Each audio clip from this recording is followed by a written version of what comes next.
Lux presents Hollywood.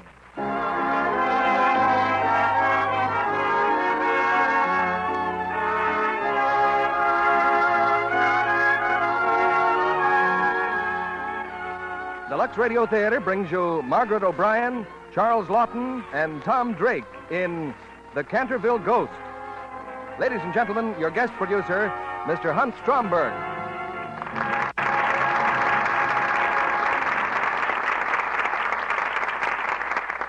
Greetings from Hollywood, ladies and gentlemen. Maybe you've heard that story of two ghosts indulging in a bit of phantom conversation. One turned to the other and asked that question that has troubled ghosts since time began. Do you believe in people?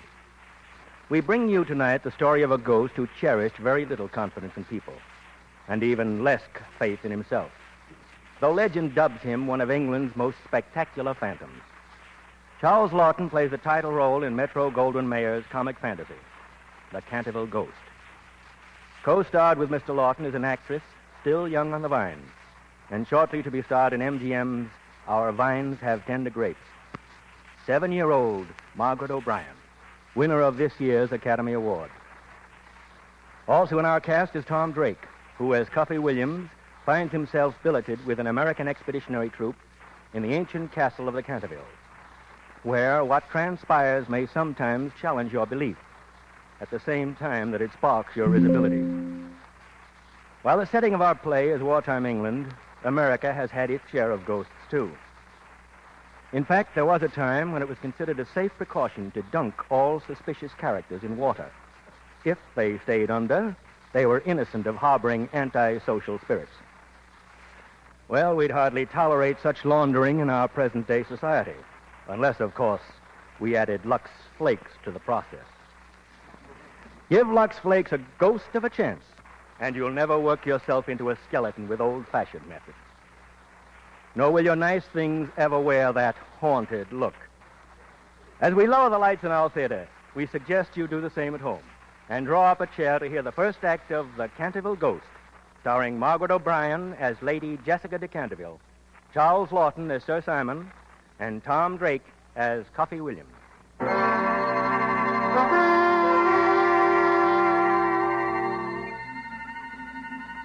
Authorities on the subject of phantoms declare that the most fearsome ghost in all the British Isles is that of a somewhat overweight nobleman named Sir Simon de Canterville. Haunting Canterville Castle for 300 years, this portly apparition has been unique for its shrewd sense of showmanship and its spectacular variety of stunts, shapes, and sound effects.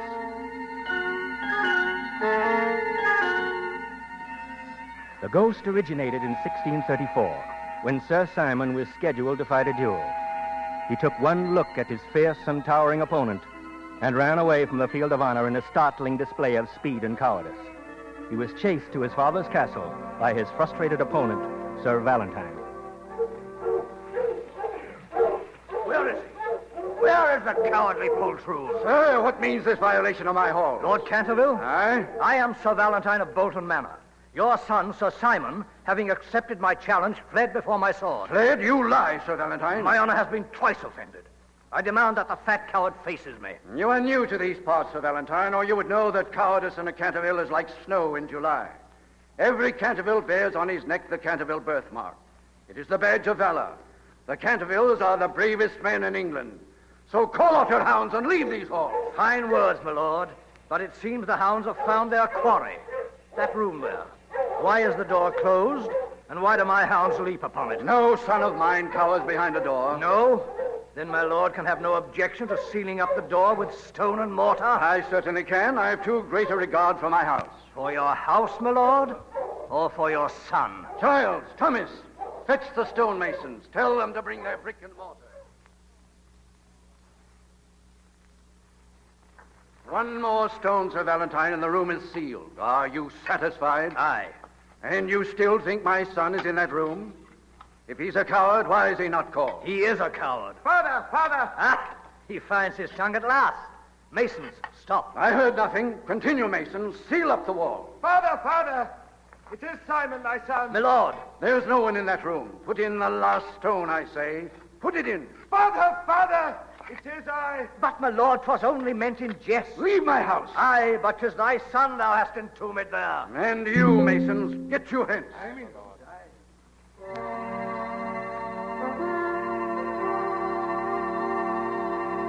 Simon de Canterville, full well I know it is thou behind this masonry. But because thou hast dishonored thy proud blood, that room shall be thy tomb. When thou art dead, may thy craven spirit walk the halls of Canterville Castle, until a kinsman shall wear thy signet ring, and perform for thee the brave deed thou didst fail to do.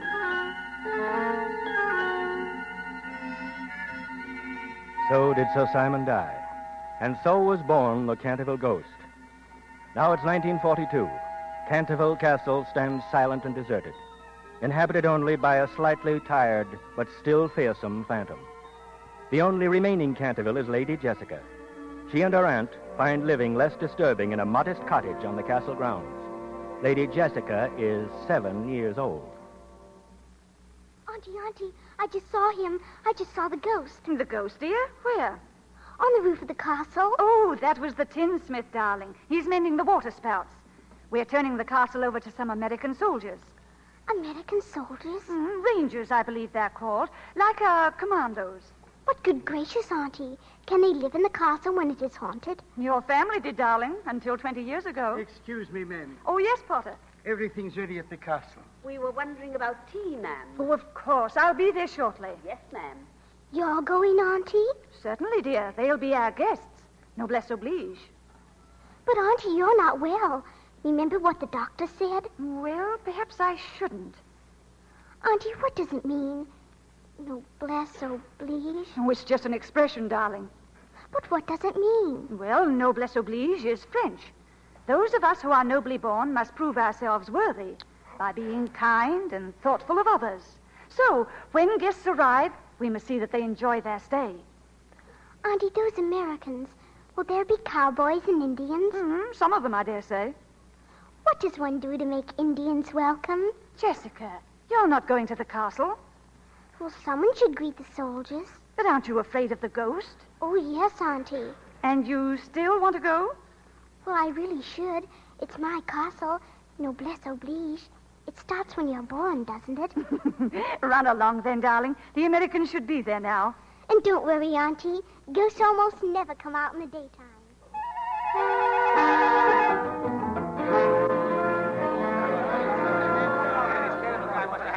Hands!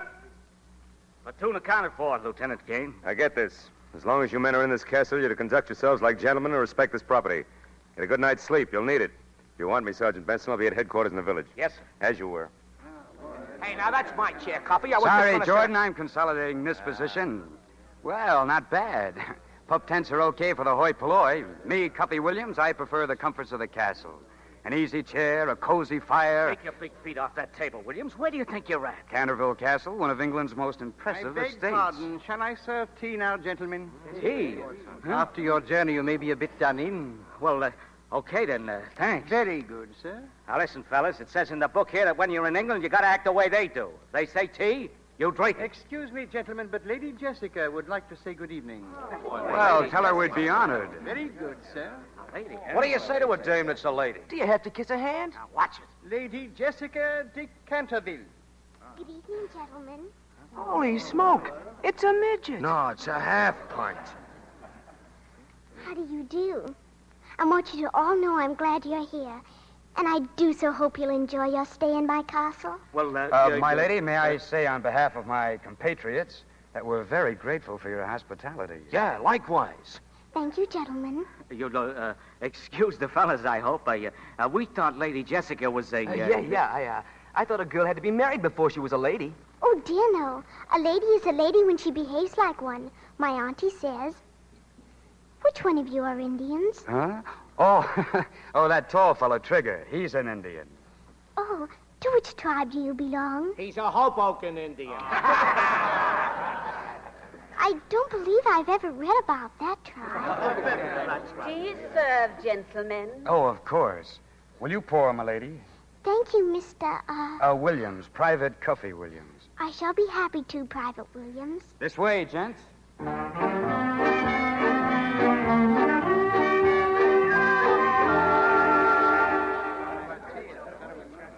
Would anybody like some more tea? No, thanks. Who did that? Come on now. Who did it? Who did what, Sergeant? Who made that spot on the rug? Who spilt the tea? Speak up. Oh, that's not tea, sir. It ain't? No, sir. Nothing will remove that spot. It's blood. Blood? Quite so. The blood of Lady Barbara Moody. She stabbed herself in the throat when she saw him. Him? Who was him? Sir Simon, our ghost. Your ghost, did you say? Oh, yes, he's quite the most famous ghost in England. And he lives here in this castle. Now, wait a minute. Well, if you don't want me to tell you about Oh, it... but we do. Now, give the lady a chance, fellows. If she says her castle is haunted, well, who are we to quibble? It may sound irregular to you, but I have seen the ghost myself. No fooling. That's the door to his bedchamber behind that tapestry. Isn't it, Mrs. Potter? Aye. He was walled up in there centuries ago. Holy catfish. Oh, that's awful. Yes. And every night now on the stroke of 12, his spirit walks the halls. Searching for a kinsman with the birthmark of the Cantervilles. Oh, gentlemen, beware. I shouldn't tell you this before bedtime, but the Dowager Duchess of Stutfield was found one night on her balcony, stark, staring mad. There's the loveliest picture of her gibbering like an idiot. Oh, you don't say. That's awful. And Lady Margaret Bilton, she drowned herself in the fish pond. Do you know why? No. Because there he was again, with long green fingers twitching with palsy and his eyes burning like coal. The bloodsucker of Bexley Moor. Bloodsucker? Didn't I tell you, fellas? Who are we to quibble? What is your name, please? Cuffy Williams. Well, Cuffy Williams, I know right well that you've been laughing at me. Oh, no, m'lady. But just you wait until midnight.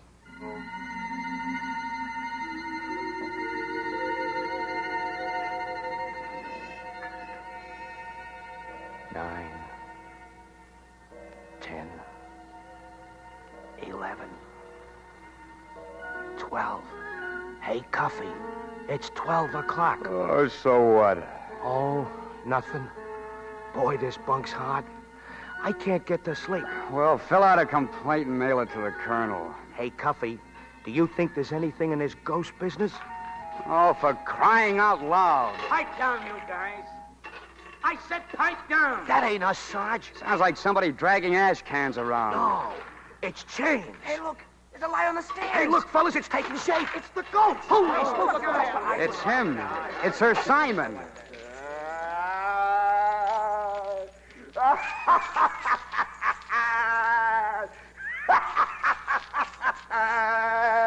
I am the ghost of Sir Simon de Canterville. Did you ever see a man slice off his own head? Observe. It's off. A head without a body without a head. Now it's on. Now it's off. Now it's on again. Yeah, it's on, but you put it on backwards. Oh, did I? Excuse me. Is this better? Scram, Dibblepaws. Take care, take care. Take care, Fellas, I'm gonna let him have it. Well, let's face it, Sarge. That was a real ghost. Yeah, I don't believe it. But I say comes back. We've got to scare him again. Scare a ghost? That's right. And this time, scare him good. Now, listen, you put on our gas mask, take the sheets and wrap...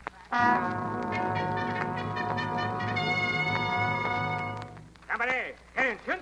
Morning, men. Morning, sir. Well, from now on, we're officially attached to British commandos. We're going to celebrate with a 10-hour endurance hike. Forced marching rate 8 hours, double time last two. What's the matter with the men, Sergeant?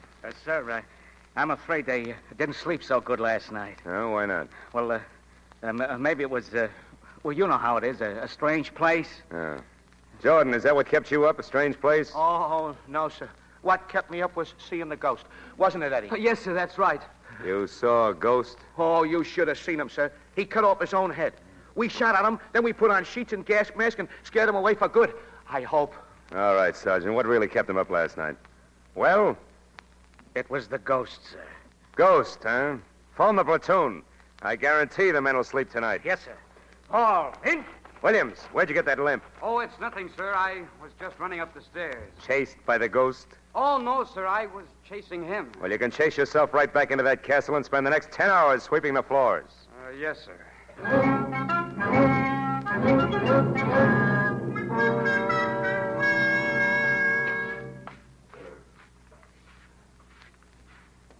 Well, well. Hello there, lady. Oh, it's you. Well, who did you think it was? No one. I was just bringing these onions into the pantry. Really? Then why did you take that great circle route? Auntie thought the mess sergeant might like some onions. I'm a brownie, and brownies raise onions. Oh, come now. You were afraid I was a ghost. Well, what if I was? Well, he's nothing to be afraid of. Didn't he come last night? Sure, and we chased him right up the chimney. Oh, you didn't. Oh, you think I'm kidding, huh? Well, we'll ask old Foxy Grandpa himself. Who? The ghost. Oh, that won't be necessary. Now, let's see. This is the door to the room that's walled up, isn't it? Pretty solid. Hey, Grandpa, open up! Oh, what do you know? It wasn't locked. Oh, no, please. Auntie's expecting me home. Oh, come on over here. Come on. That's right. Now, look. You just pretend you're not afraid and you won't be.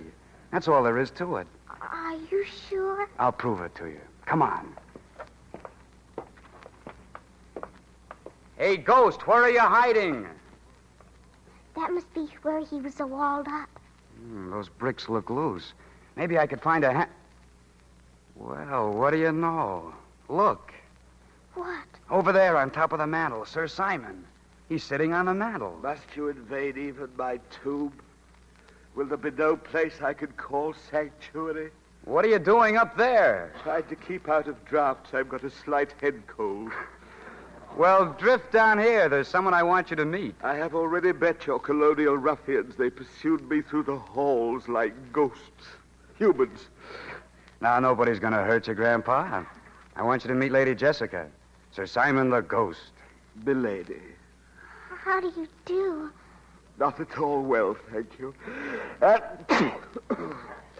Bless you. Oh, atta girl. Oh, she's been scared stiff of you. And I just wanted to show her you wouldn't hurt a flea. Sir, my record speaks for itself. An unbroken reign of terror through 3 centuries. Well, record or no record, as long as her ladyship's around, you've got to behave yourself. It is absurd asking me to behave myself. Quite absurd. I must rattle my chains and groan through keyholes. I must gibber from the oriel window on the 1st and 3rd Wednesdays of every month. It is my solemn duty to haunt these halls. That's a lot of ectoplasm. McCuffy, he's the family ghost. Americans, child.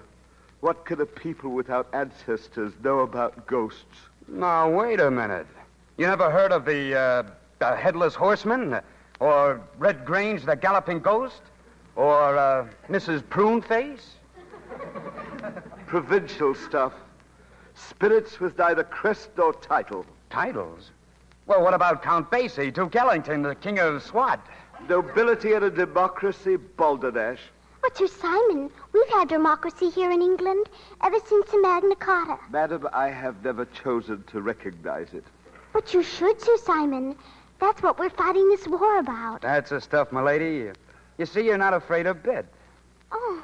Now that you two Cantervilles are acquainted, you must have a lot of family matters to gab about. So I'll get on with my cleaning. You sure you're all right, milady? Yes, thank you. I'll see you later. Unless, Sir Simon, you'd rather be alone. Oh, no, please, pray sit down. I've forgotten my manners.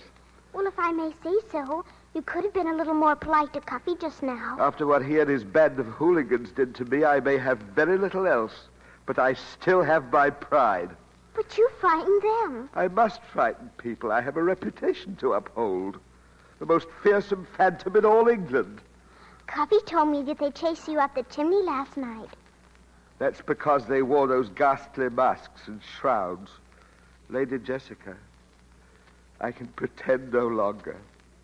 Since last night, it is I who am frightened.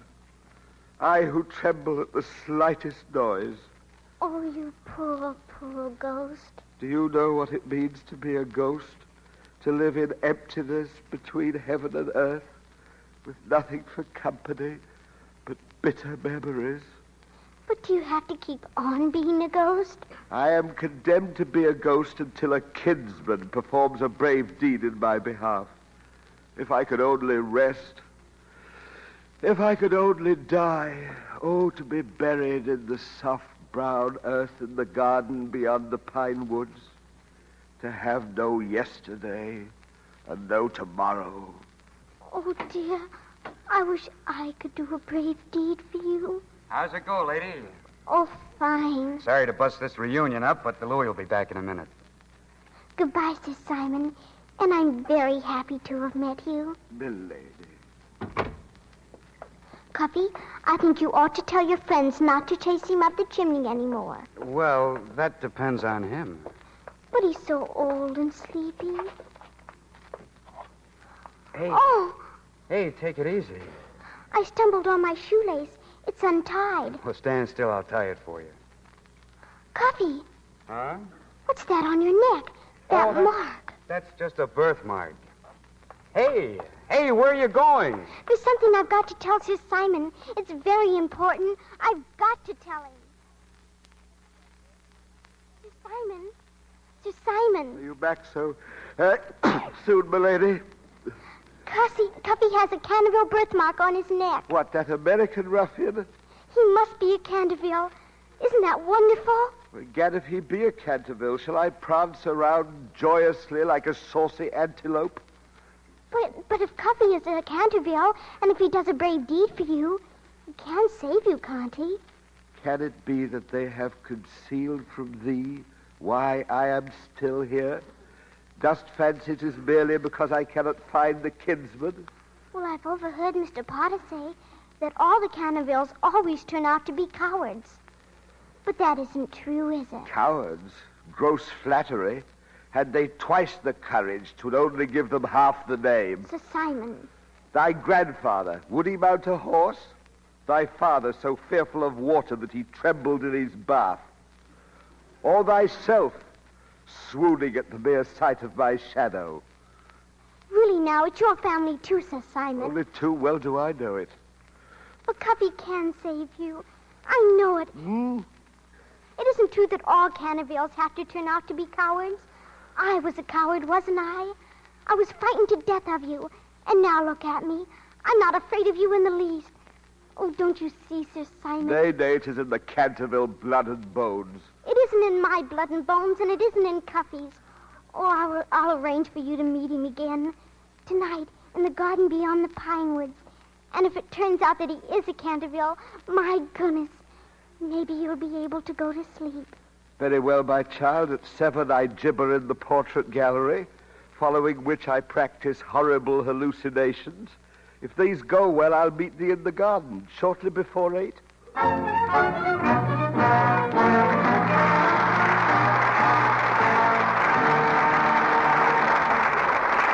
Act 2 of The Canterville Ghost, starring Charles Lawton, Margaret O'Brien, and Tom Drake, will continue in a moment. Now, let's listen in on a conversation in one of Hollywood's popular restaurants. Oh, no dessert for me, just coffee. Oh, dear, this new diet. Why, Betty, what are you staring at? That girl at the table in the corner. She has on a rayon print dress just like yours. Where? Oh, she must have bought it last year, too. What do you mean? Yours looks brand new. Oh, heavens, no. I got it at the beginning of last summer. Well, you'd never know it. Hers looks much older than that, sort of faded and washed out. Meow. She probably did wash it out the wrong way. Better not wash yours, then, if that's what happened. Silly, I've done it lots of times already. No, but they look so different. You must have a knack. No knack, just Lux Flakes. I always use them, and I never had a dress look like that in my life. Not so loud. She's coming this way. Well, it'd do her good to listen. Yes, it would help that girl to know about Lux Flakes. Actual washing tests prove that gentle Lux Care keeps colors lovely up to 3 times as long. So don't risk wash day methods that are hard on fabrics. Strong soap, hot water, rough handling can make colors look drab far too soon. Let Lux keep your washables lovely longer. We pause now for station identification. This is CBS, the Columbia Broadcasting System.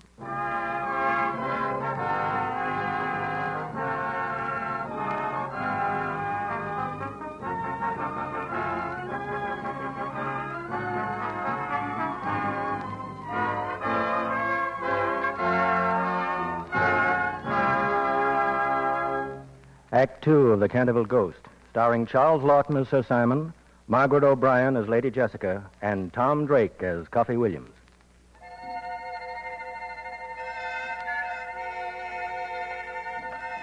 Nightfall envelops the massive turrets of Canterville Castle. In a garden beyond the pine woods, Lady Jessica and Cuffy Williams patiently await the ghost of Sir Simon. Suddenly, Jessica sees a faint phosphorescent glow. Her face brightens in response. Here we are, Sir Simon. Here we are. See, I brought him. Hiya, Sir Simon. What's cooking? Cooking? Yeah, I mean, what's all the mystery? Go on, Sir Simon, asking. Tell me, prithee, dost thou by any miracle remember aught of thine ancestors? Ancestors? Well, my old man would never look his up. Said he was afraid one might turn up that ended in the hot seat. Hot seat? Nowadays, England and America have everything in common except, of course, the language. Think back, Cuffy, and try to remember. Well, I had an Aunt Martha. She was a little wacky on the subject. Traced my mother's family tree back to some guy that landed in Massachusetts, way, way back. Name was, Marmalade. No, Montmorency. No, Marmaduke. That same Marmaduke who fled to Salem after Cromwell scattered the chivalry of England to the four winds? Oh, Sir Simon. You knew him? The son of my brother Anthony. Oh, now, take it easy. How do you know it's the same Marmaduke? By the birthmark of the Cantervilles, observe, beneath the ruffle of my collar. Holy cats. A birthmark same as mine. Now show me thine, please. Holy cats, indeed. What did I tell you?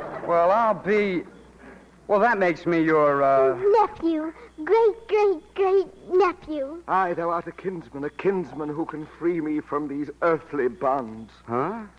By performing a brave deed in his name. You mean that's all I have to do? Thou art a Canterville, the bluest blood in all broad England. Wilt wear my signet ring and carry it into battle in my behalf? You must save him, Cuffy. He's so old and tired. Okay, it's a deal. The first time they turn me loose on those gnats. I shall be everlastingly grateful, nephew. I, too. Thumbs up, Uncle. It's in the bag. Good night, Sir Simon. Good night, and Godspeed. Oh, Father, grant that he be not like the others.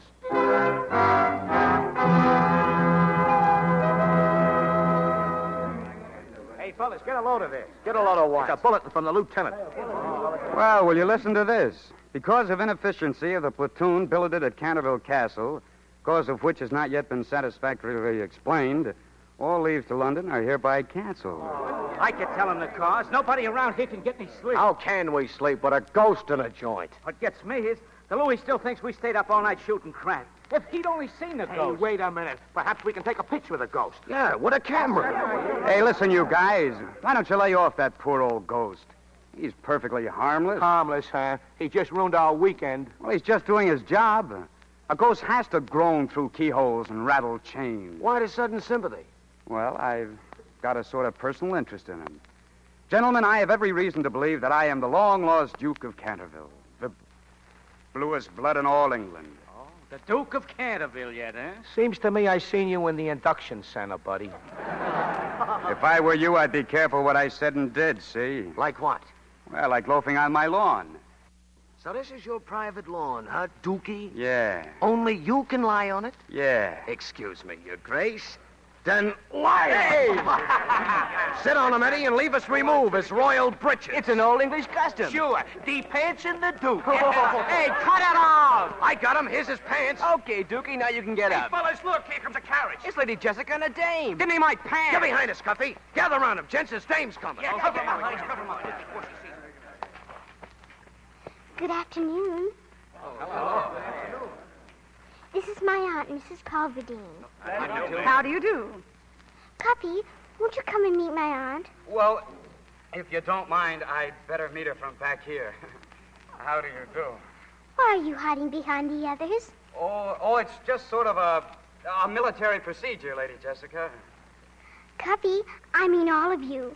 Auntie said I might invite you to the party in the village this afternoon. Oh, thank you very much. It's only a Saturday at home dance, but there'll be refreshments. Dames, too? I mean, scoits? I mean, girls? Oh, yes. And you'll all come? 4 o'clock at the service center. Don't forget. Hey,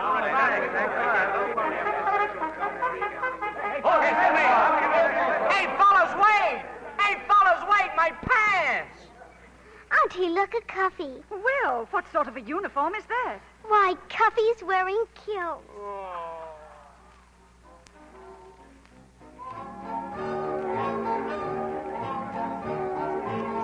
It's very nice of you to dance with me, Cuffy. Oh, not at all, my lady. But I'm afraid I'll never learn this kind of dancing. Why, you're cutting the rug to ribbons. Cutting the rug? Well, what I mean is you give with the jive. How's it feel to be a slick chick? Fine. But does it always make you so dizzy? Okay. What do you say to a glass of punch? Hey, Cuffy! Hey, Cuffy, come here! What do you want? Oh, hiya, Sarge. I want you should settle an argument. Let's see what this is all about, Jessica. What kind of an argument? Good afternoon, Mr. Cawthorn. Good afternoon, milady. Cuffy, I was telling Mr. Cawthorn the lieutenant thinks it's applesauce about the ghost. Oh? As a native of Canterville, gentlemen, I believe you saw the ghost right enough. But the day will never dawn when he'll run from a human being. Okay, Dookie, you tell him. Dookie? Yeah, Cuffy here. He's the Duke of Canterville. Ain't you, Cuff? Well, in a manner of speaking, I'm, well, what's the joke? My dear boy, if you wanted to impersonate a British nobleman, you'd never chose a cat. Lady Jessica, my profound apologies. And just what's wrong with being a Canterville? Well, since you're so well acquainted with the ghost, sir, I suggest that you off, Chief. Yes, I think I will. Cuffy, please, will you dance with me again? Sure, my lady.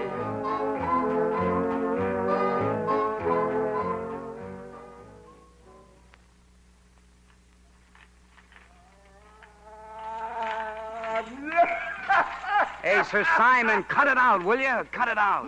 Who's that? It's me, Cuffy. I've been looking for you since midnight. Where have you been? In the North Turret, gibbering. I'm sorry you overheard. I'm in poor voice tonight. Look, if you're supposed to hang around here until a Canterville does a brave deed for you, how come you're still here after 300 years? Oh, I've been waiting for you to ask that. And all that time, someone must have tried to help you. Excuse me, I really must get back to work. Now, wait a minute. Quit stalling. What's wrong with the Cantervilles? If you're trying to hold out on me, I'll... Nay, kinsman. I was merely trying to spare thee. Spare me what? Go on, spill it. Mayhap it is better if thine ancestors speak for themselves. Come with me into the portrait gallery. This is the portrait gallery, nephew. Hey, would you look at those pictures? Gaze upon them, our noble family. Sir Gerald de Canterville, proud skipper of the frigate Cranston. When she sank, he was the first to leave the ship. Sir Andrew de Canterville, he saw a grenadier lose a finger at Blenheim battle and swooned away. And the blessed twins, Lieutenant Paul rode the wrong way in the charge of the Light Brigade. Lieutenant Peter was 10 lengths ahead of him. You mean they were all cowards? All I. Of all the heroic families that for centuries have brightened the glory of England, ours had to be a brood of lily-livered titmice. So that's why you held out.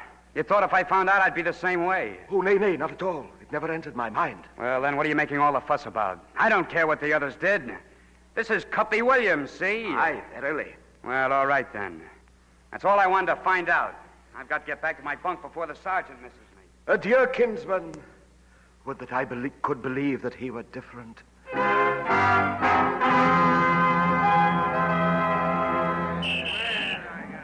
right, men, this is it. Start loading the trucks, battle equipment.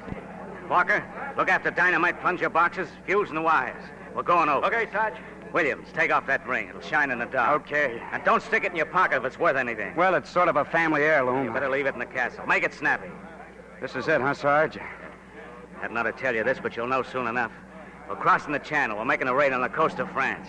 All right, let's go. Start bringing up the trucks. On the top.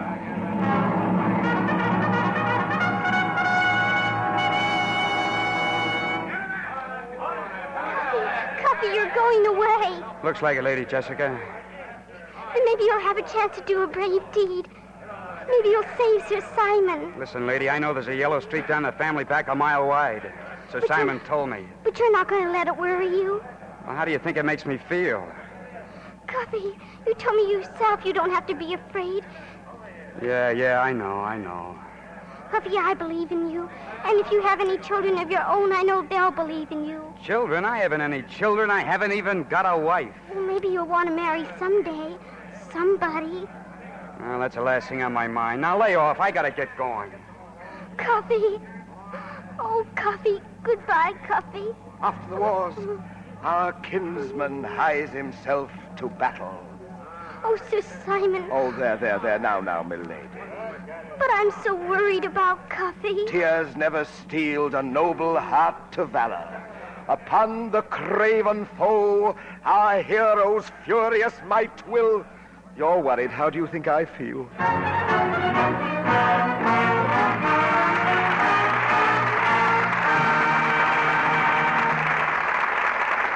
Our stars, Margaret O'Brien, Charles Lawton, and Tom Drake, will continue with the Canterville Ghost in just a moment.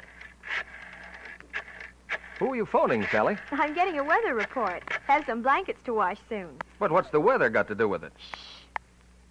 5 p.m., temperature 73 degrees, humidity 49%, tonight clear, lowest temperature about 64, tomorrow sunny and mild, highest temperature about 75 degrees, gentle to moderate winds. 5 p.m., temperature... Of course, that isn't really how it will be all over the country tomorrow, but in lots of cities, you can get an up-to-the-hour weather report over the phone. Will you please tell me what all this has to do with washing blankets? Why, obviously, you need a good day for it. Not too hot, not too cold, not too windy. Do women wash blankets in the middle of June? That's the best time, before storing them away for the summer. Moths are particular. They don't like clean wool as well as soiled wool. So just whisk your blankets through rich, lukewarm Lux suds. Hold on, Sally. I can't see a woman whisking a wet, heavy blanket through anything. Oh, it's easy with Lux. Just make sure you have lots and lots of suds. The suds do the work. Wouldn't a machine help? Sure, if you're lucky enough to have one. But don't run the machine too long. That's as bad as rubbing. Too much agitation mats and shrinks the wool, leaves it harsh and scratchy. 3 to 5 minutes is about right for a machine. And use gentle Lux flakes so your blankets will stay soft and fluffy. Be sure to hang the blankets in the shade over 2 or 3 parallel lines. That way the air can circulate through it, and the weight of the water won't pull it out of shape. Thanks for the tip, Sally. You certainly deserve a B.A. for all that advice. Bachelor of Arts? No, blanket authority. Now back to Hunt Stromberg and our stars. Act 3 of The Canterville Ghost, starring Margaret O'Brien as Lady Jessica, Charles Lawton as Sir Simon, and Tom Drake as Cuffy Williams.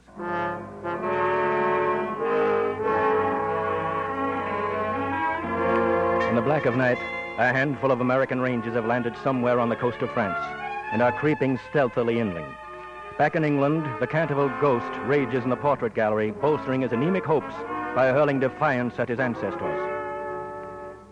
Ye skulking, cringing, misbegotten peafowls, ye insults painted upon canvas, ye wretched poltroons, not for long now shall I have you leering at me with cynical mockery. Not for long, ye dribble pussies. A kinsman worthy of the name now wears my signet ring in battle. Meanwhile, in the cottage on the castle grounds, a sleepless Lady Jessica bolsters her hopes in the way most mortals do. Please take care of Cuffy, Lord. Don't let him get hurt. And Uncle Simon, he's such a poor, funny old ghost. And he's so tired. Please let Cuffy do a brave deed for him so he can go to sleep at last.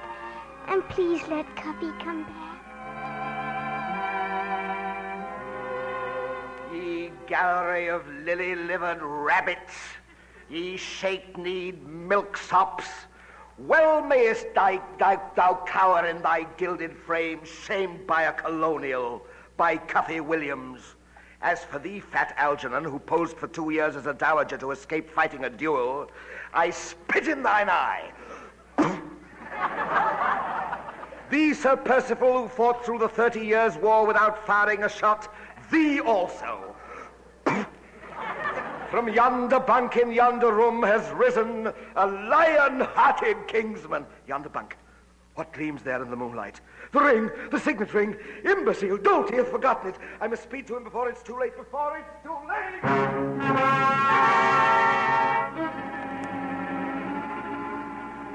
Okay, men. You're on enemy territory. Now, remember, we're here for one purpose only. To blow up the oil refinery. Right. Refinery's got to go at 2350. Now, check your watches. It's now 2307. Jordan, Baker, Williams. Yes, sir.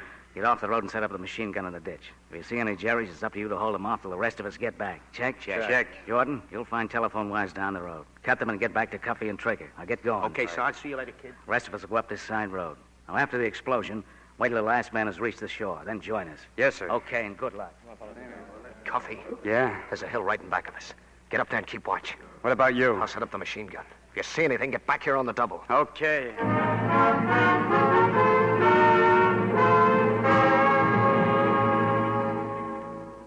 Who's that? Who's there? Hold or I'll fire. Spare your bullets, kinsman. 'Tis only I. Oh, what the devil are you doing You here? forgot the ring. You left it in the castle. Here, nephew. Get away from me. Put it in thy pocket. Only have it on thy person when the test comes. All right, give it here. Oh, thank you, nephew. Thinkest thou the enemy will come this way? That isn't what's worrying you. Oh, plague take it, man. With but half an eye, one can see that thou hast the courage of St. George. Horse feathers, get out of here, will you? I merely thought I could bolster you up in case you were a bit squeamish. I want to be squeamish. Hey, Cuffy. Yeah? You all right? Sure. What time is it? 2350. Who dost thou converse with? Look, Sir Simon, I thought I told you to scram. Sounds. What mighty blast is that? The refinery, they've blown it up. Nephew, look, down yonder road. Motorcycles. Jerry's. Keep a cool head. Keep a cool head. Keep a cool head. Trigger! Motorcycles, a patrol! Get down here and hold the ammunition belt. Keep a cool head. Keep a cool head. Get out of here. Beat it! Huh? Oh, nothing. Look, Trigger, Jerry's, lots of them. What are you waiting for? Nothing.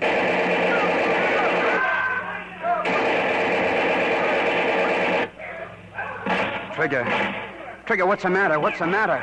Looks like you've got to take over, Cuffy. Trigger. Cuffy. Get him, Cuffy. Get him. The machine gun. Jordan be back soon. To hell. Yeah, Jordan. Fire, nephew. Fire.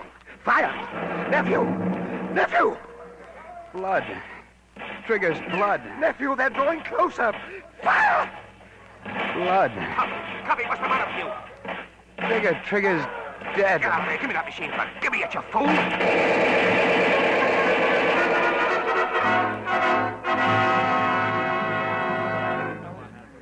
At ease, men. Well, men, the colonel's compliments, and after last night's raid, he wants me to tell you we're the best so-and-so platoon in the whole outfit. But I'm not satisfied. So we're going to take a little jaunt into these woods and iron out the mistakes we made right now. Williams. Yes, sir. Here a minute. Yes, sir. Right, Chris. Williams, I've discussed your case with the colonel. We both considered what happened last night, and he feels that we have no alternative but to transfer you back to your old outfit. Yes, sir. Line up there. Now, remember, Williams, there are many men who may be psychologically unfit for combat who can still perform useful roles in service. Now, pack up your things. I'll arrange for your transfer when we get back from maneuvers. All right. Thank you, sir. Good luck, Williams. Sir, the platoon is formed. All right, Sergeant. Left. Face. Right shoulder. Turn. Forward. Turn. Cuffy, I've been expecting you all morning. What happened? Oh, you'd better run along home, lady. I've got to go in and pack. You're going away? Yeah. Oh, Cuffy. That's right. Look at me. I'm a Canterville, all right. Just as cowardly as the rest of them. Don't say that. You're not a coward. You're brave. I know it. I know it. All right, lady, have it your own way. Coffee. I'm sorry it turned out like this. Bye, lady. Oh, Coffee.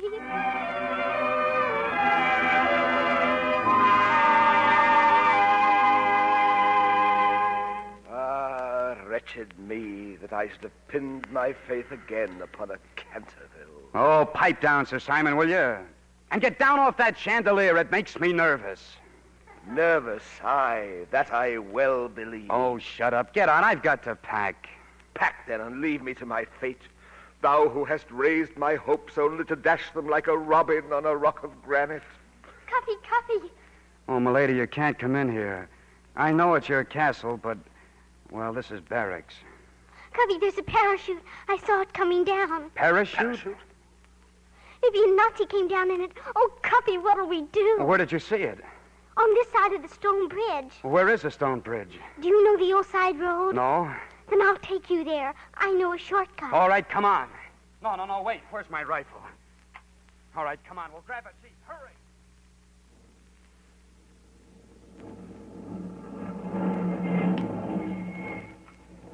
There it is, Cuppy. The parachute. Yeah, caught in a tree. I don't see anybody, but you'd better stay here. I'm going to look around. Duck down in the Jeep. Keep down now. Cuppy, look over there. Huh? All through our woods.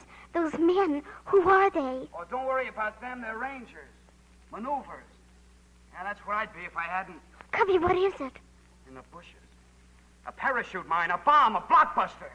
Oh, let's get out of here, lady. That thing goes off, it'll kill every living thing within a half a mile. We gotta get... Oh, the rangers. They're scattered all through the woods. They'll be killed.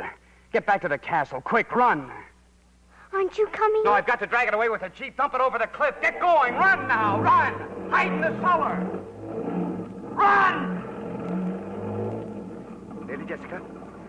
Oh, Uncle Simon. Where's Cuffy? Has he encountered the enemy? Oh, no. Cuffy's moving a blockbuster. He's doing the bravest deed there ever was. Egad, darest I believe again? Where? This way. Down through here. Oh. There. Oh, save thy breath, child. Look to his quaking knees, his eyes that tremble with the ague, his hand that shrinks from contact with yon lethal instrument, the portrait of a Canterville. No, Uncle, no. Cuffy. Cuffy, you're not afraid. You're not. I can't. I can't touch it. There's a timer on it. The least little jar would set it ticking. Well... Cuffy, you were doing a brave deed. Don't you see? You can do it. You don't have to be afraid because you're a Canterville. Look, Cuffy, I'm not afraid of the bomb. Look, Cuffy, I'm kicking it. Look, Cuffy, look, I'm not afraid. That sounds. It's ticking. You started it ticking. Okay, lady. Thanks for the lesson. I'm all right now. You run for it. Go on, get out of here. This thing goes off in 60 seconds. Oh, Cuffy. Hurry, I'm dragging this thing out of here. Go on, get out of my way, milady. Run for it. Careful, nephew, careful. Hop in, Uncle. Keep your eye on the tow chain. Let me know if it slips.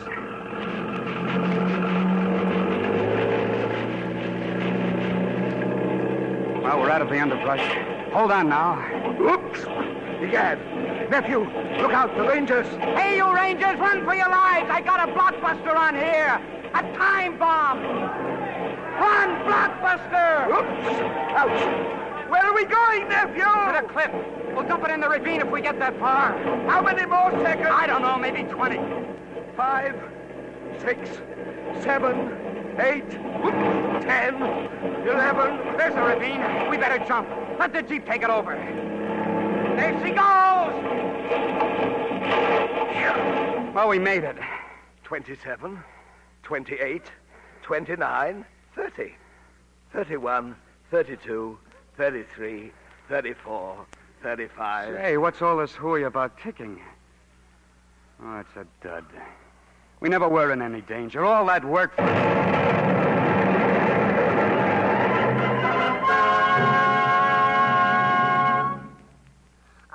Auntie. Oh, Jessica, dear, thank goodness you're all right. It must have been an air raid.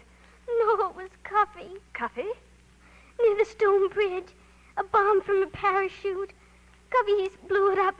Cuffy saved everyone. And if Cuffy blew it up, then he's blowing up, too. Roll out the barrels, we'll have a barrel of fun. Roll out the barrels, we've got the booze on the run. Cuffy! Ring out a song of good cheer. Now's the time to roll the barrels, for the gang's all here. Cuffy, you're alive. What happened? Happened? I just dumped the cockeyed thing right into the ravine. Like St. George slaying the cockeyed dragon. What's your Simon? What, child? If Cuffy's a Canterville, and if Cuffy did a brave deed for you, then why are you still here? Yeah. Why aren't you in the garden beyond the pine woods? Yea, verily. Why not? Well, if you're going, you'd better hurry up. Here come the Rangers. Father! Why am I still in mortal coils?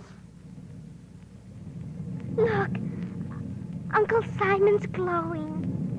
Hey, Sarge, Lieutenant, look, the ghost! Thank you, nephew. Thank you, niece. Farewell.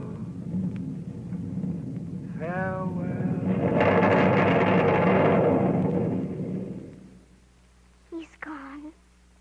Did you see that, Lieutenant? Yeah, that's what we've been trying to... Hey, Lieutenant!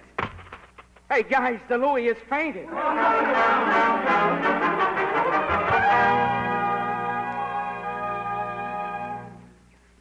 Here it is, Uncle Simon's grave. The garden beyond the pine woods. It looks mighty restful here. Isn't it nice that he can have a little plot to call his own and a headstone of his own, too? Well, that was the Ranger's idea. We had it inscribed, see?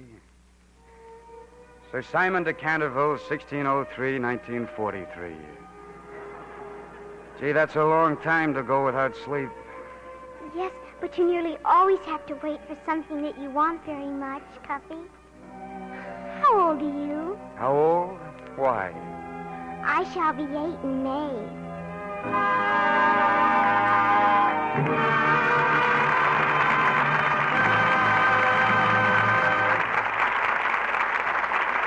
Our stars, Charles Lawton, Margaret O'Brien, and Tom Drake, return for their curtain calls in just a moment. Meanwhile, here are Patty and Kay planning their vacation. Oh, I don't think you'd like that place, Patty, even if it is so nearby. I was there last summer, and it was awfully noisy. Oh, but it sounds good. Beach, tennis, dancing every night. Well, that's just the trouble. It's right near a Coast Guard station, and the boys come over to the dances. And sometimes everybody ends up singing. It's impossible to get any sleep. Why, Kay, you sound like an old fuss budget. I thought you liked dancing. Well, there were more girls than fellows, and... Well, a little thing like that shouldn't stop a cute gal like you, unless... What? Oh, skip it. I forgot what I was going to say. Patty, Have you seen the new movie at Proctor's? Patty didn't forget what she had in mind, but how could she tell Kay what she was really thinking? Kay's cute enough to get any man she wants. If only she were as sweet and fresh as she looks. But you just can't tell even your best friend that she's careless about daintiness. If I could only give her a hint about luxing underthings after every wearing, luxing her dresses and blouses often. If I could tell her how fresh and sweet it leaves them, then she wouldn't risk offending. She'd have all the fun she deserves. Gentle Lux Care does protect daintiness, and it's kind to fabrics, too. Keeps lovely underthings new-looking 3 times as long. Don't use hot water, strong soap, or handle nice things roughly. That kind of treatment makes them look faded and drab far too soon. Lux is thrifty care. Here's Hunt Stromberg and our stars. Back to our footlights come Margaret O'Brien and Tom Drake, along with the ex-phantom of our cast, Charles Lawton, now very much in the flesh. Must you put it quite that way, very much in the flesh? I think Well, actually, Charles, you look as if you'd lost a little weight. Lost a little weight. No, it's around here somewhere. Well, Mr. Lawton, you carried plenty of weight as a ghost, didn't he, Margaret? Mr. Lawton's my favorite ghost. Have you ever met a real ghost, Margaret? No, but I'd like to. I think you would, Margaret. There's no reasons why ghosts shouldn't be highly useful citizens. But rather expendable in wartime, wouldn't you say, Mr. Lawton? No, there might be lots of useful things a ghost could do in wartime. Frighten the enemy. Give a pint of blood to the Red Cross? Well, I'm not so sure of that. Ghosts haven't much to spare. Well, they could give their clanking chains and creaking armor to the scrap drive. Maybe they could sell war bonds. Right, Margaret. They could promote the sale of war bonds over a ghost-to-ghost network. Wouch. Or indirectly by haunting the conscience of individuals so chicken-hearted as to not to buy their fullest share. Do you buy war bonds, Margaret? That's how I spend all my money. Well, you couldn't find a better way to spend it. And if you go to see Tom Drake in Metro-Goldwyn-Mayer's This Man's Navy, you'll get an idea of where your money's going in building the greatest navy in the world, about to meet its greatest test in history. Well, I don't think any of us need too much persuading to buy war bonds, Mr. Stromberg. Tell us, what are you going to have in this theater next week? Next Monday night, we bring you one of the most talked-of dramas of the year, The Woman in the Window, starring Edward G. Robinson, Joan Bennett, and Dan Duryea. If you ever felt sympathy for a murderer, you will in this gripping story of a man who is trapped to kill in self-defense and teams with a woman to conceal their crime from the police. Well, for sheer suspense, I don't think I know any more exciting play than The Woman in the Window. We'll be listening, Mr. Stromberg. Good night. Good night. Good night, Margaret. All our thanks.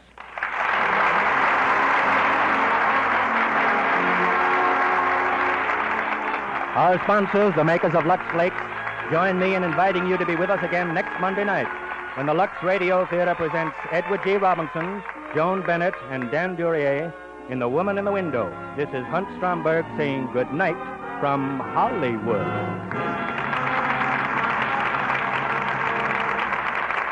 The Canterville Ghost was presented through the courtesy of Metro-Goldwyn-Mayer, producers of the Technicolor musical Anchors Aweigh. Hunt Stromberg's next picture will be Young Widow, starring Jane Russell. Charles Lawton will soon be seen in the Benedict Boges picture, Captain Kidd. Heard in tonight's cast were Eric Snowden, Boyd Davis, Claire Verdera, Ed Emerson, Gerald Moore, Gloria Gordon, Eddie Marr, Clifton Young, Robert Cole, Charles Seal, and Norman Field. Our music was directed by Louis Silvers. This program is broadcast to our fighting forces overseas through cooperation with the Armed Forces Radio Service. And this is your announcer, John M. Kennedy, reminding you to tune in again next Monday night to hear The Woman in the Window with Edward G. Robinson, Joan Bennett, and Dan Duryea.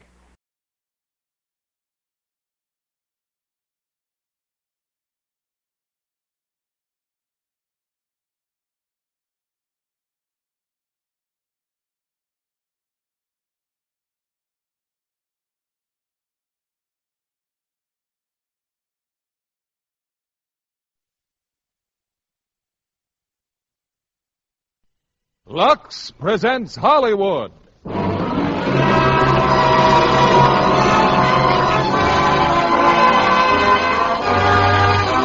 Lever Brothers Company, the makers of Lux Toilet Soap, bring you the Lux Radio Theater, starring William Holden, Joan Caulfield, Edward Arnold, and Mona Freeman in Dear Wife. Ladies and gentlemen, your producer, Mr. William Keighley.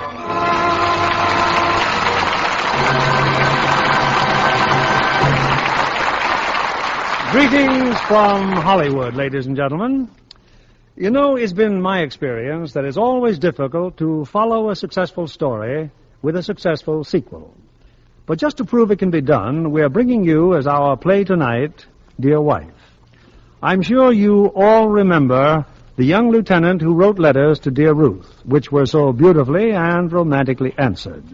That is, he thought he was writing to Ruth. But when he arrived home from overseas, it seemed it was dear little sister Miriam. Well, it all ended happily, and as the curtain descended, Ruth was about to become Dear Wife. As our stars of this sparkling Paramount picture, we have William Holden, Joan Caulfield, Edward Arnold, and Mona Freeman, all recreating their original roles as one of your favorite families. And just as marriage is the perfect sequel to romance, so does a more beautiful complexion follow daily Lux Toilet Soap care. You know, wives everywhere know they can depend on this complexion care to be Lux Lovely. The curtain rises on Dear Wife, starring William Holden as Bill, Joan Caulfield as Ruth, Edward Arnold as Judge Wilkins, and Mona Freeman as Miriam.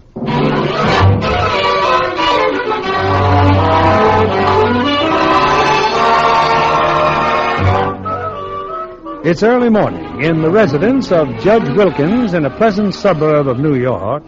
Mrs. Wilkins and her eldest daughter are the first ones down for breakfast. All alone, Mother? Where's Dad? Still asleep, dear. He got in very late. Well, what happened at the political rally? Well, I wasn't up when he came home, and the morning paper doesn't say. Smells like popovers. Uh-huh. Your husband likes them. Mom, Bill doesn't like to get the things he likes. Would you mind repeating that, dear? You know what I mean. Living with my family and not earning an awful lot. Well, he hates having a fuss made over him. And, Mom. Yes? Bill's pretty unhappy about the rent we're paying here. Well, I didn't think it was too much. Well, that's just it. Bill doesn't think it's enough. Oh. It's his pride. And when he finds out that Dad bought me a new dress, well... Good morning. Well, good morning, Bill. Morning, handsome. I said good morning to you upstairs, but I'll say it again. Good morning, darling. Morning, Mr. Seacroft. Hi, Dora. Popovers for breakfast, Mr. Seacroft. And not because you like them. We all like them. Would I have married you otherwise? Thank you, Dora. Albert phoned Bill. He's picking you up in a few minutes. Oh, it's too early to have a look at Albert. When is a good time? Well, that's a difficult question.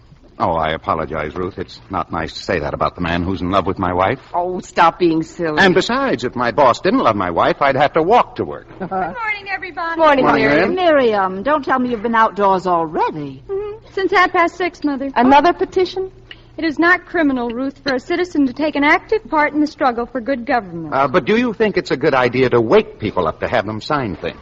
Well, if the people in this town don't wake up, they'll send another mealy-mouthed fathead to the state senate. And we of the Civic Betterment League refuse to allow George H. Stiver to pick stooges to represent us in Albany. Good morning, everyone. Good morning, Dad. Well, did you hear the good news? Well, no. What news, dear? Well, George Stiver nominated me for state senate. Food should be chewed, Miriam, not gulped. Yes, Father. And the caucus approved me unanimously. Dad, congratulations. wonderful. Miriam, aren't you going to congratulate Dad? Well, sure. But, Father, you're a municipal judge, and the crime rate in this country has increased 28%. Don't you feel you're needed on the bench? No, I don't think our judicial system is going to collapse if I go to Albany for a few months. But I'd have to stay here in school, and we'd be separated. Well, that's an advantage I hadn't thought of. No. What your daughter is trying to say, Dad, is that she doesn't approve of Mr. Stiver. I do not, Father. Oh, well, he'll be very sorry to hear that. But I've known and respected George Stiver for 20 years. Why, he's one of the most... Good morning, everybody. Miriam, Mrs. Wilkins. Good morning. Ruth. Hello, Albert. Well, Senator Wilkins, congratulations. Oh, thank you, Albert, thank you. Well, aren't you going to congratulate me? Oh, well, I'm afraid I hadn't had a chance to tell him, Albert, you know. They made Albert my campaign manager. I thought you'd be delighted. Oh, I am. But you being at the bank and all that, I will... Well, as I always say, if you want a job done well, give it to a busy man.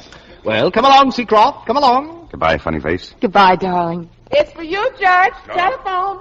Coming. Miriam, I wish you'd show your father a little more respect. I'm completely honest with him. Is there a better way of showing respect? Finish your breakfast. Oh, that's quite all right, Harvey. Oh, I was just eating my... Who? Bill Seacroft? My son-in-law? You sure there isn't some mistake? Well, of course I'll find out. Yes. I'll call you later. Ruth! Yes, Dad? There's a petition out. Does Bill know that he's being run for the state senate? Bill?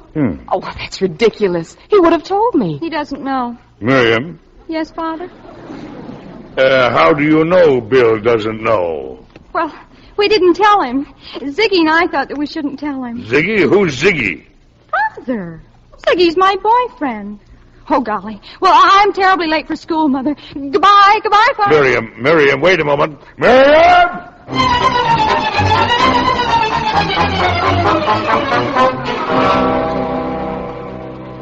Dan said you want to see me, Albert. Seacroft, when a man works in a bank, his job is banking. Very well put, Albert. But what's this all about? Oh, come, Seacroft, let's not pretend. It so happens I just saw that petition. Petition? Nominating you for the state senate against your own father-in-law. Oh, relax, Albert. It's just my little sister-in-law playing politics instead of hopscotch.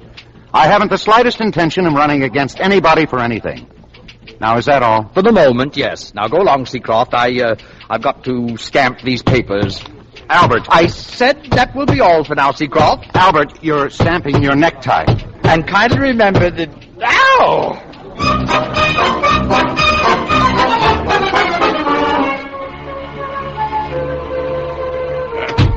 Anybody home? Oh, good afternoon, Father.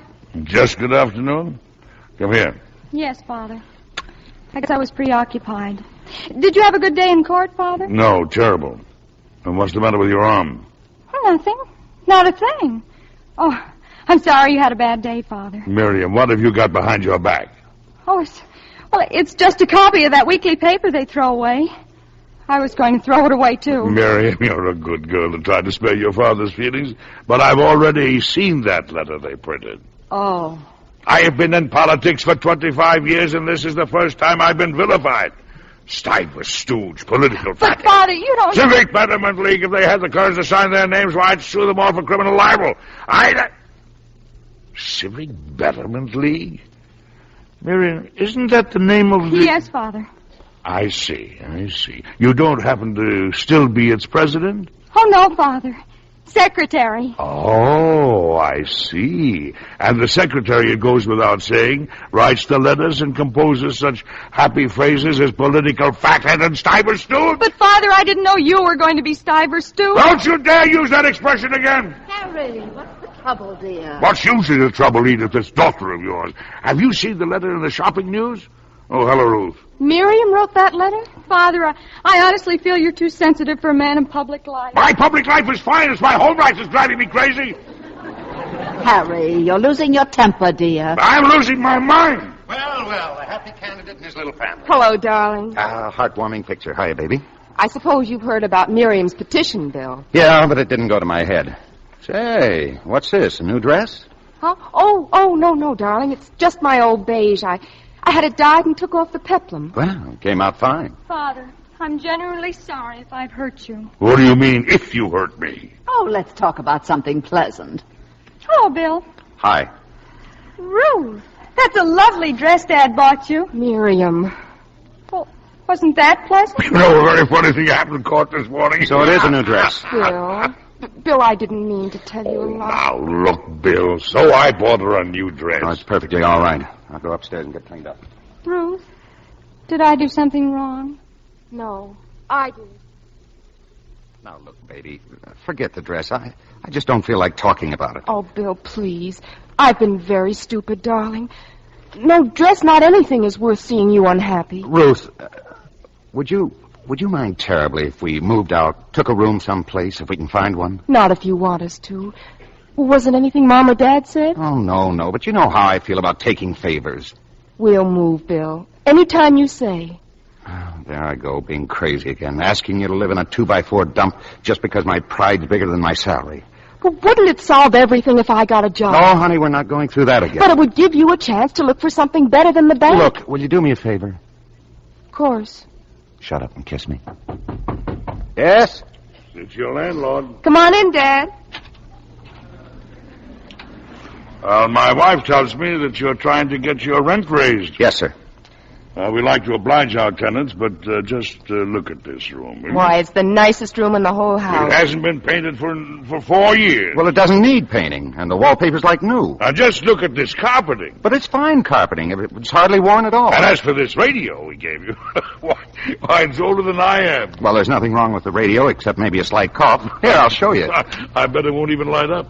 As for the rest of the furniture in here... Shopping news, which called Judge Wilkins a political fathead and Stiver's stooge. Oh, Dad, please. Spurred on by that letter, a Seacroft percentage group has been formed. A dinner for their candidate. Come on! Fathead in capital letters. Oh. And now for the weather forecast. It looks as if... Judge, believe me, I don't know a thing about this dinner. Oh, it's all right, son. I'm sure you don't. Oh, Bill. Well, just don't stare at me. Oh, come on. Let's go downstairs.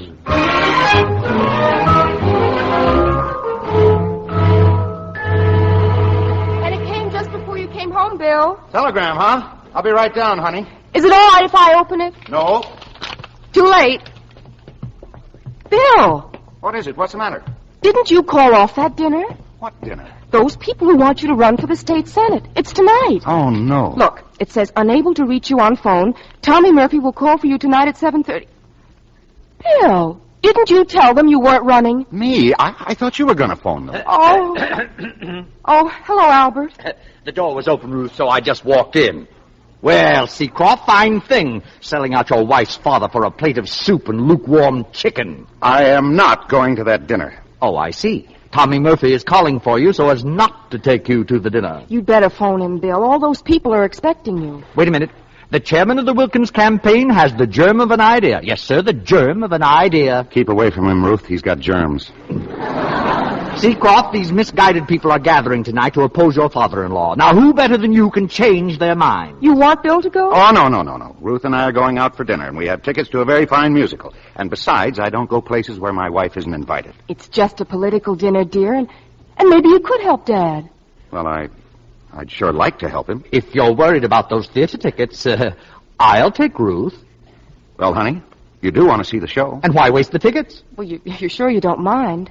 Why should I mind? Say, I better put on a dark suit. I think I better go on up, too, for a minute. Excuse us, won't you, Albert? Darling, I don't think I want to go. Oh, go on, baby. Have a good time. Well, if I was sure you meant that... Oh, honey, you know how I feel about Albert. No, I don't. I was never engaged to him. Oh, look, Mrs. Dope, I'm kidding. 10 to 1, I'll have more fun with Mr. Murphy. Well, I'll go out and get some beer and cigars.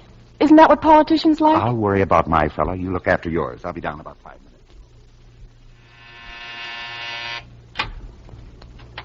Yes? Good evening. I'm Tommy Murphy. You're Tommy Murphy? Mm-hmm. Oh, well, hello. I'm Bill Seacroft. Oh, Ruth, Mr. Murphy's here. We thought you'd be a man. So did my father. That's how I got the name. Well, you're good looking. That's a great political asset. Young, too. He's 30. I'm Mrs. Seacroft. She's 24. How do you do, Mrs. Seacroft? I'm Albert Cummer, 3rd Avenue State Bank. How do you do? I hope you don't mind my dragging your husband away. Of course I don't mind. I'm taking her to the theater. Ready, Ruth? I'll just have to get my wrap. Oh, let me help you, dear. It looks like politics might be very interesting. You behave yourself. Have a good time, baby. Oh, Albert, I can trust you, can't I? I'm sure that Ruth will want to get home early. Early?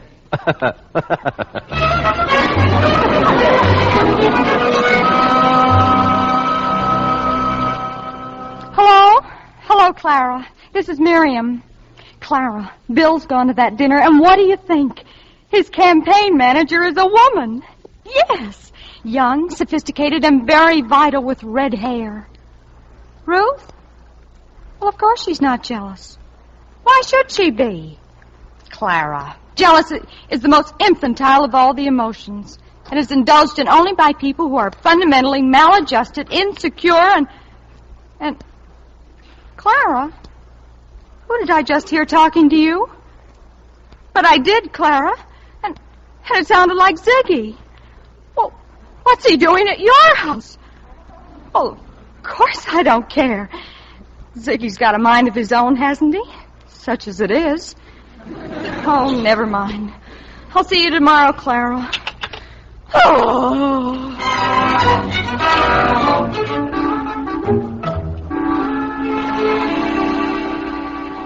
Thank you again, Albert, for a very nice evening. But now why don't you just run along? Why? Because Bill isn't home yet. Well, the dinner probably lasted very late. Of course. Probably has nothing to do whatever with that attractive Miss Murphy. Of course it hasn't. I'm just worried. There's so many accidents. I know, and I admire you, Ruth, for not being suspicious. Albert, believe me, there's nothing to be suspicious about. Oh, it's ridiculous. Why don't we phone Miss Murphy's home? Oh, Albert, I wish you'd go home. But I'm just trying to cheer you up, and believe me, it's not easy to defend a man who at this very moment is probably... Bill? Oh, I'm sorry I'm so late, darling. Hello, Albert. Well, Ruth, an awful lot happened tonight. So we gathered. Ruth, I'm running for the state senate. You what? Running? Against Dad? Oh, it's the last thing in the world I intended to do, but... He's a man down here. What's going on? Judge Wilkins, the son-in-law of yours, is running against you in the primaries. Bill? Yes, sir, I have to. The most shocking act of disloyalty I ever... Your son-in-law living in your own house. Albert, I know where he lives. Well, aren't you going to do anything? What should I do? Hit him with a hairbrush? Oh, Albert, why don't you go home and get some sleep? Well, maybe I take treachery too seriously. Good night. Now tell me, what is all this about? Well, Judge, I went to this dinner only to talk for you. And I did, from my heart. But they brought up this airport issue, and it was the first time I'd ever heard the other side. And you don't agree with me? No, sir, I don't. As a matter of fact, I feel so strongly about it that I've got to oppose you. Oh, Miss Murphy must have been very persuasive. Miss Murphy? Oh, yes, she was. So were the others. I see. Oh, now, Ruth, darling, this isn't like you. Well, I didn't think it was like you to turn against my father. But this is a matter of principles, of convictions. Oh, I know I won't win, but Ruth, where's your sense of humor? Don't you think I'd holler my head off if I thought he had a chance? Go to it, my boy. Thanks, Judge. There, Ruth, you see? Well, honey, what do you got to say now? Good night. I'm very tired. Well, worthy opponent, how about a little nightcap? I think I could use one. Now, Ruth will get over it. Yeah, I suppose she will. Well, to Senator Wilkins. Thank you, my son. Miriam, go to bed.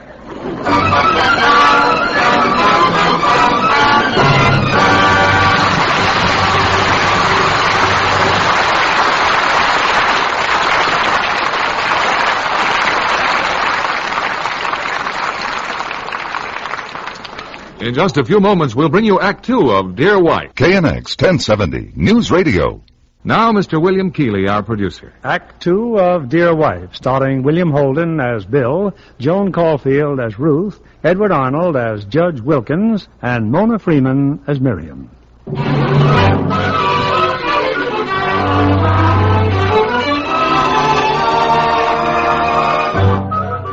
Well, it appears that the Wilkins family is offering the public two candidates in the contest for the state senate, the judge and his son-in-law, Bill.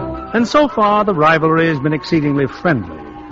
It's late afternoon, and Judge and Mrs. Wilkins are expecting guests, some 50 campaign workers, for a barbecue dinner in the garden. Father, Well, Miriam? would you mind terribly if I'm not present at this dinner? No, I'd be delighted. Why? Miriam, more napkins, dear. In a moment, Mother. Are Ruth and Bill coming to the dinner? Well, Ruth and Bill are with some of their friends. We'll see them later at the rally. In case you don't know it, Father, Ruth may not vote for you. Then again, she may. Ruth hasn't made up her mind yet. Well, I have a problem, too. Mm-hmm. Let's put it this way, Father. Let's say that you were crazy about your father. Well, I was. And he was running for public office. And his political views were... Well, I don't mean stupid exactly. Well, thank you very much. What I mean is that this is a party for your supporters. And if I'm here as your daughter, that's one thing. But politically, well, what should I do? Get the napkins for your mother. Yes, Father. Edith, do you suppose that if I pulled some strings, we could get that child deported? Oh, Harry. Harry, that's terrible. Now help me with these chairs. Hey, Miriam! It's me, Miriam! Oh, hello, Ziggy. I'm busy. Oh, but I thought I'd tell you the news. I get to play in the baseball game tonight. Oh, congratulations. Well, what time will you be ready? For what? For what? To watch me play. Oh, well, I've got to watch my father play statesman. We're having that dinner. Dinner? Well, don't you remember? You mailed the invitations for me. I mailed it. Oh, yeah. Yeah. Miriam, I'm waiting for those napkins. You can see how busy I am, Ziggy. Yeah.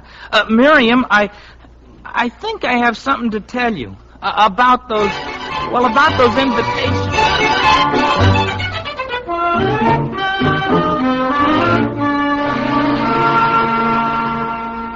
But I can't understand it, Edith. You ask 50 people for 6 o'clock, you certainly expect them by 6:30. Well, I'm here, Judge. And these spare ribs, delicious, Mrs. Wilkins. Simply delicious. Well, it's only 5 minutes to 7, Harry. Yes, but the rally starts at 8. Oh, well, it's Saturday, and people go into town, and they get caught in traffic jams. All 50 of them? Well, you needn't be annoyed with me, Harry. It's very peculiar. 50 pounds of spare ribs. Oh, dear. Father, I think Ziggy has something to say to you. Oh, not now, Miriam, not now. I think it's very urgent, Father. Well, what is it, Ziggy?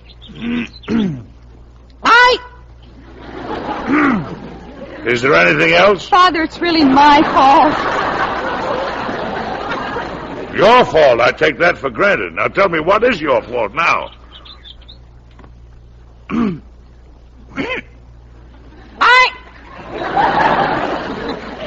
Would you like to clarify that for him? Well, all spring Ziggy's been on the bench, Father. Well, I've been on the bench for 20 years. Well, Monday the coach told him to warm up. Oh, now, really, Miriam. Well, he got so excited he mislaid his bicycle. Well, I'm very sorry, but I didn't take it. The bicycle had a carrier, a sort of a basket. That's very interesting. Is that the whole story? No, Father. But the invitations for tonight were in the basket. I forgot to mail them. Goodbye, Miriam. Oh, no, I don't believe it. Miriam. Oh, I'm very sorry, Mother. Oh, we'll speak to you later. Come along, Harry. We might as well get over to the rally. Forgot to mail the invitations. I just don't believe it.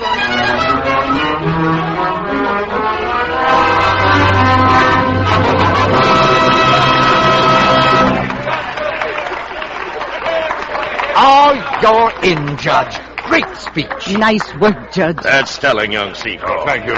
And don't forget my place after the rally, huh? Those spare ribs, they're still waiting for us. Don't worry, Judge. I've invited everybody. Oh, fine, Albert, fine. And now, ladies and gentlemen, we'll hear Candid Seacroft's rebuttal.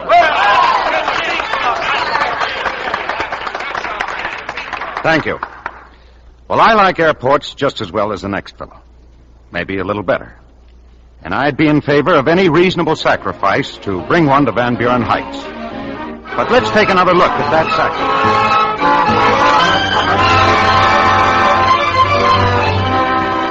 sacrifice. Demanding that 140 people give up their homes just so that we can have an airport? No. And if elected, I'm not going to. Thank you.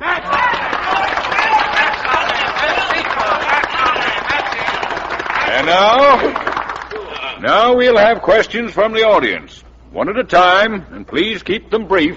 This question is to Mr. Seacroft. Mr. Seacroft, how old are you? I'm 30. 30, and no experience. 4 years overseas, ain't that experience? The chair recognizes the gentleman on the aisle. Judge Wilkins, was your house ever torn down for the good of Van Buren Heights? No, sir, it was not. That's all I wanted to know. Mr. Chairman. Chair recognizes Mr. Seacroft's campaign manager, Miss Murphy. Thank you. Judge Wilkins, you said in your speech that you wanted no punches pulled. Yes, that's right, Miss Murphy. Well, is there any truth to that letter in the shopping news that you are Stiver's stooge? That letter was absolute nonsense. But wasn't it written by your daughter? Well, Wasn't it, Judge? Yes, it was. We want Seacroft! We want Seacroft! We want Seacroft! We want Seacroft!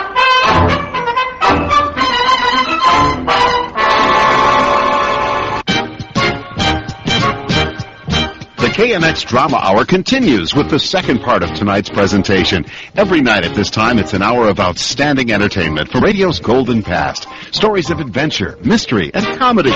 Yours for the listening on KMX 1070, an infinity station.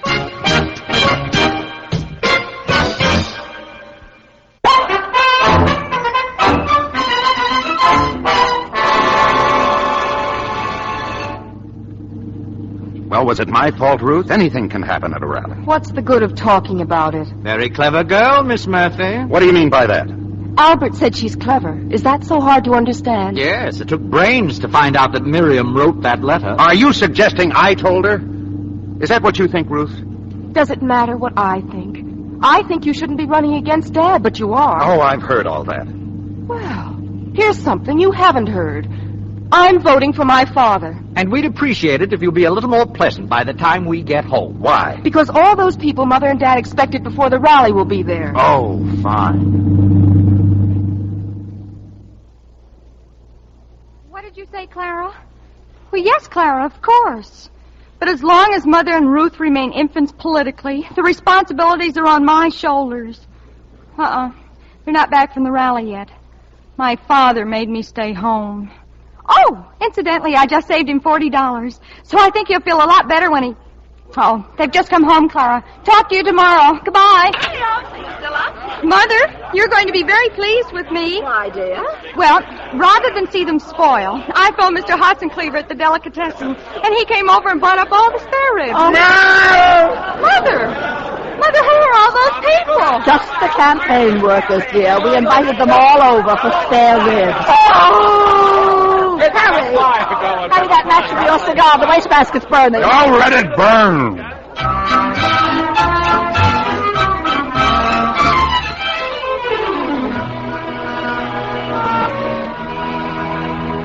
Now put the newspaper down, dear. It just makes you feel miserable reading about that rally last night. I can understand how the judge feels. Oh, that's a big help, I'm sure. There's no need for sarcasm, dear. Well, at least she spoke to me, Mother Wilkins. I think it's nice when a wife talks to her husband. Good morning, everybody. Good morning, Miriam.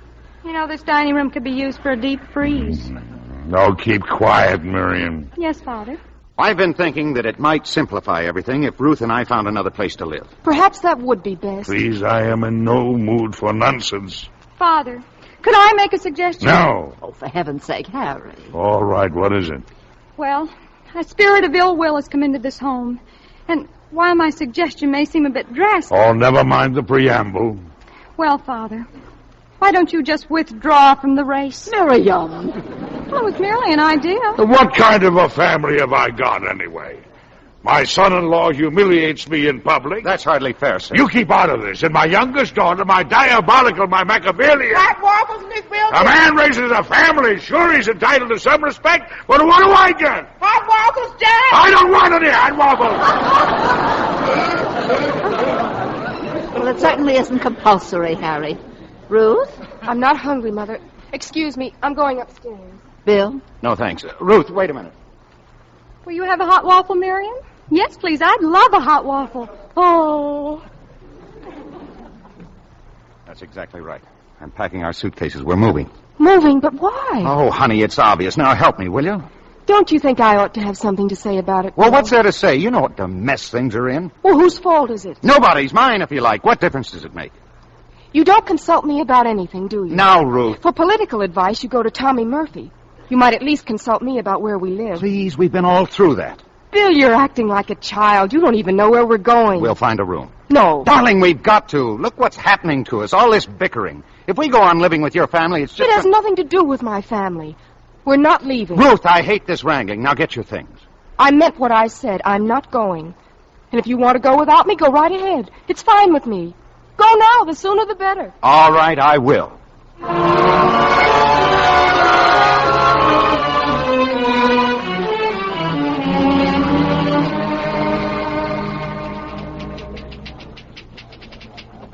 Hello, Bill. Oh, hello, Miriam. Bill, I know this is a bank and that you're awfully busy, but have you got half a minute? Yeah, sure. Well, how are you, Miriam? Oh, depressed, naturally. Bill, I'm not going to interfere and ask you to phone Ruth or something, but I thought you might benefit from my own experience. Yeah? Ziggy and I had a terribly bitter quarrel. I lost my temper, and I told him I wouldn't go to the PTA dance. I'm sorry, Miriam. Oh, you needn't be. That's my point. I'm going to pocket my pride and call him. I'm going to tell him how wrong I was, even though I wasn't really.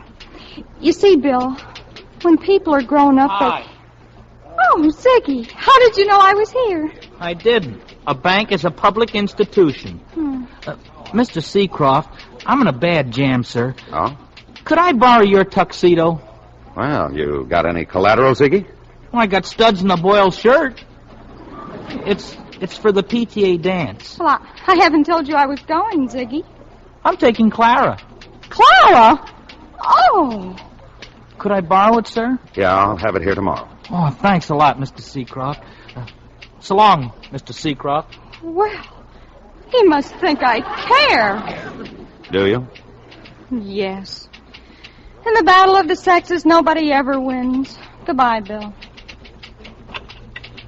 Yes, sir? Say, Alice, would you mind getting Judge Wilkins' house on the phone?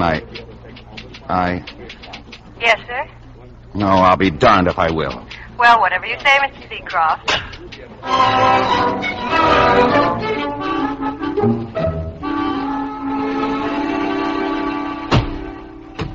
That you, Ruth? Yes, Mother. Anybody telephone? No, dear. Why should Bill call you?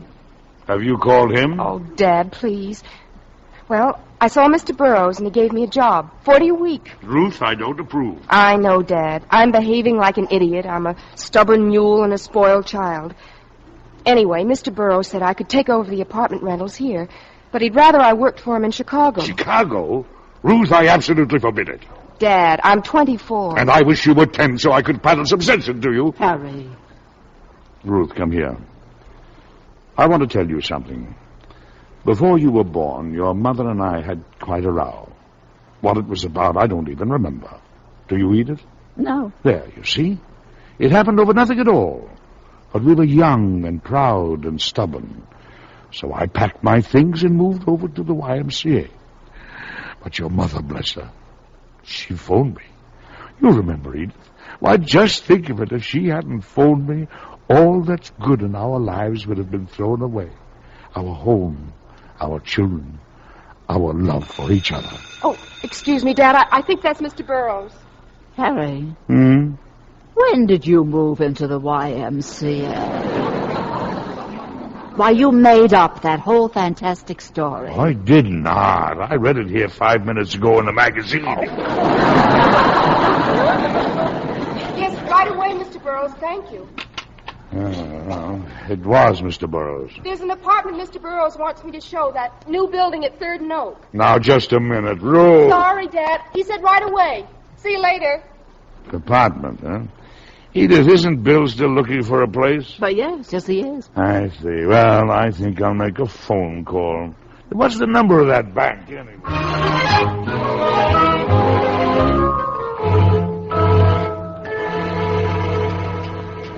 So you'd better hurry, Bill, if you're going to make that speech during your lunch hour. Would you give me 10 minutes off, Tommy? Why? Well, I'd like to run over to 3rd and Oak. There's an apartment I want to look at. Oh? How did you hear about an apartment? Well, I don't know. Someone just called and left a message.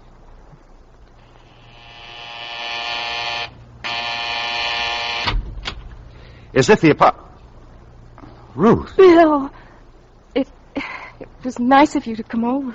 Well, I heard about the apartment and... Oh, the apartment. Well, it's a very nice apartment. I was just here showing it to someone. Uh-huh.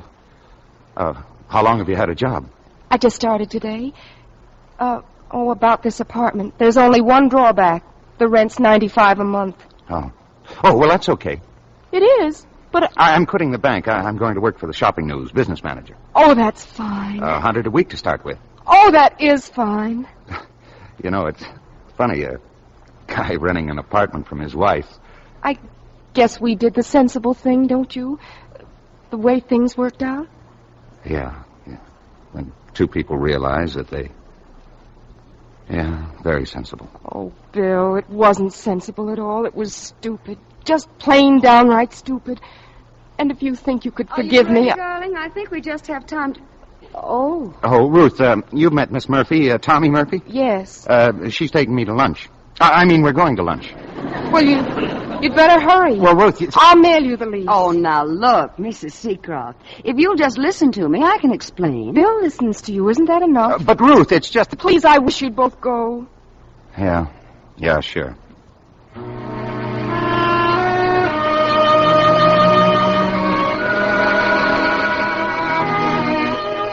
May I come in? Oh, Mr. Burroughs. I'm glad you're still here, Mrs. Seacroft. I brought you those leases. Mr. Burroughs. Yes? I've changed my mind about this job. I want to go to Chicago.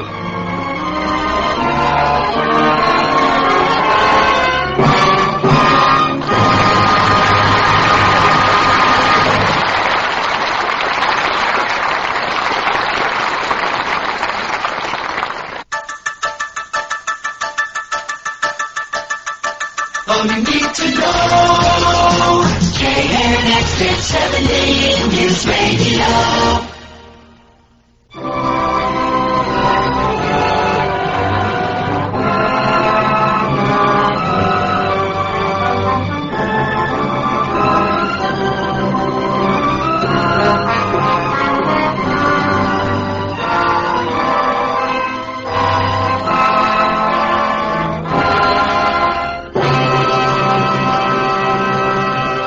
The curtain rises on Act 3 of Dear Wife, starring William Holden as Bill, Joan Caulfield as Ruth, Edward Arnold as Judge Wilkins, and Mona Freeman as Miriam.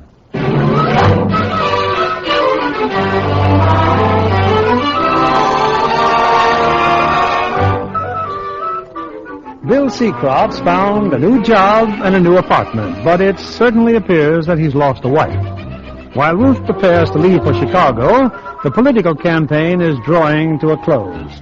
Naturally, Tommy Murphy is seeing more and more of her favorite candidate. Oh, hello, Tom. Come in. Well, nice, tidy place you have here, Bill. Oh, just push your way through. I'm crazy about housekeeping. I hear your wife's going to Chicago. Yeah, I heard. Why don't you see her? No, it's gone too far, Tommy. It's not going to please the voters, is it? It's not just the campaign I'm thinking about. Phone her, Bill. Uh-uh. What's her number? I said no, Tommy.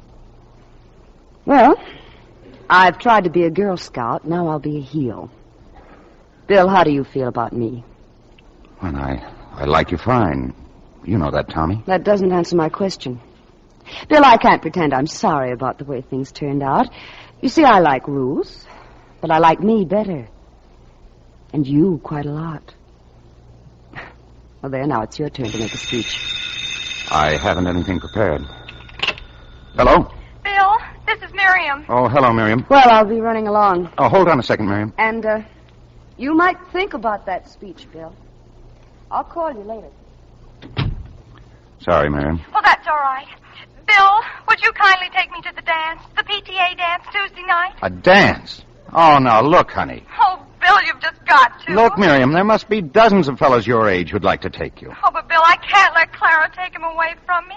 That Ziggy character? Oh, now, look, Miriam, I'm really very flattered that you want to take me, but now how... You will? Oh, Bill, you're an angel. Thank you. Goodbye.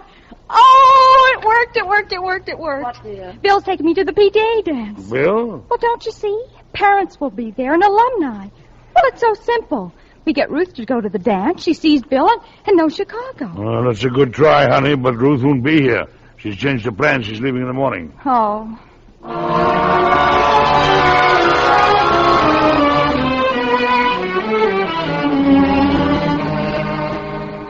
Oh, Ruth. Albert phoned, dear. He said he'll be right over. Thanks, Mother. He's taking me to the railroad station. Is she still going? What do you mean, is she still going? That foolish girl. Well, Bill's just as obstinate. Oh, if there were just something we could do. What if I wrote her a letter and signed Bill's name to her? Miriam, please. No letters. Oh. Well, then I suppose I could... No. Well, is our little chick ready to leave the roost? Hello, Albert. Albert, I am not in a very good humor. Now, Judge, it's all for the best. Chin up. Albert, do you have to be a yuck? Miriam. We're all very upset, Albert. But why? Ruth once made a foolish move, now she's making a wise one. And I say more power to her. And I say shut up. Oh, I'm sorry, Albert. Well, she'd better hurry. I've got to drive slow. My brakes aren't fixed. Bad brakes, huh? Hello, Albert. Oh, I'll take your luggage out to the car, Ruth. Come along, Miriam. We can help. Aren't you coming to the station, Dad? I can't, honey. There's a session in traffic court. Well, have a nice trip and drop us a line occasionally. Oh, I'm glad you're not upset about my leaving. Upset? Why should I be? You want to go, don't you?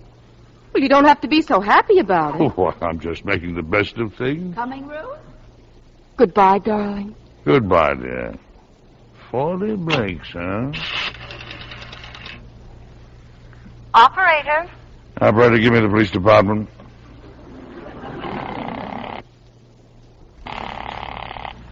This is Judge Wilkins. Police headquarters. Yes, I know. This is Judge Wilkins. Now, let me speak to Lieutenant Walker in the traffic department. Where is he? Where is Judge Wilkins? I insist upon seeing Judge Wilkins. That's the general idea, Bud. This happens to be traffic court. What is this? What is all this? Well, Judge, it seems this guy here is... Edith, Ruth. I'm here too, Father. Yes, I see you are. Judge Wilkins, you won't believe what I had to go through. You simply won't believe. Father, these two officers... Albert was driving, Harry, and he just... Order, please. This is a courtroom. They made me miss my train. I'm terribly sorry to hear that, Ruth. Ruth was a witness. She can testify. The witnesses will please sit down until they're called. Now, what's the charge? I charged them with false arrest, attempted assault and battery, and tearing my new blue suit. Look, just look! Sergeant, tell me what happened. Well, Judge, I was What closer. happened? These gorillas stopped me and asked me about my brakes. I told them who I was, and they were extremely rude. He made a very uncalled for remark, Your Honor. And then these two pigs... That was a remark! Just because I had the hiccups, they said I was drunk. Drunk, mind you. Oh, I shouldn't get excited. Well, he acted drunk, Your Honor. Then they took me to the police station. They made me walk a straight line. Now, Albert. And then I had to blow up a balloon. Sobriety test, Your Honor. Can't a man hiccup without having to blow up a balloon? Is it against the law to hiccup? Oh, I shouldn't get so excited. Tell me who tore his coat. He did it himself. I'm holding him by the sleeve, see? And he runs away, and I'm still holding the sleeve. Oh, here. Well, thank you very much. Albert, you are charged with driving with faulty brakes and resisting an officer. I take it you plead not guilty. I am not guilty, and I'm an hour late at the bank as it is. Well, just take a seat for a moment, Albert, and cool off. A man my age blowing up a balloon. Jim, you belong to the PTA, don't you? Why, yeah, sure, Your Honor. When is that dance? Next Tuesday. Thank you very much. Trial is set for Wednesday, 10 a.m. No bail will be necessary. Well, that's very decent of you, Judge. And all witnesses are ordered to appear at the same time. You don't mean me, Dad. I won't be here. I said all witnesses will appear. But I'm taking the next train to Chicago. The court is very sorry to inconvenience the witness, but our presence here on Wednesday is essential and is so ordered. But now look here, Dad. Young lady, in a courtroom, a witness does not address the judge as Dad. Your Honor is behaving like a stinker. And you'll stay in town for the trial, Mrs. Seacroft, or be arrested for contempt of court. Next case, please.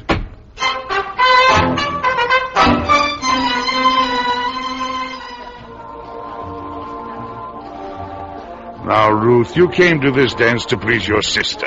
Well? The least you can do is to be pleasant. We can do without the judicial tone, Harry. We are not in court. We will be in the morning. I don't find that very amusing. Well, we might as well sit down. You know something, Bill? You're a very accomplished dancer. Thank you, Miriam. But I wish you wouldn't look so tragic. I want Ziggy to think we're having fun. Well, how's this? Now you look like an advertisement for toothpaste. Well, there's your Casanova in my pants. Oh, he's dancing with Clara. Miriam, are you expecting someone? You keep looking around. Now, what would I be expecting? Bill, what would you do if, by the sheerest accident, you happened to run into Ruth? Here at the dance? Well, she's not coming, is she? Oh, no. Oh, so you're disappointed. Look, let's just dance, huh? Well, of course it's Bill. And you knew he'd be here, didn't you, Father? He's your husband, Ruth. Well, I'm leaving. Ruth, come here. Oh, wait a moment, Ruth. Father, please, there's no need to make a scene. I'm just going home, that's all. Going home. Well, I must have been a very bad father. This has nothing to do with Oh, you. yes, it has. If I'd brought you up properly, you wouldn't be running away. You'd stay and face things. Please, I want to phone for a taxi. All right, Ruth, all right. The fact that you're a disappointment as a daughter is not important. If you want to be a failure as a wife, and not much of a woman, go ahead. Run out. On the other hand, if you'd care to dance... Oh, Dad, I'd love to dance. That's my girl. Gee, Miriam, it was sure nice of Bill to let me dance with you. Perhaps Bill just wanted to dance with Clara. Well, I'm glad you got here anyway. Oh, Ziggy, there's just no logic in my feeling about you. You're certainly not good looking. You're politically unconscious and... Oh, gee. You talk beautifully. Miriam, you want to wear my fraternity pin? Well, it's awfully nice of you to ask me, Ziggy, but giving a girl a fraternity pin, it's a barbaric symbol of possession, like branding a cow. Listen, I certainly don't think of you that way. But, Ziggy, if I were to wear your pin, it would mean that I'll wear it. You will? Huh? Oh, gosh! I can hardly talk!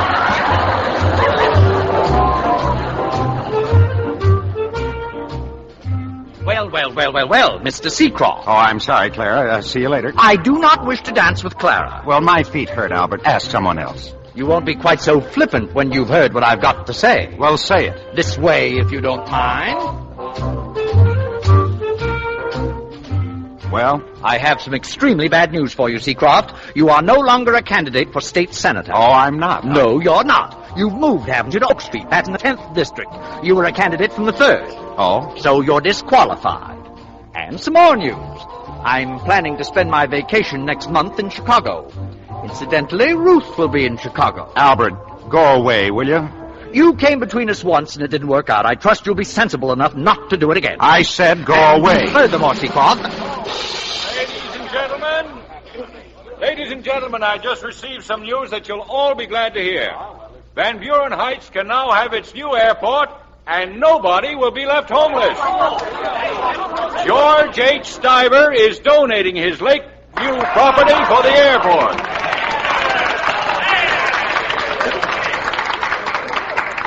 Mr. Metcalf, may I say a few words? Well, Mrs. Bixby? As most of you know, I have been very active in the campaign to elect our good friend Judge Wilkins to the state senate. In view of what you have just heard, there is no longer anything to be said in favor of that self-seeking young man who accepted the judge's bounty and the judge's daughter, only to desert both when he saw a chance for his own advancement. Mrs. Bixby, please. Not a word of that is true. Ladies and gentlemen, I'm Mrs. Seacroft. My husband has never been supported by anyone but himself. If we've separated, it's no one's fault but mine, and no one's business but ours. I personally am going to vote for my husband.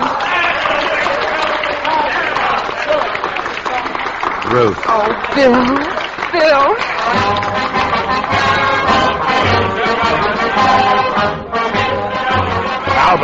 Albert, wait a minute. Wait, have you seen Bill? I said, have you seen... Albert, that black eye! He's seen him, Father.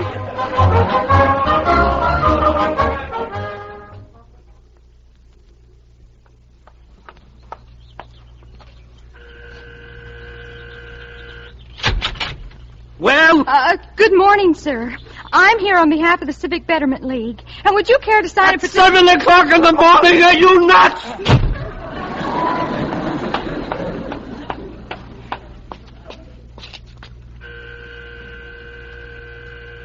Yeah, what is it?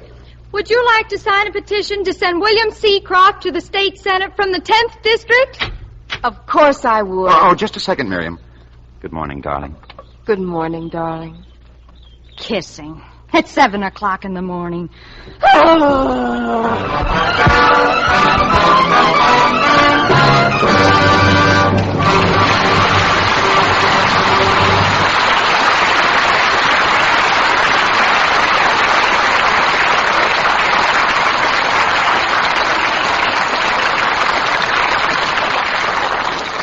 You're hearing Radio Classics on the KNX Drama Hour. Now, here's Mr. Keeley with our stars. The curtain has fallen on dear wife, but here she is with all her relatives to take an extra bow. William Holden, Joan Caulfield, Edward Arnold, and Mona Freeman.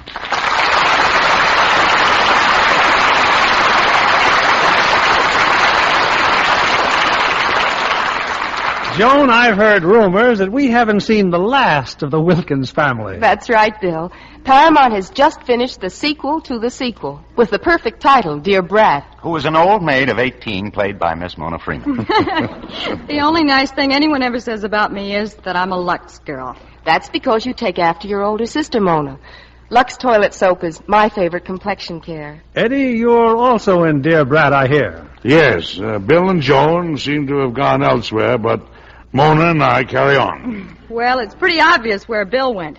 Right down Sunset Boulevard to win an Academy Award nomination for the best performance of the year. And we certainly want to add our congratulations and best wishes, Bill. Thank you. And our congratulations to Eddie Arnold. You know, he's opening later this evening at the Biltmore Theater in Apple of His Eye. And by now, he has a bad case of butterflies. Oh, Bill, I can hardly believe that a veteran actor like Eddie has opening night jitters. Why, of course not. The idea is to Ricklets, a couple of Joan, you must have some interesting new plans, a new picture, maybe? The lady says no. Now, what kind of an answer is that? I thought you were making a picture with your husband, Frank Ross. That's right, Bill. Frank is directing and co-producing The Lady Says No with John Stillman, Jr. Well, this lady says, what are you planning for next week, Bill? Well, Mona, next week we'll present one of our favorite stars, James Stewart. You know, Jimmy was to have appeared a few weeks ago, but he'll be with us for sure next Monday night in a rollicking comedy, When Willie Comes Marching Home. And co-starring with him in this recent 20th Century Fox screen success, we'll present William Demarest in his original role and delightful Joanne Drew. Well, that's one we won't miss, Bill. Good night. Good night. Good night. You're a wonderful family.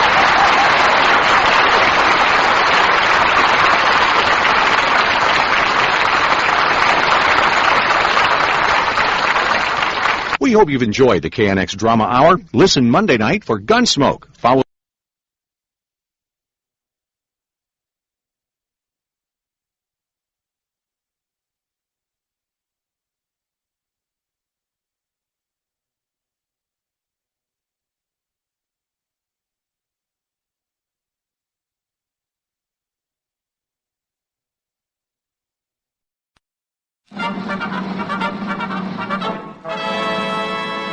From Hollywood, California, the Lux Radio Theater presents Janet Gaynor and George Brent in Mrs. Moonlight.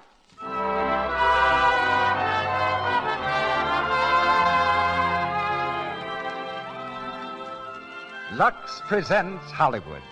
The Lux Radio Theater comes to you with the good wishes of the makers of Lux Flakes. It's made possible because you buy Lux Flakes so regularly. This year, more than ever, you need Lux because it's a Luxable year. Stores are full of the new cottons, smart and crisp as iceberg lettuce, rayons and silks and many new textures. They'll all stay new-looking longer with Lux. Give them the safe care you give your underthings and stockings. Just one washing failure may wreck a clothes budget, you know. Let me put it this way. It pays in dollars, and it costs only a few cents to use Lux for everything safe in water. Remember, a little goes so far. Lux is thrifty. It's a different type of play we bring you tonight, a most unusual romance of a girl who wished she might never grow old, and whose wish came true. Janet Gaynor and George Brent are the stars of Mrs. Moonlight.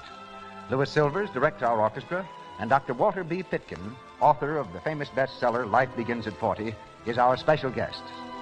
And now, the producer of the Lux Radio Theater. Ladies and gentlemen, Mr. Cecil B. DeMille.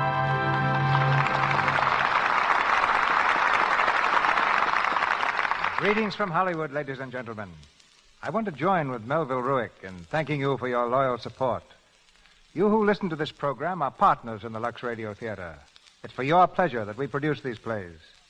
It's your preference that helps select them, and your purchases of Lux that make this theater possible. Traveling across the country in connection with the opening of Union Pacific, I met a woman who asked me what she could do to express her thanks for the pleasant evenings that this theater had brought her. I told her the best way to show her appreciation was to buy the products behind the Lux Radio Theater, Lux Toilet Soap and Lux Flakes. Those women in our audience who are not already using these splendid products, and I assume there are only a few, will thank me for suggesting their use. And we thank each and every one of you for your loyalty, which makes this theater possible.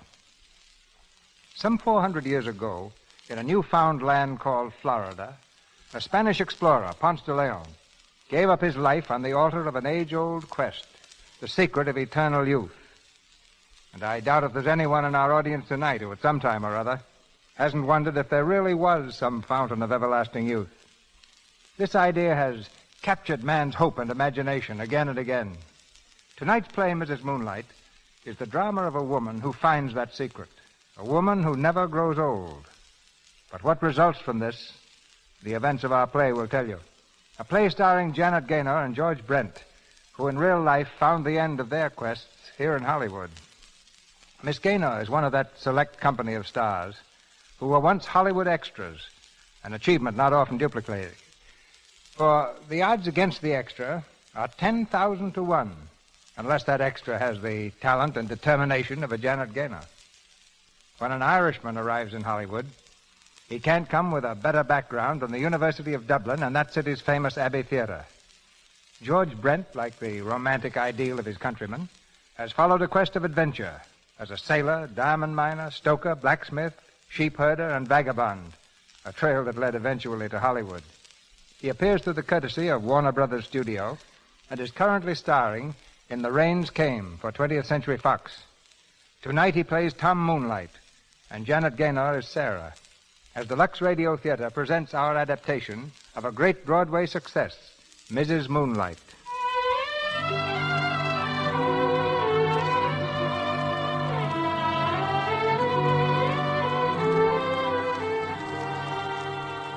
Midsummer Night in England. The year is 1881, almost 60 years ago. In a tiny garden facing on the moors, a lovely young girl stands in a dress of shimmering white. Her face is lifted toward the full round moon, and her eyes are bright and shining, for tomorrow's her wedding day.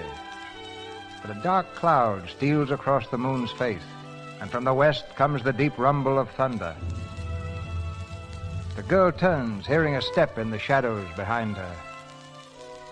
Edith? Edith, is that you? Yes. Whatever are you doing out here at this time of night, Sarah? Looking at the moon and thinking how happy I am. Oh, it's going to rain. Only a summer shower. I don't like it. There's a queer feeling in the air tonight. Have you felt it too? It'll be too bad if it rains tomorrow. Oh, it won't. It couldn't. You mustn't tempt Providence, Sarah. I'm not afraid of Providence. I'm not afraid of anything tonight. I'm going to marry Tom Moonlight. And tomorrow, I'll be Sarah Moonlight. Isn't it the most beautiful name? Very beautiful. Edith, you like Tom, don't you? Whatever made you think I didn't? Nothing. Only sometimes when I speak of him, you seem to... Oh, nonsense. It's your imagination. You'd better come in now. In a little while. Tom's stopping by to say goodnight. But don't you wait up. My maid of honor must look her best tomorrow, too. My best is only a candle beside you. No one will even notice me. Edith. There's Edith Jones, the bride's cousin. What a pity she didn't inherit the family looks. Edith, what is it? Aren't you happy for me? Oh, you know I am, but perhaps I'm a little sad, too. Well, I'm going in. I don't like storms. Good night, Sarah. Good night.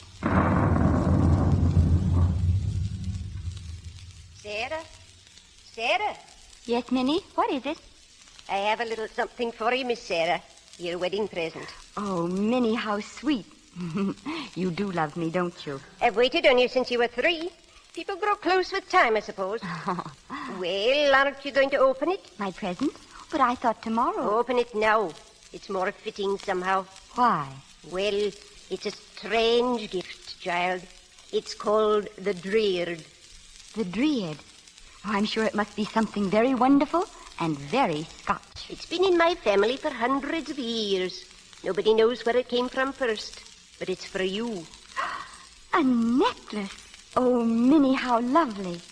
But why is it called the Dreard? I don't rightly know, but there's said to be magic in it. Magic? Aye, there's a legend. It's said that there's one wish granted to every owner. One wish that will come true. One wish. Sometime you may want something badly, Miss Sarah, with all your heart. It may be that you'll use it then. Sarah? Yes, Edith? Your Tom Moonlight is here. Tom. I got away as soon as I could, darling. Oh, I knew you would. Look, I've had a present already. From Minnie. A necklace? Well, that's beautiful, Minnie. And there's a legend, Tom. It's not to be talked about. Oh. You must get to bed now, Sarah. It's growing late. I won't keep her 5 minutes. 5 minutes then, or I'll come get her myself. Oh, Tom. Tom Moonlight. Do you know I'm very happy? My darling. So happy it frightens me. Fasten my necklace. I want to wear it. So you'll be even more beautiful? There. Well, that was close, wasn't it? How still it is after. How unearthly still. Perhaps the gods are standing gaping, surprised that any mortal could be so lovely. Tom, we must always be as happy as we are now. Nothing must ever change. It never will. Oh, if I could only be sure. You can. Our love will never change. But we'll change. We'll grow old, Tom. You won't like me to look old. I'll always see you just as you are now, Sarah. Just as I married you. As I am now. There, you see? What? Oh, Tom, if you ever stopped loving me, I should die. Stop loving you? When I die, Sarah, and not even then. Our love is forever. Oh, it must be. It must be. It's late. Kiss me good night. The last time I shall ever have to leave you. The last time. Good night, my darling. Good night.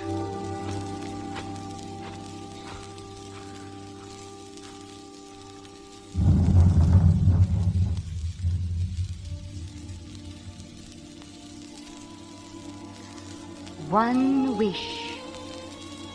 wish to every owner.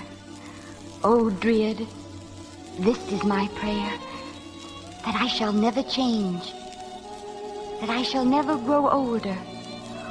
Oh, let me look always, just as I do tonight. It's my youth he loves. Don't let me lose it. Let me keep it always for him.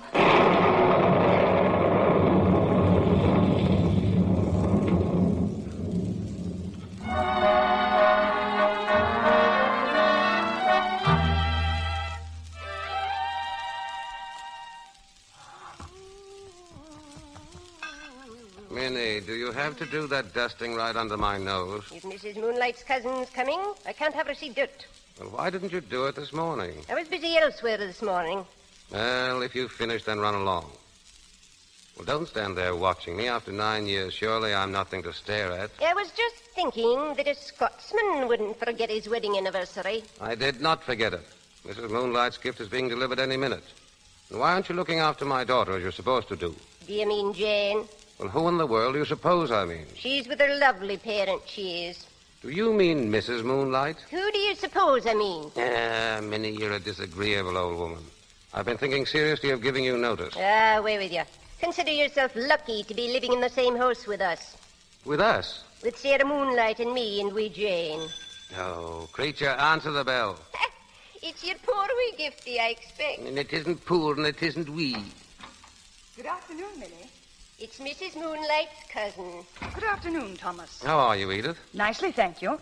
Where's Sarah? She's with Jane. Oh, Minnie, will you please inform Mrs. Moonlight that her cousin is here to go to the band concert with us? She doesn't have to. How are you, Edith, dear? Many happy returns of the day, Sarah. Here's my present. Oh, how nice. What is it? I'm afraid you won't like it. I'm sure I will. Oh, a shawl. Oh, I mean, but what a lovely one. Yes, I knew you wouldn't like it. Oh, but I do, Edith. No, you don't like it because you think shawls are only for old people. Oh, how absurd. You think too much of your age, both of you. Do you think I do, Edith? Well, since you asked me, yes. You dress too young. Several people have mentioned it. Well, they're just envious. Sarah doesn't dress young. She looks young. Well, put it any way you like. But tell me this. Does Sarah look a day older today than she did at 21 or 20 or even 19? Well, no. But is that a crime? Well, I didn't say so. Do you think so? Well, I don't think it's a crime, but it is odd. What do you mean by odd? Just odd. I see. Oh, please, Edith. Let's forget it. Oh, of course. It was Sarah who asked me. Oh, look, Edith. I got a letter last night from Maud. From your sister Maud? What does she want? She wants to tell me she's just had a baby. Now, why does she think you'd care? She gave up her family when she ran off with that good-for-nothing foreigner. Answer that, Minnie. Is it a boy or a girl, Sarah? A girl. They've named her Joy. Ironically, I presume. Do they still live in Florence? Of course. His work is there. He's an artist. Here it is. Here what is? Where did you get that box, Minnie? That's a little present from me, my dear. Oh, Tom, what is it? Well, open it up and see. A dress. Oh, and it's beautiful. It's the most beautiful dress in the world.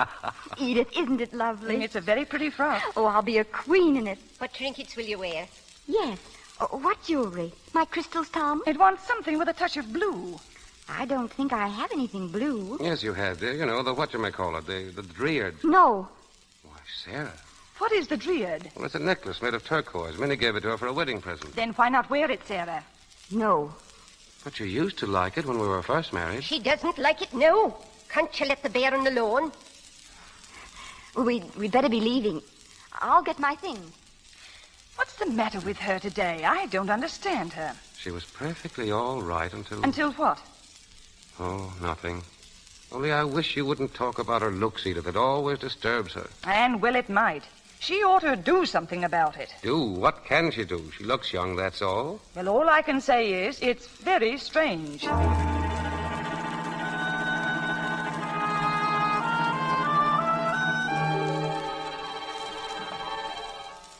seem very disappointed this afternoon, but sure, well, even Edith might have known better. Tom. What is it, dear? I've been meaning to tell you. You must be very, very nice to Edith. Well, I am. Why? You see, Edith's in love with you. Ah, don't be silly. It's true. She always has been. That's why she seems bitter at times. Well, I don't believe it. She probably respects me, but I don't think any more than most other women. Yes, I suppose they're all in love with you. Except me. You? Why, you adore me, Mrs. Moonlight. I don't. I love you. Dear Mr. Moonlight. As much as ever. And after 9 long years. As much as the first time.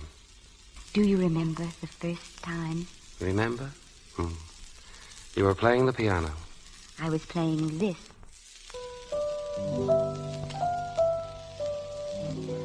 May I sit beside you, Mrs. Moonlight? No. Tom, don't. But I must kiss you. I can't help myself. Mr. Moonlight, what a way for old married people to behave. Old married people. Why, go over and look at that old married lady in the mirror. I look my years, Tom. You don't, of course. Oh, Tom. And it's my belief that you never will. Oh, please don't say that. Oh, Sarah, you've got to get over that silly fancy. Oh, I can't. I'm frightened. Frightened? Supposing someone should be born who never really did grow any older. What would happen? Well, she'd probably make a fortune in a freak show. Oh, please be serious. Oh, how can I be serious about such nonsense? But just supposing, what do you think would happen? Well, in olden times, she'd probably have been burned as a witch. And nowadays? Nowadays, we have other ways of dealing with witches. Less crude, perhaps, but just as nasty. Why, Sarah, you're trembling. Tom, once I prayed above all things that I should never grow older, look older. I thought you'd stop loving me if I did. Now I think you'll stop if I don't. But you will, darling. Of course you'll look older in time. You'd rather I did? Well, yes, I think I would, but there's quite enough that's miraculous about my wife without that. Oh, it sounds foolish when I talk about it to you, but not when I'm alone. Sometimes I feel I'm going mad and can't stand it any longer. You see, it's growing stronger, not weaker. Every year for years, ever since we've been married. Sarah. Oh, do you think I'm just fanciful? That's all. And you'll always believe, whatever happens, that I love you, won't you? Yes, dear. But nothing can happen. In fact, I promise you that in the morning you look 102.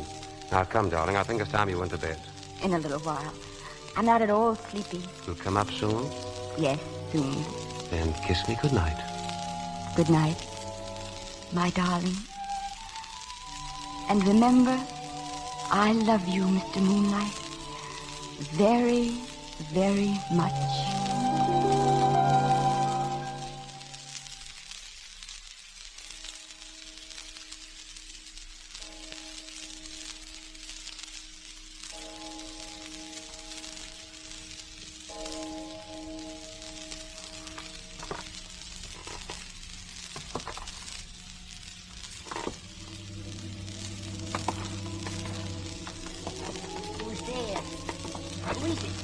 It's I, Minnie. What are you doing with those bags? Where are you going at this time of night? Minnie, I'm never going to look any older. What fool's talk is this? Your necklace, the Dryad, and the legend. I know of no legend. I wished, Minnie. It was the night before I was married. I wished that I might never look any older. That legend, Minnie, it was true. No. Can you look at me now and say that? Oh, Miss Sarah. I suppose it was wicked of me to wish. Vain and unnatural. Now, I'm a kind of freak. A witch. We have new methods for burning witches. We burn their dear ones too, Minnie. What is it? What are you going to do? I'm going away out of their lives. Tom's and Jane. What foolishness is this? Tom growing old beside me, and Jane, a young lady with a mother who didn't change. Oh, I couldn't stand it, nor could they. You'll break their hearts. I'd break them if I'd stay. Where will you go? To Maud, in Florence. Tom Moonlight will find you. He mustn't know, and you must never tell. He must think me dead. Promise? Poor Tom Moonlight. Promise? I promise, if that's the way it must be. Thank you. Goodbye, Minnie. Goodbye, Sarah Moonlight. You'll take care of them, won't you? Aye. Tom and little Jane. Take good care of them. For me.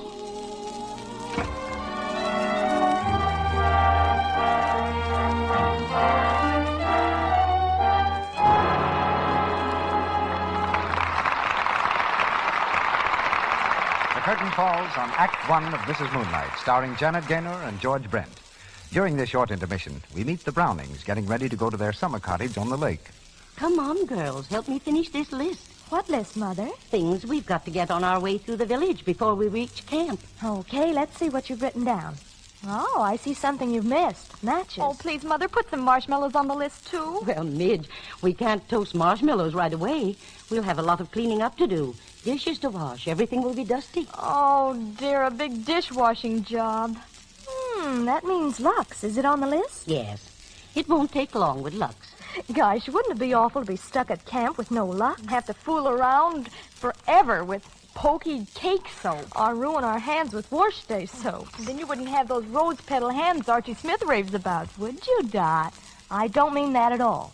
Anyhow, you know perfectly well Lux is the nicest way to do dishes, isn't it, Mother? Of course it is, dear. I want you girls to have nice hands, so don't worry. There'll always be plenty of Lux in the house. Wise Mother Browning. People notice red, rough hands right away. They certainly rob a woman of charm. That's why it's so important to wash dishes with Lux. There's an amazing difference between Lux and harsh wash day soaps. Your hands feel it when you touch those soft Lux suds. And your hands show it, too. They soon look so much softer and prettier. Did you ever realize this? Lux Flakes are as gentle as the finest toilet soap. They haven't any of those alkaline suds builders that sting and irritate your skin. And yet, Lux for dishes costs almost nothing. Why, a lot of women find that just one big box will do their dishes for about 60 meals. So be sure to get the thrifty big box of Lux Flakes right away and use it for dishes every day. And now, here's Mr. DeMille. Act Two of Mrs. Moonlight, starring Janet Gaynor in the title role and George Brent as Tom.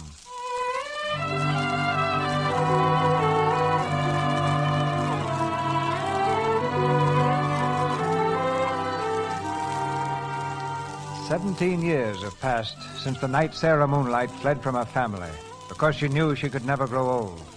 Unable to find a trace of her, Tom Moonlight has picked up the broken threads of his life. He's been married for many years to Sarah's cousin, Edith, and is enjoying a middle-aged happiness. Jane, the young daughter Sarah left behind her, is now a woman old enough for marriage. One of her suitors, Percy Medling, has come to call. In the living room of the Moonlight home, he leans toward her, a desperate look in his eyes. You're not listening, Jane. Of course I'm listening, but can't you tell me some other time, Percy? I'd rather tell you now, Jane. But we're expecting a guest. Minnie's gone to the station to meet her. Yes, I know, but... It's a brand new cousin. You mean a baby? Oh, no, silly. She's only a year or two younger than I. They've lived in Italy for years. We've never even seen her. Jane, I'm sorry to interrupt, but if you have a guest coming, I must say what I have to say quickly. Now, as to my present occupation, engineering is quite a respectable occupation, and the firm is well established and an old one. Furthermore, my father would be regarded by many people as being, so to speak, in a very comfortable position. Percy, are you proposing to me? Well, yes, I was coming to that in a moment. May I advise you, Percy, the next time you want a girl to marry you, just say, Jane, I love you. Unless, of course, her name is Mary. You mean it's no good, then? I'm afraid not, Percy. You see, I don't love you. Oh. I'm very sorry, Percy. Jane, there isn't any other. I mean, you're not in love with someone else, are you? I don't know. But you must have some idea. I mean, well... Willie Ragg is coming over a little later. Willie Ragg? Oh, I see.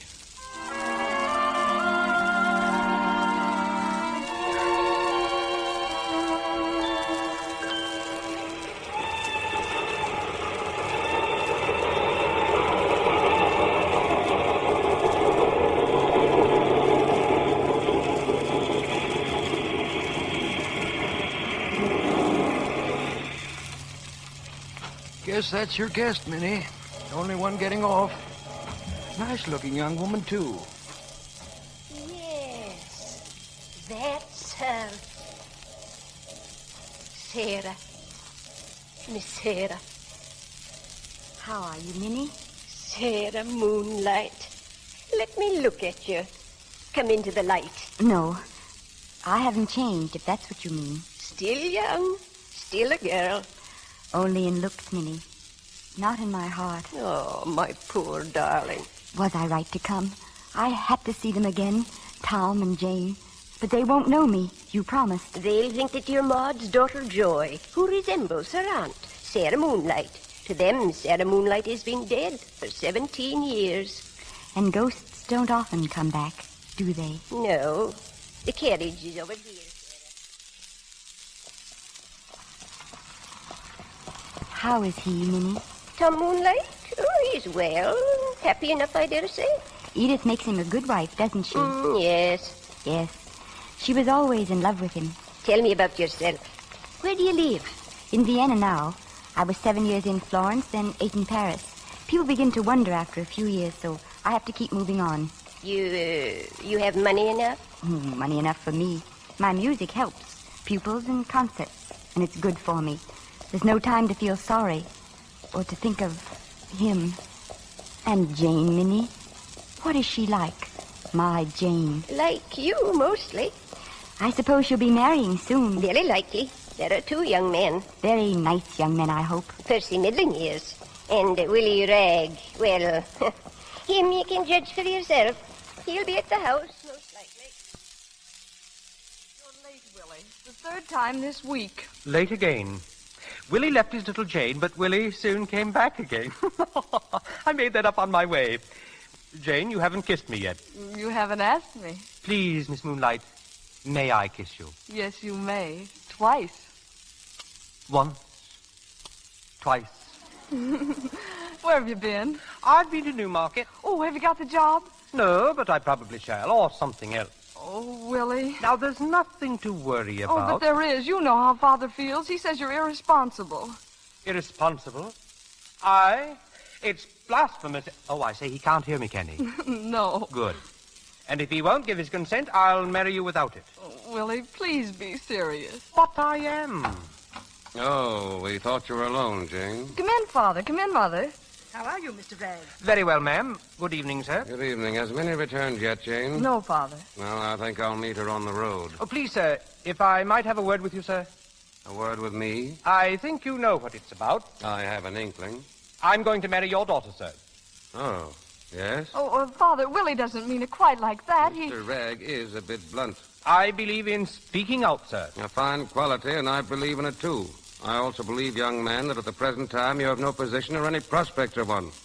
Under those conditions, I don't quite see how you can speak of marriage.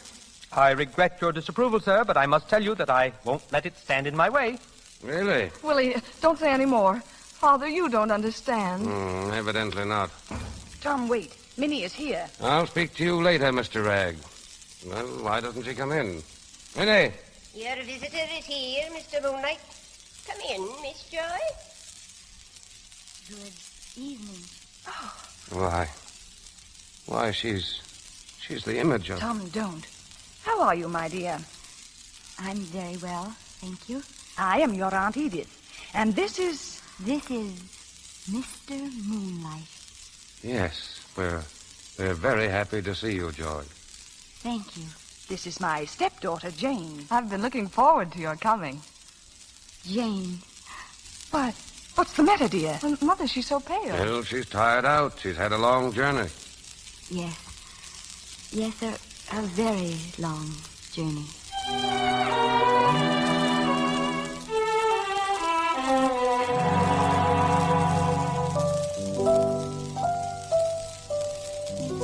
Sarah? Yes? It's almost time for your train, Sarah. I know, Minnie. The days have passed quickly, Sarah. Too quickly. Oh, there was so much I wanted to do. And now it's all slipped away from me. Oh, Minnie, she must be happy. My Jane must be happy. If I knew she was going to be, I could leave in peace. You're talking of Willie Ragg now. Yes. Why can't she see, Minnie? Why doesn't she know? And why am I so powerless to help her? I'm her mother, Minnie, and I can't lift my hand.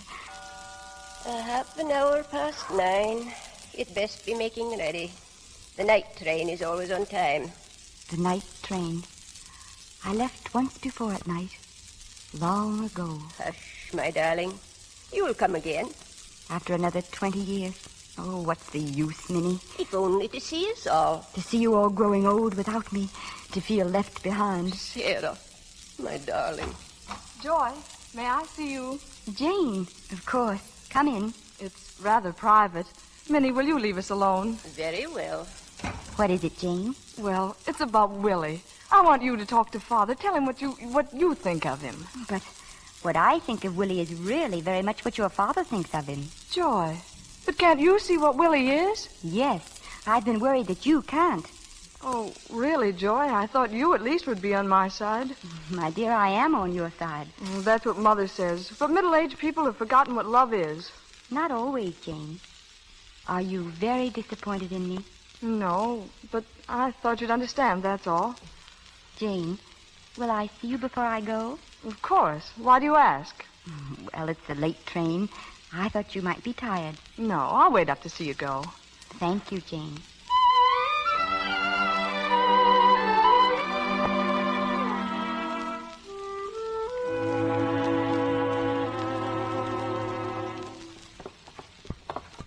Hello, Jane. Is that you? No. Oh, Miss Joy. Do you want her, Mr. Ragg? I'll call her down. No. Not yet. Come down yourself. Oh, this is a bit of luck. Finding you alone, I mean.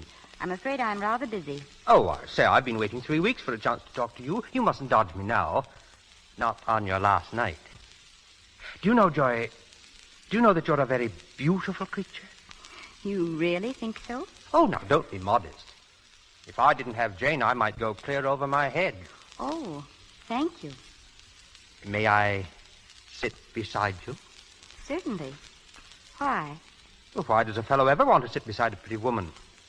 Usually because he wants to kiss her. That's why. Why did you do that? I don't know. I've been wanting to ever since I first saw you. Are you angry? I'm not sure yet. Have you forgotten Jane? Of course not. I adore Jane, but... But what? Well, hang it all, I'm not married yet, you know. And if you are angry about my kissing you, I can only say, I'm sorry. I didn't say I was angry. I may not be angry at all. You know, Joy, you're a strange girl. Yes, I am. You're not like any of the girls I've known. You're different. I want to see you again, Joy. You must let me. I'm going to Paris. I'll follow you. Where will you be? What address? Please tell me. Numéro 82. And the rest? Rue d'Alger. Rue d'Alger. Hadn't you better write it down? Do you think I could forget it? Joy, listen, I can't leave tonight, but I'll follow you. Look for me. Would it be rude if I asked to come in? Jane, I didn't hear you. Perhaps I walked too softly. Believe me, I didn't mean it. I was just telling Joy goodbye. Was that it? Of course. Well, I really must run. Goodbye, Joy. And goodbye, Jane. Darling. See you tomorrow. Night. Jane. Jane, dear. Don't come near me. Don't touch me. You're vile. Jane, don't say that. You are. You're vile. You're unclean. I heard you. I heard everything you said. Now go on. Go to Paris. Wait for him there. He'll make you very happy, I'm sure. But at least he hasn't the chance to make you unhappy. You see Don't now... speak to me. I hate you. I hate you. Jane. Father, make her go. Make her leave. Get her away from here. Jane, what is it? I can't bear the sight of her, I tell you. Are you mad? She wanted Willie. Well, she may have him. And you needn't worry any longer about me, Father. I'll marry Percy just as you wanted. I'll marry Percy middling and be miserable all my life. Now are you satisfied? Joy, I'm sorry for this. I'm sure she's just upset, that's all. Oh, please don't be polite. Well, I'd better leave. I'll miss my train. Are you disappointed in me? I don't even know the facts. Jane told you. I've stolen her young man. But I didn't want him. I'd rather have Jane's love than anything in the world. Then why did you do it? You were against the marriage. Certainly I was. I knew they'd never be happy. So did I. Did you? And this talk about Paris? He wanted to follow me. I gave him the wrong address, a made-up one. I only wanted Jane to see what he was really like. Why, you funny child. When Jane is over this, will you tell her what I've told you? Of course I will. Promise? I promise. Mr. Moonlight, are you happy? Yes, of course. Why? I knew you were really. I just wanted to hear you say it. What a strange, strange girl you are, Joy. You're the second person who said that tonight. Oh, there's my carriage. I don't want to go back. I don't want to go yet. You may stay if you want to. No, I can't. Goodbye, Mr. Moonlight. Goodbye. I shall miss you very much, Joy.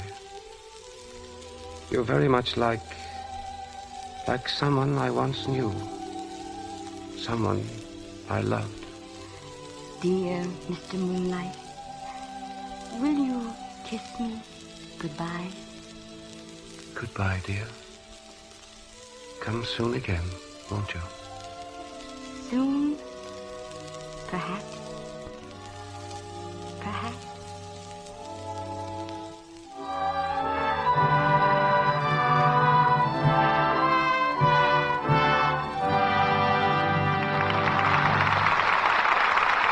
We pause for station identification. This is the Columbia Broadcasting System.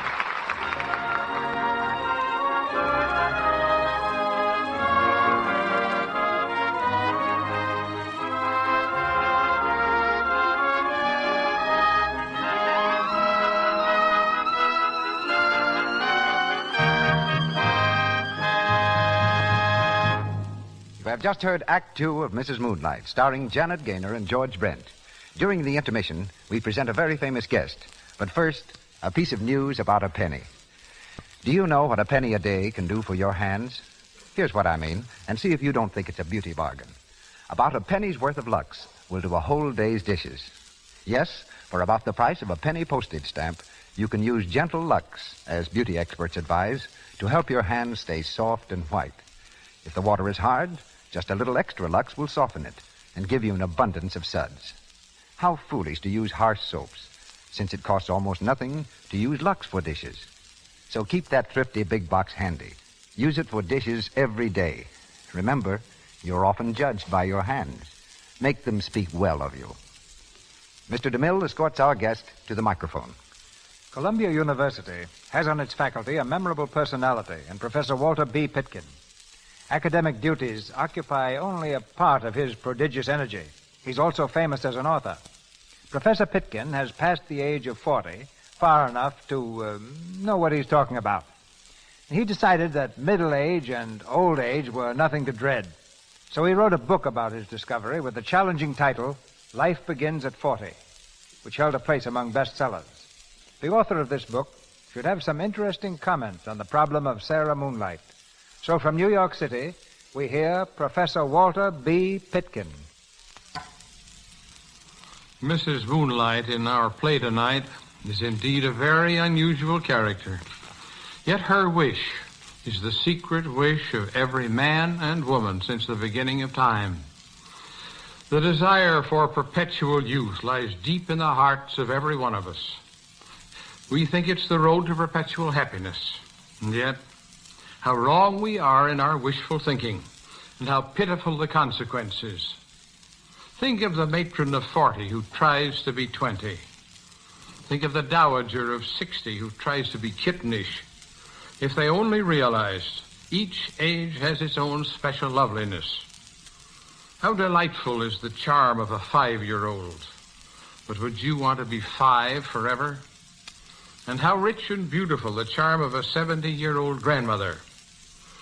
I agree with Samuel Butler that youth is a greatly overrated season, like spring, occasionally sunny, but usually full of raw gusts. Youth is lovable but immature. But middle age and old age are as deep as character, and character can be as deep as the universe. Nature is always moving forward. If you attempt to stop the march, you die, mentally and spiritually. Life insists that we grow, that we live each new day as it comes, reaching out to accept new responsibilities and new experiences. And it is those enriching experiences that give us beauty and charm and keep us young and alive. People who keep up with the times. People who never try to stop the clock. People who refuse to be perpetually 20. They are the ones who know that life is just beginning at 40. We cannot condemn youth and its lack of wisdom, but we do condemn age, which refuses to accept its own rich rewards. And now let us return to Mrs. Moonlight. I don't know how this play turns out, but I do know that Mrs. Moonlight is basically a splendid woman. And I have faith that somehow she will be able to discover a solution to her problem, and that she will find happiness. You show us that autumn has beautiful colors, Professor. In Hollywood again, we continue our play, Mrs. Moonlight, starring Janet Gaynor and George Brent.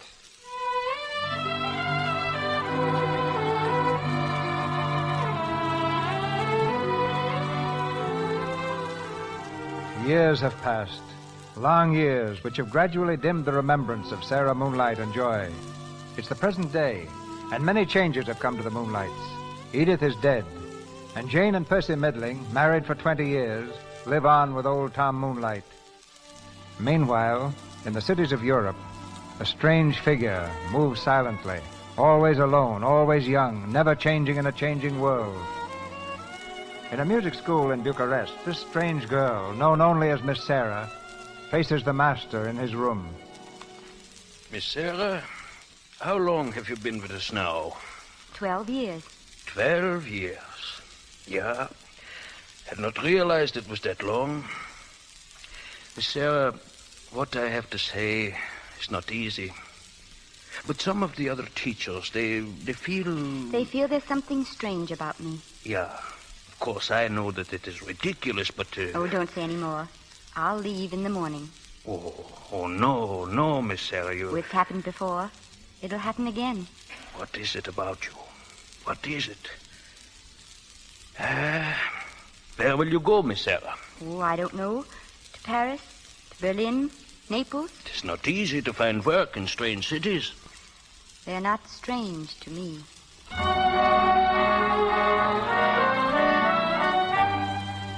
And you want to work here, Miss Sarah?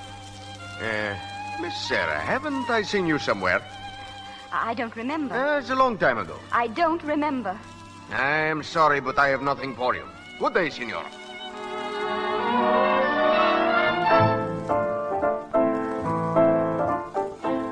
The concert season in Paris is well booked, mademoiselle. If will your name? I am called Miss Sarah. Miss... Of course I remember you. You played here in 1904. You... What, that is impossible. Yes, you've mistaken me for someone else, monsieur. But you say you are... No. Good day, monsieur. And you want to teach my daughter? Yes. I can give your daughter lessons every day. Just as you gave them to me? What? You gave me lessons, too? No. You did. When I was a girl. Oh, no. I remember. Miss Sarah. No.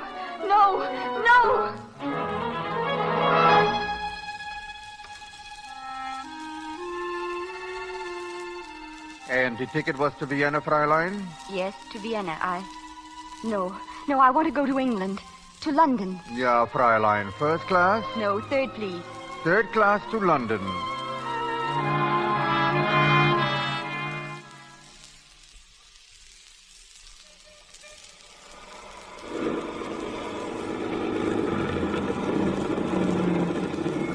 See you tomorrow, Peter? Right you are. Thanks for the lift. Oh, it's a pleasure. I say, Peter, is that somebody waiting for you? Where? That woman by your steps, looking up at the house. I don't know who she is. I've noticed her hanging around the house several times the last few days. Why don't you ask her what she wants? I believe I will. Goodbye, Greg. Bye. I beg your pardon, but are you looking for someone? No, not exactly. You look ill. Would you like to come in for a moment? This is my house. Your house. What is your Christian name? Why, Peter. Peter. Peter Middling. Your father is Percy Middling, and your mother is Jane. How did you know that? And your grandfather. Is he dead? No, he's not dead. Oh. Oh, here, wait a moment. Don't go away. Why, you're cold and ill. Come inside and get warm. Oh, no, I mustn't. Nonsense. A hot drink will do you good. Come along now. Will you wait here a moment, please? Thank you. Mother? Peter, come in. I say, Mother, I brought a woman into the house. Peter. No, listen.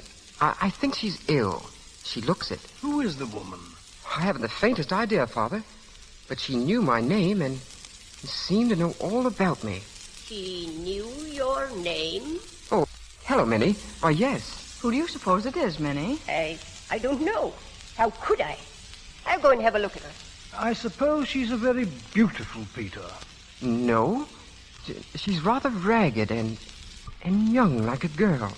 But her eyes are too big and, well, there's something strange about her. Come in, please. Thank you. Good evening. How do you do? Come and sit down by the fire. Are you Peter's mother? Yes, I am. Yes, I thought you were. You're very lovely. Would you like something hot to drink? And that is Percy Middling. How do you know that? You mustn't ask me questions. Please sit down. Thank you. Well, I'm all right, really. It's just that lately I've had a kind of pain here in my heart. Peter, come and sit near me. You've got to tell me all about yourself. Are you at Oxford or Cambridge? Oxford. Like your grandfather. How did you know that? Who are you? Poor puzzled Jane. I'm just an old lady, my dear, who's rather come down in the world. Old? Why, you're a girl. That picture on the table. It's Tom Moonlight, isn't it? Yes, it is. Was it just taken? This picture? That? Oh, that was taken a good 10 years ago. May I see him? I'm afraid not. He's very feeble. His memory's gone, and he really doesn't recognize people. He hasn't recognized any of us for months. Poor Mr. Moonlight. He hasn't really been the same since my grandmother died. Your grandmother? You mean Edith? Yes. Oh, I say, if you're an old friend of Grandfather's, perhaps you could come tomorrow and see him. She can see him now. Minnie, you brought him down? Father. Tom Moonlight. Who is that over there? Father. He doesn't know you, Mother. He's staring at her. Oh, my dear. I've been asleep. Yes, Tom. Has Edith gone? Edith? Yes, dear. She's gone. Well, that's good. I'm worried about Edith. Worried about what you told me this evening. I've been thinking it over, and I believe you're right. Edith is in love with me. Of course she is, darling. We all are. Including you, eh? A little while ago it was all except you. Was it, Mr. Moonlight? Perhaps I've grown older since then. Have you indeed? Well, I'll tell you a secret. I never believed you. You love me very much indeed. Clever Mr. Moonlight. Grandfather, who is she? Who is she? Why, that's my wife, young man. Who are you? I'm Peter. Well, I don't know you, sir. And I don't much want to. Grandfather, what is your wife called? She's called Sarah, of course. Sarah Moonlight. Percy, he thinks it's his first wife. What are they saying? Don't they like my Sarah? Well, of course they do. Especially me. I think she's lovely. And she is, too. And what's more, she doesn't change. Did you know that? She doesn't change. Now, what's that about changing? She's worried about that. I don't like that. I've forgotten it. Tom, shall I play for you again? Huh? Yes. You always like this. May I sit beside you, Mrs. Moonlight? I'm a very lucky man, Mrs. Moonlight. And a very, very happy man. Yes, dear. And you're a very happy woman, Mrs. Moonlight. Very happy. I think I've never been so happy in my life as I am now. And I'm certain of this. Mrs. Moonlight, I could never be happy with any woman but you. That's what you think, Mr. Moonlight. It's what I know. Sarah, I think I'll go to bed now. I'm feeling tired, sleepy. Yes, dear. I'll take him upstairs. So tired, Sarah. So very, very tired. Father. Peter, get some brandy. Oh, my darling.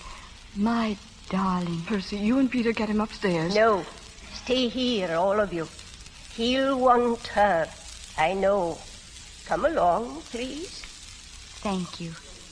Thank you, Minnie.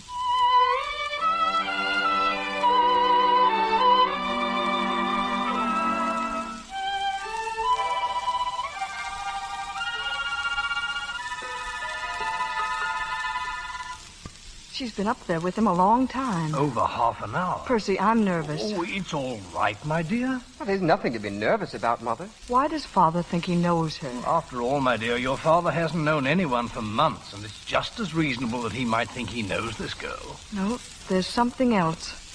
But I won't say it. I'm afraid. Wait, here's Minnie. Minnie, how is Father? Your father is dead. Minnie. Oh, Minnie. She was with him. He was in her arms. Minnie, who is that girl? She's someone Mr. Moonlight knew a long time ago. Minnie. Come in, dear. Peter, get her a chair. I'm quite all right. All right, thank you. I'm not unhappy. It was really very, very beautiful. It would be wicked to be unhappy. I'm only very tired. I wonder why I'm so tired. Please sit down. You'll feel better in a minute. Thank you, Peter. He just said to me, I love you, Mrs. Moonlight, very, very dearly. He just said that. He looked happy, too. Jane. Yes? Give me your hand. I'm so pleased with you, Jane. I've always liked your nice Percy middlings, and you've done well together, haven't you? A nice boy and a nice home. Oh, I'm so tired. I love you, Mrs. Moonlight, very, very dearly. Jane, do I look happy? Very happy. Are you? Oh, so happy. It's funny need to be so tired. Here in my heart. Perhaps. Oh, how lovely. Now, Lord, lettest thou thy servant depart in peace.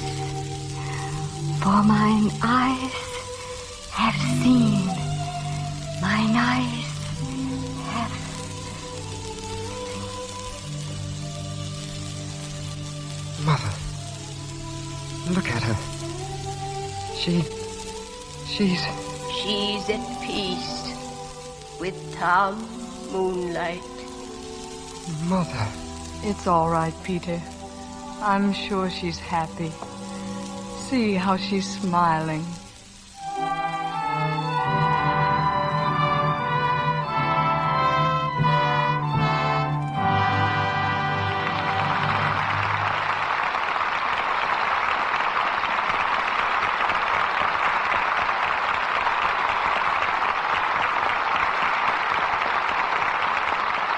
The curtain falls on Act 3 of Mrs. Moonlight, starring Janet Gaynor and George Brent.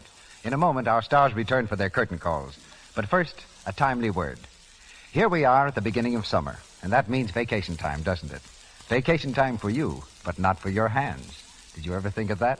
You're right, Mr. Roy. My hands work harder in the summer than in the winter, but with gardening, swimming, tennis, and... And housekeeping? Oh, yes, housekeeping, of course.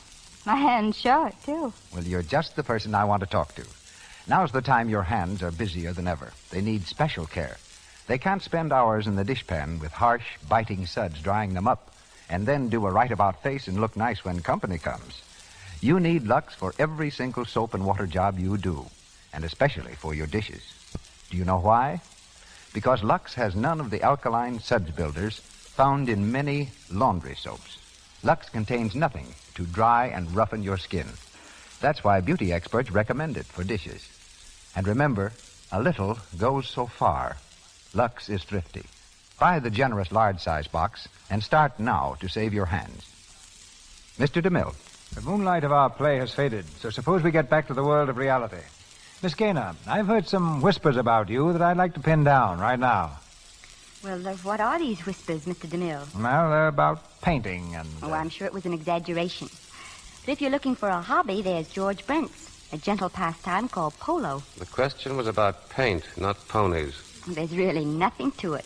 Something around the house always needs paint. Kitchen table, the lawn chairs, a cupboard. A landscape or a still life. I'm afraid my watercolors are pretty amateurish. But the furniture painting, well, now that's quite professional. Could George and I persuade you to do a sketch of us, say with me sitting in a chair and George standing behind with his hand on my shoulder? I'd be delighted to, but I'm afraid portraits are beyond me. If you draw a picture of an orange and it doesn't look like an orange, you can always say it's impressionistic. That doesn't go with portraits, at least not when the living originals do the judging. Why hasn't somebody seen one of these pictures? I keep them locked up. But you can look at the lawn chairs I painted any time. I used a special weatherproof paint. We could have used some of that and the rains came. I doubt if there has ever been so much rain in California before. And photographing rain is a difficult operation, too. It has to be done on a clear day to get enough light. Yes. Well, if it was a cloudy day and looked like rain, we made sunshine scenes indoors on a soundstage. Now, that's not so crazy as it seems if you think it over. Well, I'll figure it out on the way home. And I think it's time to leave now. Well, I recognize a gentle hint. Good night, C.B. I hope the man in the moonlight and Mrs. Moonlight shine long in clear skies. All of you, I'm sure, will want to join us again a week from tonight when you hear the announcement of our stars in play, which Mr. DeMille brings you in a moment. Assisting in our cast tonight were Janet Young as Minnie, Jane Gilbert as Jane, Ted Osborne as Willie Ragg, Claire Videra as Edith, James Eagles as Peter, Eric Snowden as Percy Midling, Lou Merrill as Heinrich, Frank Nelson as Bonelli, Jane Morgan as Frau Muller, and Eddie Kane as ticket agent. The play Mrs. Moonlight was written by Ben W. Levy. Louis Silvers appeared through courtesy of 20th Century Fox Studio, where he directed music for Second Fiddle. Don't miss the Lux Daytime Radio program, The Life and Love of Dr. Susan. This human and gripping story of a young, attractive woman doctor is brought to you every afternoon, Monday through Friday. For the time and station, see your newspaper. The life and love of Dr. Susan comes to you in addition to the Lux Radio Theater. Your host, Mr. DeMille. Scattered along the boundary between the United States and Mexico are colorful, exciting jumping-off places called border towns. To such a place we take you next Monday night in a melodrama of a disillusioned man who crushes his ideals in a scramble for money and power. Into his life come two girls, and the mark they leave upon it is told in our adaptation of the hit picture Border Town. And bringing Border Town to our microphone are three stars, outstanding in popularity and talent. Don Amici, Joan Bennett, and Claire Trevor.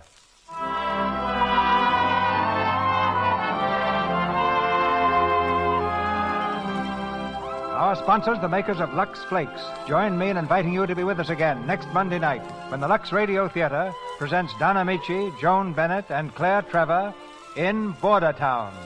This is Cecil B. DeMille saying good night to you from Hollywood.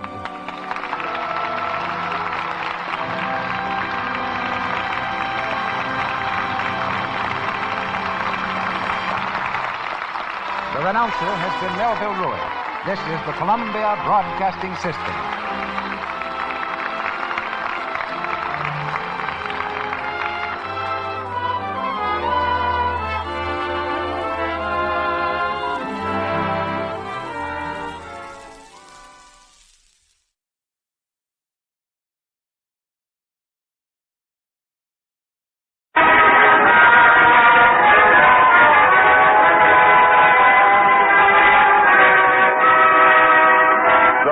Theater, starring Joel McCrea and Constance Moore in Smokey. Ladies and gentlemen, your producer, Mr. William Keeley.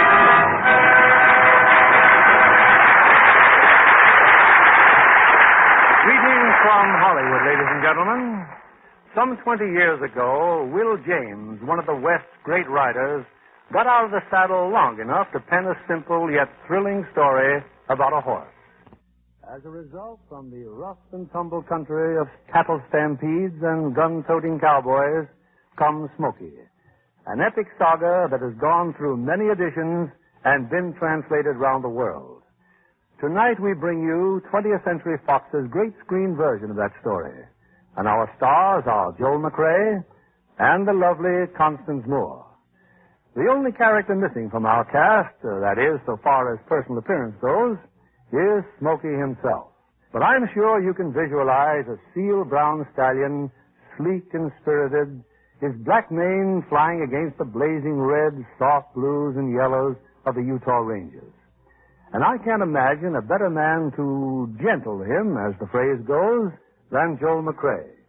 On to our play, Act One of Smokey, starring Joel McCrea as Barkley and Constance Moore as Julie. As our theater lights are lowered, the curtain rises on Clint Barkley.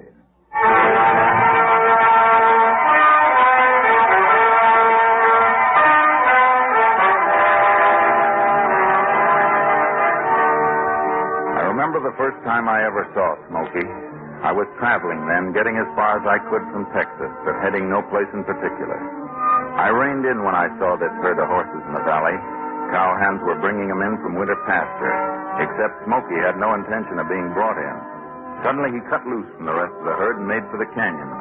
The men tried to head him off, but Smokey was too smart for them and too fast. I guess maybe it was kind of foolish of me to feel the way I did, because the horse wasn't mine, but when I saw him proud and wild, I knew he was for me, and so I went after him. A few hours later, at the Rocking R Ranch. Well, there's the herd, Julie. Well, they seem to be in pretty good shape. It's going to be a job getting those broncs ready for the market by the first of the month. Oh, fine talk for a gal who knocked Indians off the tailgate of a covered wagon. Did I say I was worried? About time you brought those horses in, Jeff. Some foreman you are. They're worth taking time with, Miss Richards. How they look, Miss Julie? Fine. Have any trouble with them? Oh, they're a little skittish, but they're bound to be after running wild for so long. What about that steel brown stallion? Did you bring him in this time? No, ma'am. Outsmarted you again. Looks like I'll have to bring him in myself. He's all yours, Miss Richards. I'll bet you two. Wait a minute. What's that over the rise there? What? Why, it's him, the stallion. Somebody's driving him in. Who's that rider? You got me, miss. Not one of our boys. Sure made a monkey out of you, whoever he is. How'd he find the stallion? I don't know. Willie! Yeah, Jeff. That fella coming in. Tell him we want to see him. Now. Afternoon. Nice work, young fella. Bringing in that stallion. I hope he's worth the trouble you took. He sure looks good to me. Make a fine saddle horse if he's broke right. Oh, you the owner of the rocking arm, ma'am? No, I am not the boss. Just bossy. Outfit belongs to my granddaughter here. What'd you say your name is? Clint Barkley. Well, meet the boss. Mr. Barkley, Miss Richards. How do you do, Miss Richards? Hello. I heard you were hiring some extra wranglers. Oh, well, I was thinking about it, but I don't believe I mentioned it yet. Must have been your thinking I heard then. Maybe we could use an extra man. How about it, Jeff? Oh, this is Mr. Hicks, our foreman. The way you've been working, Barkley. Texas, Arizona, New Mexico. I mean, what outfit? Most all of them, one time or another. Oh, don't write in one spot for long, huh? Depends on the spot. Some I like, some I don't. This place I think I like. Can you break a horse? I think so. There's 30 broncs in that corral that'll have to have the rough edges off of them by the first of the month. Think you could handle, say, half of them? I'd sure like to try. Okay, Jeff? Okay. That's the bunkhouse over there, Barkley. I'll give you your orders later. Thanks. And thank you, Richard. What's the matter, Jeff? Don't you like him? Oh, I'd just like to know a little something about the men we hire, Miss Julie. When a man doesn't want to give some reference, there might be something he's trying to hide. Well, there's room enough around here to hide it. Come on, Graham. Let's go see what we've really got in that corral.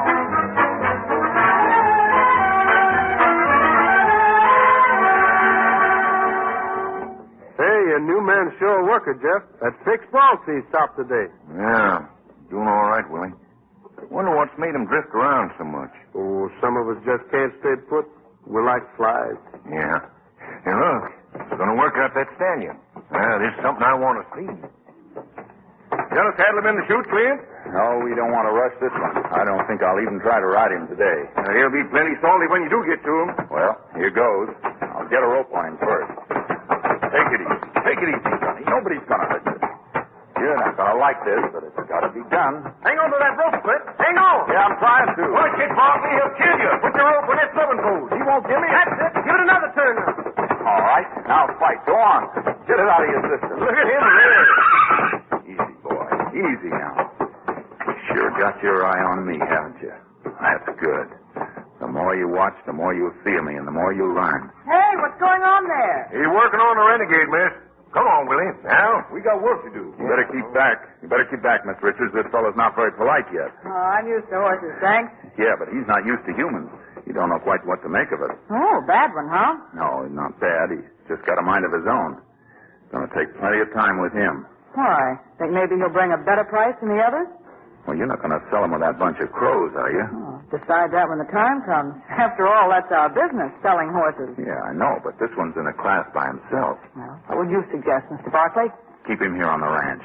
He'll make one of the finest cow horses in the country if we break him right. And incidentally, you'd enjoy doing that, wouldn't you? Yes, ma'am. Well, right now I think you've got your hands full breaking in the others. Suppose you turn him loose. You're the boss, miss. But you better get out of the corral before I do. I told you, I'm used to horses. Okay. Yep, boss. Whoa! Well, I warned you, miss. You all right? Yes, thanks. I'm fine. I never saw a man or a girl climb a corral fence as fast as you just did. Phew, what a horse. Yeah, what a horse.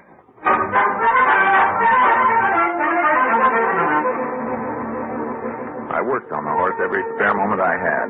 In a week or so, he calmed down enough for me to get him halter broke. And so that day, I led him beyond the south pasture, down by a stream. I'm leaving you here for a while, Smoky. I'm tying you up. You got plenty of grass and plenty of water and plenty of time to think things over. Just remember, the better you treat this rope, the better it's going to treat you. I'll see you later.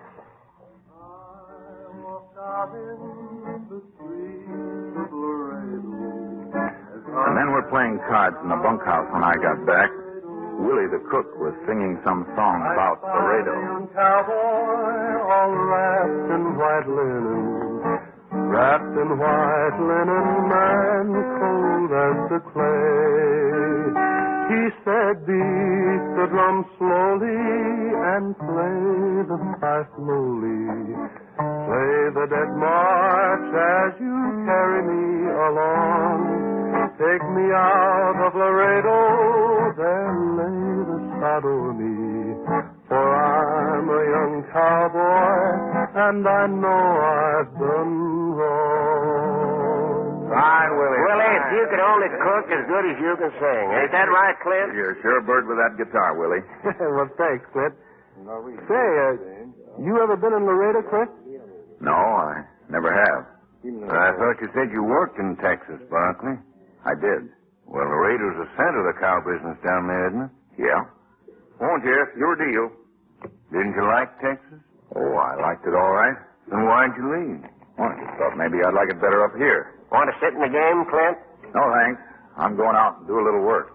Hey, ambitious, ain't he? Working on Sunday. He's as jumpy as one of them broncs he's been a-busting. A man's bound to be a little jumpy when he's hiding something. Maybe.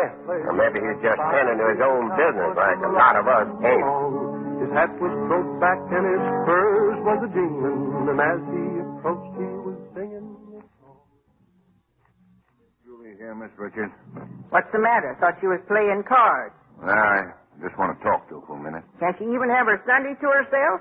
She was fixing to go swimming. You want to see me, Jeff? Oh, yes, Miss Julie, as long as I worked for your father, he never had any complaints about the way I managed his ranch. Well, have I ever complained? No, ma'am. What about this fellow Barkley? Figure on keeping him here after he gets through with those broncs? He seems to know his job. Yes, he does. He's a good hand.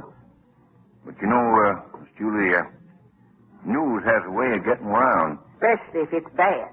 I was talking to a couple of boys in town yesterday, and near as I can figure it out, Barkley was mixed up in a pretty nasty scrape down in Texas.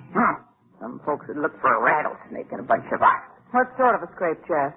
Some money disappeared, a lot of money. I don't believe it. Well, the boys wouldn't have any reason for just saying that, Mrs. Richards. Well, what does Barkley have to say about it? Well, I keep trying to edge it out of him, but he's always clamming up. That feller's no jailbird. And suppose he is.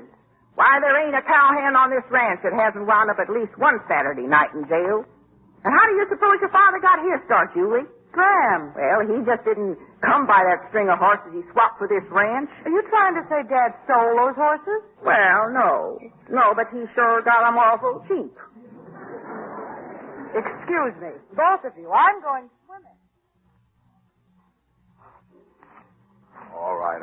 I know you've got pretty legs. You don't have to show them off to me. When the... Yeah, I guess you don't like school much, Sonny. There are a lot of things more important than kicking up your heels and having a good time. One thing you have to learn is how to get along with people, see? You understand? Sure you do. You haven't got this bump of knowledge for nothing. Hello. Oh, Miss Richards. Hello. For a moment, I didn't know it was a horse you were talking to. Kind of looks like Smokey and I are trespassing on the swimming hole. Smokey? Oh, I hope you don't mind my naming him Smokey. I just figured that, well, where there's smoke, there's fire, and you got to admit he's got plenty of fire. Oh, it's a good name for him. I see you're still coddling him. Yeah, but on my own time. You know, today's Sunday. You think he's something pretty special, don't you? You bet. Don't you? Smokey's always been something special. I used to catch glimpses of him when I was out riding. He was an adventurous little cuss, even when he was a yearling. He's wild, though, Clint. Completely wild. Oh, you get over that. Hello, Smokey. Hiya, boy. I'm afraid he hasn't developed much of a sociable streak yet. It's amazing how much you two have in common. How do you mean? Well, from what I hear, you're not very sociable yourself. I guess just doing my job as a wrangler isn't enough for Jeff. Just looking after my interests. Look, I don't like to say this, but he's heard some ugly rumors about you. Oh? If he believes them, I guess that means I'm through, huh? Not necessarily. A little explanation would clear up everything. But it isn't as easy as that. Certain things you can never explain to some people, and the few who would understand don't need an explanation. I'll buy that. Thanks. But if my curiosity ever gets the better of me, I'm going to ask Smokey. See you later. Sure has got pretty legs. Oh, shut up, Smokey. I don't have to talk about you all the time, do I? and I don't care. Jim cracked corn, and I don't care. Jim cracked corn, and I don't care. Old master's gone away. Hey, Bart. Well, hello, young fella. Where'd you come from? Off the road. I'm looking for somebody named Clint Barkley. Well, you a friend of his? Yeah, a friend of his. Well, they told me in town that he Try was... the barn there. He's in the blacksmith shop, I think. Okay, thanks, bud. You're welcome, bud. Jim cracked corn, and I don't care. Jim cracked corn, and I don't care. Jim cracked corn, and I don't care. Old master's gone away.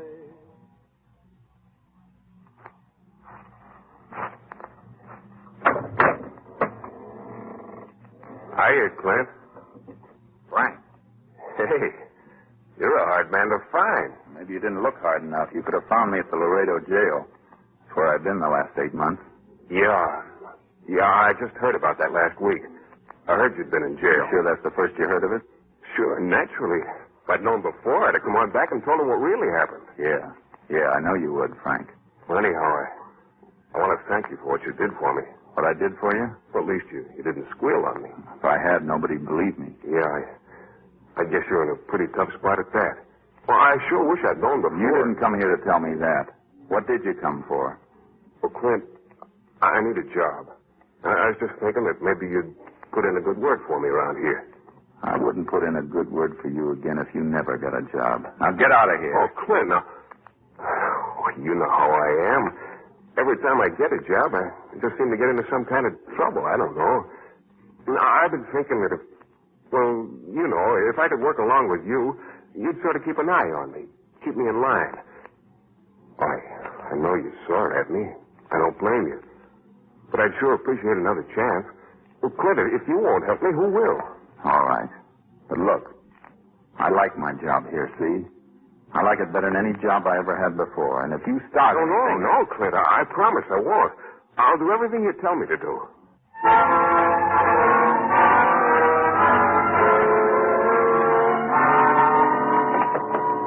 Morning, Clint.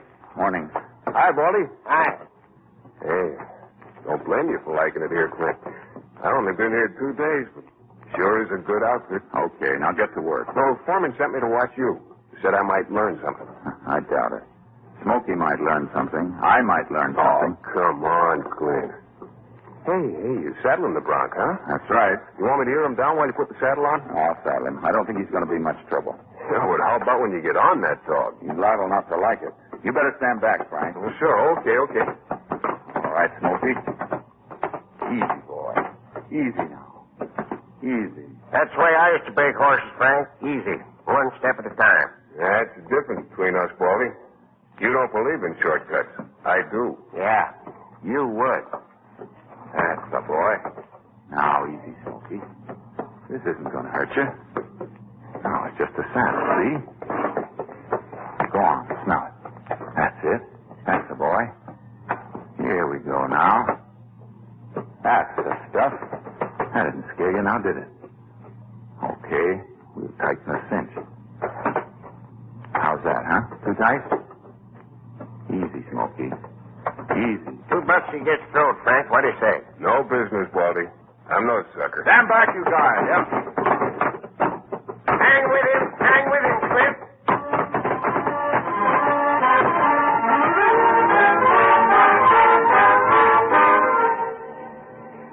A couple of days later, I rode Smokey out of the corral. A cow pony isn't a pleasure horse. He's a workhorse, and he's got to learn how to work.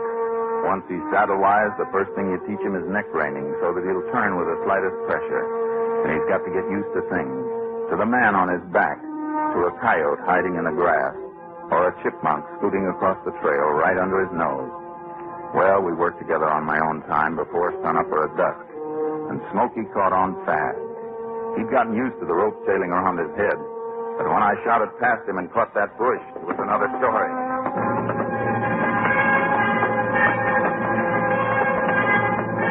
Come on now. That's just a little old bush, Smokey. You're not going to be scared of that, are you? Oh, now. Oh, Smokey. Oh.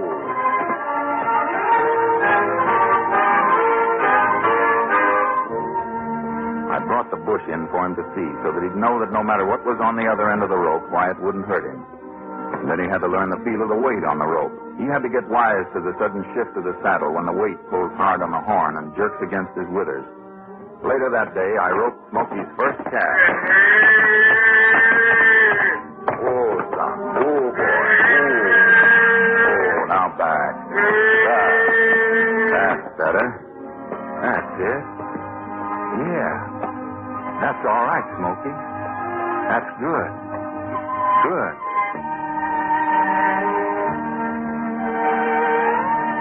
He learned fast. And what he learned, he never forgot. And I was mighty proud of him. He wouldn't make a liar out of me, not Smoky. Best cow pony in the country, I'd told Julie. And that's just what he was turning out to be.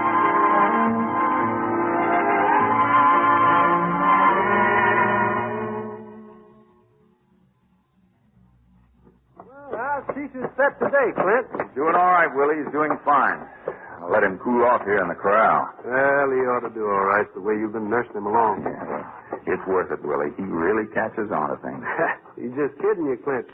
First chance he gets, he'll go hightailing it right back to them hills. I'm not going to give him the chance. Yeah, he sure is a pretty little rascal at that, ain't he? Look at him nuzzling you. Why, this son of a gun, he likes you. Yeah. You got those broncs ready yet, Barkley? Yeah, they're all over there in the other corral. What about him, Smoky? He doesn't go, Jeff. Why not? Well, isn't Miss Richards keeping him here on the ranch? She didn't say anything about it to me. Run him in with the others, Frank. Sure, Jeff, sure. Now, look, Jeff. That horse will be worth a lot more to you here than the price you could get for him. Well, if he's as good as you've been saying, we ought to get plenty. Well, anyway, you can't send him out with the others. He's not ready yet. Not ready? No. Well, you've been riding him, haven't you? Get him out, Frank. You're not getting sentimental over a horse, are you, Clinter? All right, Knothead. Outside. You heard me move. Look out, Frank. Smokey, stop it. Oh, boy. Oh. I can handle him. Yeah, I just saw you try it. I told you he wasn't ready. I'll ready him. I'll throw him right on his back. You let that horse alone. That Knothead's a killer. I said let him alone. Okay, Clint. Don't have to get sore about it. Just wish I was breaking him, though. Now, look, Barkley. I don't know what you're trying to do with that stallion, but you take the fight out of him or I'll turn him back to the hills where he belongs. Okay, Jeff. Sure.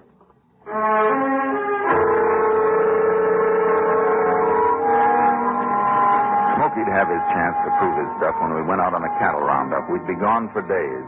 And if Jeff wasn't satisfied by the time we'd get back, I'd be willing to turn Smokey back to the hills. I was that sure of him. I wish I was only half as sure of Frank. Frank, who told me that all he wanted was just one more chance. Boy, Clint, just look at him. What a herd. Yeah, we'll have our work cut out for us for the next week or so. No, I wasn't thinking of the work. Yeah, there's over 1,000 head there. What they can sell cattle for today, I'd settle for a couple of hundred. One more crack like that and I'll... What's the matter, Clint? Don't you know when I'm kidding? I guess I don't. Just remember, Frank, you're punching cattle here, not selling them.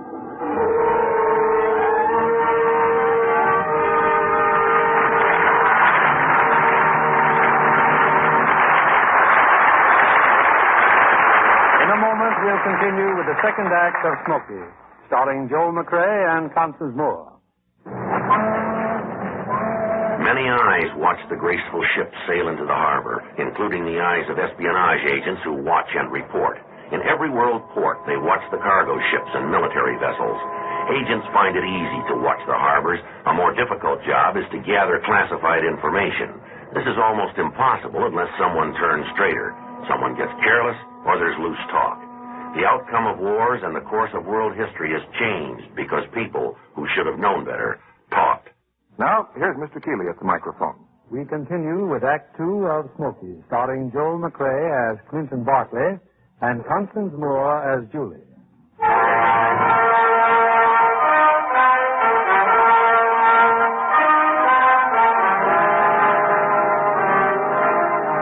Well, we were still out on the range rounding up the cattle. And one morning, right after breakfast, Jeff Hicks, the foreman, called me over. Okay, Barkley. We got to get after the strays this morning. You better ride over to Box Canyon. And, Willie, you do the same on Rock Ridge. Take Frank with you. You could... Hey, wait a minute, Barkley. What horse you riding? The one I'm on, Smokey? Yeah, trust him so, ain't you? He's earned a chance, Jeff. Okay, maybe he has. If he does a day's work on those trays, maybe we'll keep him at the ranch after all. You'll have to take my word for it. I'll be alone. I'll take your word. Thanks. What do you say, Smokey? Let's go.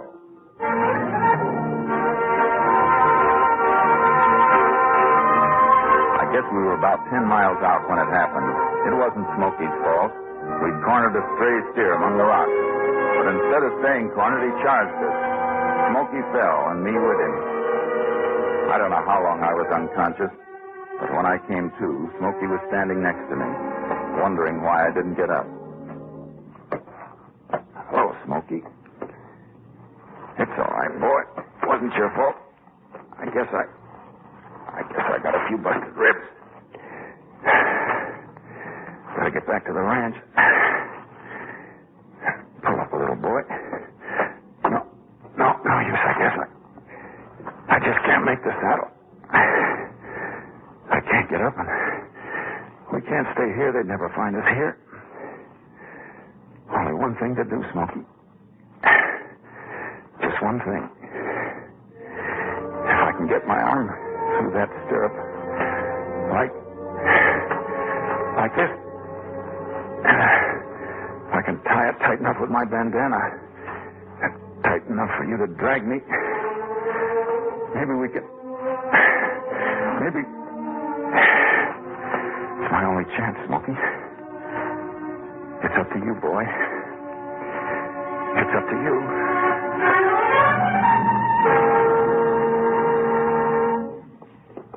Well, 5 strays is a good morning's work, Willie. Wonder how Clint's doing. I don't know. Frank, when are you going to pay me that $20 you owe me? I told you, Willie, next payday. Yeah, but payday's come and gone. Oh, there'll always be another payday, Willie. Will you quit worrying? Hey, look. Ain't that Smokey down there? Yeah, Ed, he's dragging something. Well, that's a man. That's Clint he's dragging. Oh, he's thrown him. Well, no good horse. Give me your rifle. Now, take it easy, will you, and use your eyes. Clint's tied to the stirrup. That's his bandana, ain't it? Yeah. He's tied himself to the stirrup. Well, he'll be dragged to death. What are we standing here for? Smokey's still half wild. Clint's the only one he let come near him. If we ride down on him now, no telling what that horse will do. No, but we can't stay here. That's right. We'll follow him. And quietly. Come on. Well, if I could sneak around and throw a rope on that jughead. He won't let you get near him. Nobody else either. Yeah, I guess so. Oh, how far has he dragged him already? Clint may be dead now. Yeah, maybe. But you can bet your life he will be gone if we don't let Smokey alone, and at least he's heading toward the ranch. Yeah, and Clint's hanging onto the right stirrup, too. Son of a gun. Any other horse would have kicked his brains out for that. Look, I'll get the strays back to camp. You follow Clint, will you? I'll meet you at the stream.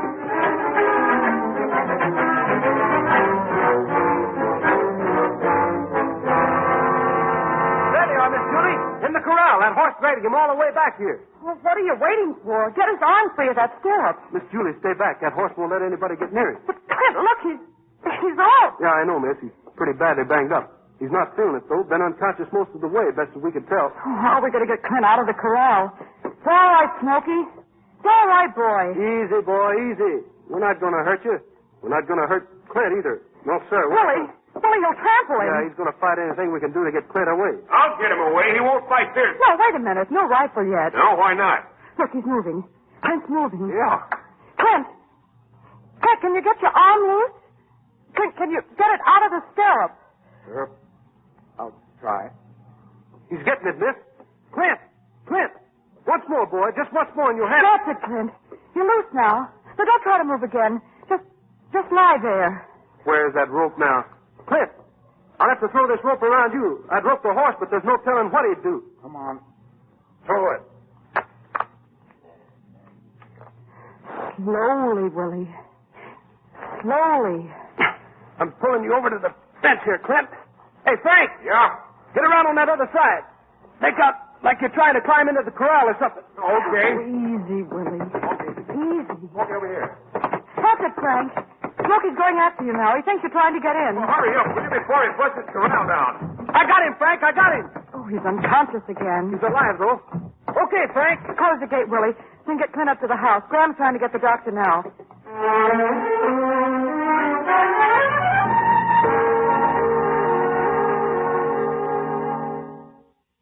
Covered with bruises, miss. I don't think anything's busted, though, except them ribs. Take it easy, Clint. Hurts to breathe, huh, boy? Keep quiet, Willie. Yeah. Please don't try to talk, Clint. Just lie still till the doctor gets here. Smoky? Oh, he's all right. Frank and Scrubby are out there looking after him right now. Just try not to move, Clint. Try not to. Get in that stall. Doggone it. I said get. Take it easy, will you, Frank? Take it easy, huh? One-man horse, this ain't no horse at all. Get in there and knock head or I'll... Oh. Frank, you all right? No, he bit me. Hit me in the shoulder. Oh, he won't get away with that, Scrubby. Hey, Stop him, will you? He's Clint Clark. He's coming up now. Leave him alone. Okay. I'll leave him alone. But someday, Knothead, somebody's going to teach you manners. And that somebody might even be me.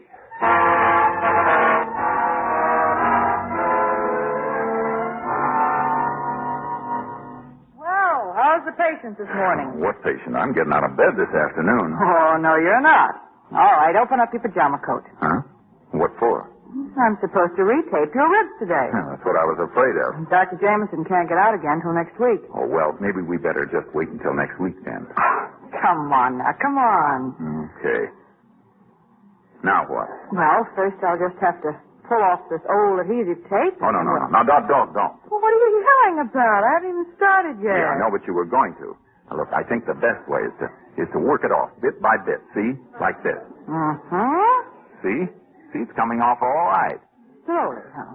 Like this? Yeah, that's it. Nice and... Yo! Oh, now, is that so bad? Would have hurt twice as much prolonging it. You just killed me, that's all. Well, I'm glad we don't have to do this again next week. Hey, what's that? Ether? Oh, great. First you murder me and then you bring out the ether. Why didn't you bring out the ether first? The ether's for your skin, to clean it off. How do you know there's any skin left? Come on, you'll have to help me with this. Here, hold that. Say, this isn't too bad, is it? Look, I'm just trying to get this fresh tape around you. Now, take a deep breath. Ow, be careful. Hold the scissors, please. That's it. Oh, I saw Smokey today. You did? How is he? Fine. Is Frank Denton still working with him? No. Well, a blind man could see how you felt about somebody else handling Smokey, so I put him up to pasture. Oh? And then when you're well enough, you can pick up the schooling right where you left off, okay? You bet it's okay, thanks. Morning. Oh, morning, Mrs. Richards. Did Julie do a good job on those ribs? She sure did. Just take a look, Graham. Oh, dear. Oh, dear, dear. Julie, I'm ashamed of you. That's no way to tape a man. Huh? Oh, this has got to come off right now. Oh, no. There, yo!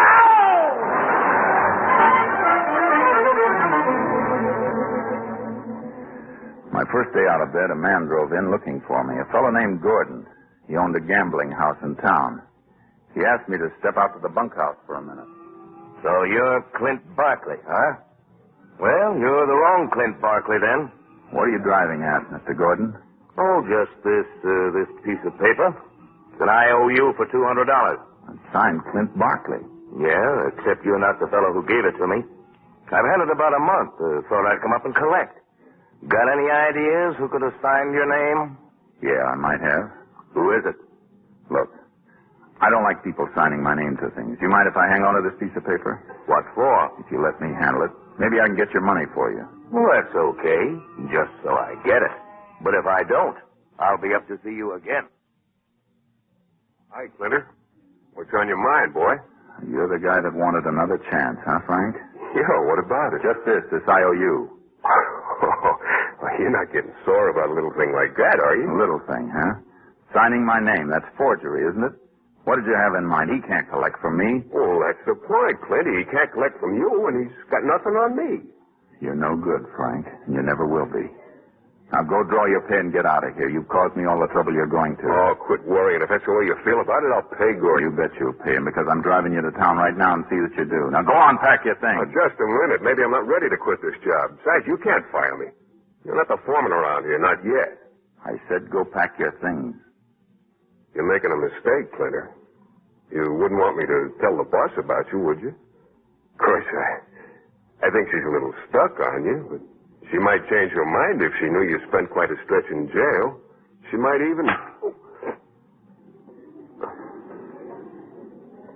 Okay. Okay, Clint. I'll go.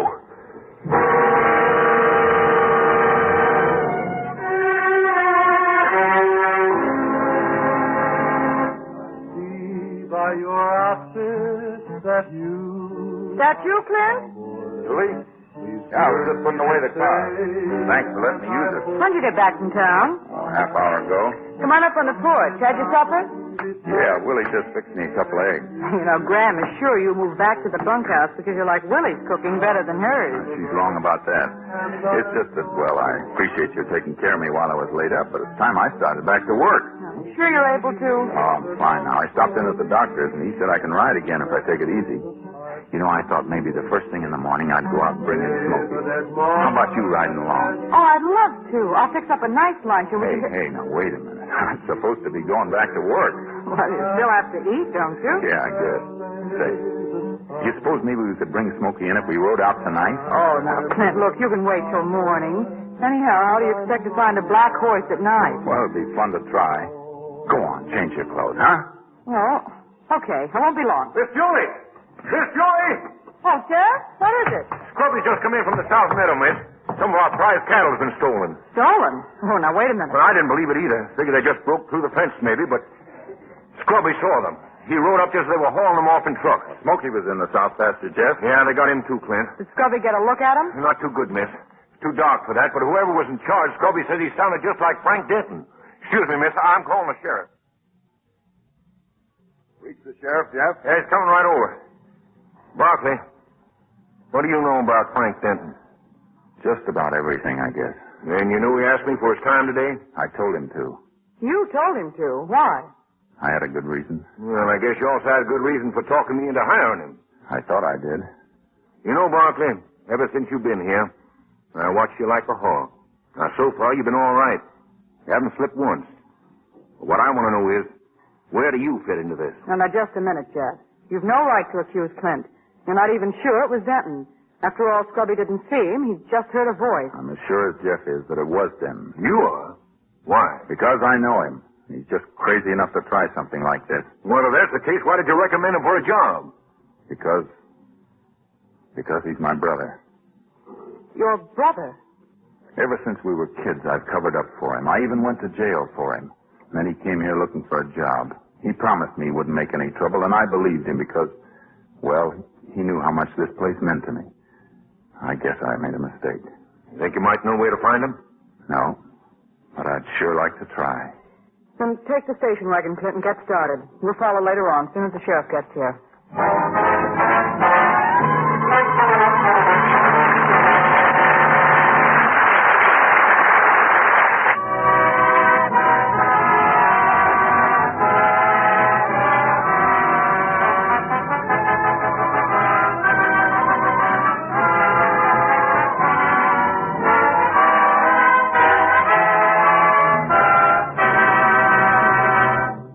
Return with Act 3 of Smokey, starring Joel McCrea and Constance Moore in a moment. Rumor had it that 20,000 people milled in and around the White House the day of Andrew Jackson's inauguration. The president, trying to escape the mob, was exhausted. Retreating, he stood against the wall of the East Room while friends with linked arms tried to protect him from the exuberant crowd. When the people had been lured outside by promises of lemonade and ice cream, Jackson escaped to a nearby hotel and went to bed. Another page in the White House story. Mr. Keeley returns to the microphone. It's time for the curtain for Act 3 of Smokey, starring Joel McCrea as Clint and Constance Moore as Julie.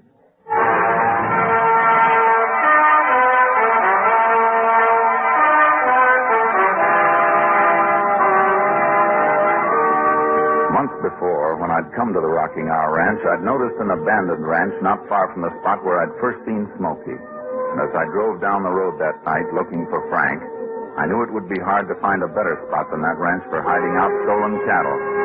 But it wasn't an easy place to locate at night, 5 miles anyway from the highway, and if Frank was there, it wouldn't be for long. All right, you can't hang around here, Bart. As soon as you switch brands... Oh, finish, Brandon, Denton. Well, then put out the fires. They can be seen for miles. Relax. Put out the fires, Charlie. Get the steers down to the road and back in the truck. Your hand, boys. Get going. Well, as far as I'm concerned, that's it then, Bart. And our deal was cash on delivery. Yeah, that's right. Here's the money. Thanks. From now on, it's my responsibility. Hurry up, boys. Get moving. Hey, what about that black horse? What's he still doing in the corral? Well, that horse isn't for sale, and if it's all the same to you, I'm going to stick around for a while and gentle him down. Not afraid of him, are you? Not now, I'm not. Not the way I got him roped. Poor horse. Just got to stand there and take what's coming to him. Well, I'll see you in a few days. Good thing we got a moon tonight. We'll be out of this state in no time. Okay, Smokey. If you're ready, I am. I've got plenty of room this time. No stall where you can back me into a corner and sink your teeth into me. So you want to learn the hard way, huh? Well, that's good enough for me. Look, here's a cinch. You see this, knothead? It's a cinch with steel rings, see? What's it feel like, huh? Yeah, I sure wish old Splinter could see this, Smokey. I sure wish that he was here.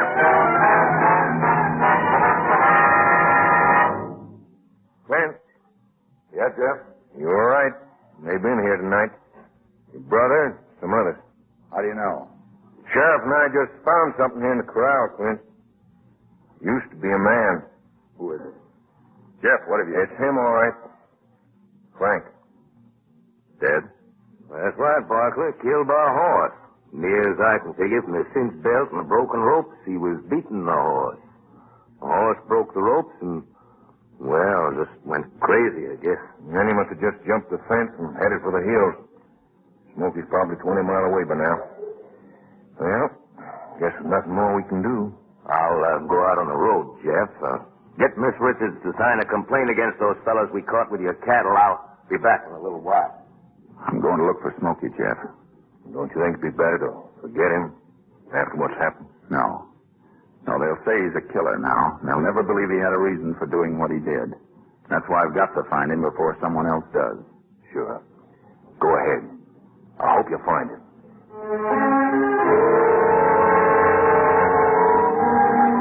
I spent weeks going from rancher to rancher, glad that no one had caught him yet, but scared to death that sooner or later someone would find him before I did. Yeah, mister, I heard tell of that horse. He's somewhere around this part of the country.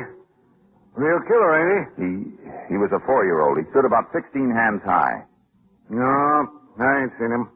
Some boys went out last month and tried to track him down, but he's too slick for them. He's probably over in Arizona by now. Well, thanks. Thanks, anyway.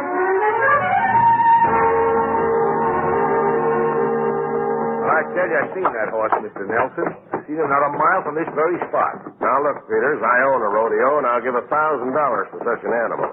But I'm beginning to believe there just ain't no such thing. You believe when we catch him, you're sure going to have the wildest bronc that was ever in a rodeo. I hope you're right. We could use... Hey, look. Huh? Up there on the bluff. It's him. Gee, hey, there he is. I didn't know it's him. How do I know that rope, see? It's still around his neck from when he busted loose and killed that guy.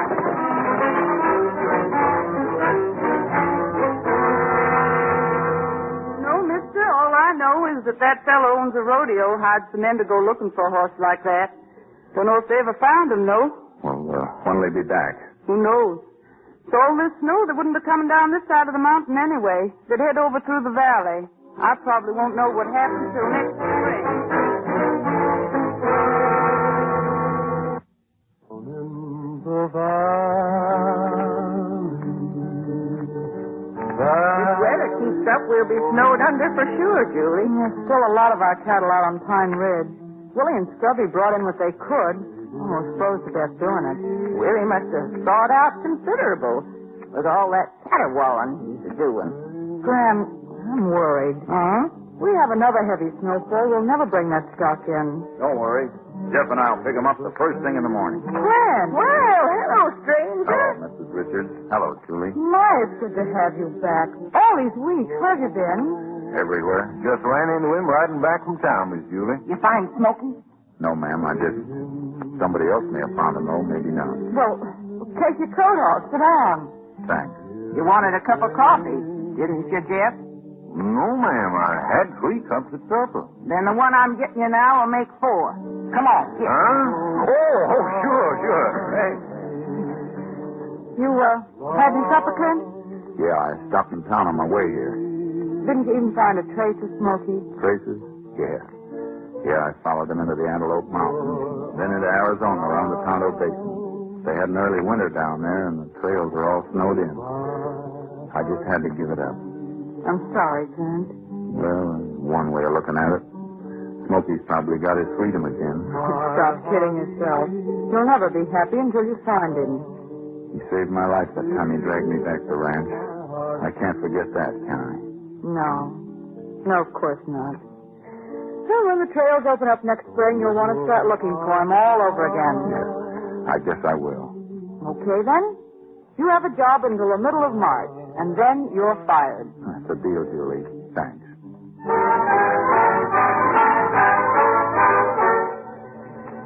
But that March, when I started out again to look for Smoky, was the same thing all over. Reports, rumors, trails that ended nowhere. But all the while, as I found out long afterwards, Smoky had been captured. That spring, his new owner was Nelson, the man from the rodeo. That spring in Ogden, Smoky was packing him into the grandstand. Cougar, they called him. The world's wildest bucking bronco. What you all been waiting for?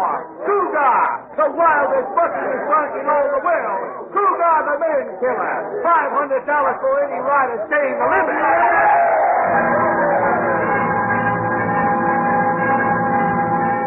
Flagstaff, Klamath, Bakersfield, Reno, cities and towns, while I was searching for him through forests and canyons. Smoky, the sweetest cow pony I ever knew, was building himself a reputation for being the wildest horse who ever lived. The cash register jingled and the money rolled into Nelson's box office. The crowds came and cheered, and Smoky did his job as he always had. Season after season, Nelson grew richer because Smoky had a great heart and a great spirit. But one day he fell. He was hurt. The bucking days were over. There was news of this that came to me months later. The cowhand at the ranch was talking about horses. He'd once seen this Cougar. Was at the rodeo in Cheyenne the night he got hurt. His description of the horse was enough to take me to Cheyenne to this man called Nelson. Well, yes, he had a horse like the one you're talking about, Mr. Barkley, except we called him Cougar. Where'd you first get hold of him, Mr. Nelson? Up in that Red Rock country. You know, he was the toughest animal I ever had in the show. It sounds like Smoky, all right. What happened to him after his accident? Well, I had to get rid of him, naturally. What does that mean? Well, it made so much money for me that I didn't want to shoot him. I gave him away. Who'd you give him to? Oh, some old man that runs a riding academy on Maple Street. He thought maybe you could fix him up. Get some use out of him. Yes, I remember that horse. Sort of a red roan, wasn't he? No, seal brown, nearly black. He got a white star on his forehead and a look in his eyes. Well, if you'd seen it, you'd remember. Would you be willing to go as high as $100 to get him back? I'd give a lot more than that. Where is he? Sure wish I knew. Ain't very often anybody offers me money like that for one of my horses. Well, Nelson told me he gave you the horse the last time his rodeo played here. Try and remember, will you? They come to me, they all look pretty much alike. None of them ain't worth much, and when I get through them, they're worth less. I sell them for what I can get, mister. For dog food and sometimes for glue. What kind of a look did you say he had? If you can't remember, I can't tell you. Thanks. Thanks anyway.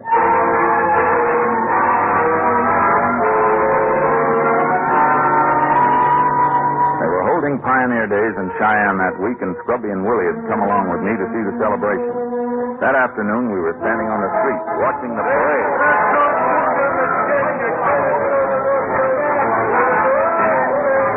Hey, look at the billboard, Flip. The Tornado Rodeo, featuring the world-famous outlaw greater than the Cougar. As far as I'm concerned, there never was a greater horse than Smoky. If he'd only known that this Cougar was Smoky.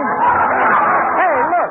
Did you look at that? The junk wagon's joining the parade. Hey, look at that magnet. Pull up the rear. Where'd he come from, anyway? I was standing by that warehouse at the corner. Boy, is that junkie mad. Stop, you no good playback. Come in.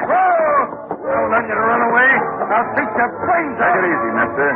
I said take it easy. I'll teach him to run away. I wouldn't yank on his mouth like that. He just wanted to get in the parade. Why don't you mind your own business? As for you, you... Sorry, mister. You're not using that whip on him either. You bust that whip and I'll... You what? Never mind, I got my horse. Sure. Sure, I'll let go. It wouldn't hurt you to feed him once in a while either. Come on, get up there. Hey, look at him, Clint. That old nag. He's trying to get another look at you. Looks like you made a Hitler here. Sure does, doesn't it? Hey, I'm hungry. How about it? Let's go get something to eat.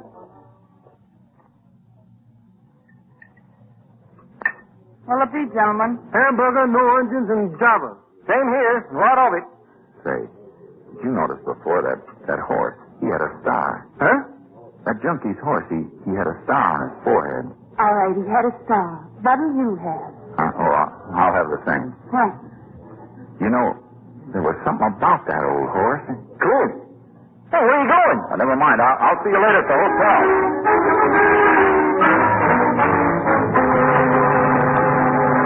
I'm a junkie a little bit. I don't know what you're talking about, brother.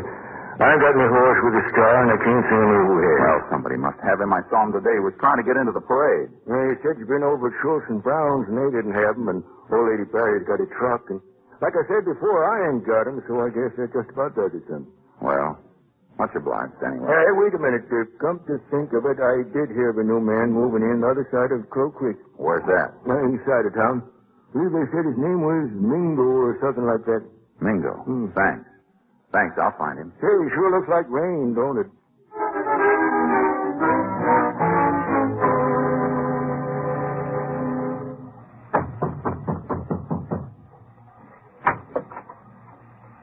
What do you want? It's late. I ain't open after 7 o'clock. You, Mr. Mingo? I sure had a hard time finding you. Say, you're the wise guy. What do you want here? I want to take a look at your horse. What for? Well, if he's the one I'm hoping he is, I'd like to buy him from you. Well, that's different, mister. I might sell him at that. Where is he? Out there in back. Wait a minute. I'll get a ladder.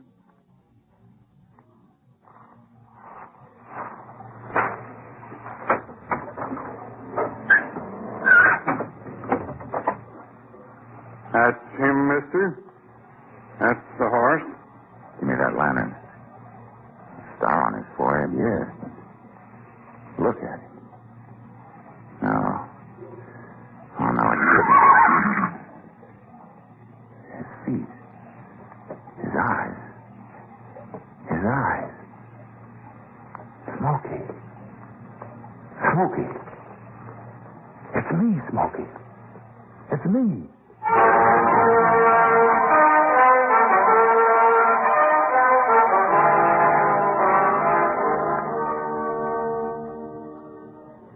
Richard, when Clint brought Smoky back last week, I thought we'd have to shoot him.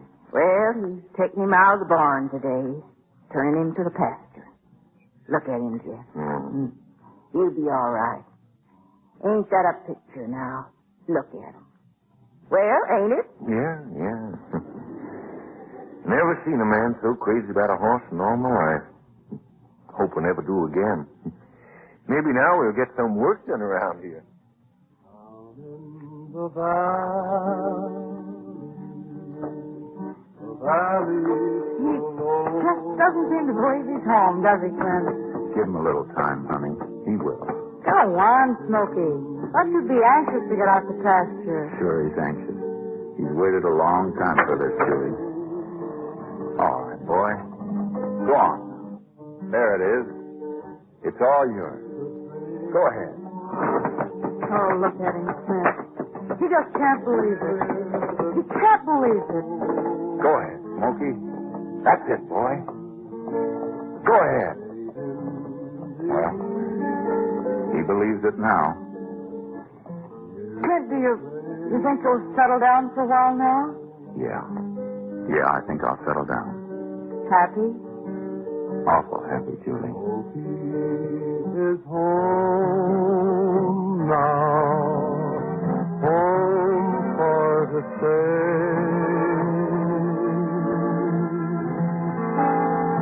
He spills his night now, contentment his day.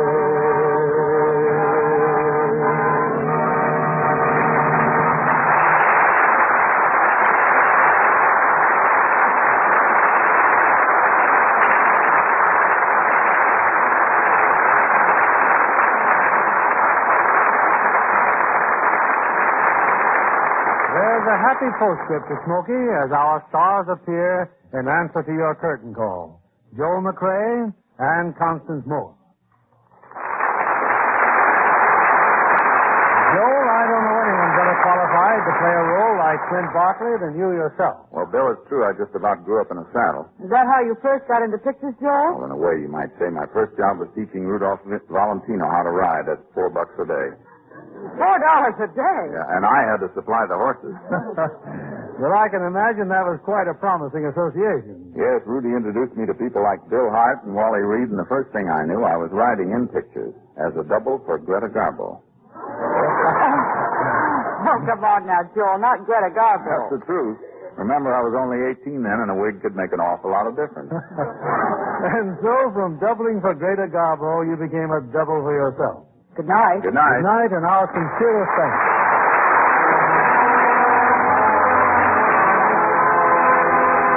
This is William Keeley saying good night to you from Hollywood.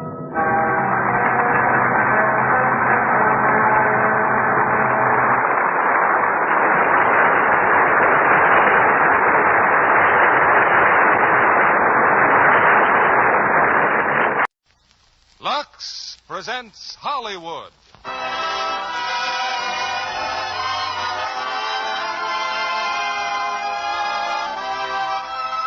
Lever Brothers Company, the makers of Lux Flakes, bring you the Lux Radio Theater, starring Walter Houston, Ann Blythe, and Vincent Price in Another Part of the Forest.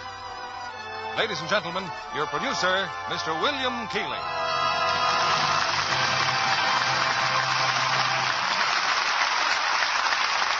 Greetings from Hollywood, ladies and gentlemen. In tonight's play, Another Part of the Forest, you may have a strange feeling that you've met the principal characters before. If so, it was in The Little Foxes, as both plays were written by Lillian Hellman. They were hits on Broadway and later successful on the screen. In Another Part of the Forest, Miss Hellman begins the story of her famous Hubbard family one generation before the time of the Little Foxes, and exposes the roots of conflict and hate that resulted in their later savagery. Walter Houston heads our cast tonight as the father of this remarkable family, with Vincent Price as one of his sons and Ann Blythe as his daughter. The same part Ann played in the Universal International Success. The time of the story is 1880, when the Surrey with the fringe on top dashed by, graced by ladies wearing the then new look. There were no automobiles, no radios, and no Lux Flakes. How different things are now. The carriage is a museum piece. You're listening to the Lux Radio Theater on the radio, and the now new look looks new longer with Lux Flakes. It's curtain time for Another Part of the Forest, starring Walter Houston as Marcus Hubbard, Ann Blythe as Regina, and Vincent Price as Ben.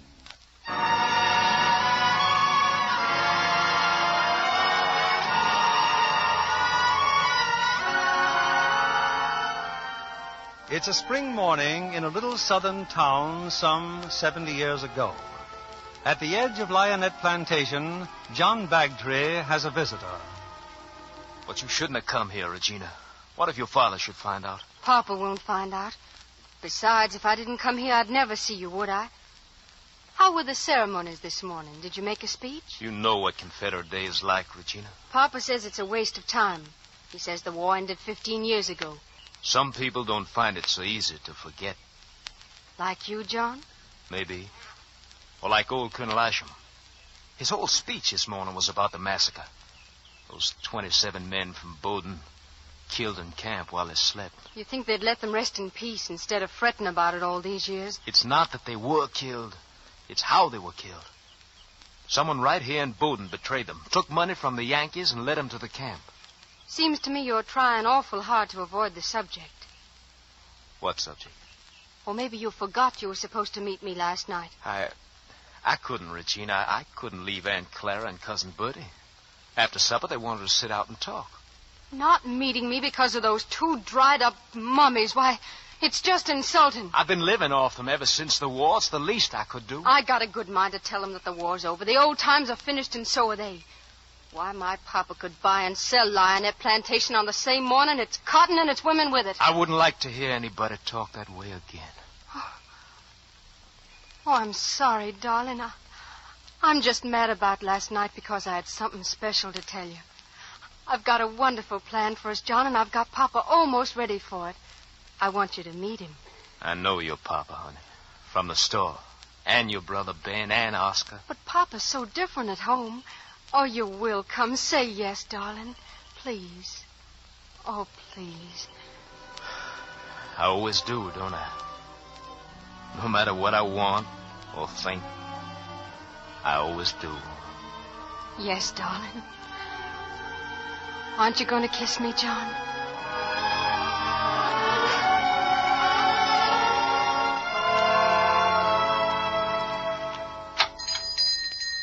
Hello, Papa. Train was on time, Benjamin? Yes, on time. Yeah, well, all the customers, Papa. Never seen the store so empty.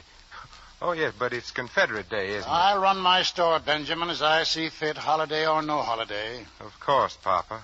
But I don't think folks will love you for it. Mm-hmm. How are things in Mobile? Well, I was only there for 24 hours. You ordered me back. Did I? What for, I wonder? I went to Mobile, Papa, because Horace Giddens said he could get me a few shares of Birmingham coal.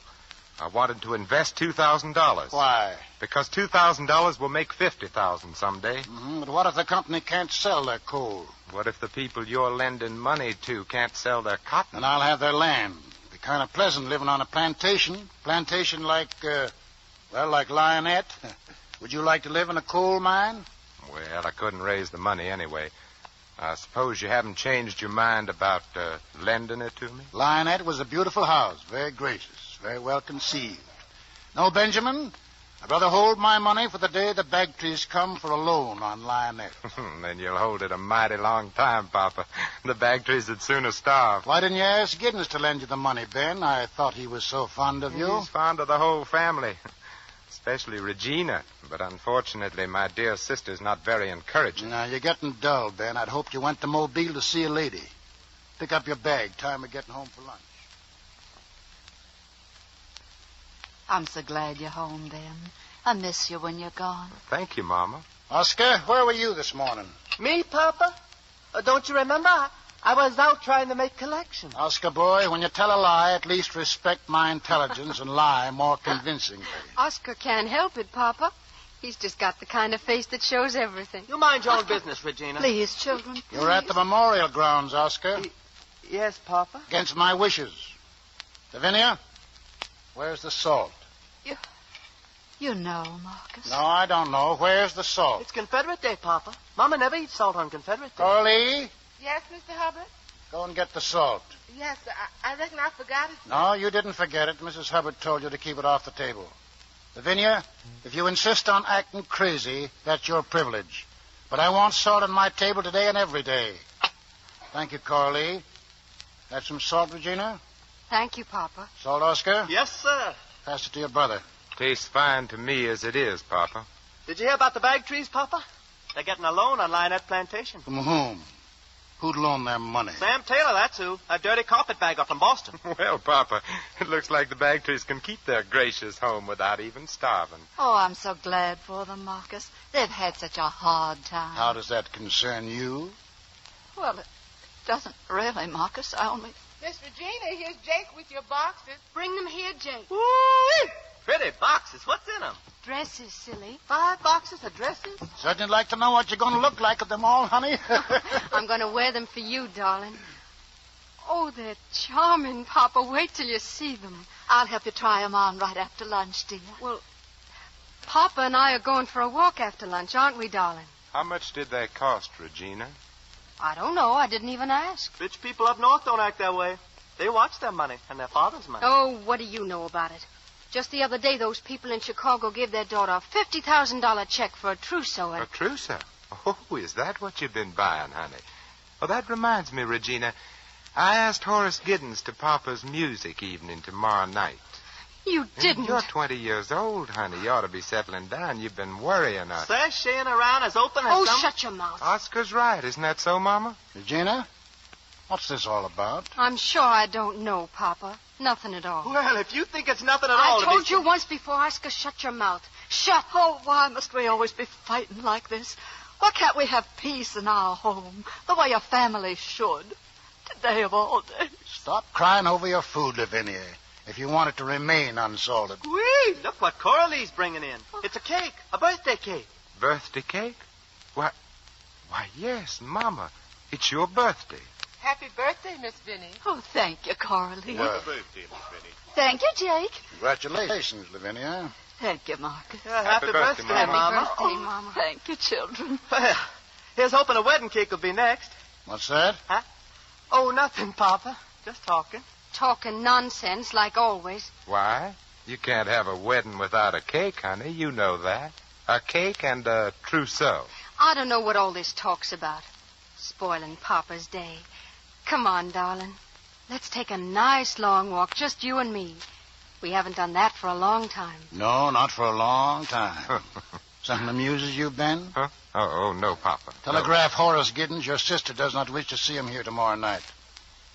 I'll bring my Aristotle, Regina. You'll read in English, and I'll follow you in Greek. Marcus, but it's my birthday, and you promised... Promised? I promised what?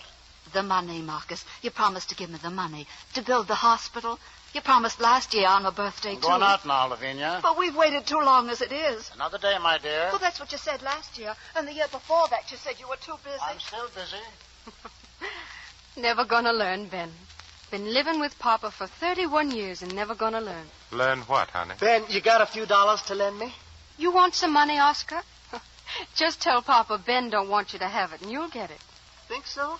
Now, don't you know that Papa always does whatever you tell him not to do? Unless, of course, I tell him to do it. You must give me a nice long lecture on Papa, Regina. Why he's so good to you and how you've managed and so on. I'm busy now, taking him on a walk. And I'll be busy when I get back. I'm going away, Ben. I'm going to Chicago, and once I get He's there... He's consented to the trip? He will, by the time we're back from our walk. You'll never get out of this house. And you'll never get away from Papa. He's most devoted to you, you know, honey. I'll make out. I always have. Not unless you take my advice. Horace Giddens is in love with you. Want me to marry money for you, darling? Of course I want you to marry money. Why don't you take it up with Papa? I wouldn't like to be in the house the day you do. Or the day he hears the gossip about you and John Bagdry. Shut up, Ben. Is Bagdry going to be in Chicago, too? Look, Ben, don't start anything. I'll get you in trouble if you do. Real bad trouble.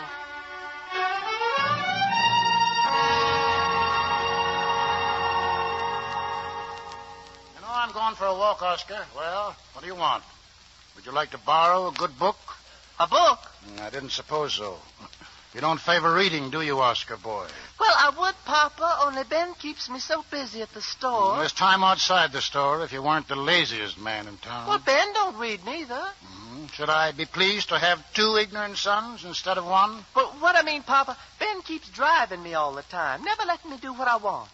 Now, all I wanted was $5. 5 measly old dollars. Maybe Ben didn't have it. But Papa, please, I got to go out tonight.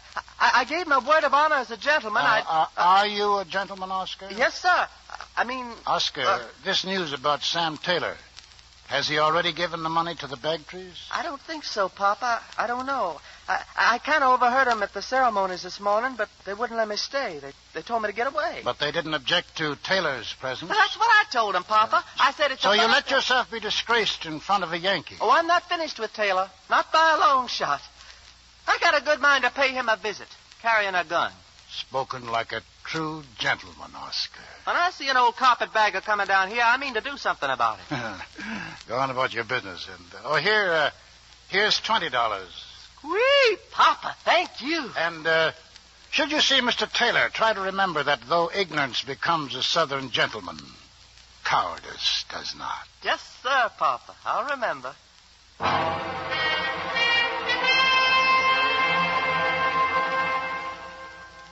Ben, Is that you, Ben? Where you going? I'm going to the store, Mama. You made me very happy, dear, coming home for my birthday. Huh? Oh, yes, Mama. I'm sorry about the fussing at lunch. About the salt, I mean.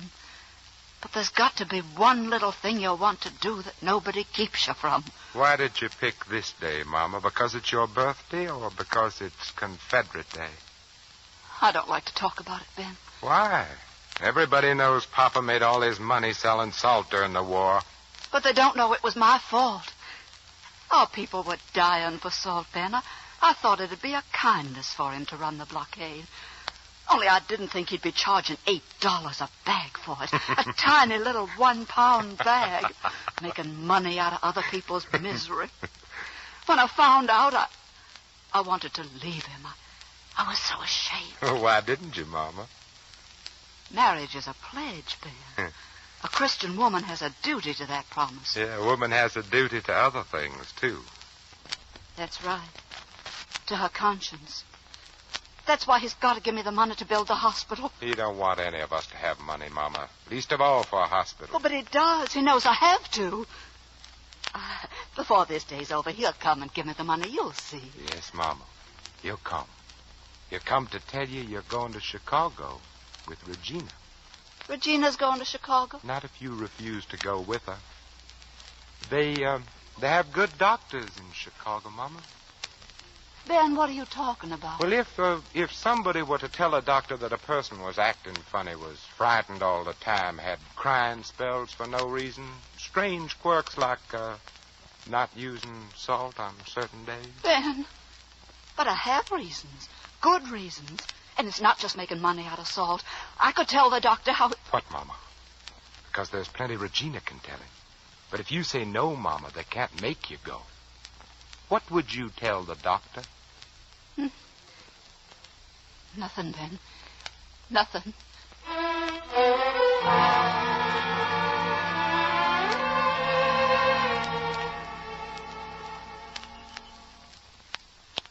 Shall we keep reading, Papa?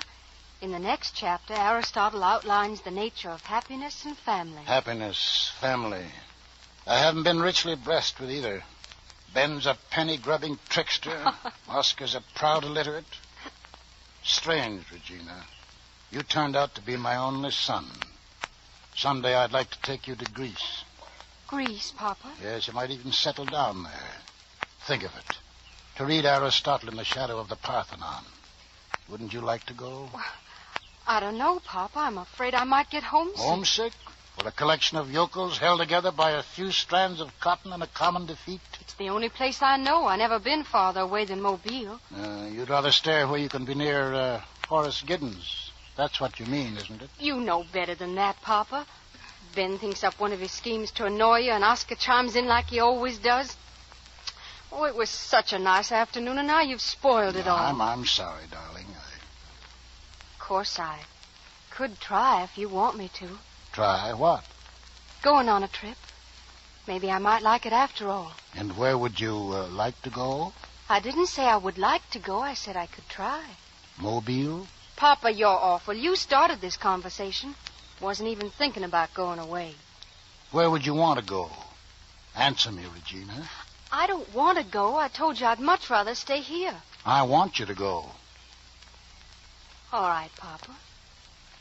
Where to? That's what you're going to tell me. Someplace up north? Oh, of course. You love the North.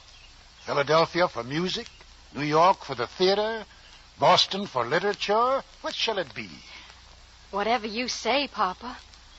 Of course, they do make beautiful dresses in Chicago.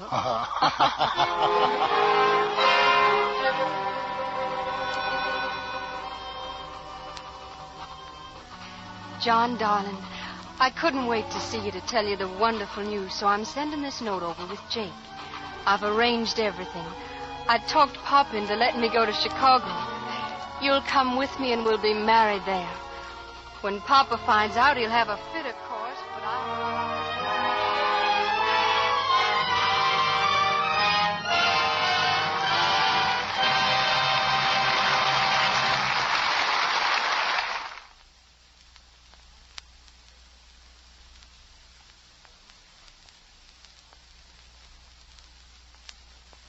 Here's Act Two of Another Part of the Forest, starring Walter Houston as Marcus, Vincent Price as Ben, and Anne Blythe as Regina.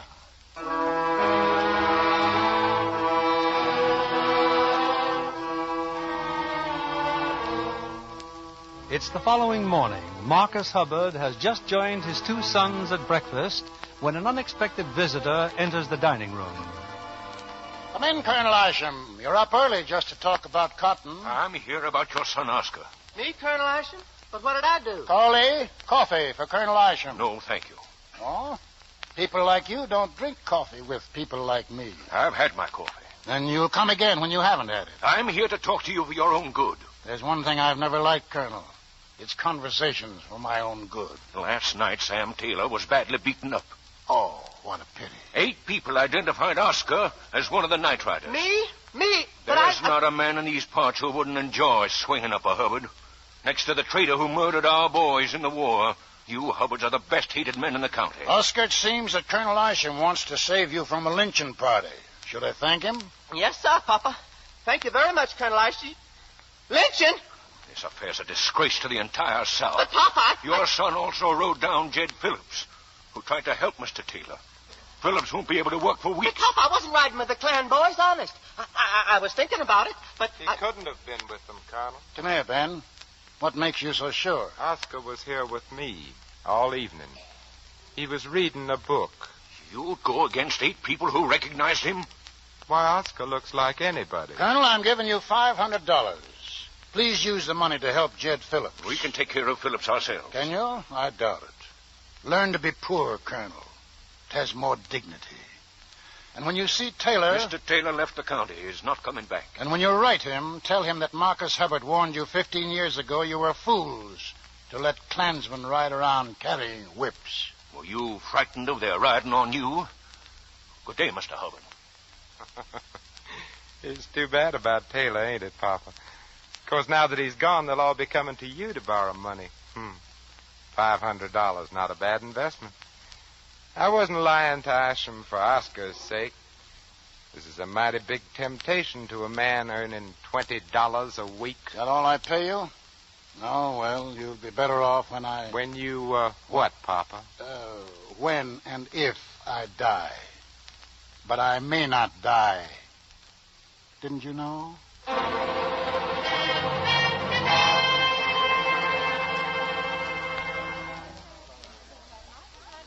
Papa? Are you busy, Papa?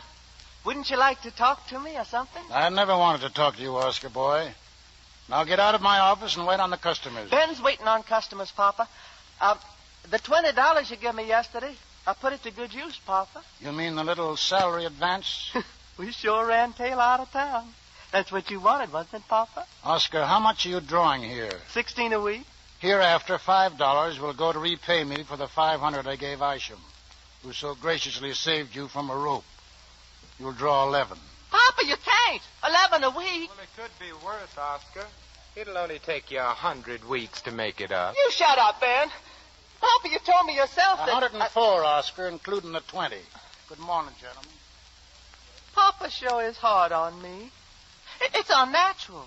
Why, if a stranger come in, he'd think Papa didn't like me, his own son. Why did you beat up Taylor? Did Papa tell you to? He even gave me $20. And you stand here and let him bully you, you clown. Ben, I can't live on $11 a week. I want to get married. Oh, yeah, that cooch dancer from the Cairo Gardens Cafe. She's a very wonderful person. I'm deeply and sincerely in love. Oscar, you go give yourself a nice cooling sponge bath. It'll make you... Well, Miss Bagtree, Miss Birdie. Oh, Mr. Benjamin. Well, I'll just take a few minutes, Mr. Benjamin. Well, Mom and Cousin John knew where I was. They just about died. Well, what can I do for you, Miss Birdie? Well, I really came to see your father, but I'm glad you're the one.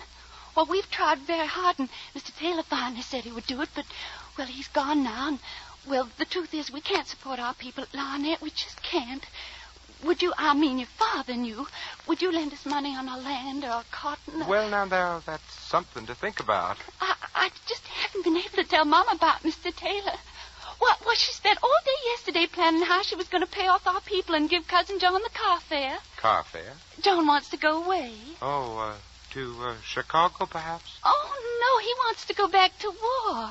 He's so unhappy here. I see. And where will Captain Bagtree find a war? Oh, there's something going on in Brazil, John says. How much of a loan were you thinking about, Miss Birdie? $5,000. I guess I was as foolish about that as I was. $5,000. You know, tonight is Papa's music evening. He's always in a good humor after his music. Why don't you come? You and Captain John. Well, I'd be most pleased to come. And just one thing, Miss Birdie. Leave everything to me. Don't even mention the loan to Papa. Can you remember that? Oh, yes, Mr. Ben. I'll remember.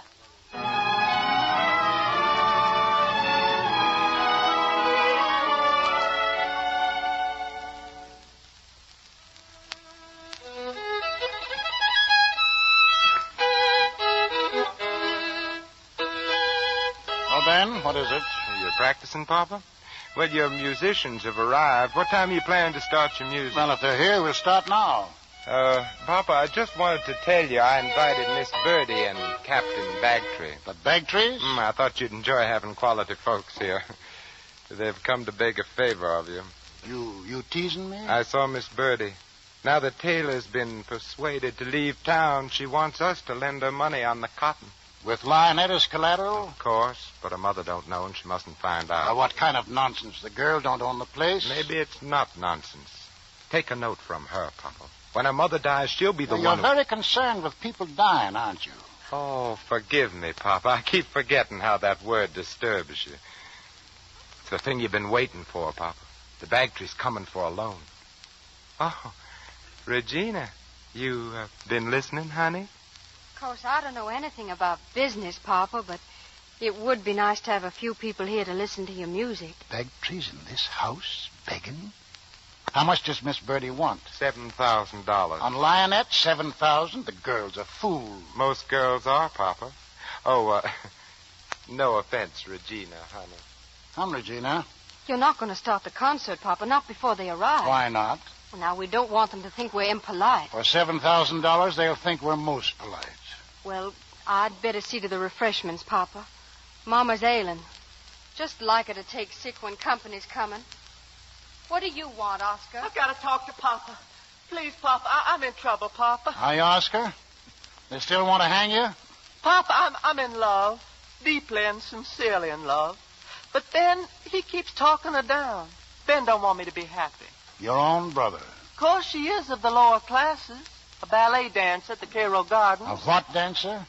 A can. She's a wonderful girl, Papa.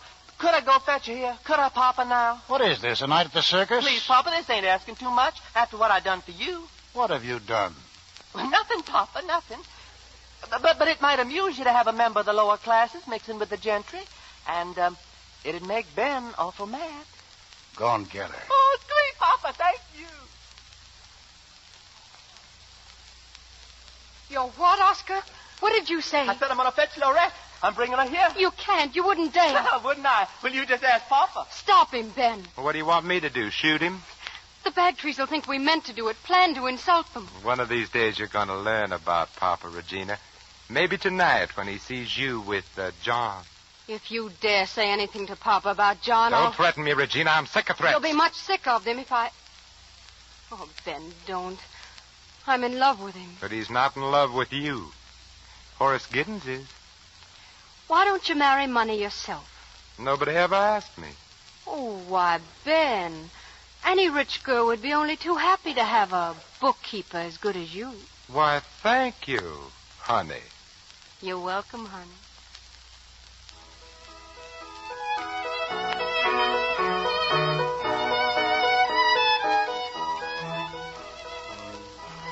Papa won't like this, John. Dragging me out on the porch, darling, and while he's playing, too. I have to speak with you, Regina. That note that you sent me yesterday. Oh, I'm so happy, honey. Just think we can... I can't go to Chicago. You mean you don't want to marry me? No, I don't, Regina. I never said I did. John, come to Chicago with me. I've never pleaded for anything in my life before. I might hold it against you. But I'm no good for you, Regina. By the time you come back, you'll be in love with somebody else, and I'll be in Brazil. Brazil? Berta's getting some money. I'll be able to leave right away. Where's Miss Birdie getting this money? I don't know. She won't tell me, but she says she'll have $5,000. $5,000. I see. We'll talk about it tomorrow. I love you now. Now go on in.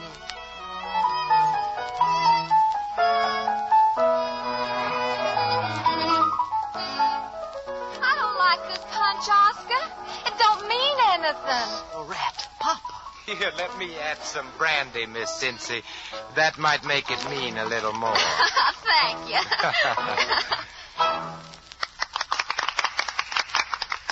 Papa, my friend's here now. Can you meet her? All mean. This is Miss Cincy, Papa. How do you do? Finally, thank you. Lorette just loves music. Don't you, Lorette? Yes, indeed. I had an uncle who played. He taught me to love music. Did he play the violin, too, like Papa? No, Oski. What did he play, He had a little drum. He loved Mozart. You told me, remember? Yeah, he sure did. Yeah, Miss Cincy pleases me. Oh, allow me, Miss Bagtree and Captain Bagtree. This is Miss Cincy, whose uncle played Mozart on a little drum. Yes. Yes, we've already met. Captain, I recollect a few years back you went to Europe. Yes, sir, I did. Then perhaps you'd advise us. My daughter and I are planning a trip abroad. I'd like to, sir, but I don't remember Europe very well. Well, now, what does stay in your memory, Captain Bagtree? Anything at all? The war, sir. Oh, you were happy in the war, were you? Yes, sir. I thought we would win. I never did. Never. From the first foolish talk to the last foolish day. Why, John wants to go to war right now. They've been looking for Confederate officers in Brazil, so John will have a chance to fight again for his ideas. Now, why don't you choose the other side? Every man needs, he needs to win once in his life. I don't like that way of saying it, Mr. Hubbard. Your people deserve to lose their war and their world. It was a backward world getting in the way of victory. Appalling, you still don't realize it. Papa, I didn't bring John here to listen to you be insulting. You brought him here?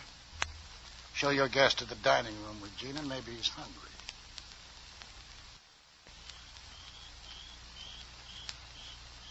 I've been waiting for you to join our guest, Regina. Have you, Papa? Or do you prefer to stand here on the veranda? It's fixing up to storm, Papa. Papa, did you agree to make Ben's loan on Lionette? Of course I'll make it. How much did Ben say Bertie wanted? $7,000. Why? Don't make the loan, Papa. I think Bertie came here tonight to make fun of us. That's not true.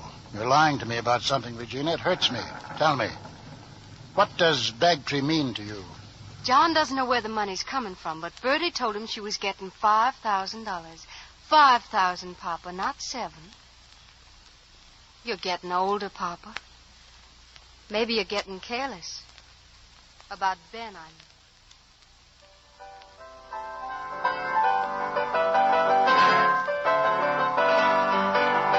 Lorette, please. I wish you wouldn't play, honey. Why, Oscar, it's pretty. And your papa says he likes music. Why, of course, Oscar.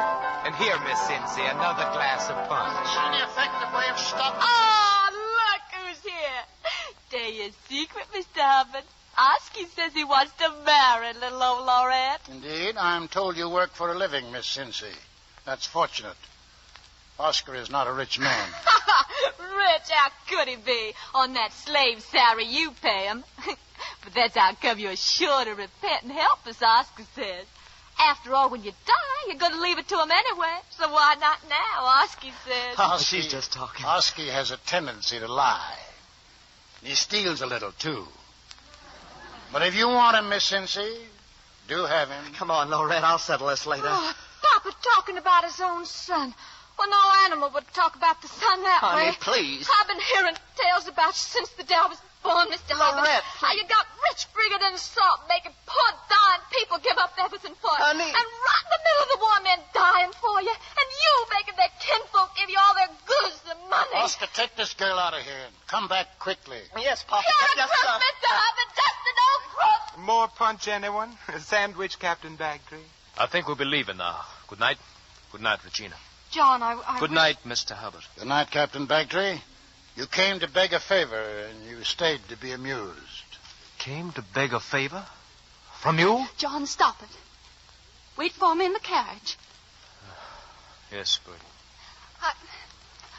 I'm sorry, Mr. Hubbard. I was so hoping we could all be nice friends. Your mother hasn't bowed to me in 15 years. Does she wish to be my nice friend now? I've bad news for you, Miss Birdie. I've decided not to make the loan. What? Why, Papa, you said yourself... Please come another night, Miss Birdie. Just for the music. Without a motive. But I'll do anything, Mr. Hubbard. We have a little silver left. Couldn't I... Please spare us both. Thank you, Mr. Ben. I know you acted as my friend. Papa. What is it, honey? I didn't intend for you to insult the Bagtrees and make enemies of them. The Bagtrees have been my enemies for years. Why should that suddenly disturb you? You're amused, Ben. Enjoy yourself. For the moment. Trying to ruin my life, are you, Ben? Pouring liquor down and getting a drunk on purpose. Will you come on outside and fight it out like a man? Oh, shut up. What are you laughing at, Papa? We bring Lorette here to get Ben mad, and then he gets a drunk and you get mad, and that's just what he wanted you to do. The joke's kind of on you. You're full of tricks these days, Ben. Miss Birdie borrows $7,000 from me, and you keep $2,000 and take your chances on nobody finding out. Bagtree told you, huh? Oh, what a night. What a night. Ben, you're a clerk in my store, but if you anger me once more, there won't be any job there. Is that clear? Very clear. Papa, you wouldn't condemn a woman just because she has to earn a living by the sweat of her brow. No, Oscar boy. So if you want to go away with this can girl, what's detaining you? Your permission, sir. Talk sense. Do you mean money? Well, just a loan, Papa. You see, we'd go to New Orleans. How much? Well, $10,000 would start me off fine, Papa. There'll be $1,000 for you on the breakfast table. Get on an early train. Send a Christmas message each year to an aging parent who now wishes you to stop talking. You better start packing, Oscar. You bullied me ever since I was born. But you're going to be on that station platform tomorrow morning and apologize to Miss Cincy. Goodness, what $1,000 won't do. And if you're not Put there... that gun away. Huh? Get out of this room. Yes, Papa. And I'll see you at the station. You've always been frightened of guns, Papa. Any particular reason? You're wearing me thin, Benjamin. Why don't you stop it, both of you? You can do all the squabbling you want to after Mama and I leave for Chicago. It'll be lonely here without you. I don't know. Maybe I'll go along. Go along? Don't you want me to? Of course, Papa, only I didn't... Only you didn't plan on such a crowded honeymoon. Don't look so surprised, Papa. You guessed about Bagtree an hour ago. Of course, I don't think he wants to marry her, but he's a weak man, and Regina... Papa, don't you see what Ben is up to? He wants to marry me off to Horace Giddens, and he's mad because I... Papa, what's the matter? You look so bad. Yeah, you do look bad, Papa. Put your arms around him, Regina. Lie to him like you always do. Tell him... I'll never forget that, Papa, not as long as I live. Pack your things and go, and be sure you go far. Get yourself a modest job somewhere, anywhere you are, and I'll see to it that you never get anything better. Yes, Papa. I'm sure you'd try. Regina, you and Bagtree. How could you? I'm in love with him, Papa, and I want to marry him. Oh, now, don't take on. So you just let me go away as we planned, and after a while, John and I'll come home and we'll live right here. Are you crazy? You think I'd stay in this house? Otherwise, I'll go away and you'll never see me again. I don't think you could stand that. You must have known I'd marry someday, Papa. Maybe next year you and I'll make that trip to Greece, just the two of us. Now it's all settled. Kiss me goodnight, darling. Marcus. What is it, Lavinia? Parading up there in your night clothes? What is it? Marcus, I heard. Oscar and Ben, leave them there home. Go back to bed, Lavinia. Regina, talk to your father. Don't let him do this, please. We'll be leaving for Chicago, Mama, sooner than I thought. No, Regina, I don't want to go. We'll start getting ready first thing in the morning. Good night, Mama, dear.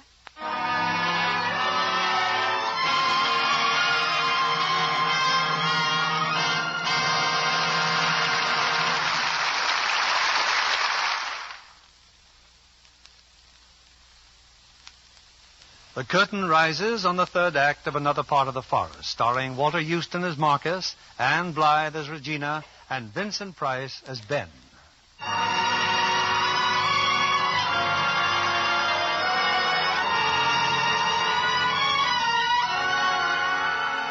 It's before breakfast the next morning. Ben is getting ready to leave home, while Lavinia pleads with Marcus to change his mind. But he's your son, Marcus. You can't send Ben away. Leave me alone, Lavinia. I don't feel well. If you let Ben stay, I'll do anything. I'll go to Chicago. Of course you'll go to Chicago. It isn't easy to live with you, Lavinia. It really isn't. I know. For a long time now, I've felt that being here, well, it made me feel like I was sinning. And you have to make good your sins before you die. That's why the hospital... Stop your crazy talk. I don't like that word, Marcus. It frightens me, and you know it. I'm ready to leave, Mama. No, Ben, no, don't go. Marcus, tell him to stay. It's a sin, Marcus, a terrible sin. The Lord will destroy this place with brimstone and fire. Yes, he may, Lavinia, but I'm not fretting on it. I've got it heavily insured. I must get out of this house. Get out then, Mama, but don't look back or you'll turn into a pillar of salt and he'll sell you $8 a pound. I never did look back. For 16 years, I forced myself never to look back. Look back at what, Mama? Marcus, will you let Ben stay? Marcus. All right. I'll tell you, Ben. Yeah? It was my birthday, and your pop had been gone on one of his salt-running trips. Yes, Mama? He'd promised to be back for my birthday, and I was afraid something had happened to him. I knew he had no pass through the Yankee line, so that night... Not the night of the massacre, Mama. Yes, I walked to the memorial grounds. Go to your room. But there were no memorial grounds then, Mama. No. Just the camp on the hill. Didn't the sentries stop you? Lavinia, go to your room. I saw no sentries. Only the Yankee soldiers sneaking down the hill. Yankee soldiers? Who was with them, Mama? Who? I'm standing here listening to this foolishness. I tell you why, because you're afraid. Afraid of a bungler who tried to steal $2,000 from me, or a crazy woman who dreamed she saw something one night 16 years ago? You better get ready, Mama. We'll call on Colonel Isham, whose son was killed that night. And John Bagtree will remember his twin brother, and the Mercers, who lost their oldest son. And, well, we don't have to go any further, Papa. It'll be the biggest, happiest lynching in the history of Bowdoin County. Lynching? I don't believe in lynching. You leave that to me, Mama. No, Ben, I don't. You're losing your witness, Benjamin. Now stop this nonsense and get out of here. No, Marcus. Our son is staying. You want your hospital built, don't you, Lavinia? Your hospital, Marcus. To make up for all those poor boys who died that night. Of course. Let's go to my library, Lavinia, and start making plans. All right, Mama. You talk to Papa, and I'll talk to Colonel Isham. He'd be only too glad to ask you if I'm telling the truth. No, Ben, I won't have anything to do with the lynching. But would you lie, Mama? Would you tell a lie? Answer him, Lavinia. There'll be no lynching, Marcus. I'll plead for your life with all my heart. Yeah, me too, Papa. Well, I'll plead for you just as hard as I know how. Better than that, I'll come by tomorrow morning and cut you down from the tree. Why are you... No, Marcus, no. How did the Greeks bury fathers who were murdered? Tell me, Papa, and I'll see to it. Benjamin, don't talk that way. You gave him the right to talk that way. You did, Lavinia. It's on your soul. No, Marcus. All I want is for Ben to stay. I'm even ready to go to Chicago and see your doctor. What doctor? Why, the doctor Ben said you wanted to examine. He lied. You're a very ugly man, Benjamin. Well, are you ready, Papa? For what? To write a slip of paper saying you sell me the store for $1. There's a pen on the table. Your store, your bonds, your mortgages. I'll leave you your proper share in my will. Might even increase it if you behave. You're making fun of me again, Papa. I mean what I'm saying, and you know I do, and it's the last time I'll say it. All right. Take half of everything. Stop bargaining. I want everything you've got. Is that clear? When you've got it in writing, bring it to me. Well, are you waiting for something, Papa? Well, to tell you the truth, I'm trying to think of some way out. A way out? Well, I consider you a very lucky man. You'll die in bed. You'll give me enough for a clean bed? Why, of course. You're my father. You'll find me at your desk, Papa, counting cash on hand.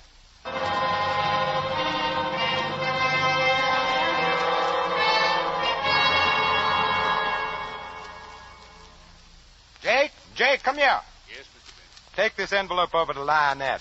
There's $5,000 in it. Give it to Miss Birdie and tell her to forget about last night. Yes, sir. And tell her that I wish Captain Bagtree the best of luck in Brazil. Yes, sir. Oh, and tell Coralie to set my breakfast plate at the head of the table. But Mr. Ben, that's where your papa... I'll say it again, Jake. At the head of the table. Papa, where are you? Papa! My goodness, Oscar, I'm trying to eat breakfast. Papa isn't here. Well, if he isn't here, he must be upstairs. But Lorette's waiting for me at the railroad station. Papa! Oh, I was hoping you'd be gone by now, Oscar boy. But the $1,000 on the table. He promised, but it ain't here. I even crawled under the table. Maybe you better go crawl some more. Well, good morning, Regina. Oh, good morning, Oscar. Where do you think you're sitting? Why, here, honey, at the head of the table. That's Papa's chair. We'll be sitting next to each other, and I'll be able to keep my eye on you. Regina, help me. Papa! Papa, the money's not there. Papa, please answer. Looking for me, son? Speak up. Oh, it's getting late. The money, you forgot to leave it. You're screaming, Oscar, and a voice injured at your age is possibly never recovered. The money isn't there because I didn't put it there. Would you like to give him a little explanation, Ben? Or will I? I am eating. Oscar, I assure you that I am most sorry for many reasons. None of them having anything to do with you. Well, what's all that mean? That you're not giving me the money? It means exactly that. It means that Papa has found a new way of postponing for a few minutes an unpleasant writing job. Where would you prefer me to have my breakfast? A tray in my room, or here, or... Oh, anywhere you like, Papa, after you've finished writing. My house is your house. There isn't any chance I could get on a train without you interfering with me. Papa, what's the matter with you? Ask Ben. He's changed. Do you think it's age? Who do you think you are? A man who believes you've handled yourself very badly. It's a shame, Regina. You're beautiful, smart. You could have made a brilliant life. Instead of 20, you have to start picking up pieces. I like the pieces, and I'm off to pick them up right now in Chicago. No, honey. Right here in Bowdoin. Because you're not going to Chicago. What are you talking about? Papa hasn't got any money anymore. No money at all. He's given it all to me. To you? What makes you think he'd give it to you? Well, I'm the oldest son. Isn't that the way with ancient kings? Papa? Papa, where are you? You're starting to sound like Oscar, honey. But you talk to Papa. Maybe he can quote an appropriate line from Aristotle.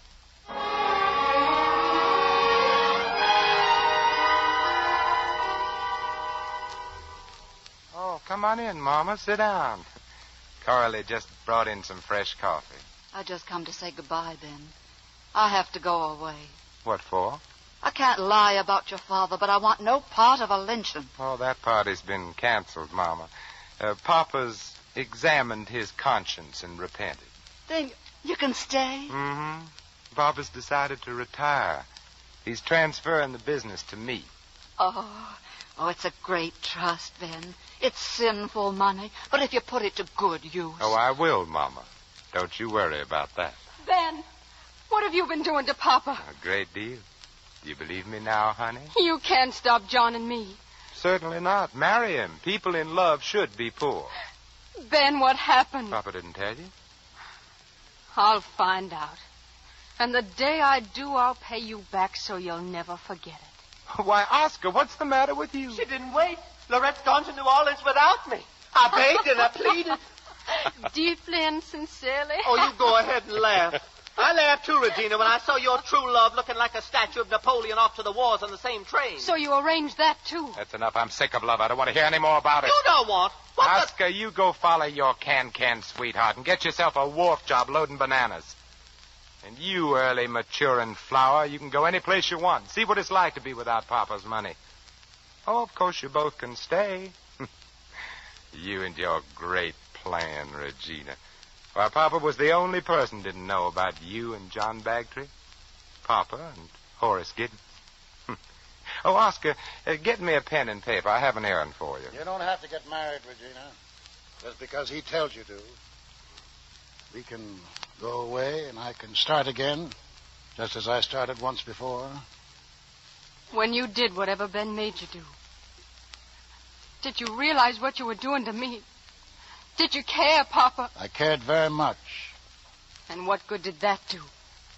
Here's your bill of sale, Ben. Thank you, Papa. And here's your $1. Pen and ink, Ben. Oscar, I want you to take $2,000 to Horace Giddens with this note I'm going to write. And tell him Regina will be very happy to see him. Ben, about the money for the hospital. Not right now, Mama. But, Ben, you said... Now, sit down, Mama. You haven't had your coffee. No, Ben. Thank you, but I'm leaving. I'm going back home, back to Piney Woods. Oh, you don't mean that, Mama. How can we get along without you? I don't know. Deep down, I guess maybe I don't care. Now I just want to go where I can get a breath of air. Oh, you're just upset, Mama. You're tired. No, I'm not tired. And I'm not afraid. But, Mama, everything's going to be fine now. We're going to have big money. Oscar, Regina, even Papa. I know what's best for all of them. And for you, too, Mama. Why, someday we might even build you your hospital. No, Ben. You'll always be busy. You'll have to be busy because you're a lonely man. An empty man. It seems funny to say, but I don't like you, Benjamin. I don't like any of my children. I just feel sorry for you. Oh, don't take it so hard, Ben, honey. Whenever you're lonely, you can come and have dinner with us. With Horace and me. Lavinia, wait, She's gone, Papa. Yes, I do believe she's gone. Regina, honey, pour me a cup of coffee. Coralie, we need some more coffee. No, pour what's in the pot, honey. But, Papa, there's just enough for one. And Ben's cup is empty.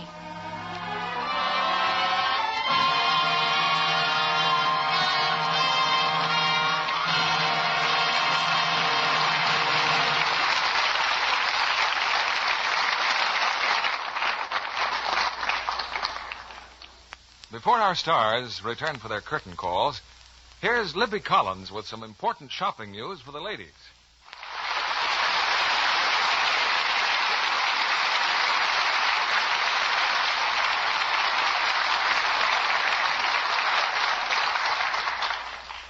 Walter, we don't see much of you around Hollywood these days. Well, Bill, whenever I finish a picture, I go right up north to my ranch. I got some cattle up there I like to keep an eye on.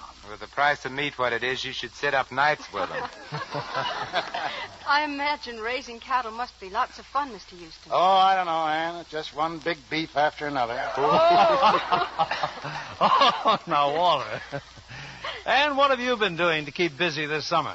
Well, let me see. On the hottest day of the heat wave last week, I was celebrating Christmas. You mean a Christmas tree and a turkey dinner with all the trimmings? All of it, Vincent. A magazine wanted some Christmas pictures for the Christmas issue that goes to press right away. Next December, they'll probably want a picture of you hunting Easter eggs. What's next week's play going to be, Bill? Well, Vincent, next week's attraction is the kind that can only happen once a year. Because it's the picture that won the Academy Award as the best picture of the year. Darrell F. Zanuck's production, Gentleman's Agreement. And the stars, Gregory Peck and Ann Baxter. This 20th Century Fox picture is one of the most important events of our season, and we've been planning on it for months. So I hope you'll join us next Monday night for Gentleman's Agreement with Gregory Peck in his finest role. None of us will miss that one, Bill. Good night. Good night. Good Good night, and many thanks for tonight.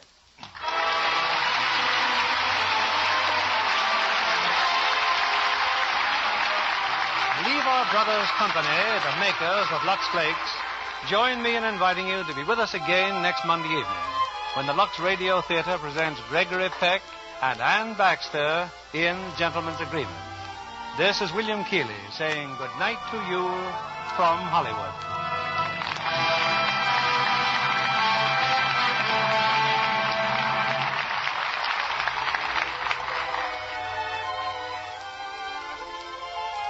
Anne Blythe is currently seen in the Universal International picture Mr. Peabody and the Mermaid, co-starring with William Powell. Vincent Price will soon be seen in the Universal International picture Rogue's Regiment, co-starring Dick Powell. Heard in our cast tonight were Jack Edwards as Oscar, Eleanor Audley as Lavinia, and Tony Barrett, June Whitley, Truda Marson, Bill Johnstone, Eddie Marr, and Lillian Randolph. Our music was directed by Louis Silvers. And this is your announcer, John Milton Kennedy, reminding you to join us again next Monday night to hear Gregory Peck and Ann Baxter in Gentleman's Agreement.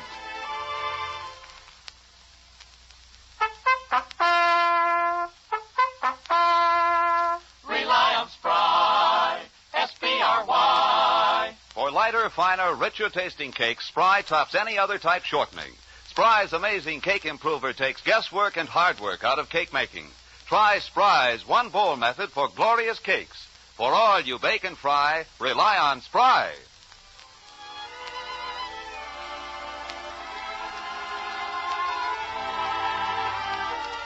Be sure to listen next Monday night to the Lux Radio Theater presentation of Gentleman's Agreement, starring Gregory Peck and Ann Baxter.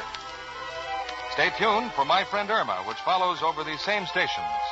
This is CBS, the Columbia Broadcasting System.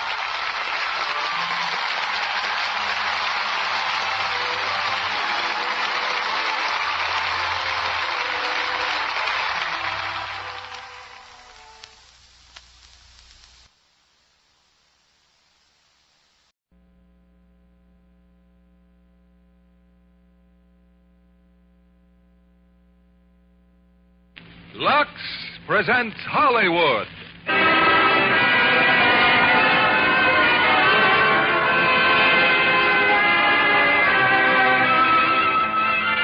Lever Brothers Company, the makers of Lux Flakes, bring you the Lux Radio Theater, starring Gene Crane, William Holden, and Edmund Gwenn in Apartment for Peggy. Ladies and gentlemen, your producer, Mr. William Keeling.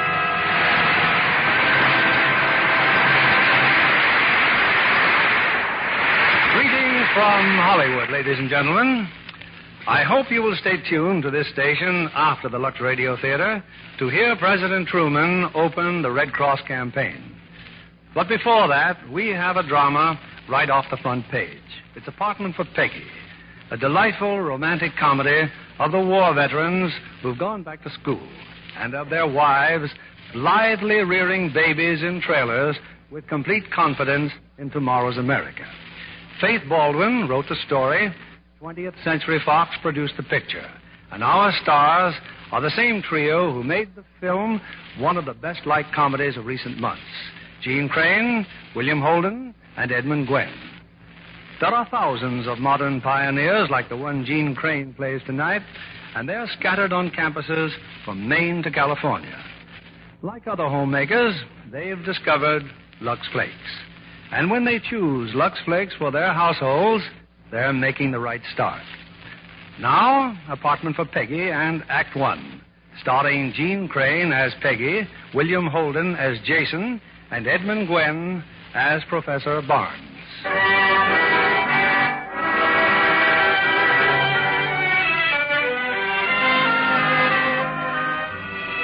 It's about 10 o'clock at night, and in a small Midwestern college town, Professor Edward Bell, Dean of the Law School, has a visitor, his old friend, Professor Barnes. Hope I'm not disturbing you, Edward. Well, No, Henry. Come on in. Oh, you are busy, aren't you? It's this housing problem. Oh. Henry, it's a mess. All these veterans, most of them married, some of them with children. Where are they going to live? Well, I have a little problem, too, Edward. You? Yes. It's just that I'm planning to commit suicide, and I'd like some legal advice about... Suicide? Henry, is this your idea of a joke? A joke? Committing suicide is a very serious matter. Are you insane? Coming here and telling me you're going to kill yourself? Not so loud, Edward. It's nothing to get excited about. Henry, to commit suicide is wrong. Morally, ethically, philosophically wrong. I'm an exception, Edward. Now, firstly, I'm of no earthly use to society whatsoever. Oh, that's absurd. Society needs men like you desperately. Well, then society has a most unusual way of demonstrating it. Now, 8 years ago, this university retired me. They put my portrait in the library, patted me on the back, said in effect, "Thank you. You are no longer needed." But, Henry, even if you are retired, you've things to say, books to write. Yes, that's true. And I've been writing such a book. If all goes well, I'll have it completed in 3 weeks. At which time I'll do away with myself.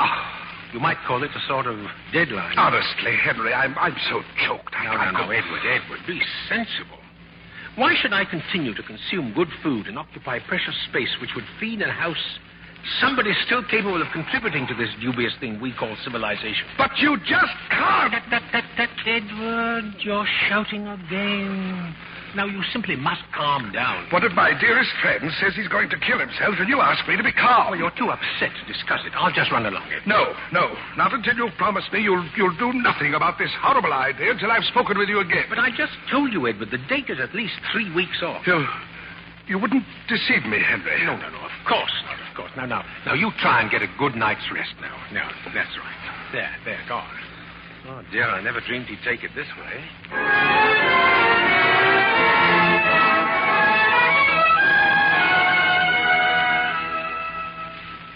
Of course, Edward told me. And since I happen to be your physician as well as your friend, Henry, I'm simply amazed at your attitude. You have so much to be thankful for. You're in excellent health. You're on an adequate pension. Now tell me, when did you first become aware of this mental depression, this bitterness? I'm not bitter. I'm not depressed. Life has been most kind to me. While Cecily was alive, we had a most wonderful marriage. I've had love, companionship, beauty, joy. But that's all past. Well, I'm not complaining, mark you. I'm only being logical. Oh, by the way, I haven't been sleeping too well lately. I'd like to have some sleeping pills. Now, you don't think I'd be that foolish, do you? What? Oh, now, believe me, such a method never entered my head. It did mine. Oh, very well, then. I'll get them elsewhere. No. Here. I'll give you 2, but no more. But if I had a full prescription, I wouldn't have to keep bothering you. No more. Oh, very well, Philip. Where are you going? Now? Yeah. Oh, just for a little walk around the campus. Would you like to come along? I'd like to very much, but I have 4 appointments, and then I'm supposed to be at the hospital at exactly... In other words, society needs you, Philip. You're a lucky man.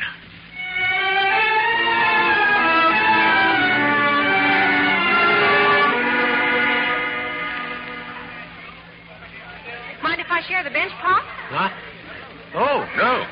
Gee, I'm sure glad this bench is here. Do my feet hurt? Well, I don't wonder in those shoes.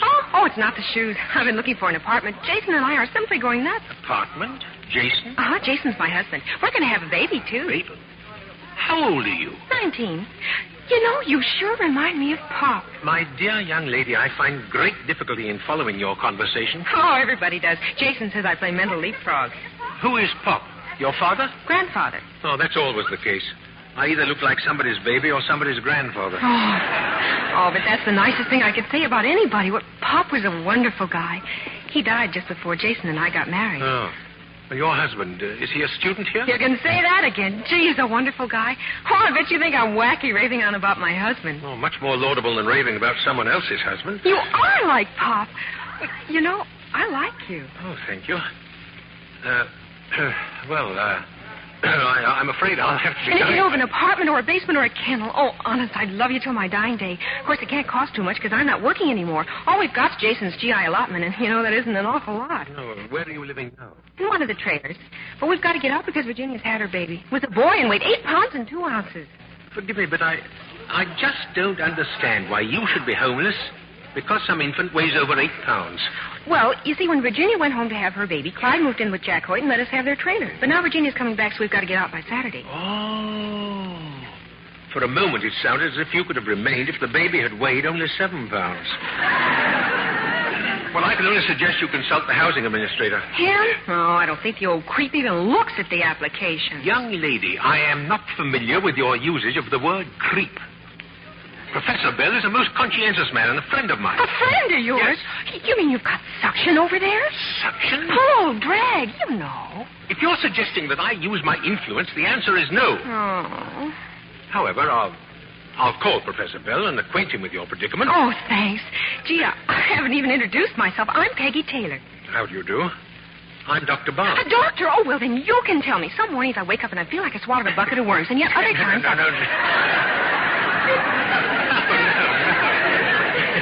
I'm a doctor of philosophy.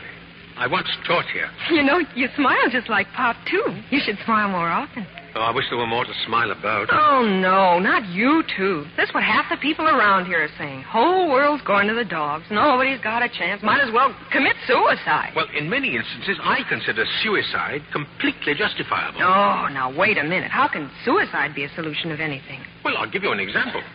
A hypothetical case. An old man is alone in the world. His work is finished. He's contributing nothing. Yeah?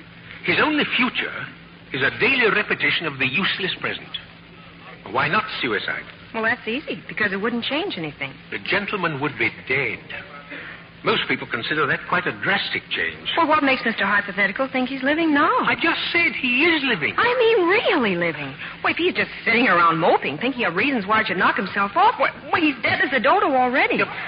Keepers the time. Well, don't forget to call a housing administrator. Be seeing you, Pop. Huh? Oh. What makes Mr. Hypothetical think he's living now?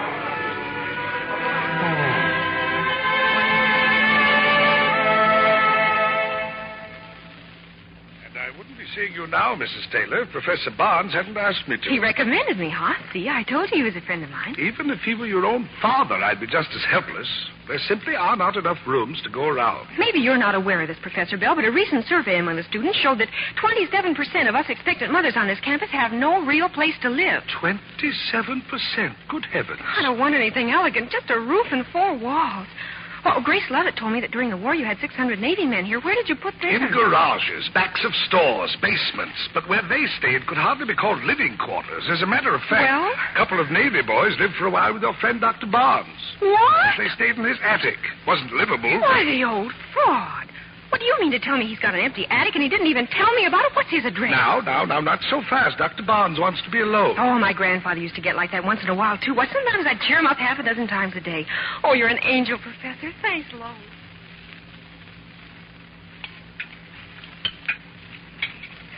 Sorry I'm late for lunch, honey. Well, how do you feel? If I were having twins, I'd feel twice as good. Oh, you're wonderful, Peggy. In a couple of days, we'll be out on the street, but you Jason, maybe we won't be out on the street. I've got a prospect. Oh, sure, I know. It's an old phone booth, and we only have to share it with 4 other couples. It's an attic. An attic? Great. You know why I was late just now? Professor Collins wanted to talk to me. He said if I come back to school next year... If you come back. You mean when you come back. Well, there's plenty of time to talk about that. Oh, no, sir. We'll talk about it right now. If you think for one little second after all we've done... Well, let me tell you what Collins said, will you? He said if and when I come back to school next fall, he thinks maybe he can wangle me a job as a teaching assistant. Jason! Well, just a minute. You know what a teaching assistant gets? They pay him off in box Oh, toys. I don't care if you have to pay them. They want you. It's a start. Yeah. Then on the way here, I stopped by the post office. Got a letter from Bill Dudley. Bill Dudley's a dope. Bill Dudley happens to be averaging $150 a week selling used cars. And he thinks he can get me a job at the same place. So what? Well, do you know in a recent survey, 64% of all the used car salesmen said they wish they'd gone into some other field. You made that up. You're always making up statistics. Why? You'd be surprised how many arguments I win with my statistics. I get in a spot and I just say 36% or 400 million. Nobody ever bothers to check up. They just say, my, I never realized it was that much. Then when I walk away, they think I'm very smart. And a little wacky, too. Come to think of it, you're completely wacky. But don't ever get sane, darling. Don't ever change. Jason, my husband wants his coffee. The heck with him. Let him wait.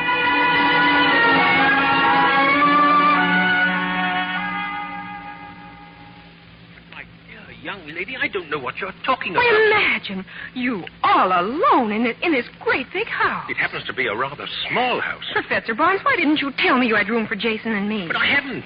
No one could possibly live in that attic. What about during the war? Well, that was an emergency. Well, what do you think this is? They stayed up there for just 1 week. Months later, those 2 boys wrote to me from Iwo Jima.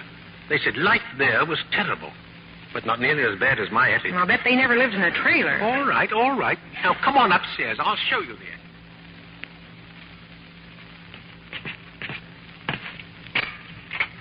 There. Now, see for yourself. There's the attic. Oh, it's wonderful. Well, it's nothing but the inside of a dirty roof. Too cold in winter, too hot in the summer. It's utterly impossible. Well, you satisfied? Am I satisfied? Why, it's perfect. No. I didn't mean that. This attic is not for rent. You mean we can have it for free? You won't take any money? Oh, you're an angel. I knew you were like that. Mrs. Taylor, the attic is not available. Not for gratis and not for money. I'm leaving here in 3 weeks. I'll be gone by the 1st of March. Well, we'll be caretakers then. Oh, I promise to keep the house spotless, and when you get back... I'm not coming back. I'm leaving permanently. Oh, well, we'll just have to make it sort of a temporary arrangement then. Tell me, do you like organdy curtains or dotted splits? Now, Jason always says that he... Genesis, Exodus, Leviticus... What'd you say, Doctor? Deuteronomy, I didn't say anything. I was swearing. Yeah, Jason always swears when he hangs curtains, too. Now, let's see. The first thing I'll have to do is...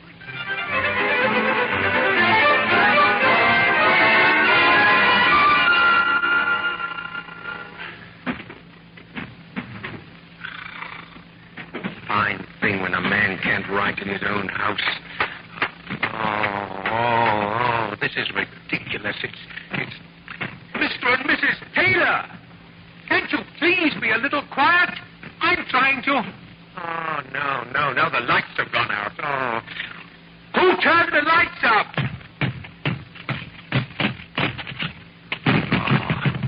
Oh, Genesis, Exodus, Leviticus, Numbers, Deuteronomy, Joshua, Judges, Ruth.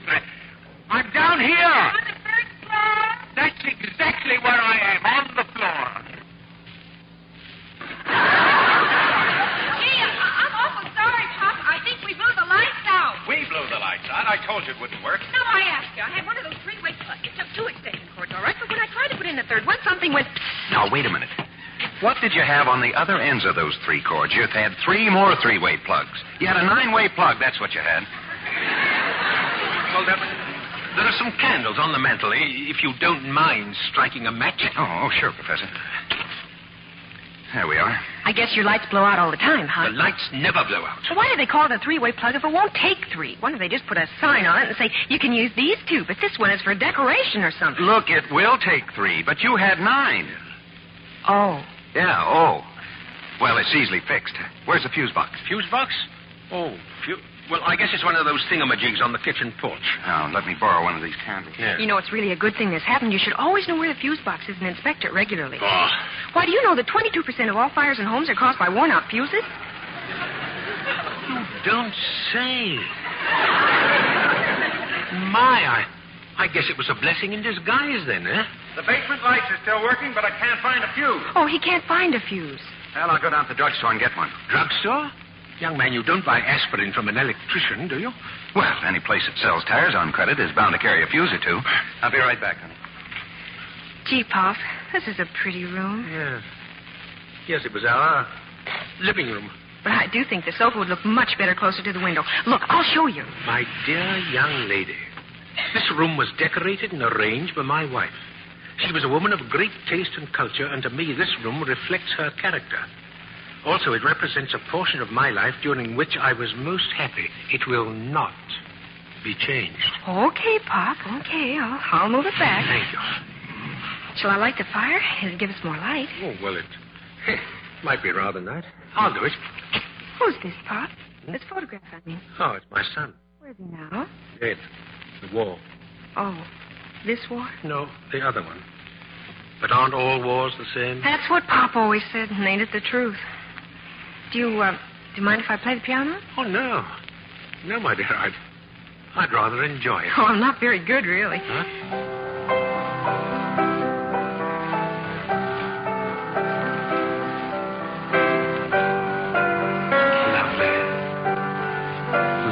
What'd you say, Pop?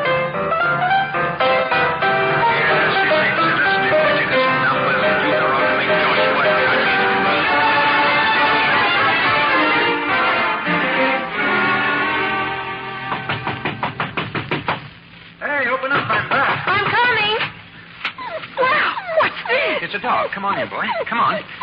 Peggy, look at him. Who does he remind you of? Nicodemus! Whoa! Well, look at him, Pop. I had a dog exactly like this once. He came to our door one night, so Pop called him Nicodemus, because like in the Bible, Nicodemus came to... Well, Jason, who does he belong to? Well, that's a wonderful part of it. Nobody. Druggist says he just hangs around the store. You mean we can have him? You may not have him, at least not while you're in this house. There are too many distractions here already. I'll teach him not to bark. Oh, I promise. Yeah, don't worry, Professor. She has a way with dogs. Good. Then let us show him the way out of here. Oh, Pop, please. At least for a couple of days until I can find a home for Very him. well, very well. Then fix the lights so I can at least see what the beast looks like. Oh, sorry. Does he have to make all that racket? What's the matter with him? Oh, it's nothing. He probably just smells the cat. Cat? Do you mean to tell me you have a cat up there? Oh, sure, we have. We have one in the trailer. We have mice. There are no mice in this house. Oh, wouldn't be too sure about that, Pop. I think I saw one in here before. Young woman, if you saw a mouse, you brought him along, too. And if you have any statistics on mice, you can... Oh, a telephone, Pop. Want me to answer? Well, if you'll just direct your attention to keeping that dog quiet... Hello. This is Philip, Henry. What are you mad at? Oh, Philip, I'm sorry. Did I interrupt your writing? I was just curious about what Edward told me. He says you've taken in a GI couple. I have not only taken in a GI couple, I have also taken in a GI dog, a GI cat, and very probably a GI mouse. And you can tell Edward if he's any friend of mine, he'll find me a room to live in.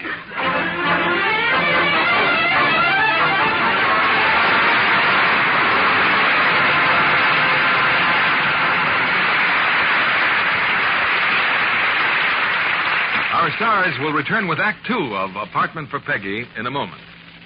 Now, here's our Hollywood reporter, Libby Collins. John, can you imagine a man winning a modern house with every kind of push button imaginable and wishing it had been a tobacco pouch instead? What does his wife say? Well, of course, she and their 15 children move right in. And there's just one reason Universal International's new picture, Ma and Pa Kettle, is so terribly funny. Percy Kilbride as Pa and Marjorie Main as Ma make a great comedy team. And when the Chamber of Commerce gets interested in the Kettle family, lovely Pat Alphen, the secretary, is fascinated by these bewildering people. Pat is a fascinating personality herself. She always looks so trim, the way a perfect secretary should. But how about those sheer nylons she wears? Aren't they a bit extravagant for every day? Oh, no, indeed. Even sheer nylons last amazingly long with gentle Lux Flakes care. It's a fact. Stockings washed with tiny diamonds of Lux last twice as long as those washed with a strong soap or rubbed with cake soap. I know that's true. Scientific strain tests prove it. The tiny Lux diamonds are wonderful. They bubble up into thick, billowy suds the minute water touches them. And the suds are so rich and creamy, they float out soil in a jiffy. Yet they're ever so gentle. Your hands tell you that. And here's more proof how safe they are for stockings. Over 90% of the makers of stockings recommend Lux Flakes. Now, our producer, William Keeley. Act Two of Apartment for Peggy, starring Jean Crane as Peggy, William Holden as Jason, and Edmund Gwen as Professor Barnes.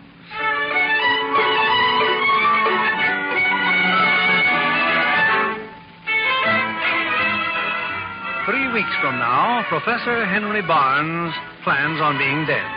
But meanwhile, he's finding life suddenly active again. Much against his better judgment, he's turned over his attic to Peggy Taylor and her husband, Jason. 2 days of chaos have hurtled by, and now the professor has ventured up the stairs to behold Peggy's handiwork. Oh, it's incredible. Simply incredible. Why, you've made a room out of it. It's charming. Everything but the kitchen sink, Professor. Oh, we have to go downstairs to do the dishes. That is, if you don't mind. Not at all, not at all. I simply can't figure out you young people now. You're ingenious, you're resourceful, and yet none of you seems to have any purpose. What's your goal? Well, my goal is to become a teacher. Well, you don't have to say it as if you were learning to be a pickpocket. Yeah, but most people figure you're a teacher because you're not smart enough to be anything else.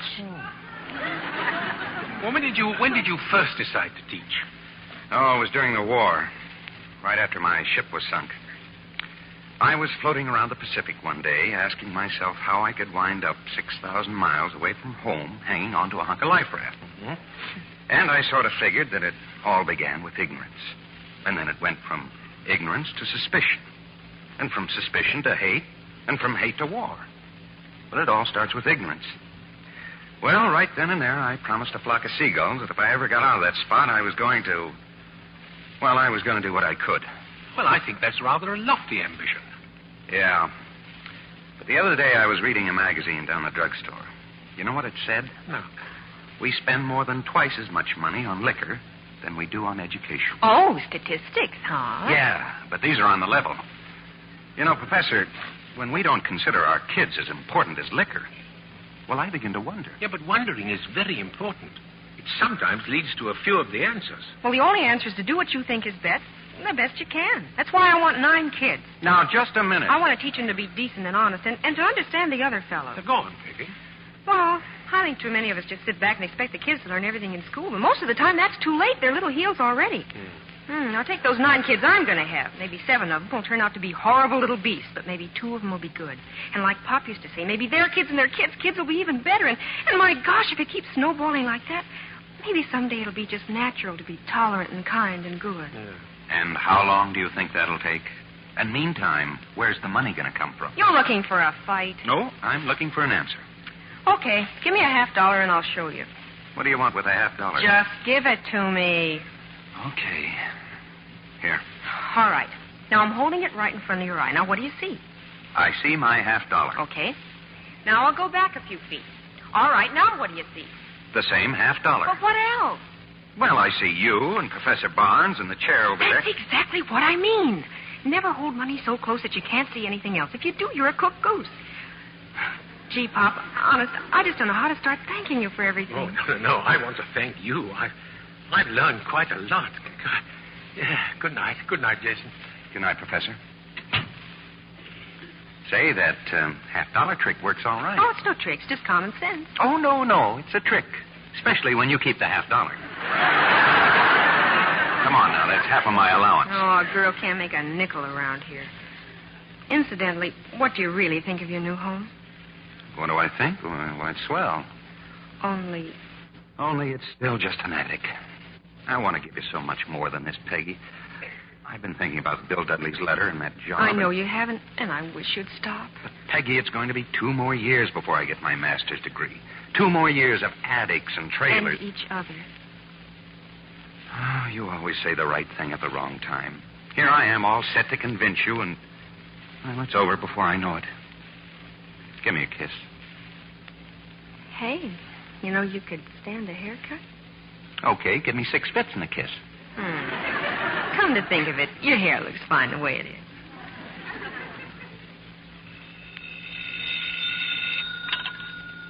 Hello? This is Philip, Henry. Oh. I got your message. Yes, the drugstore just delivered the sleeping pills, Philip. 2 miserable sleeping pills. And that's all you're going to get at one time. Have they been doing you any good? Yes. But the druggist must think you're crazy, Philip. 2 pills at a time. I don't care what the druggist thinks. I'm just not going to be a party to your insane idea of doing away with yourself. Well, may I have some more pills on Thursday? If you think you still need them. I shall, Philip, I shall. I'm trying to finish my book, and unless I get adequate sleep... All right, Henry, all right. 2 more pills on Thursday. Oh, thank you, Philip. Bye. Oh, poor Philip. I hate so to deceive you. I'm saving the pills, Philip. Only 2 at a time, but I'll have enough one of these days. Quite enough.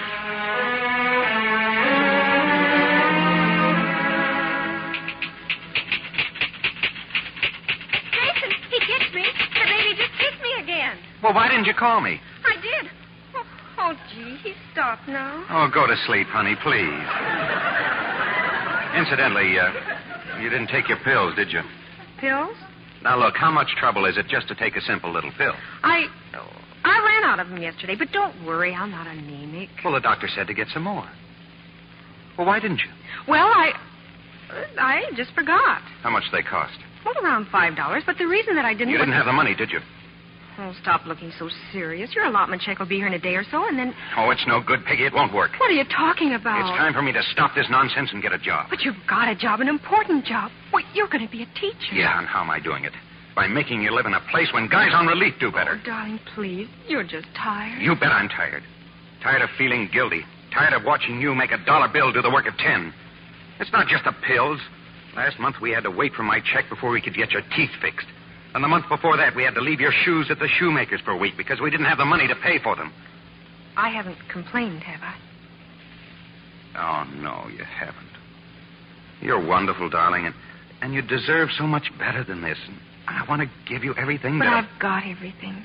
Everything I want. Oh, but don't you see what I'm talking about, Peggy? It's tough enough getting along with just the two of us, but when the baby comes, well, it just won't work.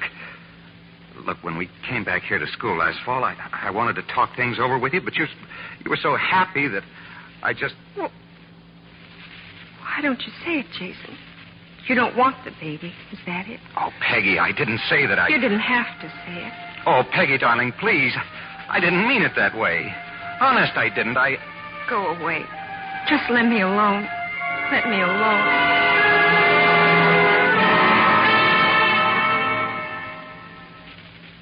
Not that you don't understand chemistry, Jason. I simply fail to see where I don't think it's going to matter now, Professor Collins. I'm going to quit school. In a few weeks, my wife's going to have a baby, and we're living in an attic, and we can't even have it. He's been nagging you or something? No, sir. And you mean you're just quitting? I don't think that's quite fair, sir. I told you I'd try and get you that teaching job. It won't pay enough. It won't pay enough. Well, maybe it's just as well you do quit. Feeling the way you do, you wouldn't make a very good teacher. Excuse me, Professor. You have a Jason Taylor in your class? I'm Taylor. You want it right away, Taylor. At the hospital.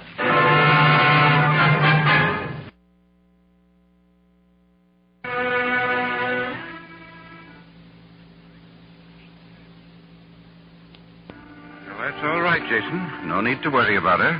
But, well, the baby came prematurely. The baby's dead. Dead? Philip, can he see Peggy now? In a little while, Henry. Maybe in about an hour. Oh. Well, let's take a walk, Jason. Sure, anything. Professor. Yes? Why? Why?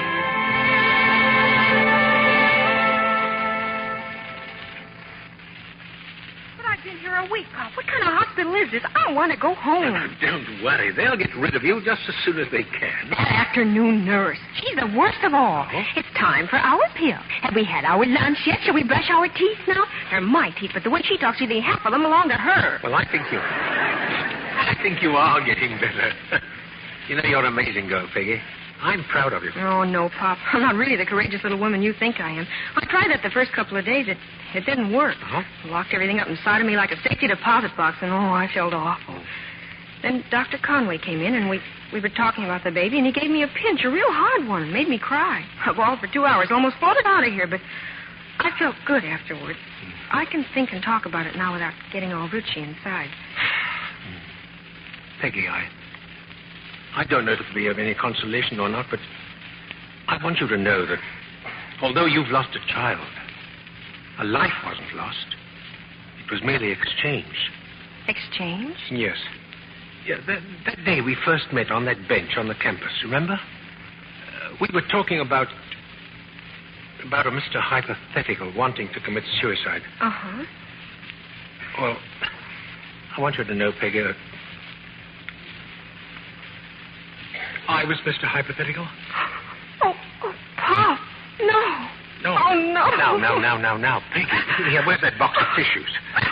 I don't need any. Well, maybe you don't, but I do. I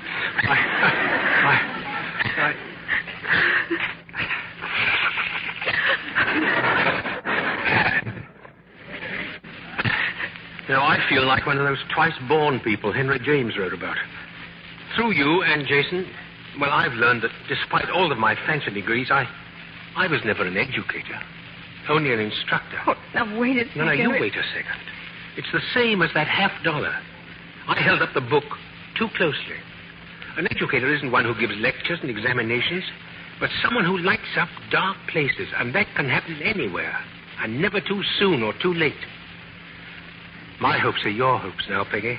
And with you and Jason to help me, Here I go again. No. Here, I've got a surprise for you. I'm going to move into the library, and you and Jason will have my room. I think we can fix it up so that you'll be... Oh, Pop, Jason's leaving tonight. Huh? He's going to Chicago to take that job. No. Oh, he still feels it's all his fault, is that it? I tried to explain... Oh, that's not it. He's just using the attic and the baby as an excuse. He's running away from himself, Pop. Oh, well, after all, he has a right to live his life the way he thinks is best. His way may be right. I just don't know. Good afternoon. That's the nurse, Pop. That's the one. I'm sorry I'll have to ask you to leave, sir. We've got to take our bath now. This'll be fun. Oh, nurse, do you think we can both get into that basin?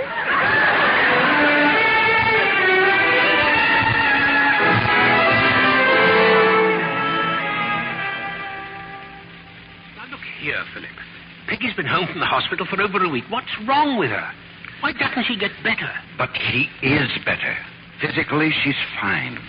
She misses her husband. What's he doing in Chicago? Selling used cars, working for some fellow called Careless Carson. Pop, Dr. Conway, look. It's a letter from Jason from Chicago. For heaven's sake, woman, don't scare me like that. Oh, it's a letter. Oh, Pop, it's wonderful. Look, a money order for $50, and he's found a cute little apartment, and his job gives him plenty of spare time, so he can take some courses at night and get his credits just the same. Of course, it'll take a little longer that way, but you know that 41% of all GIs who... Well, my dear? Oh, I'm such a rotten liar. The letter's from Jason, all right, but not one word about coming back here. Oh, I wouldn't mind if only he were doing what he wants to do, but, I know he's not. Well, I guess you can't expect miracles in a couple of weeks, can you? It'll all work out somehow. Peggy, it's time for me to pinch you again. Peggy. Right where you are, Henry. Let her go. I've sat where I am too long. You tell Peggy I'll be back tonight. Tonight? But where are you going? To Careless Carson's used car lot. I'm going to Chicago.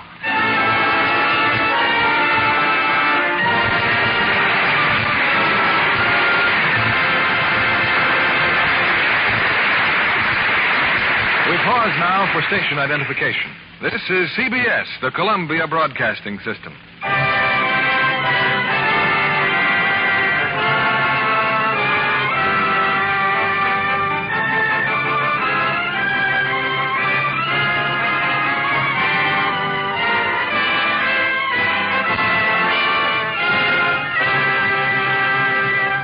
During the intermission before Act 3 of Apartment for Peggy, I'd like to introduce our special guest, Kathleen Hughes, talented 20th Century Fox actress. Kathleen, I understand your training includes a study of wardrobe problems. Do you think that you could visualize a character from just seeing clothes for the part? I certainly do, Mr. Keeley. Clothes can express character just as much as a gesture or a hairdo.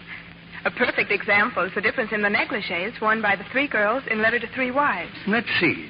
Jean Crane plays a wholesome young girl not accustomed to luxury. So she wore a simple flower dressing. But not Linda Darnell, the ambitious gold digger. Hers is distinctly glamorous, I remember. What about Anne Southern, the career girl? A simple tailored robe was a perfect selection for her. But the wardrobe mistress told me that all three of the negligees worn in Letter to Three Wives had one thing in common that will interest Mr. Kennedy. All of them were Luxable? That's right, Mr. Kennedy. Well, smart girls everywhere use Lux Flakes for pretty slips and nighties, so they're right in character, too. The negligees looked lovely all through the picture. Naturally. Gentle Lux Flakes care keeps undies color fresh and new-looking 3 times as long. Tests prove it, you know. That's why it's foolish to risk wrong washing methods that may fade colors or weaken fabrics. Lux Flakes seem especially easy to use these days. Aren't those tiny diamonds of Lux wonderful? The minute you turn on the water, the suds billow up in a flash. Thick, rich suds that last and last. Soil floats right out. In fact, these tiny diamonds of Lux remove soil which other types of suds can't. Leave things cleaner, fresher. They're so gentle, colors stay lovely far longer. No wonder makers of nice things recommend Lux Flakes 33 to 1.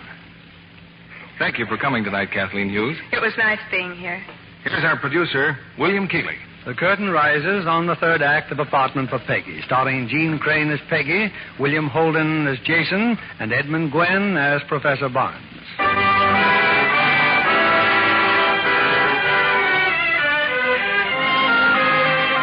In in pursuit of Jason, Professor Henry Barnes has gone to Chicago.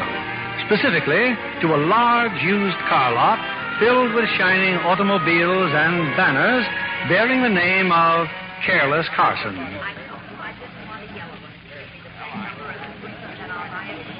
Hello, Jason. Oh, Professor Barnes.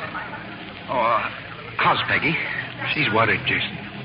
Why haven't you sent for her? Oh, I will eventually, Professor. It's just that right now every time I think about her, I feel as guilty as if I... Is that why you haven't even telephoned? I keep seeing that attic and those stairs she had to climb a dozen times a day, and well, maybe if I'd been able to offer her a decent place to live in, it wouldn't have happened. No. Be honest, Jason. It's not the baby that makes you feel this way. You know, you and Peggy had some wonderful ideas. Sound ideas on how to live and what to live for. And they imposed a responsibility on you. And now you've deserted that responsibility. Isn't that why you feel guilty? Maybe. I don't know. I had a talk with the dean, Jason. He said if you came back now, you could take makeup examinations, and if you passed them, you'd not only be reinstated, but the instructorship would be a certainty. Oh, even if I wanted to, I doubt whether I could pass that chemistry exam. As for teaching, I make more here in 2 months than I would in a year. Is that so important? Yes, I think so. Look, Professor, I've got a line on an apartment. Yes? It's 4 rooms. You can walk around in it. It's a place where a fellow can live with his wife without feeling that he's letting her down. Now, is it so wrong to want to feel that way? No. No, but I thought you once promised a flock of seagulls you were going to teach and try to help people be more understanding. Sure, and lots of others made promises, too. When I got out of the service, there were millions of them. This time it was going to be different. But why should the finger point only at me? Why is it my responsibility? Well, simply because you realize that it is a responsibility. Not enough people do. Yeah, but I think I've got a right to ask the same question everybody else is asking. What do I get out of it? Well, if you're a teacher, you'll be underpaid, taken advantage of, and be at the mercy of the trustees. If you adhere to the educational status quo, you'll be considered archaic. And if you have any progressive ideas... There's no telling what they'll call you. You'll write a book or two which no one will read, and just when you're beginning to enjoy all this, you'll be retired. That's really something to look forward to. Yeah, but strangely enough, if you don't outlive your usefulness, you'll be happy. You'll leave a few people here and there through the years, a little more enlightened than when you met them. You'll feel that you've made a contribution. That's all you'll get out of it. And it's not enough. You know, I find it singularly curious, Jason, that if a doctor tells us that peanut shells are good for us, we eat them. If a chemist maintains that one gasoline is better than another, we use it. We're guided by experts on everything, from breakfast cereals to foreign policy, and yet, on the most important thing of all, how to live, we pay no attention. No. Ever since man began to think, great minds have been telling us that the pleasure in living is in helping. That happiness comes from a simple, useful, constructive life. But yet we call all this advice infantile, impractical, and hopelessly idealistic. Oh, Taylor. Don't you see, Jason? Hey, Taylor just came in, Taylor. As soon as you're finished, he wants to see you. I'm finished now. I'll be right there. Goodbye, Professor. Thanks for dropping over. Yes. Yes, Jason. Yes, Goodbye.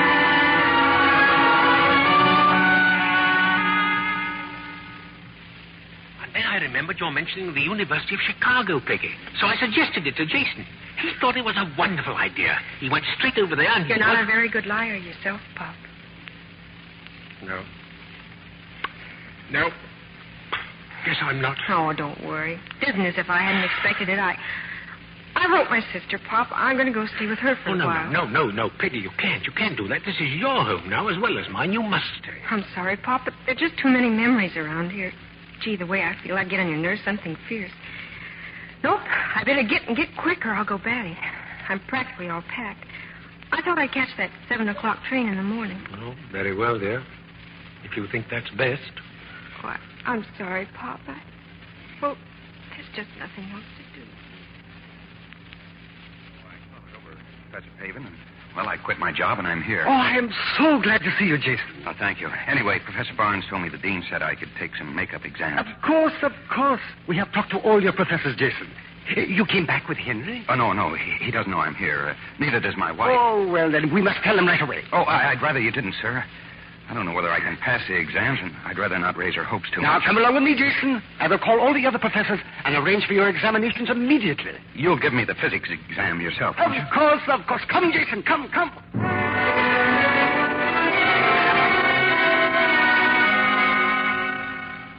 Doing the best I can, Professor Pavin. It's just the way you keep looking over my shoulder. Oh, you will forgive me for distracting you, Jason. That's too bad.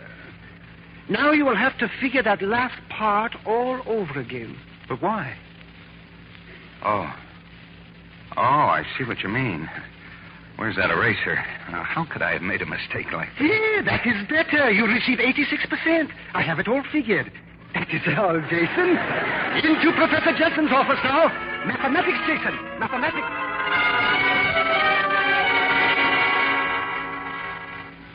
Well, Professor Jensen, do I pass mathematics? I'm not through correcting your paper. Now, let me see. And find the period of vibration in both spheres. Yes, this is correct, Jason. Absolutely correct. But, Professor, that's the question you're marking correct. My answer's on the other side. Young man, I have been correcting examination papers for 22 years. Kindly allow me to mark it my own way. Jason, shh. I think you are going to pass. You receive 84%. I have it all figured. But here, you better check it yourself. I was never very good at adding. Later, Professor Jensen, later. Jason now goes to chemistry. Professor Collins is ready in the laboratory. That's the one that really worries me. Well, let's go.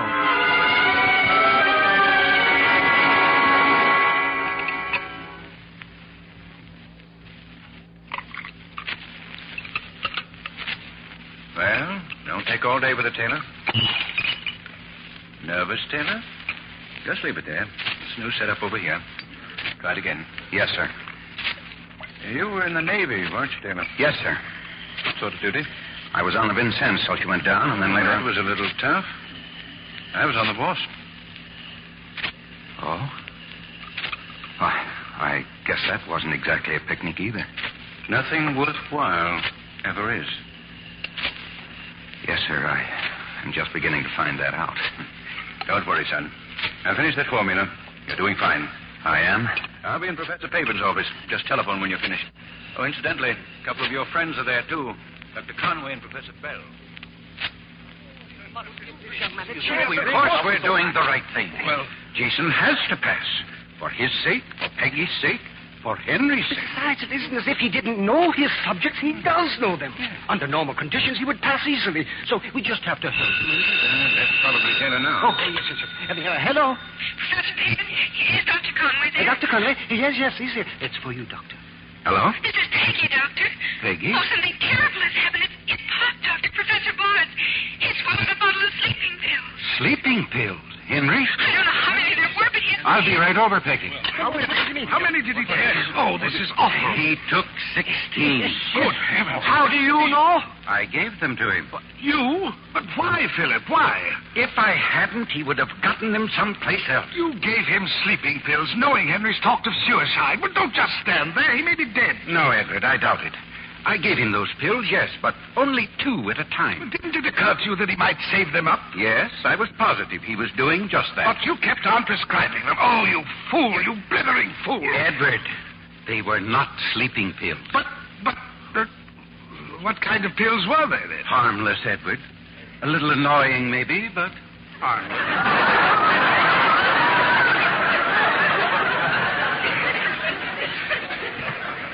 You've got to keep walking, Pop, please. Oh, please. Oh, I feel awful. Lift your legs up. Walk around the room. Faster. Oh, but all I want to do is... No, still, I had enough trouble getting you down here. If you won't walk, at least drink some more coffee. Oh, but you've poured 7 cups down me already. Oh, Becky, please. Oh, I'm not sleepy. Just let me go upstairs. Drink this coffee. Mrs. Landon, make another pot. Oh, no, not her coffee, Becky. No. I'd rather die, really. Come on, Pop. We've got to walk. Becky? Jason, you're back home. Oh, darling. Oh, Jason, I love you, but we haven't got time for that sort of thing now. Pop's taking a whole bottle of sleeping pills. What? Well, what'd you do that for? Because you 2 left me, that's why. Well, how do you like that? So you're going to pick up your toys and go home, huh? You ought to be ashamed of yourself. You're slowing down, Pop, faster. Oh, where's Dr. Conway? Professor, this morning you told me about my responsibilities. What about yours? You've got what millions of people are begging for, education, knowledge. And you're trying to destroy it all with a few rotten sleeping pills. Why, you're no better than... Stop talking, Jason. Make him walk. If he doesn't keep walking, he'll die. Now, look here, Professor. I can think of an awful lot of fellows that would have liked to have had the choice that you have now. Oh. Maybe your son was one of them. Well, what are you going to do? Walk or go to sleep? I'll walk. I'll walk. Get going, then. Yeah. Fast. Yeah. Let's Al's legs up. Get faster. Now run.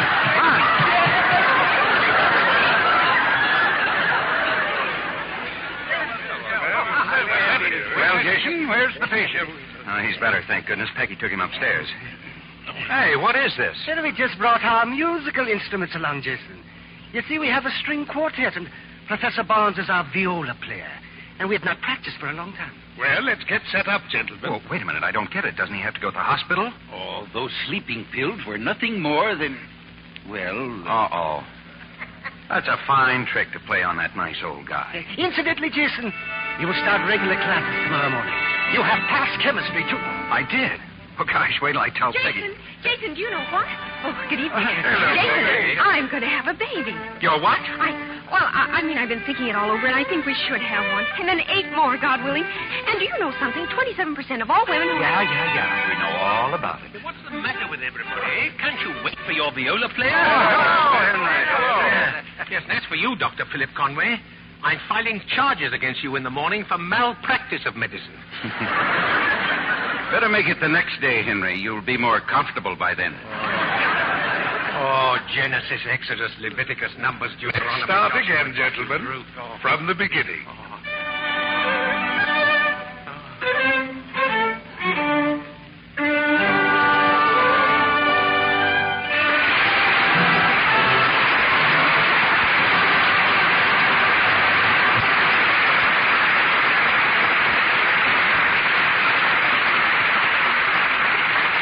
Stars will return for their curtain calls in a moment. Libby, our audience really knows a bargain. Thousands of orders are pouring in for those original Rogers silver plate teaspoons we offered last week. Well, no wonder. I've seen the spoons.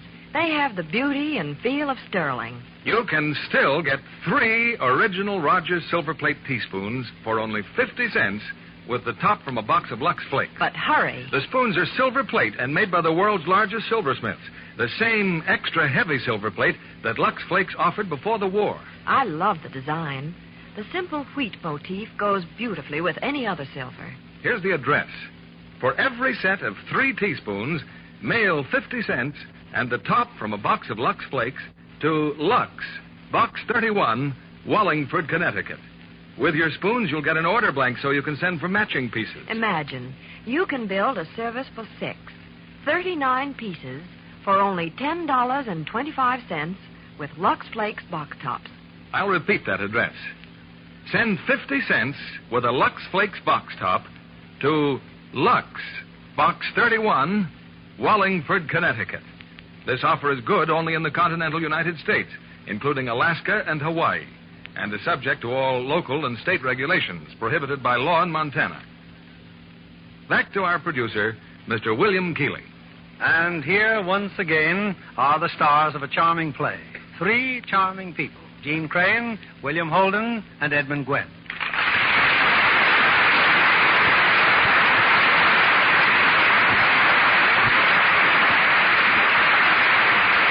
Jean, it's quite a coincidence that since playing a young mother so beautifully in Apartment for Peggy, you've given a similar performance in real life. Yes, Mr. Keeley. I have a brand new son, just 6 weeks old. I hope you don't take all your roles so seriously, Jean.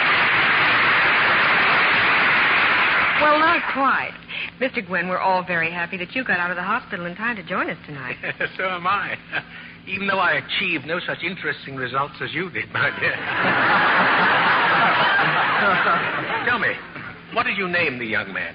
We call him Michael Anthony, which his big brother has revised to Mike. You have quite a whole household now, Jean. Yes, indeed. And with 2 small children, Bill, I must say that I find Lux Flakes indispensable. The same thing goes at our house, Bill.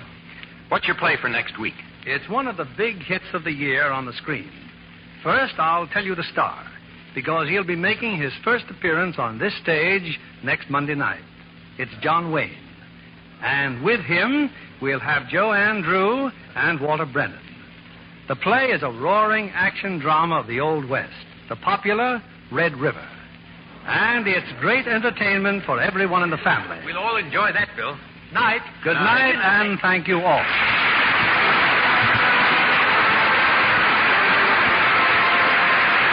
Lever Brothers Company, the makers of Lux Flakes, join me in inviting you to be with us again next Monday evening when the Lux Radio Theater presents John Wayne, Joanne Drew, and Walter Brennan in Red River.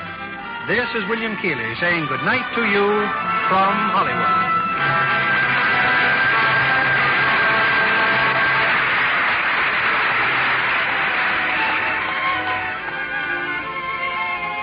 Gene Crane appeared through the courtesy of 20th Century Fox, producers of Down to the Sea and Ships, starring Richard Widmark and Lionel Barrymore. Edmund Gwenn appeared by arrangement with Metro-Goldwyn-Mayer, producers of the Technicolor picture Little Women, starring June Allison and Peter Lawford. William Holden will soon be seen in Paramount's Technicolor production Streets of Laredo. Heard in tonight's cast were Griff Barnett as Dr. Conway, Alan Reed as Bell, Bill Johnstone as Collins, Howard McNear as Paven, Herbert Butterfield as Jensen, and Eddie Marr, Eleanor Audley, Gil Stratton Jr., and David Light. Our play was adapted by S.H. Barnett, and our music was directed by Louis Silvers. And this is your announcer, John Milton Kennedy, reminding you to join us again next Monday night to hear John Wayne, Joanne Drew, and Walter Brennan in Red River. This is CBS, the Columbia Broadcasting System.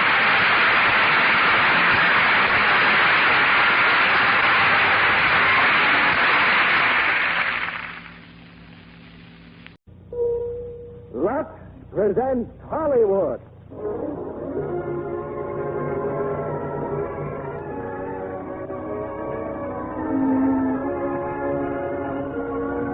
Lever Brothers Company, the makers of Lux Toilet Soap, bring you the Lux Radio Theater, starring Dan Daly and Ann Baxter in Ticket to Tomahawk. Ladies and gentlemen, your producer, Mr. William Keeley.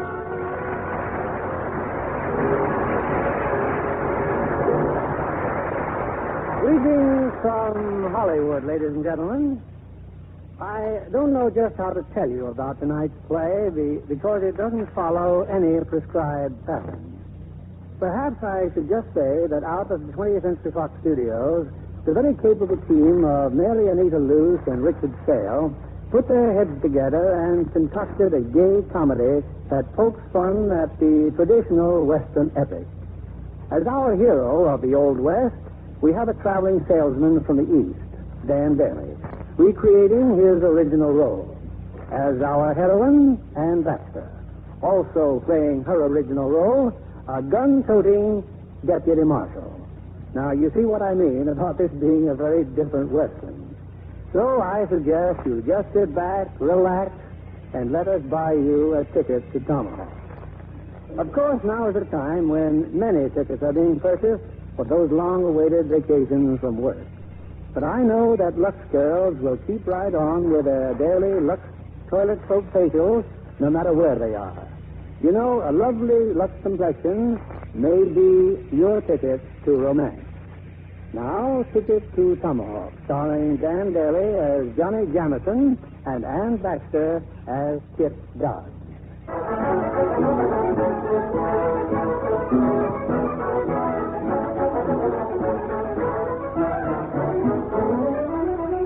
This is the Old West. This is Colorado. The town of Epitaph, a little woollier and wilder than most. 3 strangers have just arrived in Epitaph in search of the sheriff. Howdy, gents. What can I do for you? Friend, my name is Johnny Jameson. These 2 gentlemen and I have just come from the... Now, what'd you do that for? You talk too much. Raise your mitt, partner, or I'll cut you off pocket high. Where's the sheriff?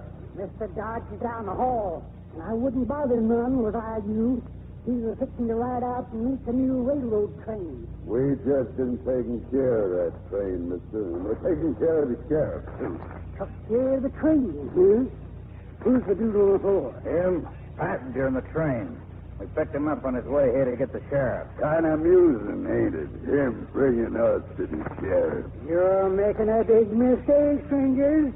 I wouldn't let Mr. Dodge catch you hanging around here. Keep your hands up. On account of he can put a bullet through your buttonhole whenever you wouldn't touch your shirt. And folks, his granddaughter. Interesting, ain't it, Tracy? Who else is back there? A fellow named Bishop.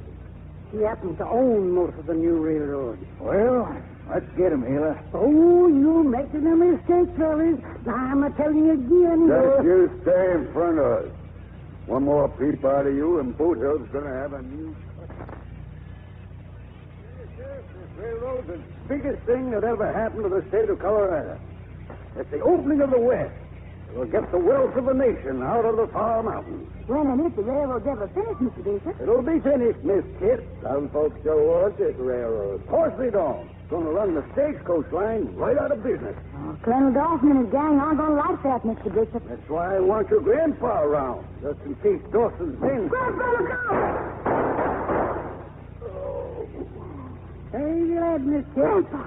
Well, I warned them. Oh, Grandpa, they got you. Just in my arm, honey. My shooting arm. You killed them. You killed them both. That's what I carry shooting irons for, Mr. Bishop. I'm beholden, Miss Kit. Mighty beholden. Oh, not to me, Mr. Bishop. They were Grandpa's men. Hey, there's one more of them out there, Miss Kit. He come in with them two. Now, just a minute. What's going on? Lady, that gun's pointing at me. Is it? Put him in jail, Chuckabee. We'll give him a fair trial this afternoon and hang him in the morning. Hang me for what? I'm just a drummer. I'm selling subscriptions to the Saturday Evening Post. I also have a fine line of Chinese firecrackers, Roman candles, and skyrockets. And a complete assortment of hand-painted mustache cups. You could use one, too, Pop. Ever been to a necktie party, dude? No. Well, you're going to one tomorrow. Yours. But you can't do that. I'm innocent. You've been with those other two coyotes. Me? How do you think I got the Zega in my head? You think a chicken laid it? Ask him. He saw them dust me. That's right, Miss Kit. Then why'd you come here if it wasn't to turn Grandpa's lights out? To tell the sheriff that engine number 1 of the Tomahawk and Western Railroad is stuck 5 miles out of town with a boulder on its rails. What'd you say? On the way here for help, I happened to run into these two gentlemen. Oh, now, look, lady, all you got to do is check with the engineer and the conductor when they get here. If he was a passenger, honey, well, that sounds reasonable, Grandpa. If I was feeling reasonable. Only I'm not. I'm giving you a chance to get out of town, dude. But if you're still here by sundown, you're going to become a permanent resident. Oh, yeah? Well, it's a free country, and I got a right to come and go as I please. And I just got here. Mister, you just left. Come along, Grandpa. You better get that arm of yours over to Dr. Phillips. Well, wait till the Saturday Evening Post hears about this. She can't do this to me. Oh, yes, she can. There's 6 lonesome graves on the edge of town on account of her. Now, was I you, I'd get back to them train tracks fast. I intend to. I got to get the Tomahawk. You're going to have company, dude. Me and Sheriff Dodge.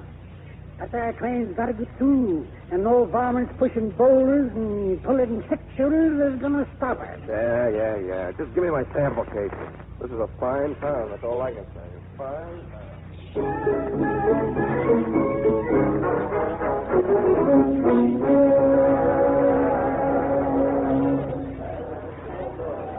What do you mean the sheriff can't travel? Who says he can? The doc says so, Mr. Bishop, and that's good enough for me.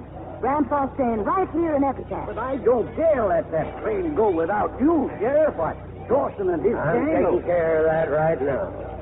Kid, honey, you raise your right hand. Oh, sure, Grandpa. You swear solemn to uphold the law. So help me, Grandpa. And I hereby make you my deputy. Oh, Grandpa, you don't mean it. Of course he doesn't mean it. Don't I? This here female can outride, outshoot, and outsmart any road agent this side of Pikes Peak. So she's taken over in my place.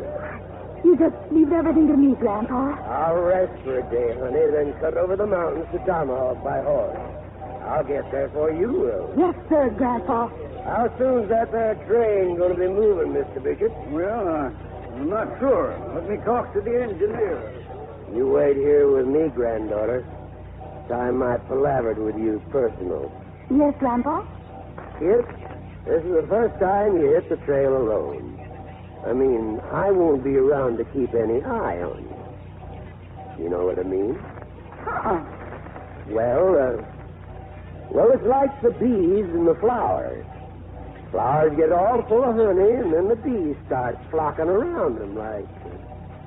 Well, when a girl gets to be your age, it means... Well, it means something, I think. I don't follow, Grandpa. You don't? No. Oh. Well, girls are girls, see? Uh-huh. Boys are boys, see? And it's nature's law that... Well, anyhow, that's how it goes.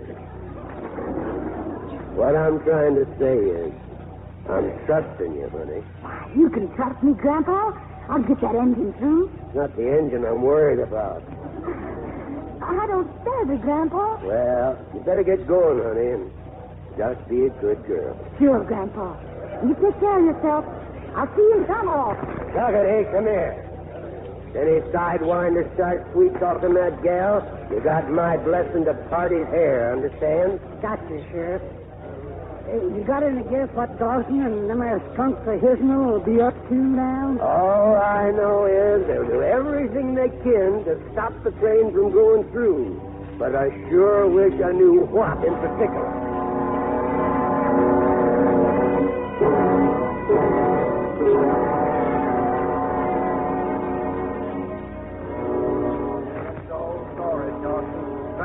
Gila got cooled off. As for that train, well, it's going to leave Epitaph in an hour. All right, let it leave. But it's never going to reach Tomahawk. I sure hope you know what you're talking about, Dawson. There's a posse going to ride herd on that train. That's just what I got in mind. Dakota, you're going to join up with that posse. None of them know you. It's a cinch. And then what? Well, Fargo and Battle drift into camp tonight with dynamite. The three of you are going to blow up that engine. It's as good as done, boss. Meanwhile, I'll see what I can do to stir up the engine. Oh, now, wait a minute. Shut up. Yeah, but them engines ain't fussy. Get them riled enough and they'll bump us, too. That's a chance we'll have to take. All right, Dakota, get going. You don't have nothing to worry about, Mr. Bishop. Why, this here little engine... I know. And I know you're a fine engineer, Tweety. And now, how far is it to Tomahawk? 60 miles. And you've got to get there by Saturday noon, or our franchise is canceled. 60 miles? Why, we can knock off a run like that in less than 3 hours. I'm afraid it's going to take a little longer, Tweety. Mountains? They don't bother my girl none. Not mountains. No track. Why, just look at her. She's got enough weight in her driver. No track! Not between here and Dead Horse Point. No track, he says. We didn't have time to finish the right of way, but at Dead Horse Point, the track begins again. And how far is that from here? 40 miles. I got 33 tons of locomotive. How am I going to get to Tomahawk without track? Take a look over there. Mules? There's your answer. Those mules will pull you to Dead Horse Point. Mules? I won't do it. I won't do it. Stop your squalling 10 foot and kill the fires in your boiler. Remember what I said, Tweety. Tomahawk by Saturday noon, or we lose the franchise. Come on, you skinners. We haven't done all day. Check your lines. This is a long, tough haul. That's fun, ma'am. You in charge here? I reckon I am. Why? Well, I was on my way over to Tomahawk, ma'am. Figured maybe you could use the extra gun on the trail. Well, what's your name, stranger? They call me Dakota, ma'am. Just a poor roving wrangler. That, gun of yours. You know how to shoot that thing? Yes, ma'am. Why, Bill Hickok taught me they don't come no better. And you're heading for a tomahawk, huh? Yes, ma'am. I hear they need a new peace officer up there. Well, we need every hand we can get. I reckon you do. All right, thank you, ma'am. And if there's anything special you want done, why, just you wiggle your little finger. Chuckity? Ma'am? He's kind of pretty, huh? Now, you listen to me, Miss Kate. Your grandpapa says that I'm to... Yes. And I thought that everything had happened that could happen. Well, what's it now, Mr. Bishop? The ticket agent. He's just discovered something terrible. Like what? The railroad charter. Just listen to what it says. And this charter will have been fulfilled only If said company shall be operating a train between Epitaph and Tomahawk by noon of September 5th, 1876, with at least one paying passenger given safe transportation. So we've got to have a passenger, Miss Kit. Passenger, huh? Kit, for heaven's sake, find some greenhorn. Oh, but nobody's very keen for the Tomahawk Trail now, Mr. Dick. But if we don't get a passenger, we'll forfeit everything. Who in tarnation be fooling us? You're the ticket agent, huh? I told you to get out of town. That's just what I am trying to do. You mean that, friend? You want to buy a ticket? On the first train out of here. Oh, for heaven's sake, sell a gentleman a ticket. Just bear me witness, Mr. Bishop. It ain't on my head. Here's your ticket, friend. What ain't on your head? Blood. Blood? Whose blood? Yours. I won't do it. I'll be dogged if I ride herd on a toad that helped put a blue whistler into Grandpa. For the last time, I had nothing to do with it. I am an agent for the Saturday Evening Post, Chinese Fireworks, and Mustache Cup. Kit, it's your job to take that train to Tomahawk and give its passenger safe conduct. You mean I've got to take care of him? Just like he was your own husband. All right. But as soon as we reach Tomahawk, I'm going to become a widow. Now, wait a minute. What train? What happened to the cars? Ever ride a locomotive, son? They say it's quite a thrill. Yeah, but the tracks are gone, too. And what are those mules? Now, what did you do that for? You're asking too many questions, dude. Well, I'm not going. I am not going to ride on an engine. Here's chair, Chuckity. Tie the dude to a chair on top of the locomotive. So that's the funniest remark I've heard since I left. Chuckity? Well? Hurry up with the chair.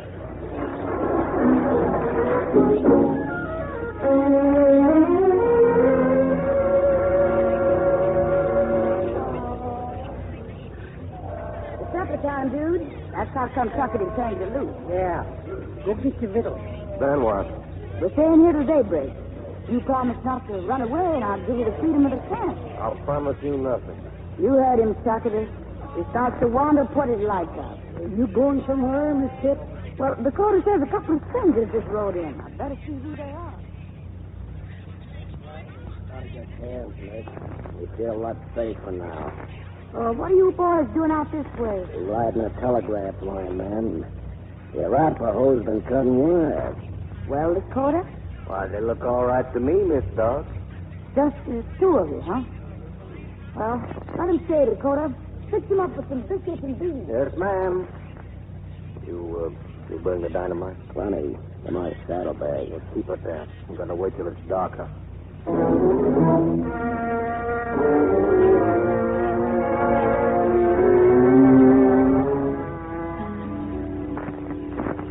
A will of the wind and a whisper of the willow.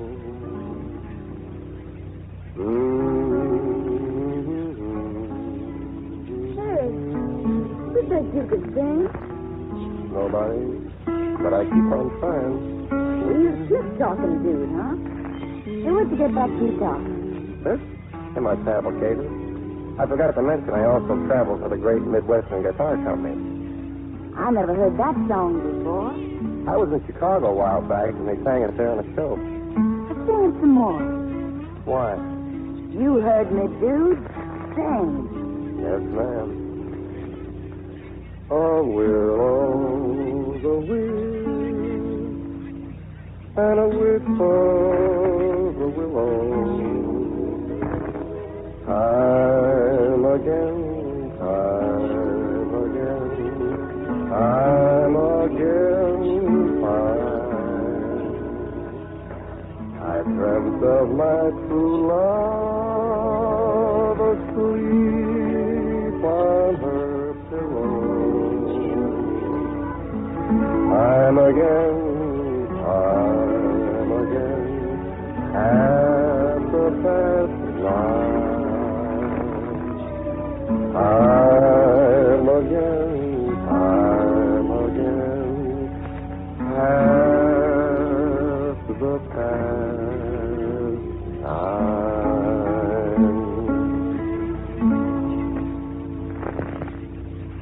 That was kind of nice. I liked it.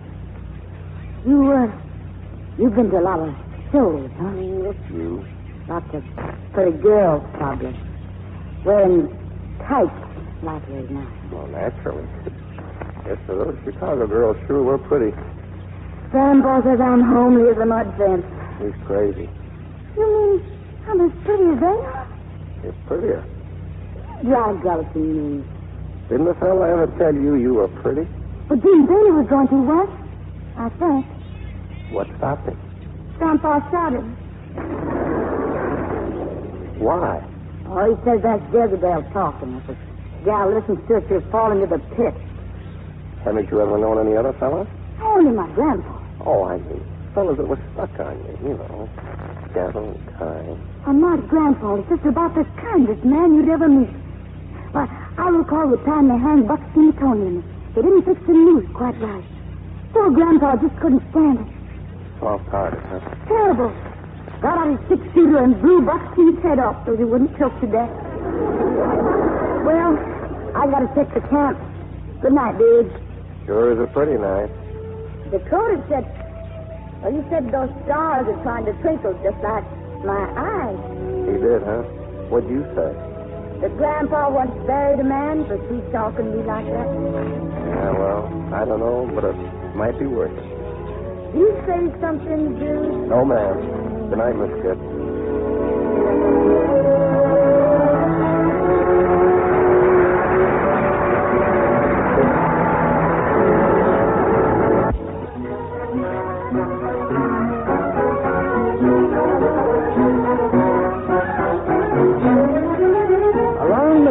Trail between Epitaph and Tomahawk, there's a strange encampment.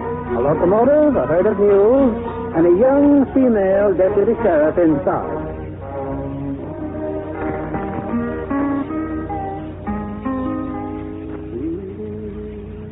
It's late at night.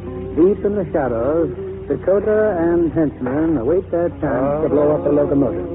While in front of the campfire, Johnny Jamison, the dude drummer, struggles with his insomnia. And it looks like I'm never going to see my wandering. I thought I told you to go to sleep. I can't go to sleep. And would you please put away that pistol? You look harmless enough. You don't look like a killer. How come you took it up? Why can't you believe me? I'm not a killer. I'm a traveling salesman, a drummer. Traveled all over, huh? Well, not as far as I'd like to go. But last year, for instance, I went to Milwaukee, Wisconsin. That's the city where they make beer. That was on the trip I made to Minnesota to see the Mississippi River. Oh, what are you talking about? Mississippi River isn't in Minnesota. I beg your pardon. The Mississippi River starts in Minnesota. It's just 1 foot across. Just imagine. I stepped over it. 2 years before that, when I was down in New Orleans, it took me 20 minutes on a river packet to cross it. What'd you do in New Orleans? Cards. Playing cards. Yeah, that's New Orleans, southern Louisiana, and East Texas. Good territory. Cards? Just cards? Just cards? Yeah. Take a look at these cards. Take the whole packet. Seal of paper? Best quality there is. No marked decks, no cold decks. All high-class stuff. Incidentally, that's the deuce of spades you got there. That's right. Say, that's quite a trick. Well, they don't call me Johnny behind the deuce for nothing. How about another one? Go ahead, take another card. Now look at it. Well? Deuce of spades? Right. Deuce. All deuce. This deck isn't loaded, it's refrigerated. Is that all you do? Just go around selling things? Well, what's wrong with that? Well, where's it getting you? It gets me every place. I'm just the kind of a fellow that's got to see what's on the other side of that next hill. Grandpa says that some folks can't see the gold at their feet for the pyrites in the mountains. Yeah? Well, your grandpa ought to impress that on you. The gold at your feet might be a couple of kids and a loving spouse instead of that tin star you got on your chest. Now, what's so good about you? You're nothing but a loose punch. Where's your spouse? Oh, well, it's different with me. I'm married to the whole world. Where have you ever been? Well, Grandpa took me to Durango when I was 8. Durango? Well, that's just a hole in the rock. Lady, I've crossed the Black Hills of Dakota. I've seen the wondrous spouts of Yellowstone. I've ridden the Chisholm Trail of Texas, and I've watched the wetting of the rails at Promontory Point. Yes, ma'am. From the rocks of Maine to the plains of the Panhandle, that's where I've been. I guess I'm just a born traveler, man. I've been traveling early. I've been traveling late. From New York City to the Golden Gate. And it looks like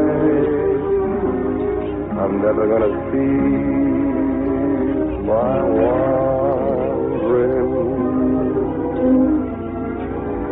Blue skies up above me, green grass all around. I've been looking for something I have never found. And it looks like I'm never gonna see my wandering. And it looks like I'm never gonna... What's the quit for? What's the string or something? You smell something burning? The jump is dude. No, something is burning. It's coming from over there by the locomotive. It's a fuse. Dynamite. Well, come on, start running. Wait a minute. Holy smoke. One shot and you cut the fuse off. Shut up. There's a man near those rocks. Bushwhacker. Stand where you are, mister. Stop me. Now, hand over that piece of little nigger butt first and start talking. You heard the lady. I'll handle this, Dakota. Dakota! You hard of hearing? I said I'd handle it. Why, that man was fixing to drill you, miss. I've got a mind to give you the same. He was that noble peaceful as a lizard, and you bumped him in cold blood. He was going to pull a road agent spin on you, miss. I had to shoot. Too bad you couldn't have shot him in the arm or something, like she did, so he could talk. You insinuating I wanted to keep him from talking? I am not the man to tangle with, Dakota. Why not? Because I'm the passenger on this engine. And if I don't get the Tomahawk safely, there won't be any railroad. Oh, cut it out, both of you. You're right, man. Sorry I lost my temper. I'll bet you are. You shut up. Secretary? Ma'am. You and the boys bear the bushwhacker and get some shut-eye. You got hard country to cross tomorrow.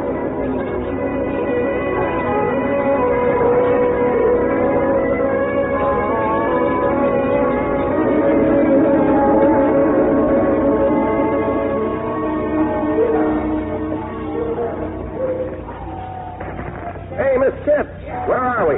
It gives me a Master Creek. After we cross the trestle, Dead Horse Point's only 5 miles past. Not much time to lose if you want this engine in Tomahawk by Saturday noon. Come on, Secretary, let's scout up yonder. Look, let me go with you. No. It gets awful tiresome riding on the top of this engine. And you got an empty horse there. You heard me? No. Any more complaints and we'll tie you up again. Now, wait a minute.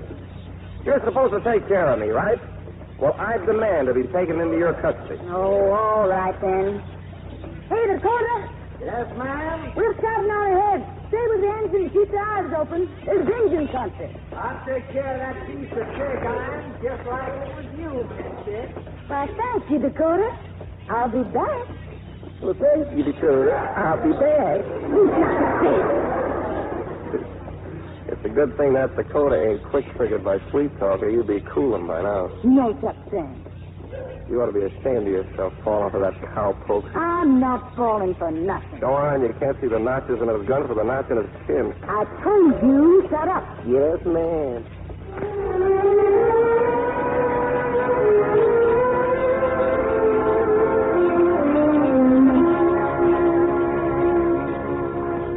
Well, this is it, Tuckety. Massacre Creek. That's quite a gully down there, Miss Kit. Come on. We're getting off the trestle. What's the matter? Well, listen. I don't hear nothing. That's what's the matter. Not even a bird, not a sound. Guess you got fooled once, Miss Kit. Oh, no, she didn't. Huh? That's no bird. That's an engine signal, Arapaho. Come on. Back to the rock hill. Wait there till they bring the engine up. Hey, you and him wait there. I'm taking a look for you around. Just don't go staying far. You watch your steps. Well, dude, you seem to know a lot about engine sound. What'd you learn? Oh, one season when I was with Wahoo Jim's Wild West show. Peanuts, popcorn, and saddle throw tab. Indian named Crooked Knife taught me all the signs. He had to quit show business when his daddy died. He's chief now of all the Arapahoes. Crooked Knife? You know Crooked Knife? Know him? We were pals. Well, he's a dirty heathen that's been making war and causing all the trouble. He is not a heathen. Crooked Knife happens to be a very high-class, clean-cut aborigine just trying to get along. And you certainly can't blame him for making war. You'd do the same thing if you were an Arapaho. I just wish Dakota and them would catch up with us. And I could get across that Tesla now. Pretty scenery, though. Fella could take his girl out here and do a little bussing. A little what? Bussing. Haven't you ever been bussed? No, I guess you haven't. Should I have? Oh, a girl hasn't lived till she's been properly bussed, believe me. Well, I guess I just don't exactly understand what bussing is. You know? Kissing. Oh. You know what kissing is? I've heard tell. You mean you've really never been kissed? You bet I haven't.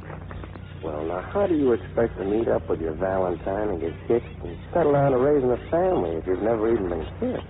Grandpa says I'll get hitched when the right time comes. Yeah?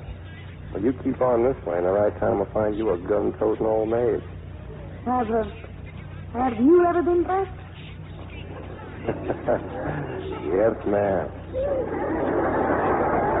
From Maine to California, I've been bussed proper.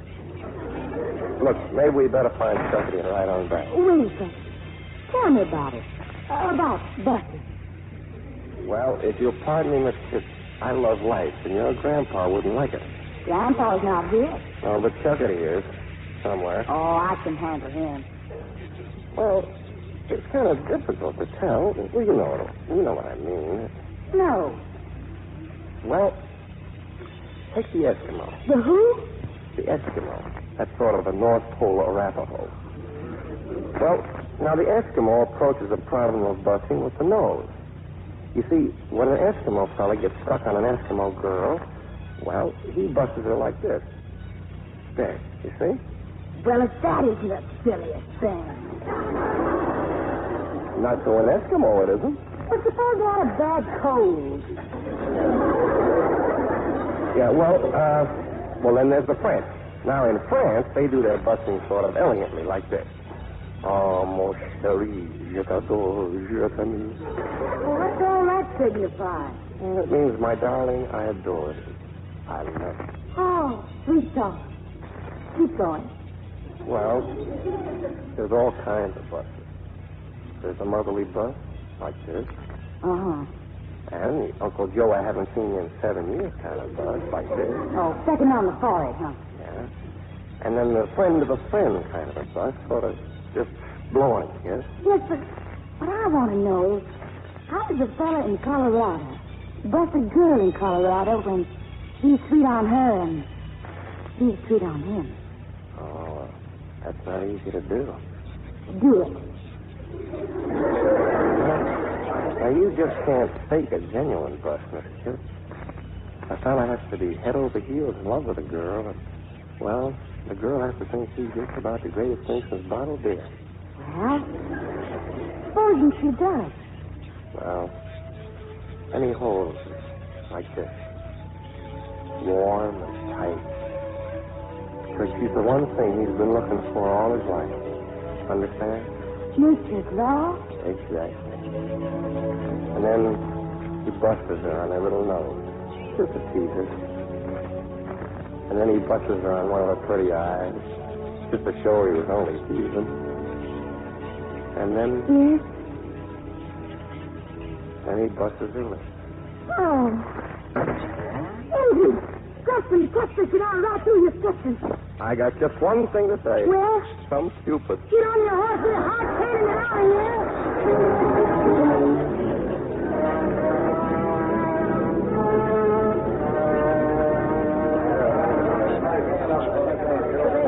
They cut me off back at the top of this ditch, so I come back here to warn the boys. I know Judy is all right. They chased us all the way, Chuckity. Yeah. Dakota, you and the Skinner fight on that quarter and make every shot count. What about me? You let the greenhorns stay out of the way. Keep down behind the wagons and beat out the fires if they go. All right,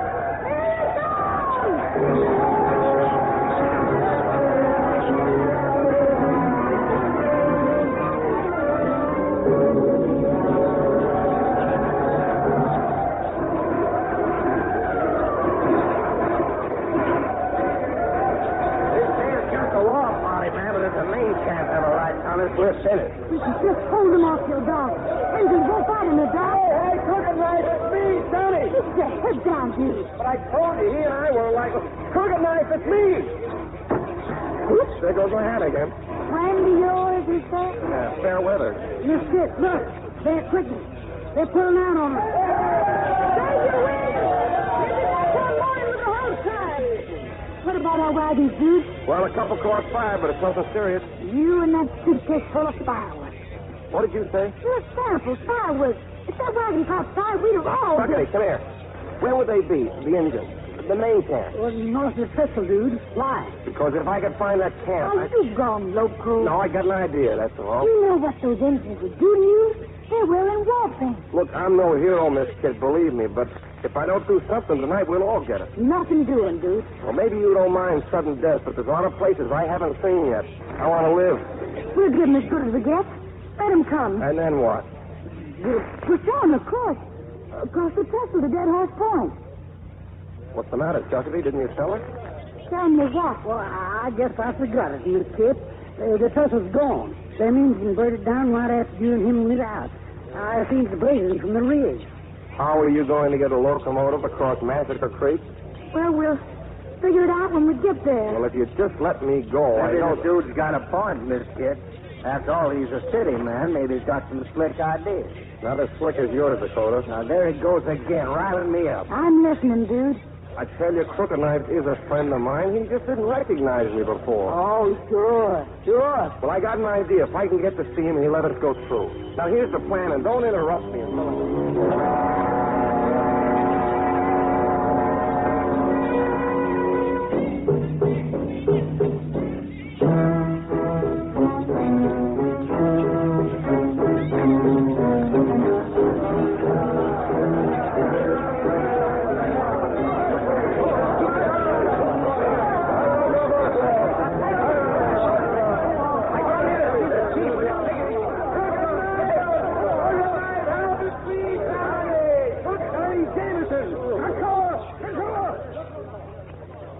Took you long enough to recognize me, Chief. Go! That's right, you heard him. Go on. Beat it. Look at me, wet paint. What are you doing here, Johnny? Tell me, how's Wahoo Jim? I haven't seen him in months. He took that Wild West show back east. That was a pretty good show, Johnny. We played standing room only in Cheyenne. Yeah. Remember that night you used me in your knife throwing axe in Laramie? You had mustache then, Johnny, but knife slip a little, cut it off. Yeah? Never been able to grow one since. Yes, those were good old days. Well, you remember what we used to yell when we needed help? Hey, Roo. Well, I'm calling Hey Roo to you right now. You were good to me, Johnny, like blood brother. My people will not attack your iron horse. It's more than that, Chief. I want your help to get that iron horse through the tomahawk. We're at war with the palefaces. Yeah, I know. Look, you remember my old card trick? Sure. Deuces. All deuces. Loaded deck. And you can't beat a loaded deck. Well, this is a loaded war you're fighting. I know, Johnny. But my people can never walk the white man's road. If I can sell him an idea, will you help me? I'll do what I can, Johnny. That's all I'm asking for. Oh, I brought one of my sample cases along. Fireworks. My people have never seen fireworks. That's the whole idea. Now, if you'll just step out there and start giving them the old pitch, I'll be with you in a moment.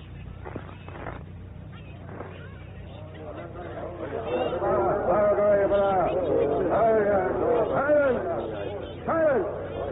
I tell you again, the white man is very wise. He is a man of big medicine. We spare him because he your friend.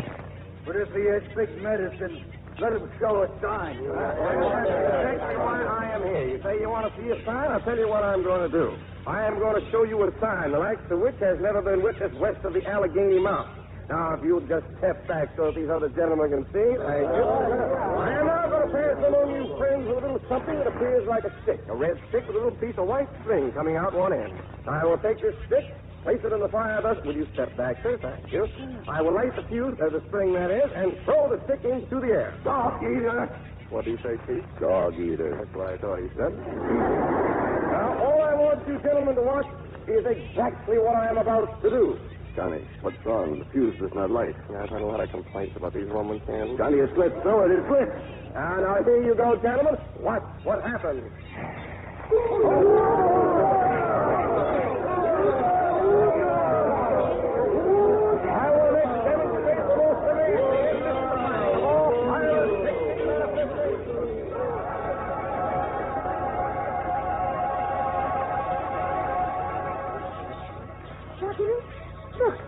Across the valley.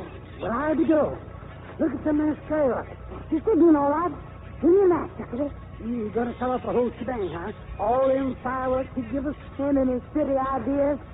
Well, let's light 'em up and see what happens.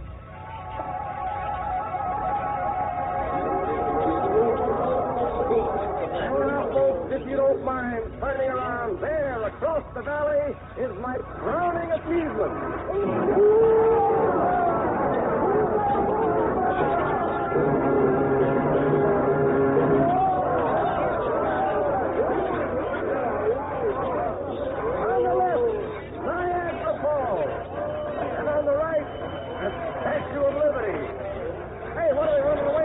I guess you convinced them, Johnny. They're scared to death.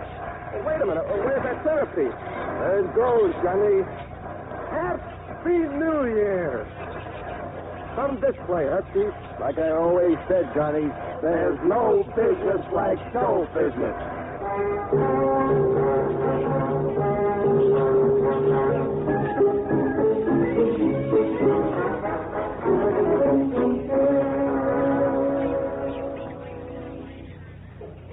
Sure got to hand it to you, dude. They thought for that fireworks stunt like a charm. Crooked Knife says he'll have as many Indians here at dawn as we need. Well, that's just fine. What they gonna do, swim across Massacre Creek with that engine on their back? We're taking that engine apart. And us, the mules and the engines, we'll each carry a hunk down to her last nut and bolt. Whatever you say, man. Well, I better scout on ahead and don't want no more trouble on the trail from Dawson. We'd have a lot less trouble if someone else rode point. Someone we could trust. There he goes again. Miss Kinamax, it only takes so much. Button up. You running this shebang or is that your loot? I'm running it, Dakota. You go ahead and scout. And you just simmer down where I can watch. Yes, ma'am. Be back by sunrise, miss.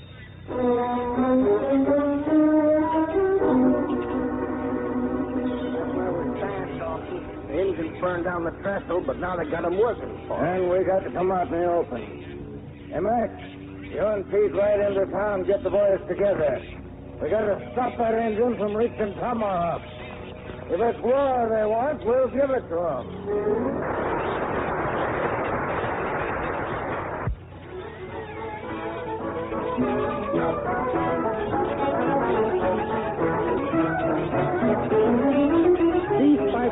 Engine number 1 of the Tomahawk and Western Railroad has been carried over the mountain. And now, at Dead Horse Point, the proud little locomotive stands reassembled and once again on tracks of steel. Glory be, Miss Kit. It worked. The engine worked. Well done, Mr. King. I got a few orders to start off before we leave. Tucker, you round up some mules and drive them back to Edgecast. From here on in, we're going by speed. You need more help, Miss Star. Just rest you. Oh, I'm still obliged to you, Crooked Knife.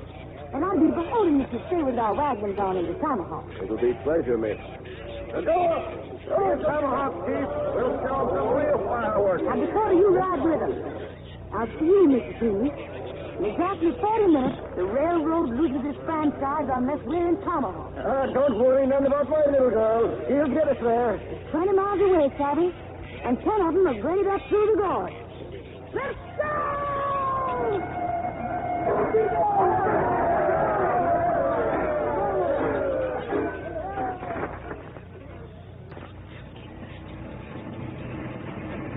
Just listen to them drivers.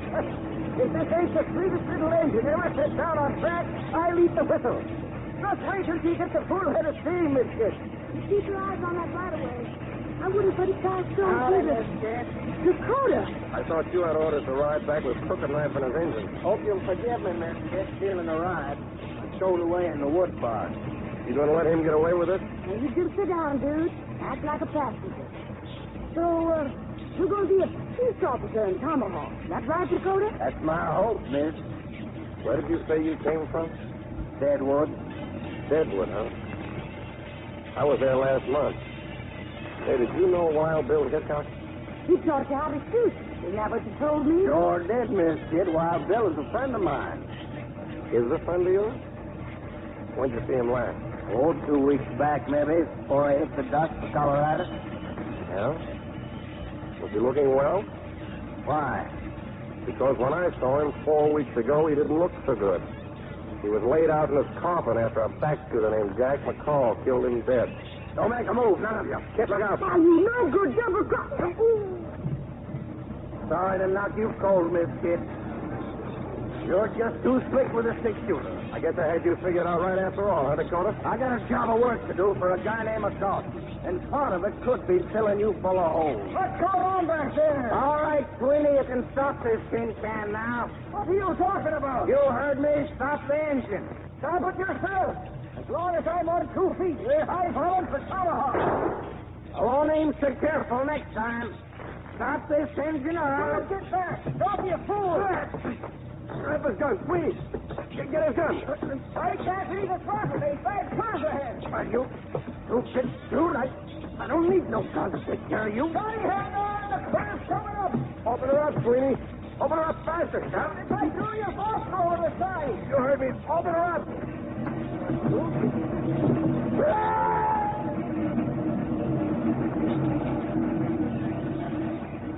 I ain't turning around, Dakota. If you're going to shoot, go ahead. Shoot me in the back. Dakota just fell overboard, Mr. Sweeney.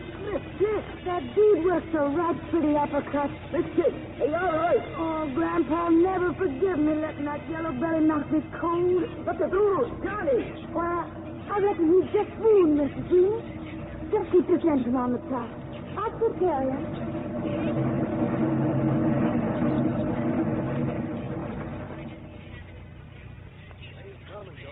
Looks like Dakota couldn't stop her after all. All right, you men, get on your horses. Now, wait till the engine passes us and aim for the passenger. All right. If you can't hit the passenger, pour your bullets into the boiler. Now, let's get moving.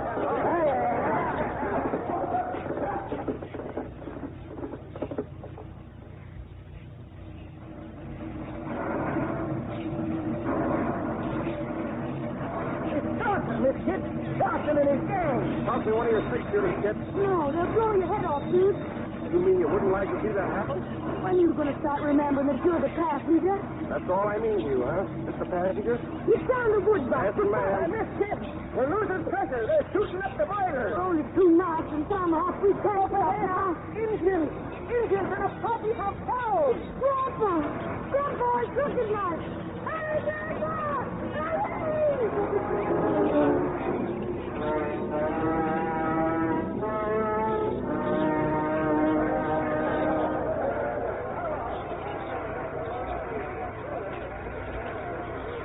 Kid, I reckon we won't have no more trouble from Dawson and his varmints this spell.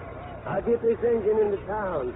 You got a 1/4 mile to go. Besides, Grandpa, the boiler's all perforated. Just 2 minutes left, Miss Kid. 2 minutes to fulfill that contract. I happen to be mayor of Tomahawk, sir, and I say your watch is wrong.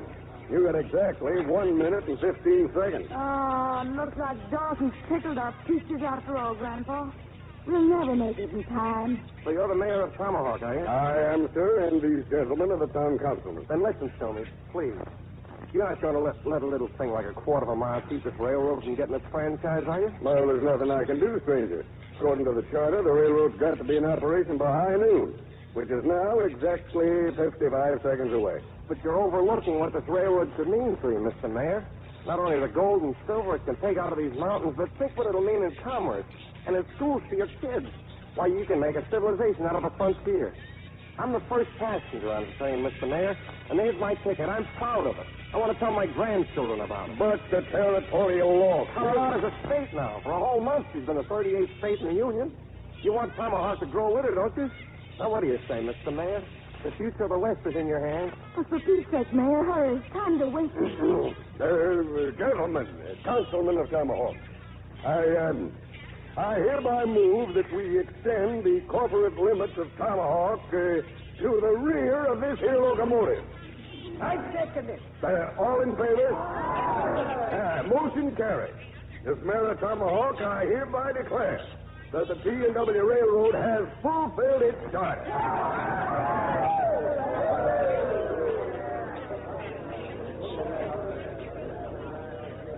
Well, kid, you sure done your part, honey. Thanks, Grandpa. Here's your bag. Seems like you won the right to wear that permanent, Cal. Oh, no, Grandpa, I can't. I'm giving up gunslinging. You what? By glory, no Dodge ever give up his star till he was dead in his tracks. I know, Grandpa, but I'm not a thief. I'm a thief. There's a difference, you know. How'd you find that out? And the man I'm going to get whipped to? Him, Grandpa. The dude over there. Why, that low-down, creek-crawling lizard. No such thing. He's a traveling man. A traveling? A drummer?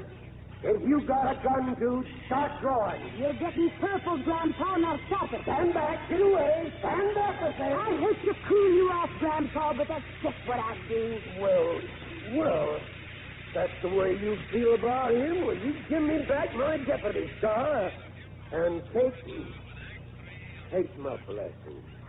Come here, Johnny. Shake hands with Grandpa. Howdy. So you're fixing to marry my little gal, huh? Yes. I've been declaring my intentions, Johnny. Well, kid, I'm not the man for you.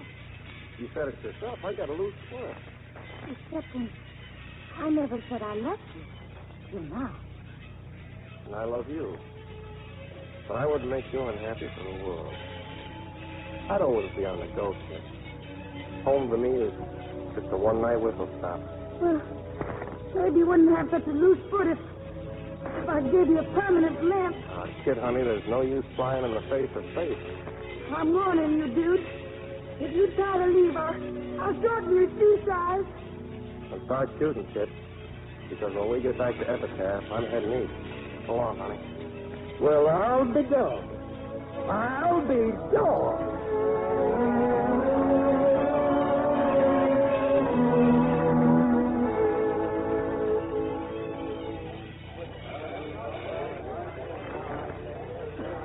Train for Durango, Alamosa, and Point C. The bloody basic cannonball, leaving on track 1 in 30 seconds. You came down to the station to see me off, huh, kid? I guess it's it, Johnny. Oh, I missed you so. I'll miss you, too. You take care of yourself and everything. Johnny, aren't you going to bust it? And to think I once had to show you how. Watch out for yourself, dear. Don't you worry, honey. A man born to travel has a way with the world. Here, let me fix your hat. Oh, Johnny, I'm so proud of this hat. Conductor #1 Tomahawk and Western Railroad. Now, don't be late for dinner. Late, but the T&W is always on time. All aboard! All aboard! Kid, my cane. I forgot my cane. I know you did. I sent the girls home for it. Here they come now. Johnny, are you sorry I sent you this seaside? That cane was the nicest wedding present a man ever got. Thanks, girl. Say goodbye to your father. Goodbye, Connie. Goodbye, Barbara, Marion, Marilyn, Joyce.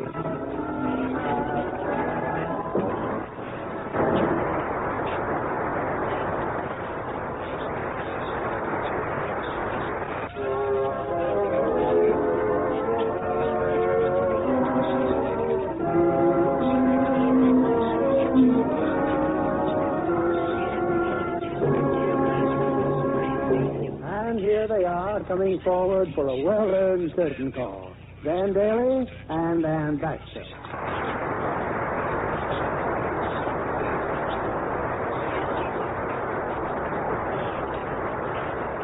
You know, you are two of our most versatile stars. You both appeared in musicals, drama, comedy, and now westerns. Well, you know, Bill, actors have to be versatile. I think that acting is about the only profession left in which it isn't wise to specialize. Yes, at one time, stage actors played the same role year after year, like, Joe Jefferson in Rip Van Winkle. Oh, he was just lucky. Why do you think that, Dan? Well, what if he started out playing Little Lord Fauntleroy? A very short career. Like trying to be an ingenue forever.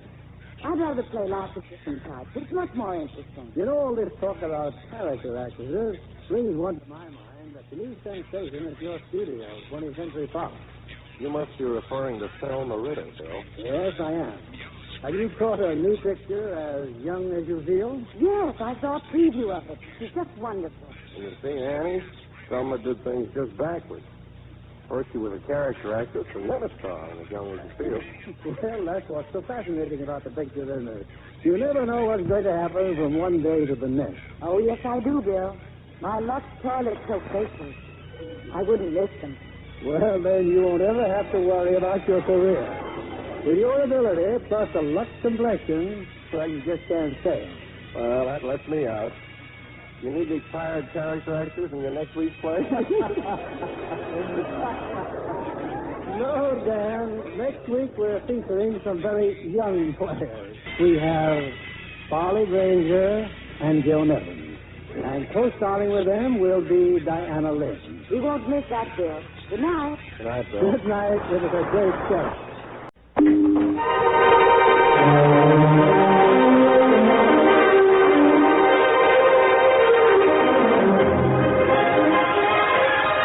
Good evening. This is Peter Tobin introducing Lux Radio Theater.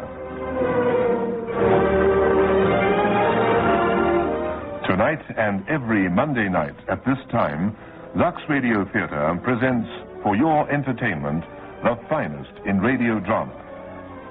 Tonight we bring you The Night Run by Lester Powell. The Night Run is a tense, taut drama of a well-to-do alcoholic who knows that he dare not drink because in his cups he has a terrible urge to commit murder.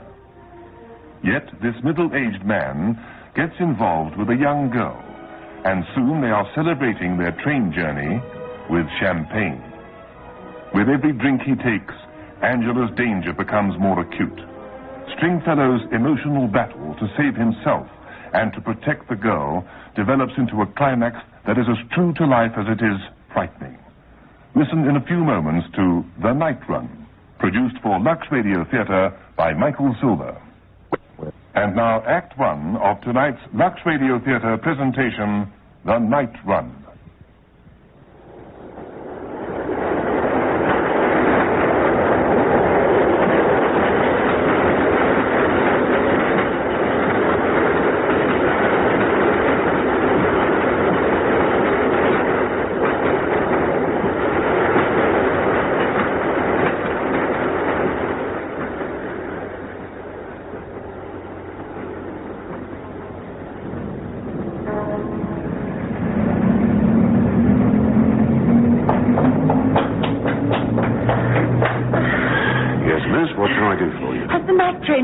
Gone yet? No, miss, she'll be in about 9 minutes. Oh, good.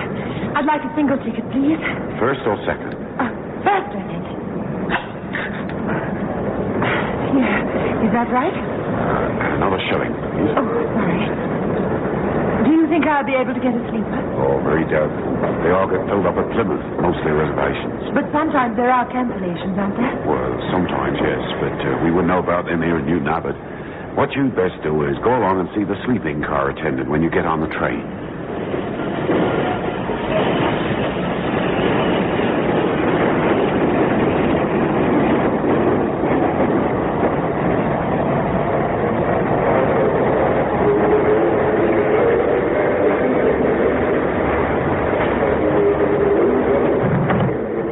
Are you the sleeping car attendant? Yes, miss, I am. Are they all taken? Yes, miss. Oh.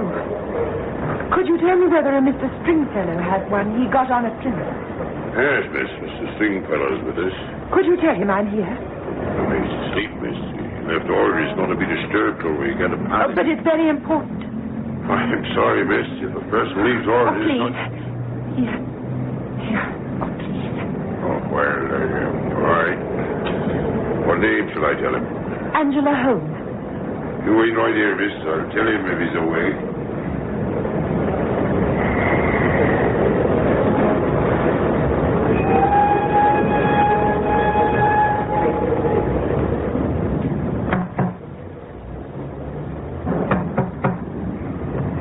Yes, what is it? There's a young lady asking for you, Mr. Stringfellow.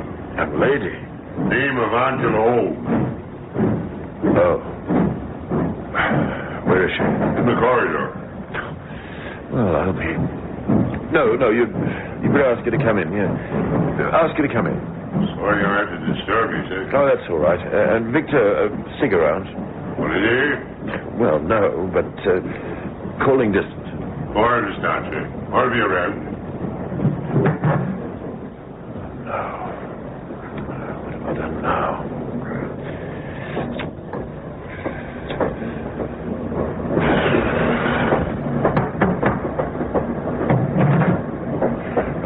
Hello, Angela. May I come in? Oh, of course. I'm terribly sorry. There isn't much room. I'll have to stay in bed if you don't mind. That's all right. Well, sit over there. It's not very comfortable. This is fine. All right then, Mr. Stringfellow. Oh, yes. Thank you, Victor. I'll call you if we need anything. I'll be all right, sir. Don't worry.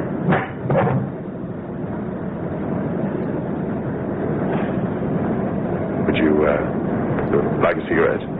Yes, please. I would. Thanks. I've been dying for one. I ran out about 2 hours ago, and I couldn't buy any. I didn't have the right coins for the machine. I didn't see you at Plymouth. I got on at Newton Abbot. Oh, did you? Newton Abbot's closer to where I live than Plymouth. Oh, I see. Isn't this stupid? I mean, isn't it terribly stupid? Is it? Well, yes, it is.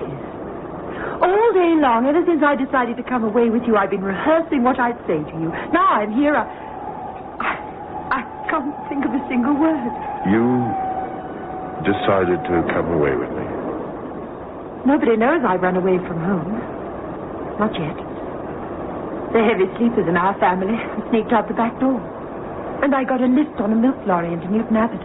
I'm terrified I'd lost the train. My watch was wrong. Your watch was wrong? Couldn't you get out of that bed? I feel as though I'm sick visiting.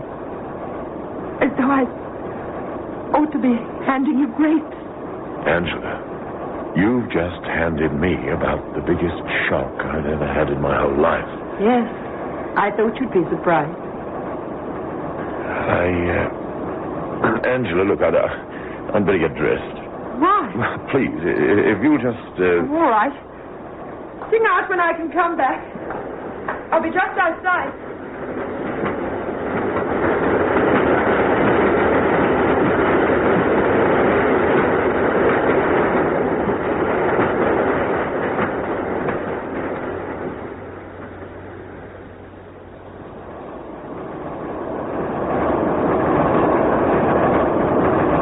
Come in now. Angela, what's happening? What's going on? I mean, what are you doing here? I told you. I'm coming to London with you. And you left home? Yes. This means that you visualize it as something permanent? Well, nothing's very permanent, is it? You're an amazing girl, Angela. You really are. No, I'm awfully ordinary. Ordinary? You meet a man at a party, and the next night you jump a train to be with him. Ordinary. A 19-year-old girl. Well, perhaps not ordinary. Natural, though. It was to me. After what happened last night. You haven't said you're pleased to see me. Do I have to say it? Women like these things, you know. It's not enough for them to know. They have to be told. I'm delighted to see you, Angela. Good. Kiss me, please.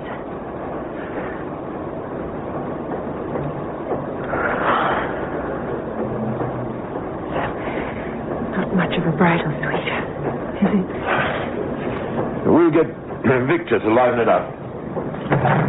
Victor! Hey, Victor! Yes, sir? Come here a minute, will you? What's it going to be, Angela? I don't mind. Anything you like. Okay, Victor. Whiskey. I'd have to charge you a bit over the odds, Mr. Stringfellow. You understand that, don't you?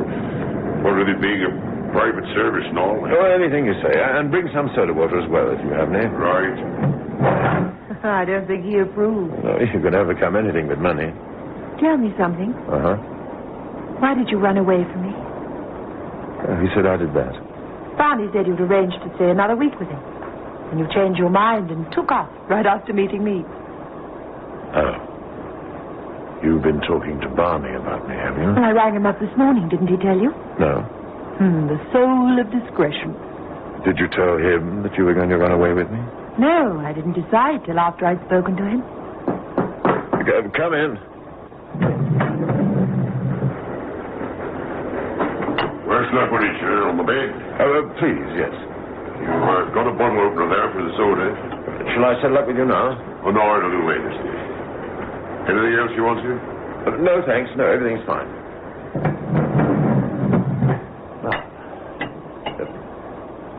How's that? Lots of soda, please. I can't bear the taste of whiskey. There. How's that? A little more soda, please. All right. Fine. You're still not drinking? No. What happens when you drink? Well, I get emotionally disturbed, for one thing. I'd rather like to see you like that. You wouldn't like me when I'm drunk. I would. I'm sure I would. Well, we won't risk it. You become homicidal, raging with a lust to kill? What made you decide to come with me? The things you told me last night, they affected me more deeply than you knew. Oh, I knew they affected you. That's why I said them. I wanted you to be, involved. Trouble is, I didn't see beyond that. You didn't see that you were turning my head? Must be an easy thing to do.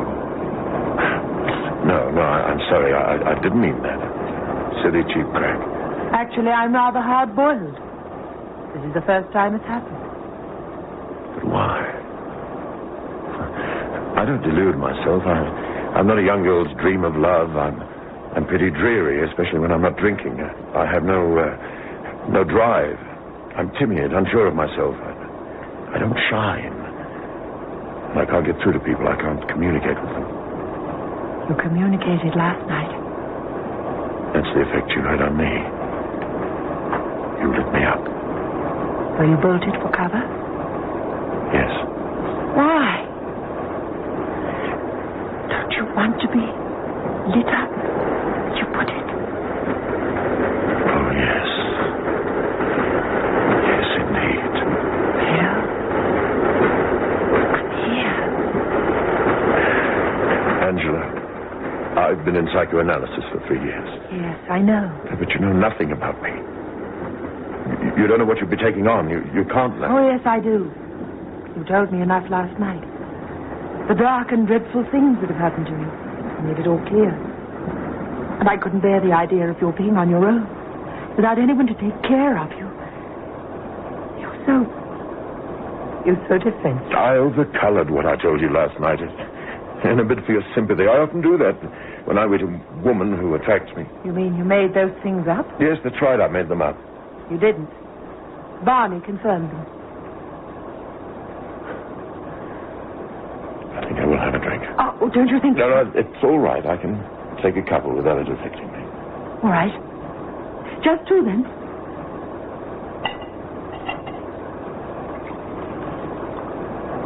Here you are. Thanks.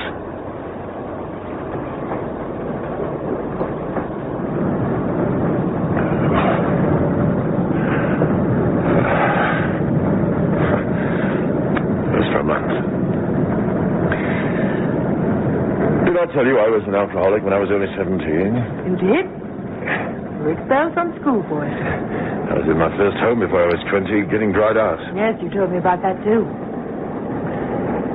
What are you, Angela? Frustrated Florence Nightingale? No, I'm not. What are you, then? I'm in love. By the look. Come on.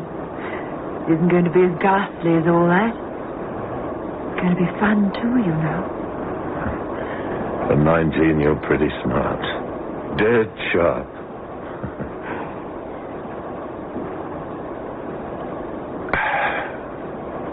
May I have the second drink now? You feel all right? I feel wonderful. You don't feel an attack coming on? I feel marvelous, absolutely marvelous. All right.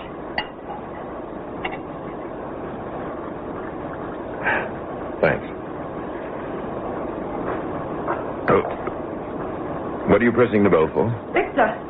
Oh, what do we want with Victor? Oh, I know my own weakness. That's why you think I'm sharp. A fool is someone who doesn't know his own weakness. And if I have custody of this bottle, you'll wheedle another drink out of me, and then another, and another, and another. You riding, sir? Victor, would you be very kind and put this bottle in the kitchen for us, or wherever you keep things?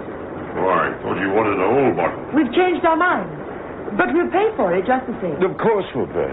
Right. Keep it safe, and don't give it back to us till we get to Paddington. These things look crazy.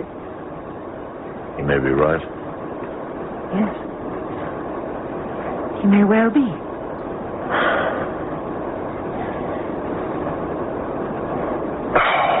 Oh, this is wonderful. Wonderful, wonderful, wonderful.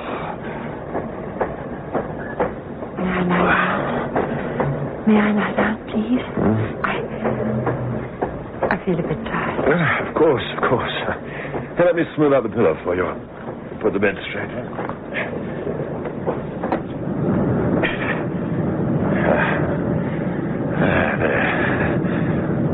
Would you like the lighthouse? No, thanks.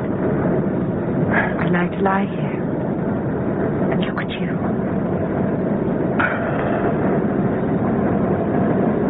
What's the matter? Why are you looking at me like that? What exactly are you up to? What's going on? What's the catch?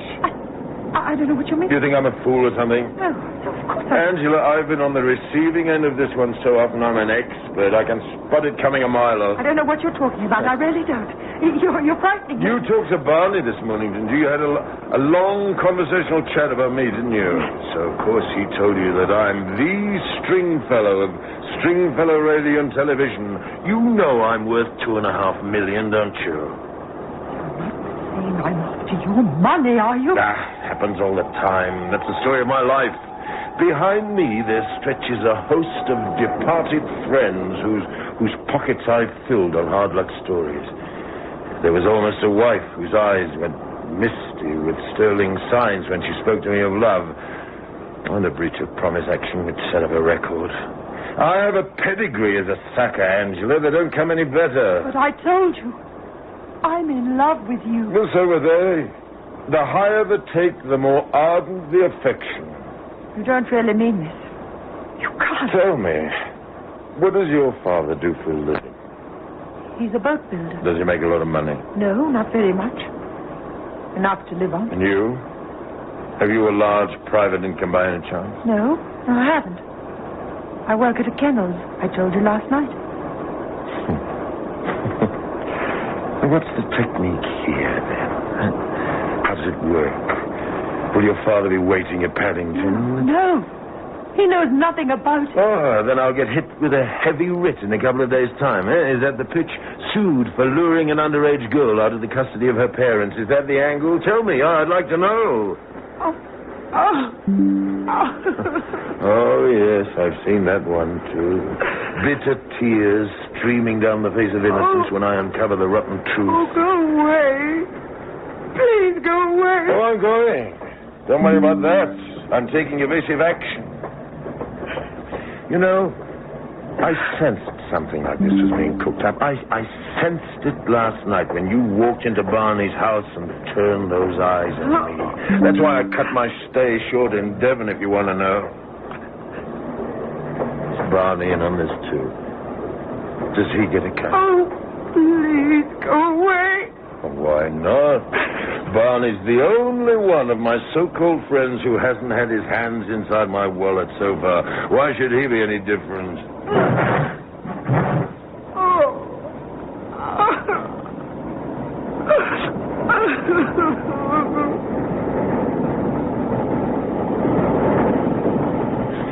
Where's this place? Exeter, sir. How long do we stop? 20 minutes. Good. You getting off, Mr. Stringfellow? Yeah, only to make a phone call.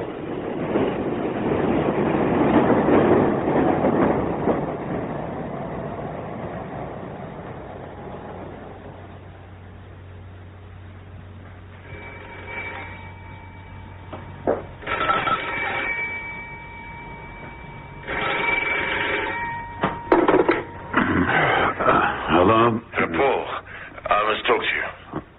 Where are you? Exeter. I'm on my way back to London on the night train. How did the weekend go? Well, that's why I'm ringing you up. Are you in bed? Did I wake you up? Yes, never mind. What's the trouble? I met a girl at a party last night. In the house where I was staying. She was attractive, warm, friendly personality and so on. Nice looking. I talked rather a lot. I opened up. Were you drinking? No. I haven't touched a drop for a month. I've been taking those anti-booze tablets you gave me. No, I felt, drawn to her. I overdid it a bit. She got on the train at Newton Abbot. Said she left home to look after me. Good. So long as you don't drink, you're not likely to... How old is she? 19, she says. Oh, well, this is a mess. I know. I'm nearly out of my mind. Is she still on the train? Yes, she's in my sleeper. I'm speaking from the station platform. Well, now, look. This is what you must do. Turn the sleeper over to her. Now, you go to another part of the train and stay there. Don't go near her till you get to Paddington. You got that? Yes, Paul. Now, then, in the morning, you bring her round here. We'll sit down, all three of us, and try to thrash it out. But keep away from her. Yes. That's the paramount thing. Now, don't go near her till the train stops. You're in no fit state to cope with emotional excitement. Now, you understand that, don't you? Yes, Paul. Yes, I'll do what you say. Oh, good. You promise me you haven't been drinking tonight? No, I promise I haven't touched a drop for a whole month. Can you get any on the train? No. There isn't a restaurant car. Good. Now, as long as you don't drink, there's no danger. Now, go back to the train. Take a sleeping pill, and don't move till you're in London. All right. Thank you, Paul. I'll meet the train at Paddington. It doesn't matter how early it is, and we can bring the girl back to the house for breakfast. You're terribly good to me, Paul. I don't know what I'd do without you. I'm not only your psychiatrist, I'm your friend. Yeah. Now, just do what I say, and we'll work something out. I don't want to attempt another murder. You what? Where's that bottle? The young lady said you wouldn't be wanting it till we get to Paddington. I need a drop to set me up. I told you I haven't been well. I need a booster. Well, go on. What are you waiting for? Get it. Mr. Stringfellow, I've been on this job a long time. I've met a lot of people and served them a lot of drinks. I know about people and their drinking habits. How they drink, why they drink. Just get the bottle, will you? The vast majority of people drink to be sociable, to make themselves feel good. But a few drink because they got to, because they're ill. You're one of them, Mr. Stringfellow. I recognized that the moment I saw you with your hand round that bottle. I'll pay you whatever you want. You can have the bottle back when we get to Paddington. When you're no longer my responsibility. Look, it's my bottle. No, it is not. You haven't paid for it yet. But I want to pay for it. Well, I don't want to sell it to you. And I'm not. That's all there is to it. Who do you think you are? Some important idiot? Charming manners, some of these gentlemen have.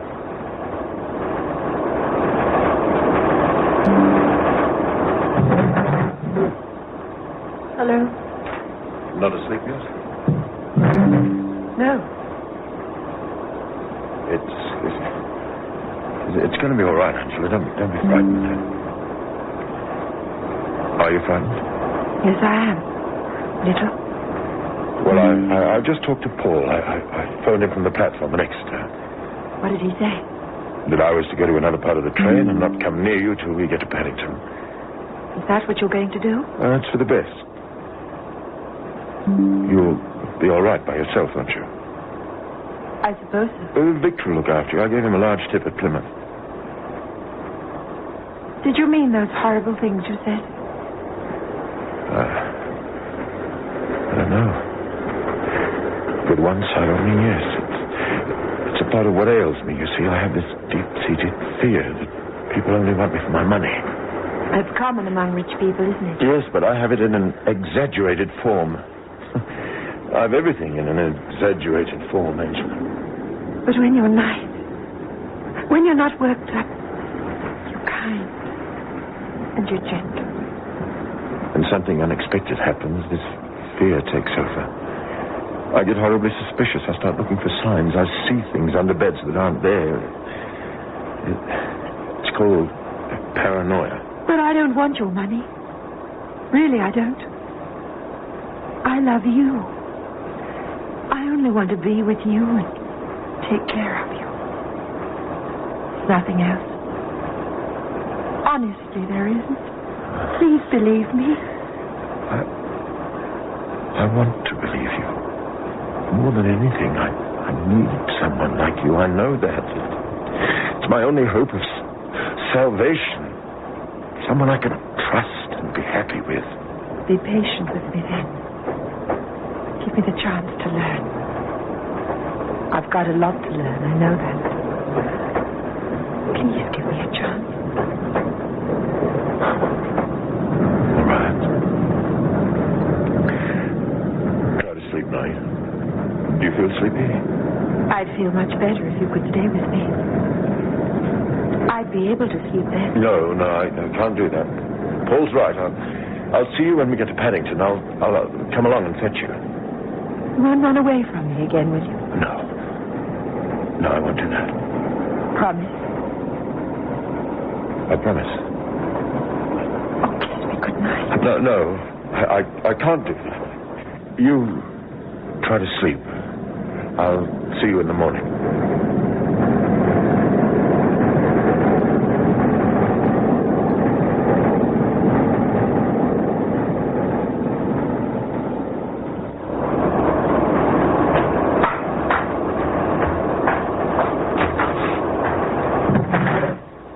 Is this seat taken?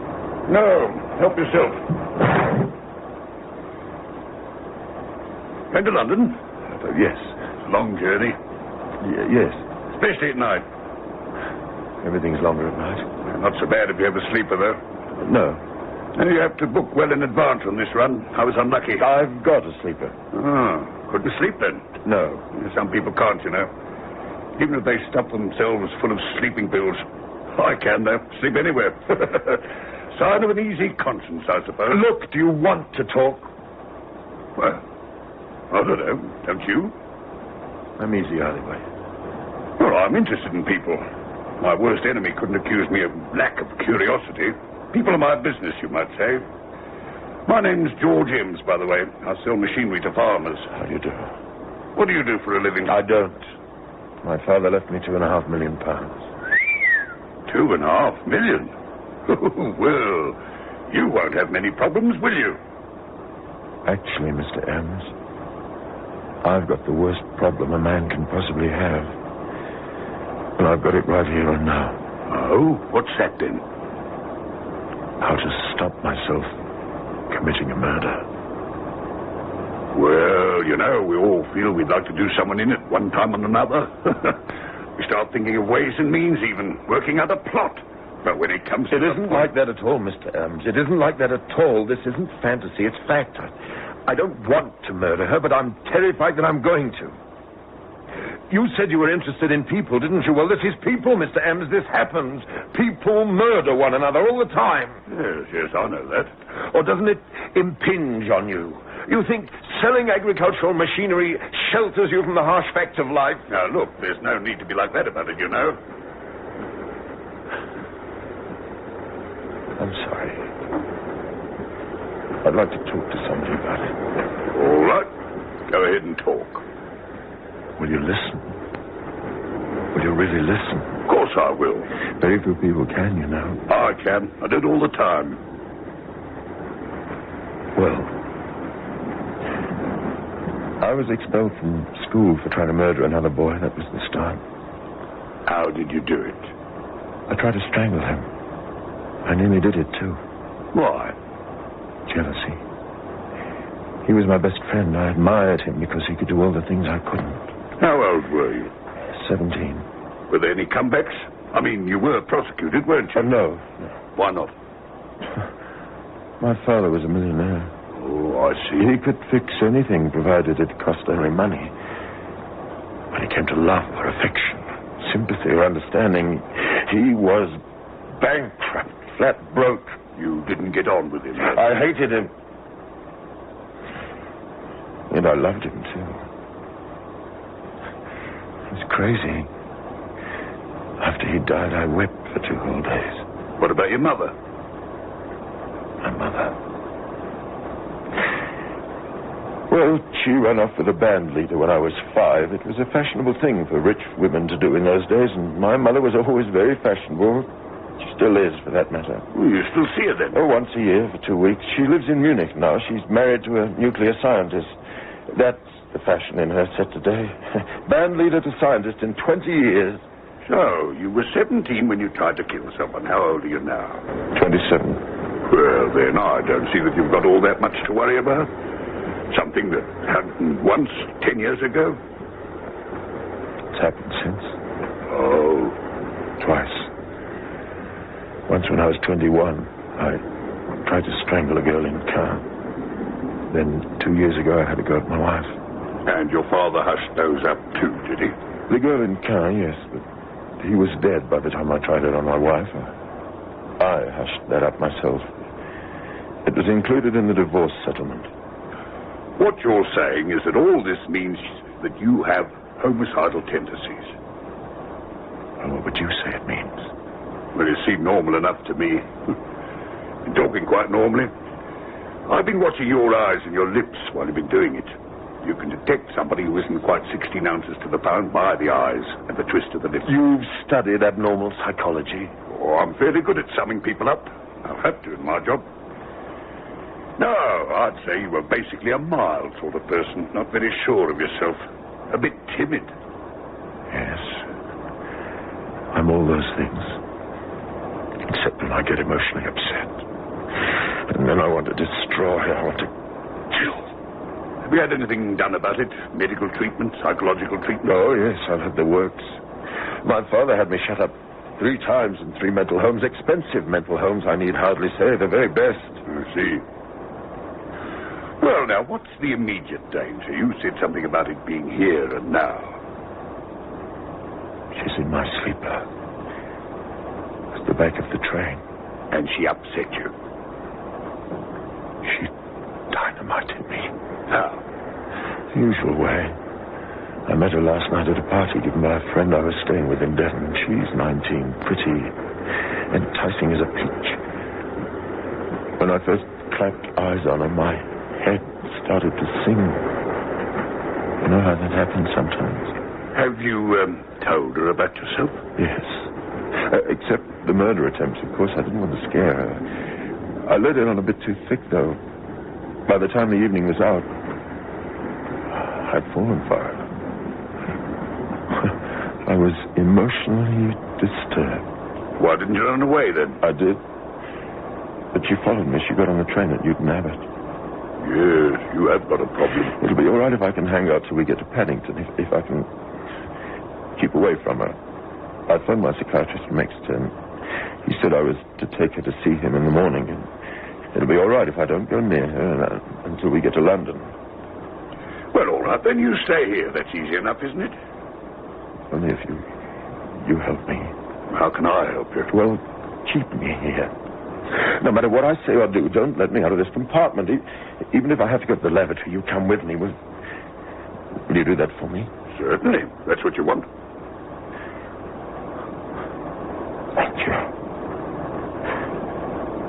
Thank you very much. feeling now? All right. Better since I've talked about it. Not disturbed? So long as I don't think about her. Well, we'll have to keep your mind off her, won't we? It's not as easy as selling agricultural machinery. No. Not that I ever found selling agricultural machinery easy. Do you play cards? No, I'm sorry, that wouldn't do. I wouldn't be able to concentrate. Pity. What about a quiet read, then? I've got some magazines. No, I'm not in the mood for that, I'm afraid. I never can read on a train anyway. I know. I've got a bottle of scotch in my freezer. No, thank you very much. What's the matter? Don't you drink? Yes, I drink, but my psychiatrist told me not to. He was very insistent. Well, head shrinkers aren't infallible, are they? This one is. It has to be. They work on theory, though, don't they? They're not practical men of affairs. He could be wrong about this, you know.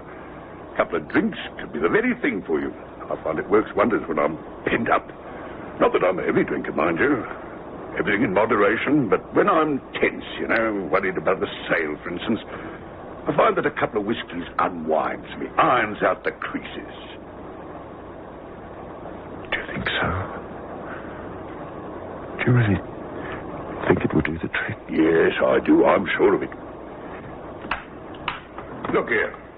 Whole bottle. It'll send you off to sleep. That's what you need. Something to knock you right out. Then you'll be in London before you know it, and the problem's solved. Believe me, it's a thing to do. Suppose it doesn't knock me out. Well, I'll be here. I'll be taking care of you. I won't let you out. Sometimes I get violent when I'm drunk. Well, I expect I'll be able to handle that. Used to do a bit of boxing. No, I don't think you'll get out of here, however violent you get. Well, all right. Good man.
Still on the train?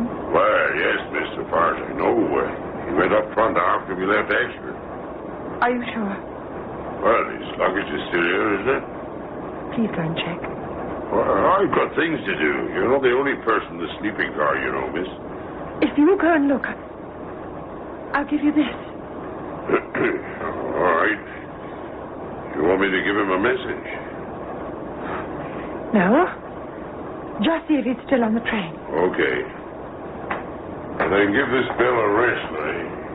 Where is Dorothy out?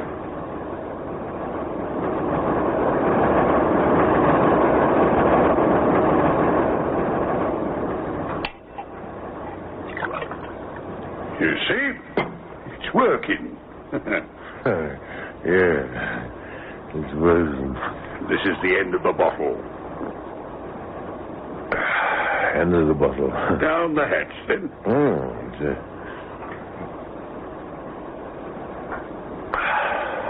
Sleepy yet?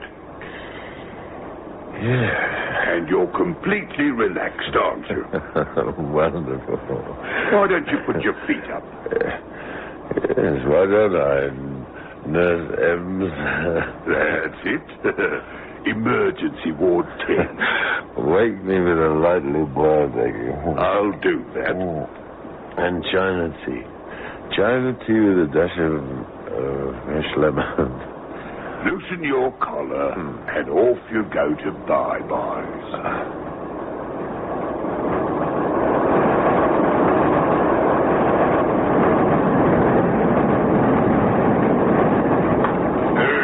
Now we're running, Tom. Oh, we're 9 minutes late. Gosh, I'm tired. Trouble with your sleepers, then? Oh, nothing more than usual, you know.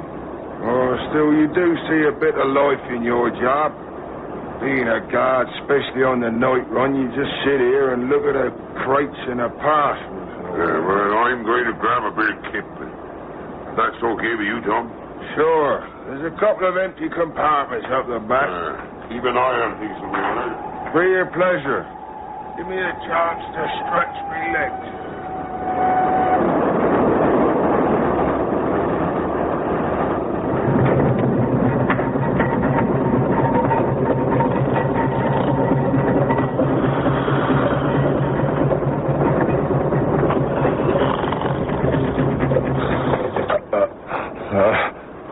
What's that?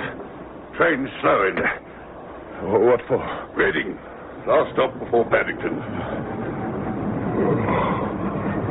I was asleep. Oh, were you?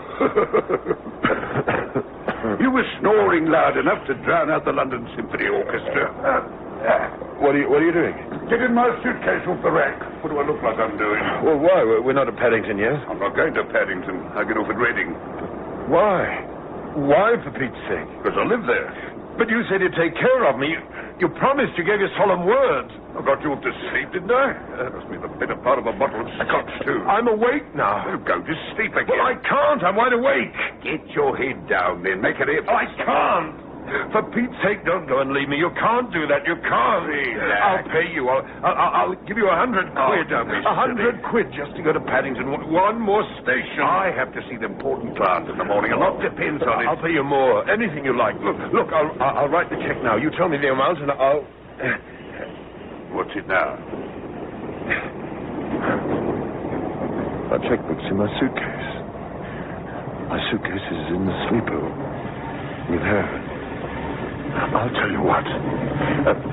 Come to the sleeper with me. Well, come on! Take your hands off I'll me. pay you anything you like, more than you can make tomorrow, more than you can make in a whole year if you like. Come on! Let go! You can't leave me, you mustn't. You'll have a murder on your...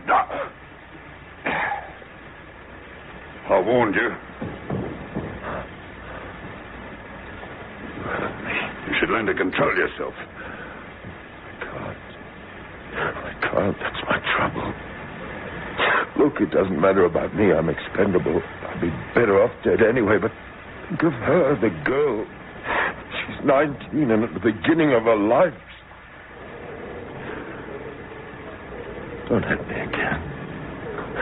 Don't hit me. I'm not going to hit you unless you force me to. It's up to you. Why won't you understand? You did before. You listened. You were sympathetic. Why won't you understand now what's happened to you? The entertainment's over. I've come to the end of my journey. I'm tired and I've had enough. Entertainment? What are you talking about? Work it out, mate. You're not saying I made it all up, are you? Come to the sleeper with me, please. You can ask her. She'll tell you. She knows the truth about me. That you're going to kill her? No. Don't confuse me. She'll tell you who I am, about my mental history. You're not mad, son. You haven't got homicidal tendencies. I have. I told you. 3 times before I tried to do it. They don't go round blurting it about. I asked for your help. I gave it to you. The better part of a bottle. Come to the sleeper with me. Please. No. It'll only take a few minutes. We'll be in Reading in a few I'll minutes. give you money, all you want. No. All right, then. I'm going to her now. You do that. Give her my love. You read about it in the paper. Oh, get lost.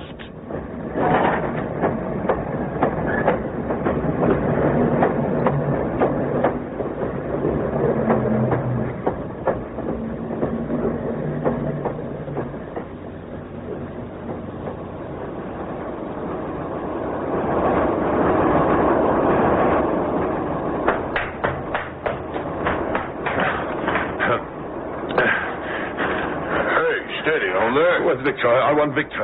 Well, what do you want him for? Where is he?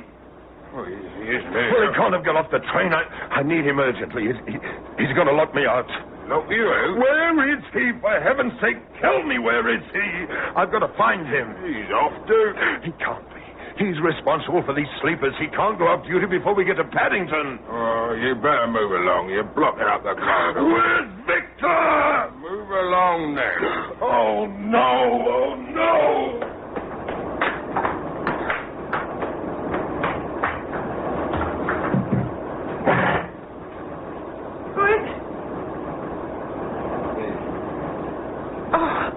Oh, thank goodness.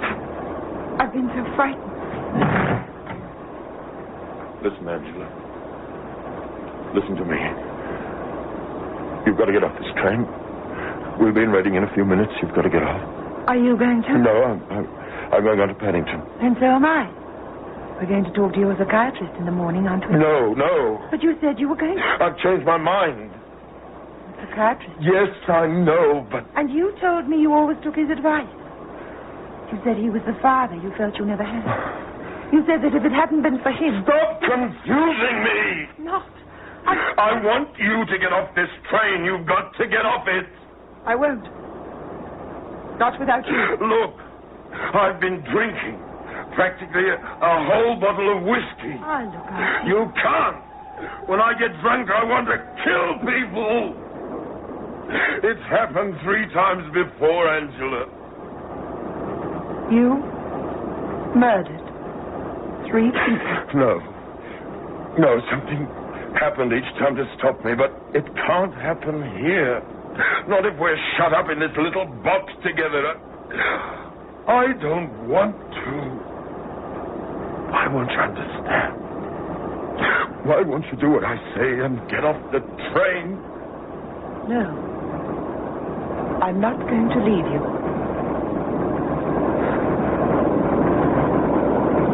Do I have to throw you off? The only way you get rid of me. Angela, do it for my sake. If you won't do it for your own, I beseech you. No. You can use force, of course.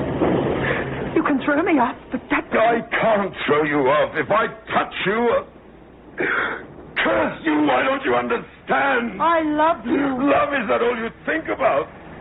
What does love mean if you're going to force me to kill you? Then lock me up, Angela, probably for the rest of my life. Is that what you want to happen? You and your precious love? I don't believe you'll kill me. Do you want to die? No, of course I then don't. Get off the train! No.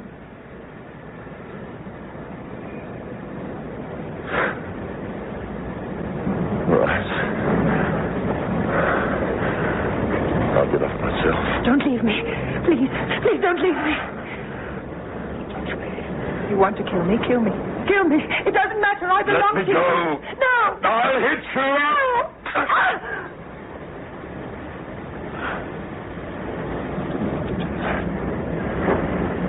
Why did you make me? Are you all right? Did I hurt you very much? It doesn't matter. You'll be all right, Angela. You're young enough. Things will work out for you.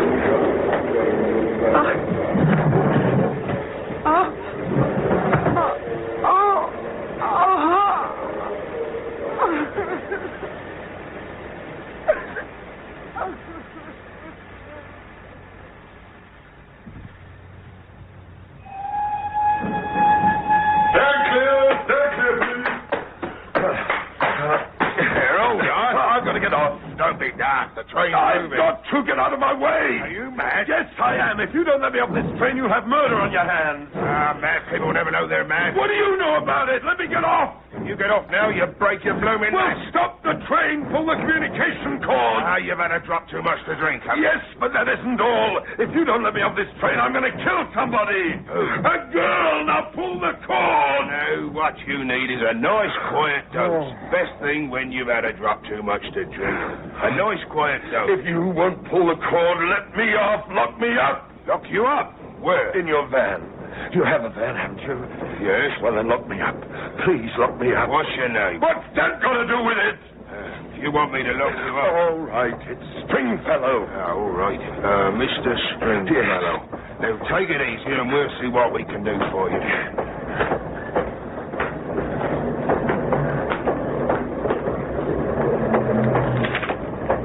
What are you doing? Oh, I'm checking. Well, you can lock me up, can't you, without a lot of red tape? Even on British railways, you can restrain a dangerous man, can't you? Stringfellow. Let me see now. Here we are.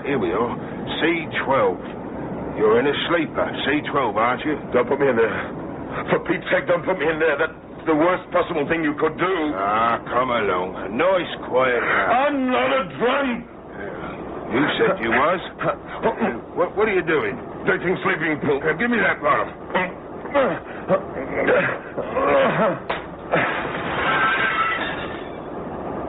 Give it to me. No, I'm confiscating this. I only took 2. I need at least 4 to knock myself out cold. Well, you're not knocking yourself cold up, not on this train.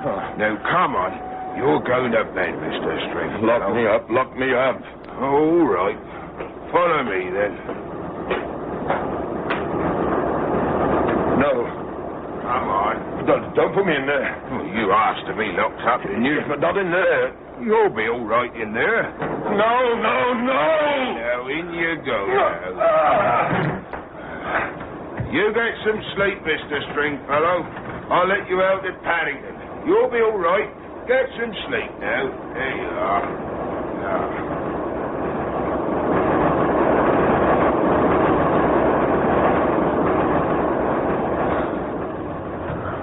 Come and lie down.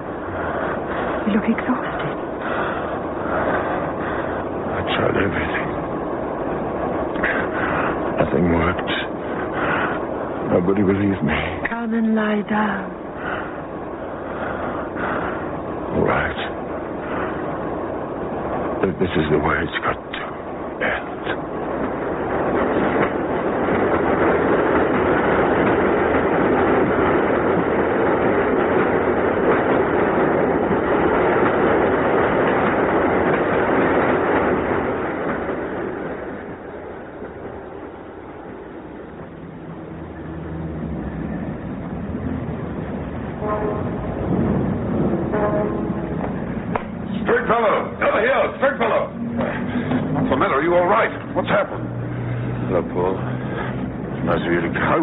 Look, where's the girl? What? Well, what have you done with her? Oh. That's over, Paul. That's over. Finished, done with. Up for bed.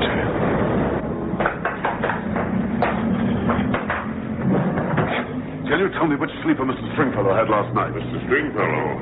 Yes, that one, C12. Thanks.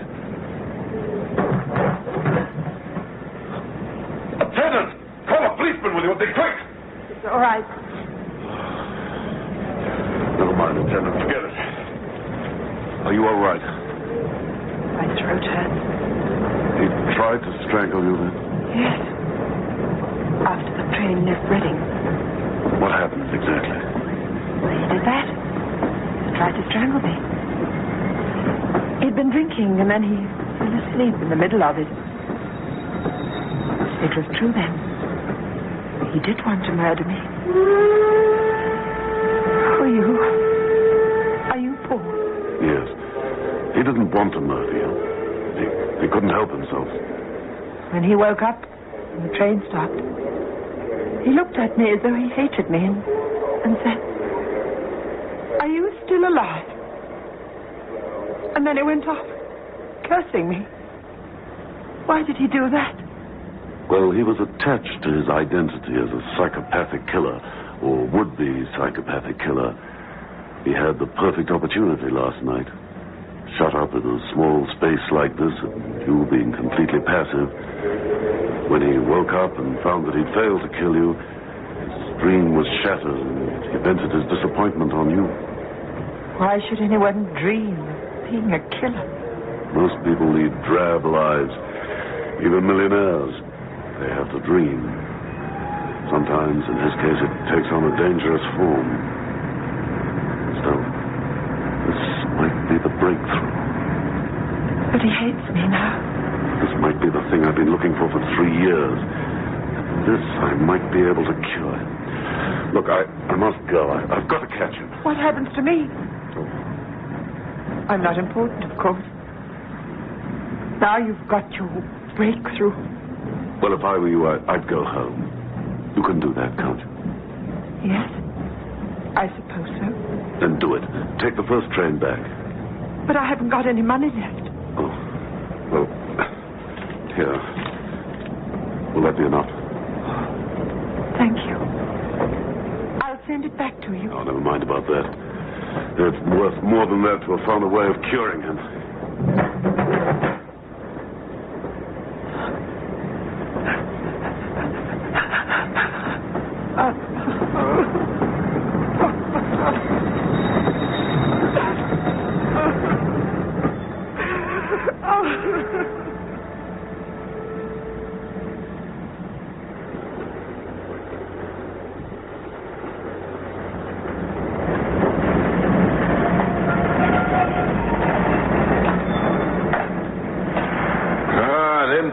C-12 gave us a rare old time, didn't they? Oh, I know. All in a nice way. Yeah. Good night, Jack.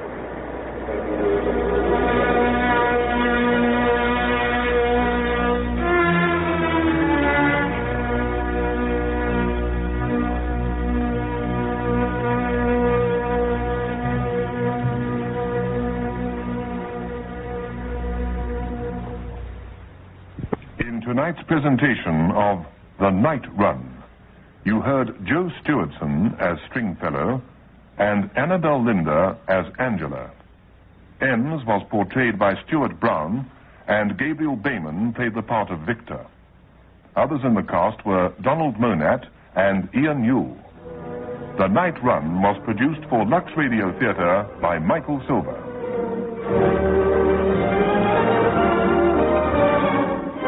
In just a moment, we'll cross over to the Johannesburg City Hall for a direct broadcast of the finals of the Plascon Talent Show. But first, we would like to thank the makers of Andrew's 18A effervescent salt.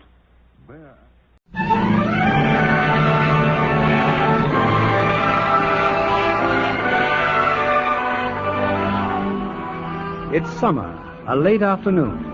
At a wharf on Cape Cod, a young man in a small cabin cruiser is about to cast off for an island several miles offshore. I beg your pardon. I beg your pardon, but are you going to the island tonight? I missed the steamer. Well, that'll teach you not to be late. Besides, you don't take passengers. This is a government boat. Oh, I'd be very indebted to you. My cousin's expecting me. I promise I won't be any trouble. Can't you see I'm full up with supplies? Well, I'm not very large. Well, all right, come on. Oh, thank you. Hey, just put your bags over there. Thank you. I've never been to the island before. How long a trip is it? Oh, about 2 hours. I love the sea. I come by it naturally, I guess. All my ancestors were whalers from Portland. Maine or Oregon? To a Yankee, there's only one Portland. Maine. Welcome to New England, Yankee. Thank you. What have you been doing? Sure have been awful quiet. I've been making a sketch of you. Me? Where? Huh. Hey, that's good. You going to the island to paint? Yes. The island's a regular hangout for artists. They're always wanting to paint the lighthouse. Eben won't let them near the place. Eben? Eben Folger, he's the lighthouse keeper on Dragonhead. I'm, what you might call his temporary assistant. Oh.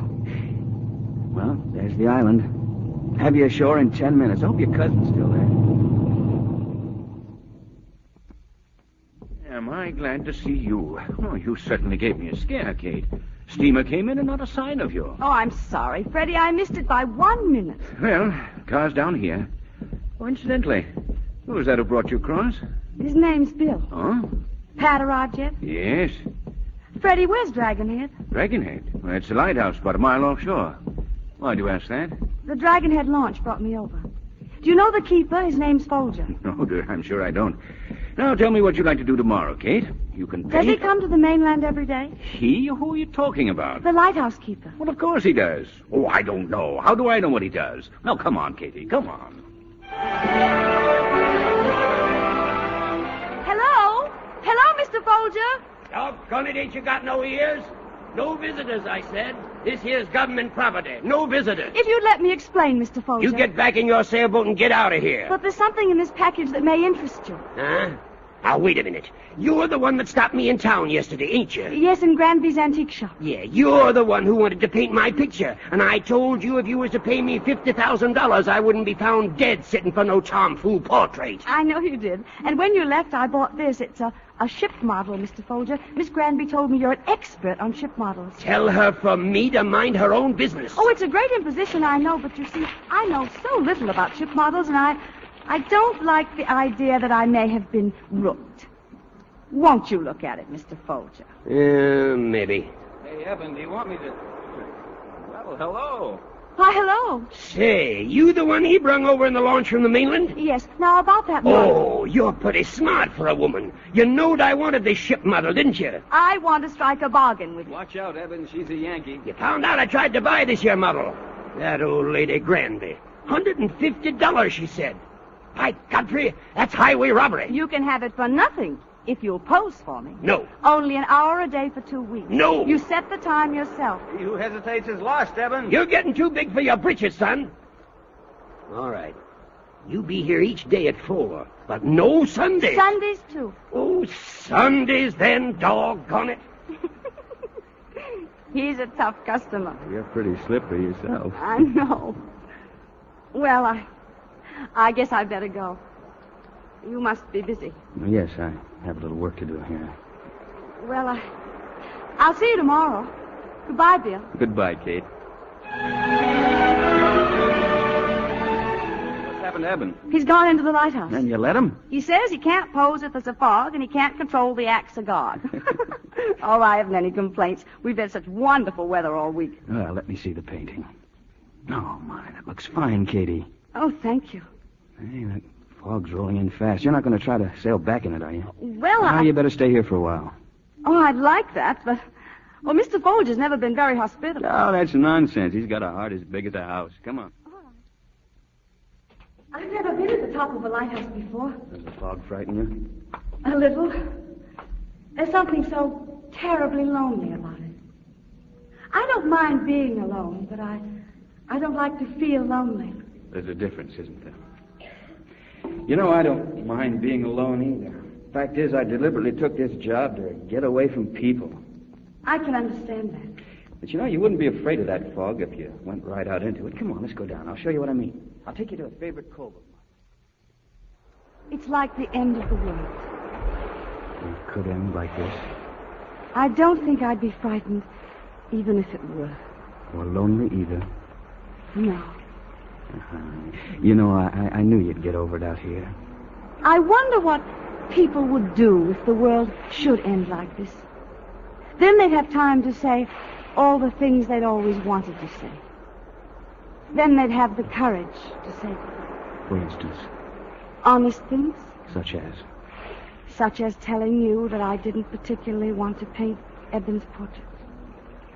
Then why have you gone to all this trouble? Because I wanted to see you again. Lonely people want friends, but they have to search very hard for them. It's difficult for them to find... Other lonely people. Yes. The fog's lifting. It wasn't the end of the world after all. You're the first person I ever brought here. And you know, the one time that I wish I could paint is when I'm here. Katie, do you suppose that you could catch all this? Oh, no. No, I'm not nearly a good enough painter. Oh, Bill, you were made for all this. Was I? You know, I went to a class reunion this spring. Some of the fellas, they were ribbing me about being stuck way off down here. One of them even offered me a job. Guess he felt kind of sorry for me. Oh, if he only knew how I felt for him. You found your place in the world. I envy you. You know, you're the first person that's understood that. Don't ever give it up. I don't ever want to. I'm through at Dragonhead for a while, Katie. You're going away? Yes, I have to go up to Boston tomorrow to see the superintendent. Oh. Well, it's been lots of fun these past few days. I know I've had a wonderful time. I'll miss you, Bill. Oh, Katie. Oh, Bill. Come on, I'll take you over to the island in the speedboat. Thanks for bringing me across, Bill. I can go the rest of the way myself. No, but I'd like to walk you home. Oh, no, it's late, and I have a lot of things to do. What's the matter? What's the matter? You ashamed of me? Oh, no. Huh? No, it isn't that at all. You wouldn't be holding out on me now. You haven't got a husband or anything like that, huh? Oh, of course Huh? not. What an idea. Well, good night, Bill. I'll sail your boat back in the morning. Thanks. We could have lunch, maybe, huh? If you'd like. I'll pick you up at the wharf at 12 o'clock. And, oh, Katie, when I go away, it won't be for long. I'm glad, Bill. Good night. Good night, Katie. Hello, sis. Pat. I thought I'd wait up for you, Katie. We haven't had a talk for a long time. I've been busy, Pat. Tell me the truth, Katie. That lighthouse keeper isn't old, is he? Yes, he is. He has a beard down to his ankles. Having fun these days, Pat? Bored stiff, frankly. Why don't you go to Hyannis? Your gang's all there. Not trying to get rid of me, are you, Katie? Don't be silly. You know, darling, you're not a very good liar. Now, who is he? Who's what? Pat, you have a one-track mind. All right, don't tell me. What'd you do tonight? I know something's happened to you. You were singing like mad in the shower this morning. And for an elderly lighthouse keeper with a beard down to his ankles, you spend an awfully long time in front of the mirror. I saw the hunky-dory offshore. Does that mean Tom Fraser's in town? Oh, Tom's getting to be a bit of a nuisance. He's a good catch, Pat. Want him? Oh, no. I know my limitations, Pat. I'm dead on going to bed. He must be wonderful. Bet you $10 I get it out of you. $10 you don't. Such a divine night. No kind of night to be stuck in a house all by yourself. You should have gone out. It's been warm enough to go without a coat. Painting in the dark, dear. Oh, I wish now I'd double that bet. Darling, just so you'll feel better, I will be seeing Tom for the next few days. Lunch on the yacht tomorrow, and heaven knows what from then on. Good night. Night, Pat. Hey, Katie, where you going? Hey, Katie. Well, good morning. Hey, what's the matter? Didn't you see me? Huh? I couldn't have looked very closely, could I? For a second there, I thought you'd forgotten all about our luncheon date. Date? Oh, no. No, I didn't forget. You were walking right past me. Oh, how could you think I'd forget? I'll be right back. I want to speak to that sailor at the end of the wharf. Oh, sure. Go ahead. Morning, Phil. Morning, Miss Pat. Phil, will you please tell Mr. Fraser I can't possibly come out for lunch today? Yes, Miss Pat, I'll tell him. Thank you. Tell him I'm dreadfully sorry. You really dolled yourself up today. I always doll myself up when I have a luncheon engagement. I have a wonderful idea. Let's go to the cottage for lunch. Oh, now, wait a minute. You know how you've been about keeping me away from there. It's a woman's privilege to change her mind. Well, that's just fine. Good. More coffee? No, thanks, Katie. I'm just right. It was a divine night last night, wasn't it? Yes, it was. Unusual to have it warm enough to go without a coat. That's right. Oh, Katie, you got me going around in circles. I don't know if I can quite explain it. But look, you're a swell person. I always knew that. But, well, it just seems that there was something lacking.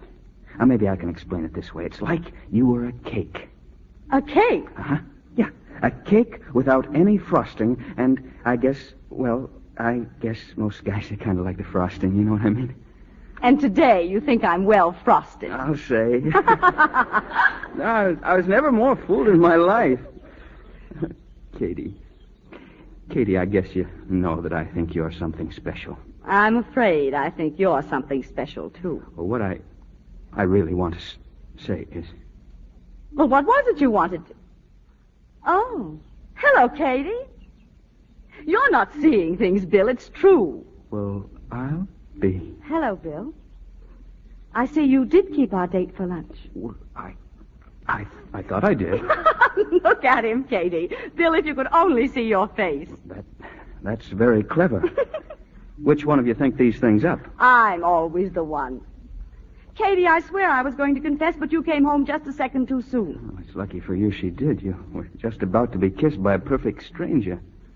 As you can see, it's very easy to confuse us. Yes. Katie, your sister here is a very dangerous woman. Well, I better be on my way. I have to catch the 4:00 boat. Will you walk to the gate with me, Katie? Going away? Yes, I'm going to Boston overnight on business. Oh, thanks for the lunch. Patricia. Patricia.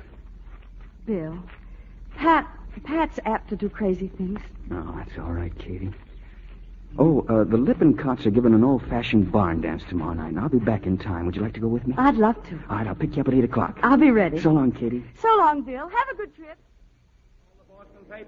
I'd like to buy a paper, Bill, but I don't seem to have any change. Well, hello. Hello. Which one is it? You know. Yes, I know. How'd you get here, Pat? Flew over. Lots of people have to go to Boston, you know. Yeah, I guess they do. I haven't done a square dance, Bill, since I was a kid. Hope you don't mind if I step all over your feet. No, we'll step on each other's feet, Katie. If you are Katie. I swear by my honor it's Kate. I just wanted to make sure. Well, here we go. Bill, there's Pat. Well, so it is. I wonder how she knew about this. Maybe the Lippincotts invited her. But she doesn't know the Lippincotts. Well, maybe I mentioned it to her in Boston. Boston? Yes, I didn't you know that Pat went to Boston yesterday? No, I didn't. Well, good evening, Kate, dear. Hello, Freddie. Freddie, this is Bill Emerson, my cousin, Mr. Lindley. Well, how do you do, Mr. Emerson? Pat come with you, Freddie? Yes, she did. She asked me to bring her. This sudden passion for the bucolic life. Hardly her type of thing, is it? Well, Bill, aren't you going to ask me to dance? Well, sure, Pat, sure. I'll be right back, Katie. Well, that was quick work. Katie, let's you and I have a nice cool drink of Applejack, shall we? No, thanks, Freddie. Katie, tell me something. Just where does Pat fit into this jigsaw puzzle? It's a long story, Freddie, and I don't feel like telling it. Excuse me, I think I'll go out and have a cigarette. Katie? Freddie, don't bother about me. Hey, would you like to take a drive, Katie, huh? It's a fine night. Can I get you some coffee, then? You can drink it out here. Oh, for heaven's sake, say something. Katie, if that Bill Emerson means so much to you, fight for him. I can't. Why must you always let that sister of yours get ahead of you? Freddie, take me home. Why, Katie, I thought you'd be asleep. We missed you. Bill looked everywhere for you. Pat, you know I've never been very good at mincing words. What does Bill mean to you? I might as well admit it, Katie. I'm mad about him. And he feels the same way. I'm sorry. Don't be sorry. It isn't anybody's fault. Bill's so fond of you, Katie. Over and over he said what a swell person you are and what fun you'd had together. Oh, skip it. Pat, do you know Bill? Do you understand the kind of things he likes? The kind of life he likes? You've never known anybody like him before. When Bill's kind fall in love, they mean it. I know the kind of person Bill is, Katie, and I am mad about him. You must believe me. I believe you. And I wish you all the happiness in the world. You said yourself a minute ago that it wasn't anyone's fault. Go to bed, Pat. Go on before I make a fool of myself. Please.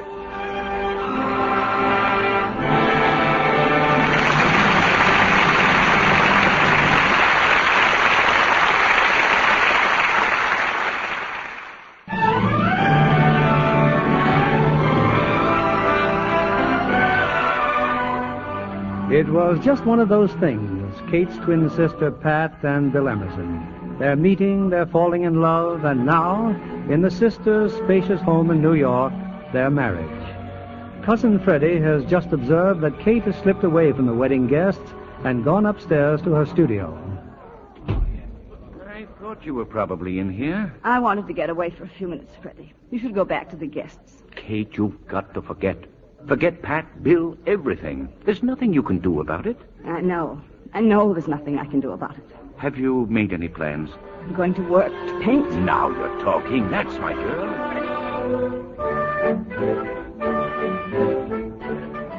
Hello? Long distance. I was talking... Hello, Kate. Are you still there? Yes, we were cut off, Freddie. But you were saying something about an exhibition. Yes, the Gruen Gallery on Madison Avenue. My oils and watercolors. Are you proud of me? Kate, that's just wonderful. When? 2 weeks from tomorrow. Oh, good evening. Good evening. There's one nice feature about art exhibits. What? The buffet table. When the paintings bore you, try the hors d'oeuvres. I intend to fill up before I'm thrown out. Who's going to throw you out? Don't be funny. Look at me, I'm a bum. By any chance, are you also an artist? Enough of one to have an opinion of this exhibition. Oh, then you're a critic as well. You don't have to be a critic to recognize an amateur. Well, most of the people here don't seem to share your opinion. These people? What do you expect them to say? Well, I think I may as well tell you. I painted this collection. I was wondering when you'd confess. How'd you get in? I walked in. I was hungry. What do you do? I paint. But I never had an exhibition, if that's what you're driving at. If you had the opportunity, what would you do? You making me an offer? I think I'd like to see some of your work. Find out whether you're a phony or not. Well, let's get out of here. I'll show you. Now? Now or never. I'll get my coat and meet you outside. Miss Bosworth, don't you like my room? Don't you like my paintings? Your kind never does. If you'd stop being class-conscious for a minute, I'd like to say something. Go ahead. I owe you an apology. You most certainly are not a phony. What shall I do now? Bow from the waist? What's your name? Karnak. Now that you've done me the great honor of praising my canvases, I suppose I'll have to start praising yours. Tell me what's wrong with my painting. Everything. Chiefly because you're what you are, stiff, ingrown, afraid. I bet you're not even a woman. I know your kind, a checkbook in one hand and a paintbrush in the other, while someone like me can't even afford a decent pad of drawing paper or a tube of paint. What did you mean? I'm not even a woman. Yeah, that always gets them. You can criticize a woman's work, but when you suggest she's not a ball of fire, oh boy. What are you talking about? Come here, I'll show you. I think I'd better be going. Okay, go.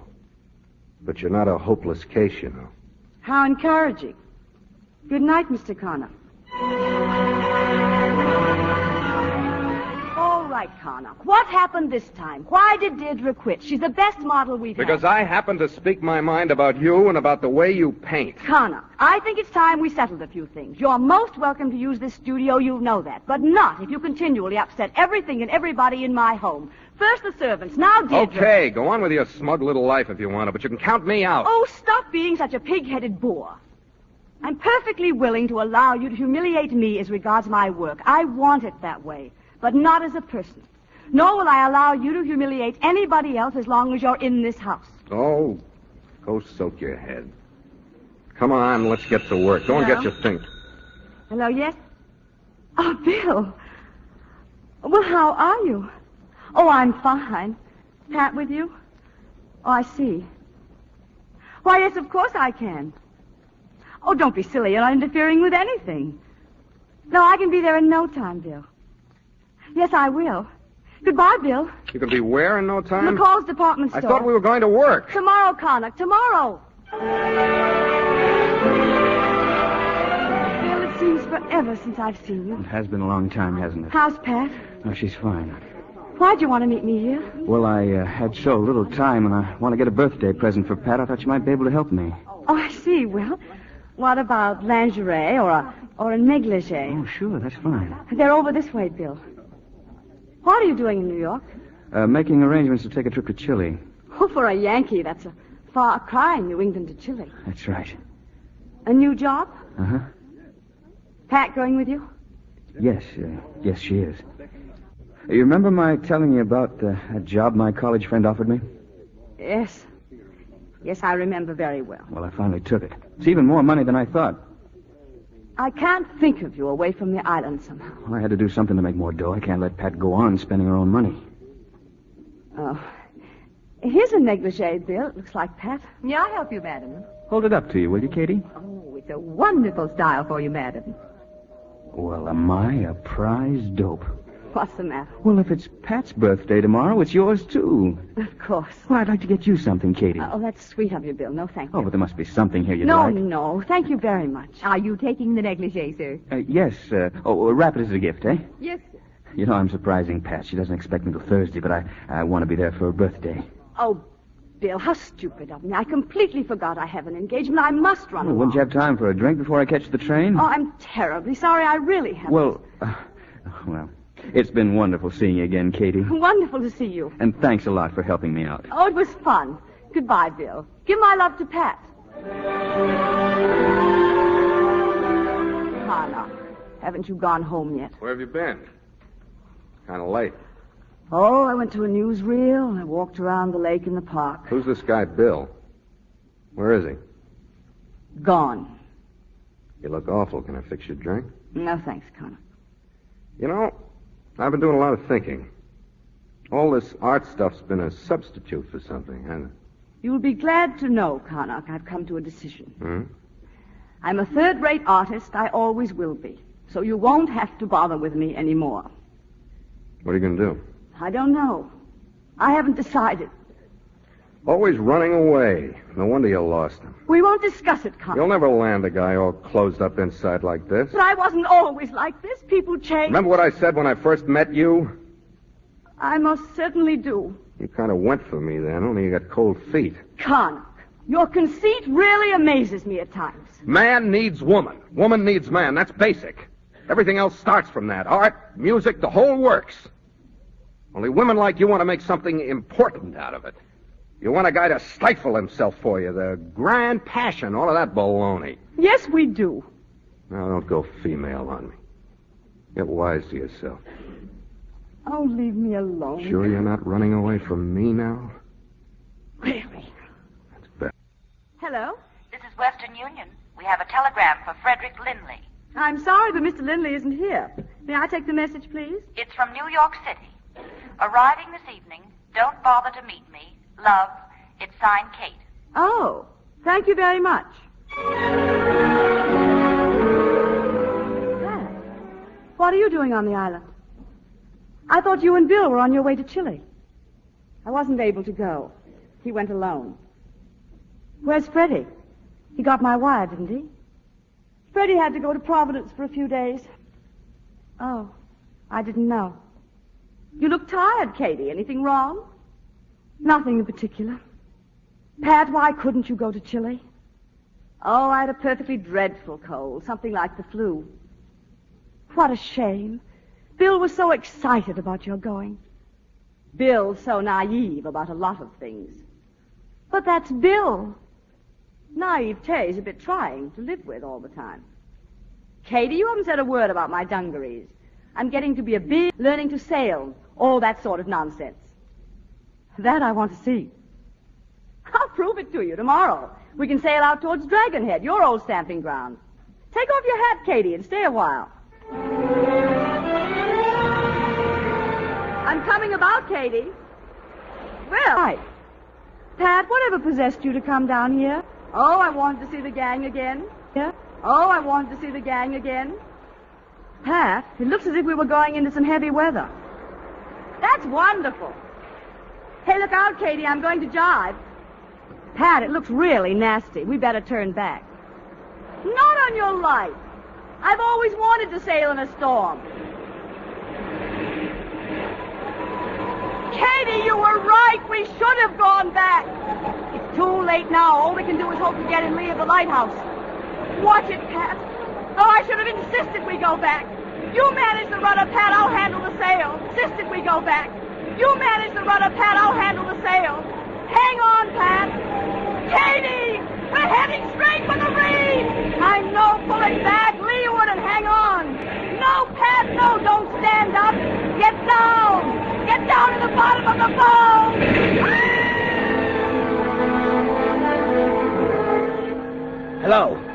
Hello, police headquarters. This is Evan Folger, Dragonhead Lighthouse. You better get over here as soon as you can. There's been a drowning. A girl named Kate Bosworth. I pulled her sister out. The other is a goner. Yeah, and bring a doctor with me. I think the doctor's still inside with Mrs. Emerson. She'll be coming out of that sedative soon. I'll need all the facts for the police record, so suppose you I told you all the facts. I looked out, and there was the boat heading for the rocks. Sail was all torn to shreds. Could you see which one of them was handling the boat? How could I tell in a sea like that? I couldn't tell them apart anyways. When you got out to them, were you able to see the body of the other one, or was it under the boat? I never did see the body. Coast Guard ain't found it yet either. They never will. Mrs. Emerson. It's all right, Mrs. Emerson. I'm Dr. Knowles from the village. Mrs. Emerson? Mrs. Emerson.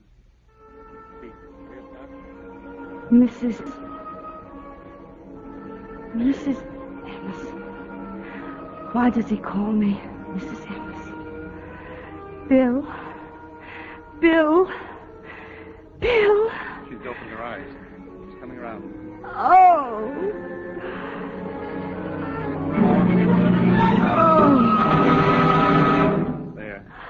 There, Mrs. Emerson. Everything's all right. We just want you to keep very warm and quiet. I tried to pull her back. I We tried. know, Mrs. Emerson. Evans saw you. He knows you did everything you could. No. I'm the police chief, Mrs. Emerson. Now, your sister came up to visit you yesterday, didn't she? I don't... She's confused. Don't you bother her with that stuff now.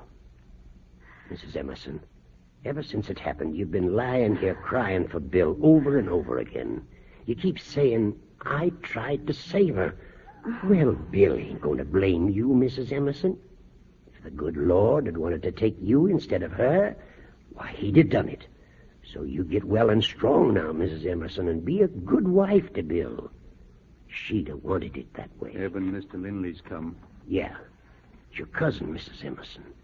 He's come to see you. Thank you. I won't talk to you very long, dear. I don't want to tire you. Can you understand me, Pat? Freddie, Bill is coming home. He just answered my wire. He arrives in New York by plane Friday. by plane on Friday. Oh, Bill. Bill.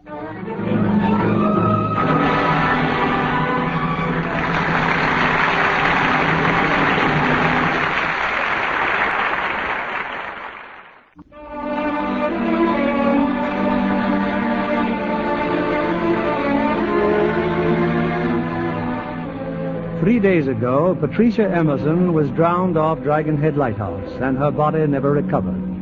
But as far as the world is concerned, the girl lost in the storm was Kate. Motivated by her love for Bill, overcome by the Kate has assumed her dead sister's identity. At her home in New York, she and Freddie have just returned from the airport. With them is Bill Emerson. You really shouldn't have bothered going to the airport, Pat. Oh, of course I'd meet you, Bill. Don't be silly.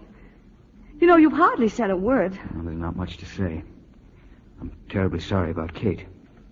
I hope you don't mind a few days so I could, straighten out some of her things. Oh, I prefer to stay. I've got some work to do here in New York. I think we could all do with a drink. Freddie? No, not for me, Pat. I have an appointment. Oh, but you simply can't leave us. I'll drop around tomorrow. You're being frightfully unsocial, Freddie. Goodbye, Bill. Call me if there's anything I can do. Thanks a lot for your help, Freddie. This really hit him, didn't it? I know just how it feels. It's very strange for me without Kate. Would you like a scotch? You know I drink bourbon, Pat. Oh, yes, of course. Kate is gone, but, somehow I just can't believe it. I didn't know she meant so much to you. We were very good friends. That doesn't mean that I was in love with her. She knew that. How do you know? Oh, well, she told me just before the wedding. Bill, I'm so glad you're back. There's nothing any different between us, Pat. I came back only because of Kate's death. As soon as you... Why, the astonishment. Now, don't try to pretend that you've forgotten. Oh, no. No, of course I haven't forgotten. I only thought that perhaps... I know you've been through a lot. That's why I didn't go directly to a hotel. It's unfortunate that the accident happened at this time, but I think that just as soon as you get Kate's affairs wound up, you'd better go to Reno and get it over. Reno? Pat, it was your idea as much as mine. Oh, yes, of course. It's just... Bill, would you mind very much if I went to Boston tonight? I could come back later and straighten out Kate's things. If you'd prefer. And Bill? Yes? Could we let this divorce business ride for a while? I can't seem to think about it right now. What's there left to think about? I want another chance. Do you think you deserve one? Oh, maybe not, but I want it. Well, that's the first honest thing you've said in months. Let me try. All right, Pat. You'll probably change your mind when you get to Boston, but in the meantime, we'll let it go at that. Thank you, Bill. How long will you stay in New York? Oh, I don't know, 2-3 days. Be sure and wire me when you're coming. I'd like to have everything ready for you. Yes. Yes, I'll wire you. What? Your ticket? Oh, I'm sorry. Thank you. Tickets, please. Tickets. Boston. I'm going to Boston. To Pat's home. How will I know? Little things, what rooms there are. What Pat used to do. And the servants. I don't even know their names. I must be out of my mind. And for what? Bill's going to leave. What did Pat do to me? What did she do? Hello? Is that you, Mrs. Emerson? Yes, who is this, please? Why, Lucy, ma'am. Lucy, oh, I'm sorry, Lucy, I didn't recognize your voice. I'm in Boston, Lucy. I just got in and I'm at the station. Yes, ma'am. Are you coming straight home? Yes, I'll take a cab. I thought I'd call you first. Mr. Talbot phoned. Oh, well, thank you, Lucy. I'll be home in a few minutes. I certainly didn't expect you back so soon, Mrs. Emerson. Mr. Emerson will be home by the end of the week. Oh, for heaven's sake. I thought he'd be in Chile for 3 months. Lucy, I think I'll go right to my room. I have a headache. Oh. You'd better take my bag up. What are you waiting for, Lucy? I thought you said you were going up. Well, I am. I just want to see what this mail is. Yes, ma'am. I wouldn't bother about unpacking tonight, Lucy. Just put the bag on the bed. Well, I guess the mail can wait. Mr. and Mrs. Devereaux called. Oh? They're leaving tomorrow. Well, I'll call them later. You're looking things over, aren't you, Mrs. Emerson? I'm sure glad I kept everything dusted. The house looks very nice, Lucy. Those roses on your dressing table. I thought you might like them there. Mr. Talbot sent them. Thank you, Lucy. He's been calling every day. I didn't think you'd mind if I told him you were coming home. That'll be all, Lucy. Don't you want me to call him? What? Mr. Talbot. He said he'd be there all evening. Well, I'll attend to it later. But he's moved. He said to tell you he finally found an apartment. The Empire House. Apartment 326. Thank you. What about Alma? I better let Alma know you're home. Well, couldn't that wait, too? Well, it can if you want, Mrs. Emerson. But if you knew my cooking as well as I do, you'd tell Alma to be here first thing tomorrow morning. Oh, of course, tell her to be here. Yes, ma'am. Good night, Mrs. Emerson. Good night, Lucy. Oh, Bill. Who is this Talbot? Is that what Pat did to me?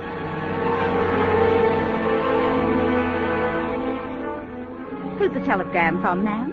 Mr. Talbot? I just figured since you won't talk to him on the phone, maybe wired. Lucy, Mr. Emerson will be home this afternoon.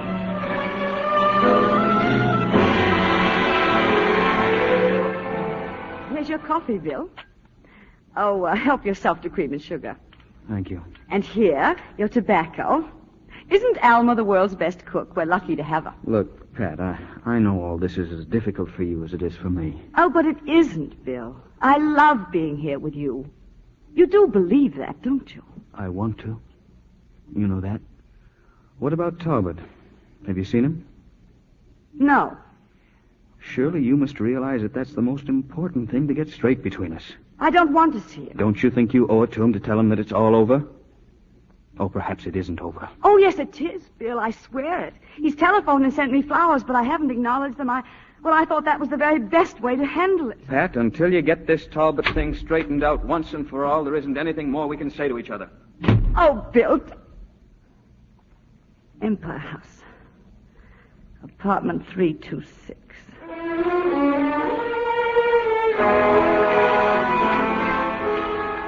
Pat, Hello, Jim. Well, come in, darling, come in. Martine. No, thank you. I don't believe I feel like one. Jim, I know I should have called you. Yes, Lucy told me Bill was back. I must say I was surprised, considering everything. Came back today. And just where does that put me? I have something to tell you, Jim. I find out I'm still in love with Bill. I'm sorry. That's perfect. You mess up my life and you say you're sorry. I happen to have arranged to divorce my wife for your sake. I suppose it never occurred to you that someone could say a thing and mean it. There's something behind all this, Pat. What is it? No, there isn't. You must believe that. I'm in love with Bill. I always will be. But you can't mean this after all we've meant to each other. So it was just an interlude with you. Yes, that's what it was. You dirty little double-crosser. You're doing to me what you did with all the others, aren't you? The others? You didn't think I knew about them, but things get around, Pat. You're not a very discreet person. Oh, I wish... Get out. Get out!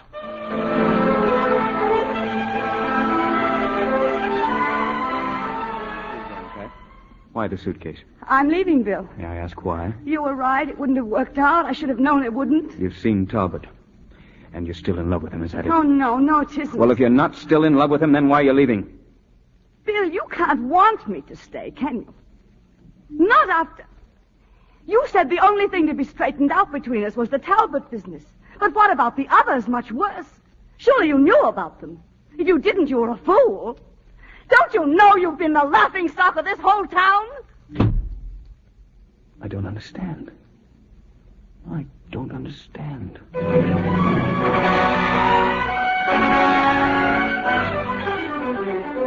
room all right, my dear? As soon as I got you... Freddie, I hope I won't be a nuisance. Don't talk like that, ever. Now, sit down. While you were unpacking, I made some tea. You look as if you needed it. Freddie, I don't know what to say. I had so many things to tell you. You see, I've left Bill. Oh, that isn't what I wanted to say at all. Freddie, if I were to tell you... Wait a minute. I think I know what you want to tell me, Kate. How long have you known? Well, I suspected just after the accident, but I tried to put such thoughts out of my mind. And then when you called and said you were coming here to the island, of course I knew. It's absolutely unbelievable that you would do such a thing. But it seemed my only chance for happiness. But you were never a liar, Kate. How could you think you could live a lie? I didn't think. I just let it happen. Oh, it was so simple at first. It wasn't going to hurt anybody. But after I'd found out how Pat had treated Bill, I couldn't go through with it. She'd hurt him so terribly that he'll never forget. And no matter what I try to do, it will always be there. What are you going to do? I don't know. I want to do what will hurt Bill the least. To a man like Bill, the truth is the only way. Freddie, would you forgive me if I went out for a while? Certainly. You see, Freddie, Bill never loved me.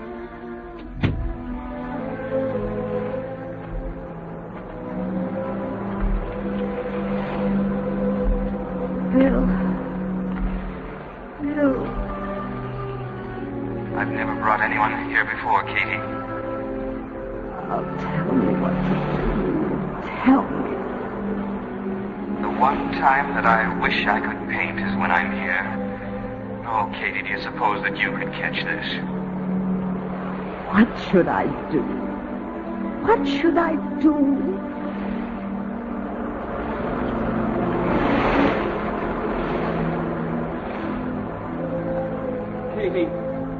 Katie. Oh, I knew I'd find you here, Katie. Bill, and you know. Yes, I know. I can't even ask you to forgive me. I don't want you to ask me anything. I don't want you to tell me anything. Oh, Bill. I'm the one who needs forgiveness, Katie. Oh, yes, I fell in love with Pat, but it was never right. Not the way we were always right for each other. I've known that for so long. Oh, but all that's happened... We'll forget it, Katie. We'll forget everything that happened as though we never left the island. Can you do that? Yes. Oh, Katie, I love you so. I love you so much.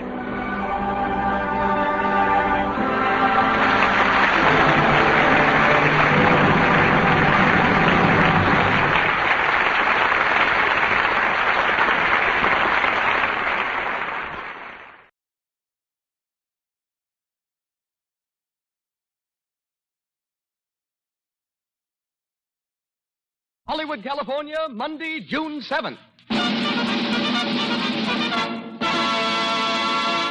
The Lux Radio Theater presents Errol Flynn and Francis Farmer in British Agent.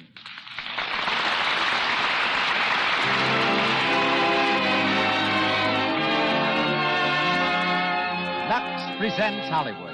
We want to thank all of you for your regular purchases of Lux Flakes. It is this loyalty that makes possible the Lux Radio Theater. Tonight, our stars are Errol Flynn and Francis Farmer.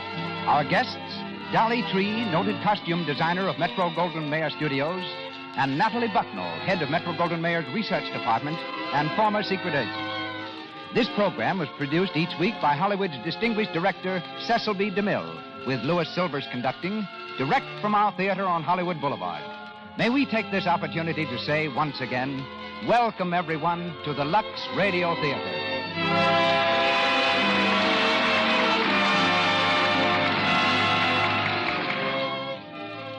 Before starting our play, I have a letter here that is typical of the mail that comes to us here in Hollywood or is forwarded to us from our different stations.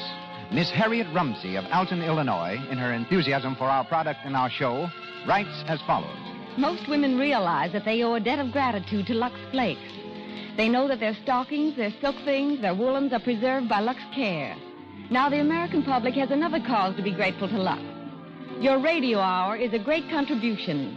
Monday is a red-letter day in our family because of the Lux Radio Theater. Lux appreciates your kind words very much, Miss Rumsey. It's the loyalty of our big Lux family that makes it possible for us to give you the kind of show we want you to have. So every time you order Lux, and by the way, the big box is most convenient, just remember you are contributing to the success of the Lux Radio Theater and such plays as we give you tonight under the direction of Cecil B. DeMille. And now, ladies and gentlemen, Mr. Cecil B. DeMille.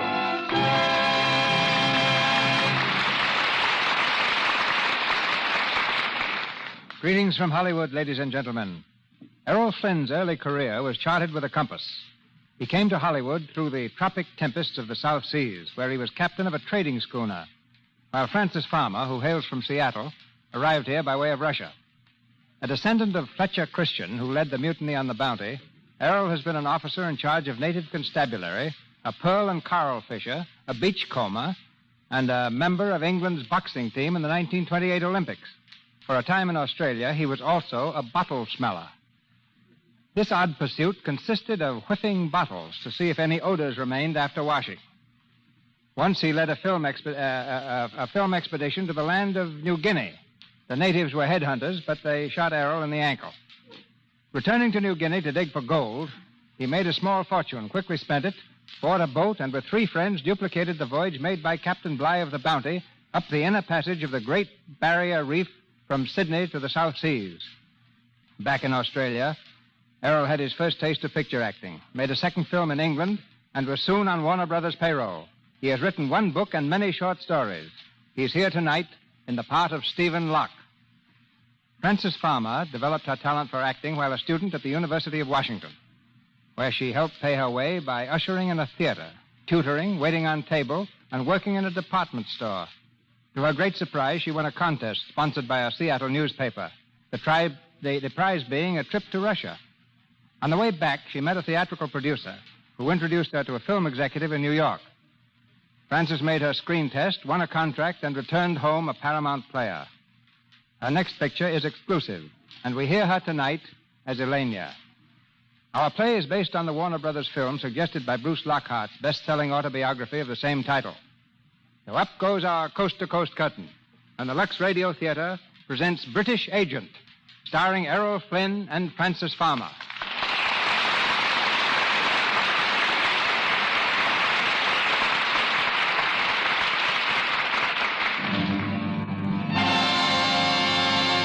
City of Petrograd. The dawn of the Russian Revolution, October 1917. From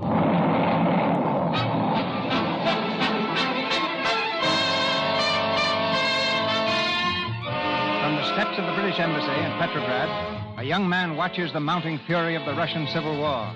A screaming, hysterical mob sweeps through the streets, driven on by the lashing whips of the mounted police. Suddenly, a girl breaks from the crowd. and comes stumbling through the shrubbery. She falls to her knees. The young man darts from the steps and catches her in his arms.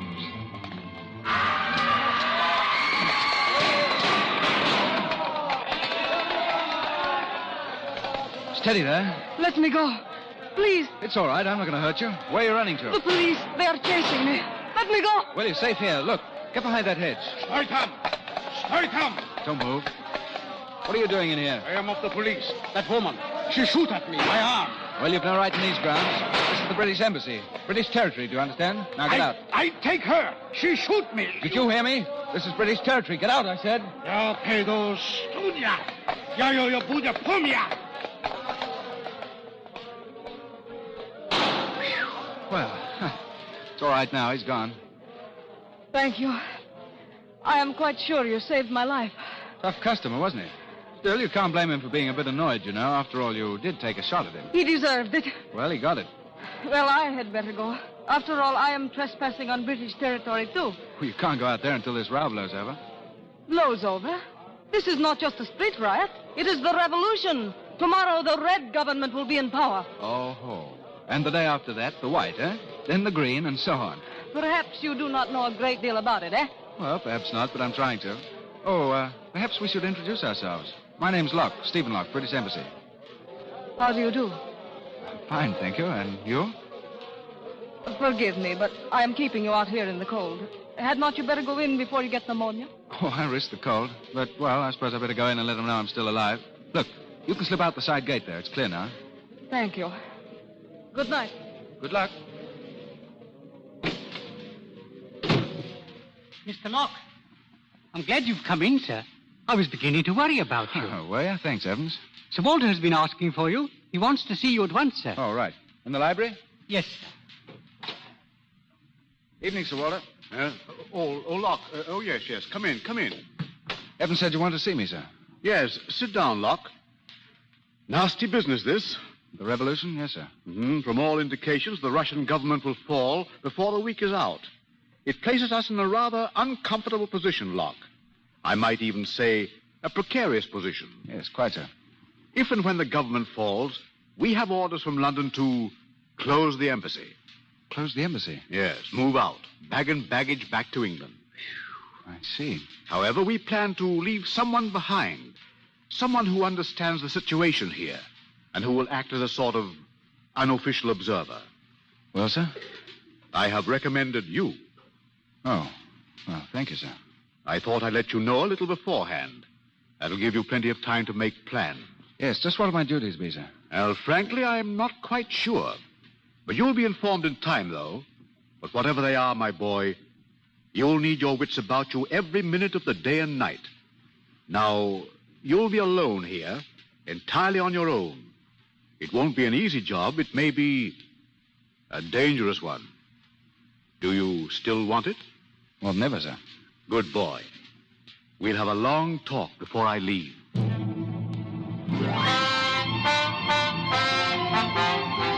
Russian government crumbles. Lenin heads new Russian state. Nobility flees new Russian state. Bolsheviks in power. Paper. Lenin seeks separate peace with Germany. French, Italian, British embassies closed. British embassy closed. Lord, and don't I know it. Evans, this place is like a tomb. Can't we get some heat in here? Yes, sir. I'll see to it, sir. No message from England yet? Not a word, sir. Will you have your tea now, sir? Well, yes, thanks. I may as well have something to do, I suppose. Oh, Mr. Tito Del Valle of the Italian legation called, sir. He wanted to know if you dined this evening with Monsieur Lafarge and Mr. Medill of the American Red Cross. Del Valle, Lafarge, Medill, and Locke. The four lost souls of Russia. The only one who knows why he's here is Medill, and he's not sure. Oh, I said you'd go with them, sir. The Gypsy Cafe. It will rest your nerve. You have been a bit jumpy, sir, the last few weeks. Well, why wouldn't I be jumpy? It's enough to give a man the jitters sitting here day after day doing nothing when everybody else in the world is either fighting or working for his country. God, they even let old ladies knit socks. Listen to that. For days they've been going by, Russian soldiers back from the front. Every one of them that leaves makes England's position that much weaker. All I can do is stand in a window and watch them go by. They also serve who stand and wait. Wait? Wait for what? Your tea, sir. Oh, yes. Thanks, Evans.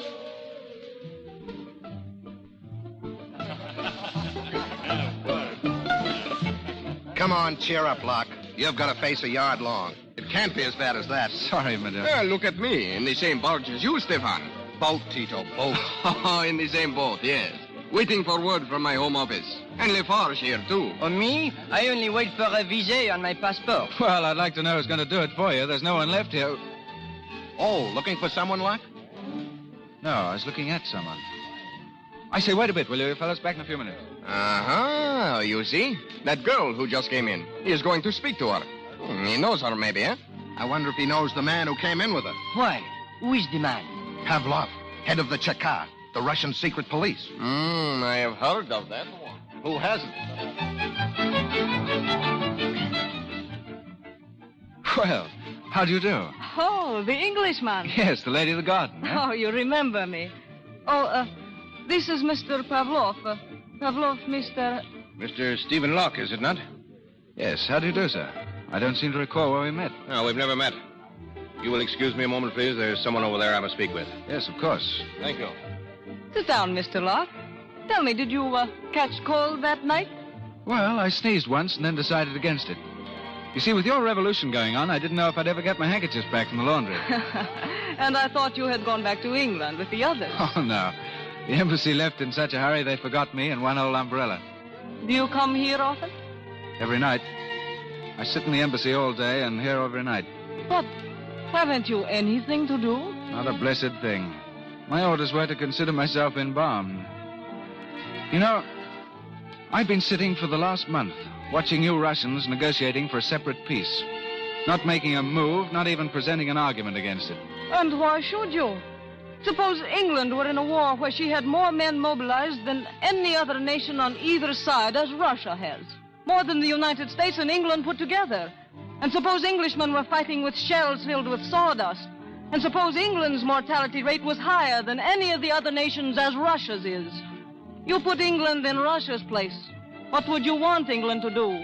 Just exactly what England would do. Keep right on fighting. Exactly. Committing stupid murder and calling it English idealism. We have ideals in England, you know. And so have we. But at least I am fighting for ours. I see.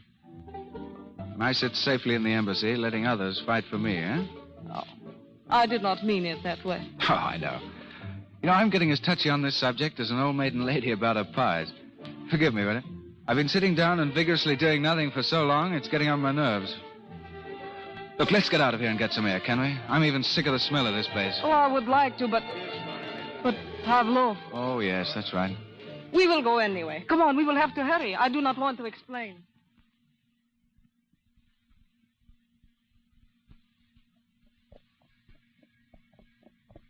Are we going someplace in particular? No, just driving. Where? Well, what's the difference? We can't go far enough to get out of Russia. If I had a job in a country I did not like, do you know what I would do? Go home? Yes. So would I. But suppose you had a job in a country you did like, and you were anxious to keep it from making a mistake, but your hands were tied. Then what would you do? I would be very grateful they were tied so that they could not meddle in other people's business. And I would try to forget it by talking of something else. Uh-huh. Well, what, for instance? The moon up there? I think not. Stars? No. Music? No. Us? No. Yes. Why are you stopping? Well, I can't drive and kiss you at the same time. You should not have done that. I suppose you think me a little presumptuous, eh? A little. But at least it served to change the subject. Oh, so you're bored, eh? No, but I am cold. Take me home, please. But I'll see you again. May I? You want to? Yes, tomorrow? So soon. Wish we could make it sooner. Tomorrow's a long time.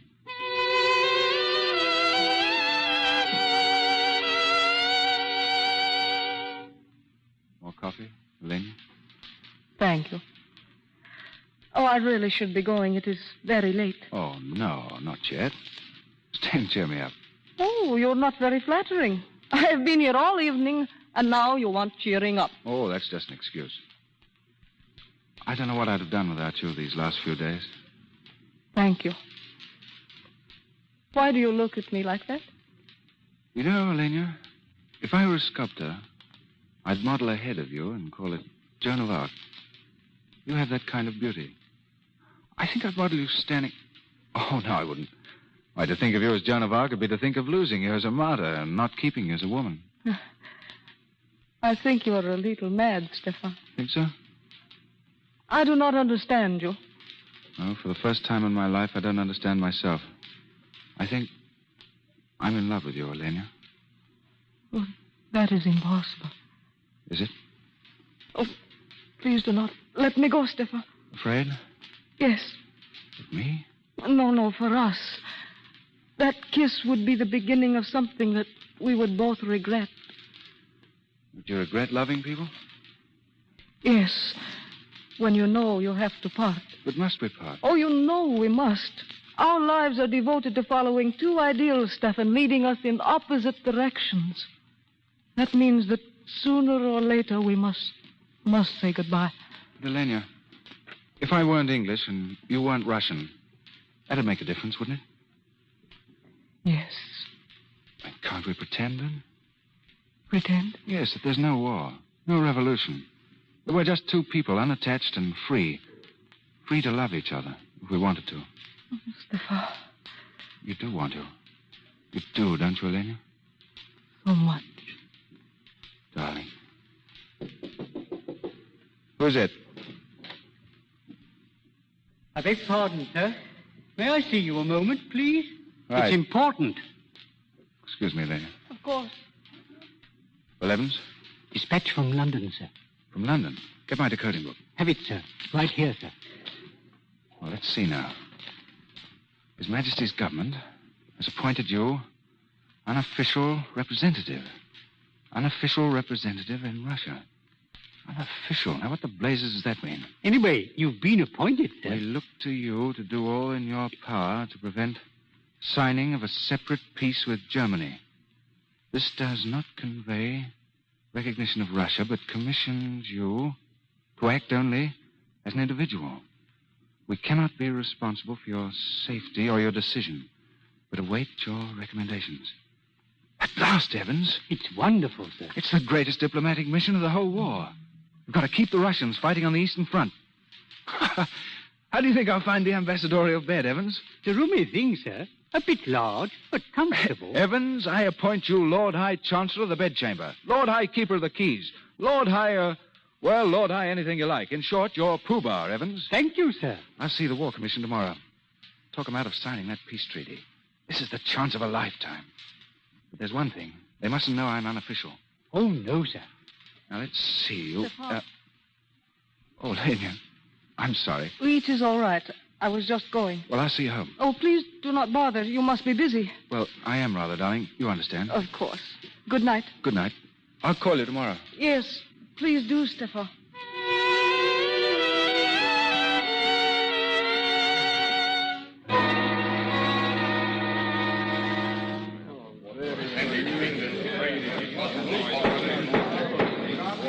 Mr. Locke? Yes? You have just promised this commission England's trade and recognition, in return for which Russia is to continue supporting the Allied armies at the front. Exactly. Tell us, Mr. Locke, on whose authority do you do this? Well, I represent England. You lie, Mr. Locke. You represent England only unofficially. Your purpose in coming here was to delay the making of a separate peace.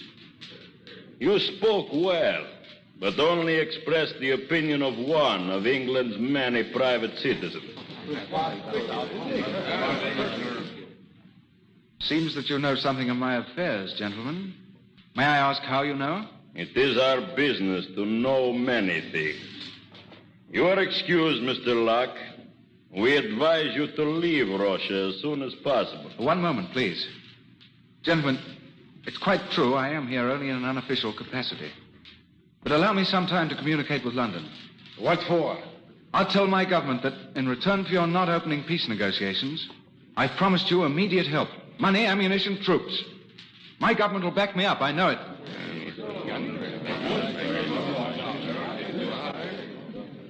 Well, gentlemen? We will allow you 3 weeks, Mr. Locke. We must be assured, however, that during that time, England will do nothing to hinder our government. I pledge England to that, sir. Send your communication. Thank you. Thank you, gentlemen. We shall keep our promise, Mr. Locke. Let us hope that you keep yours and those you have made for England. I think England's integrity is well known, sir. Good day, gentlemen. Remember, Mr. Locke, 3 weeks. Well, sir, how did it come out? Oh, badly, Evans. They knew I was acting unofficially. They knew it? But how, Yes. Oh. That's how they knew it. She told them.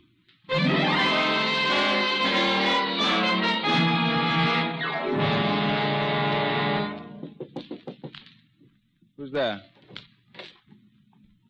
Stefan, Oh, it's you. you said you would call. I had to come to see you. What for? Come to ingratiate yourself again so that you can betray another confidence? Oh, no. Don't deny it. You were here when that dispatch came. You overheard what I said. You told them. How else could they know?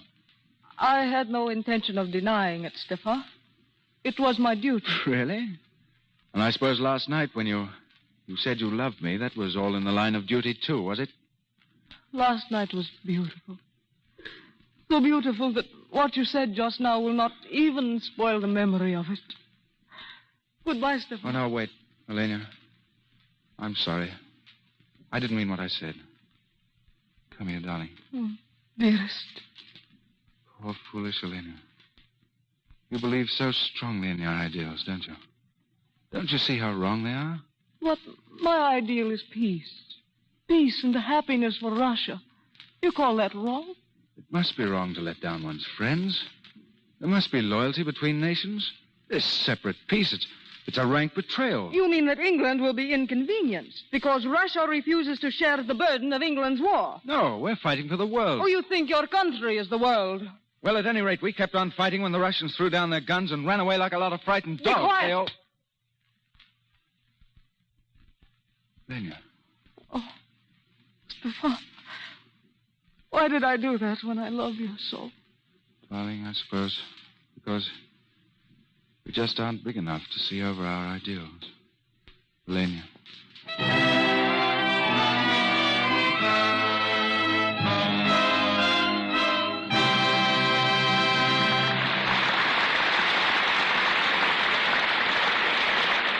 Let's listen in for a moment now on a little girl and her mother.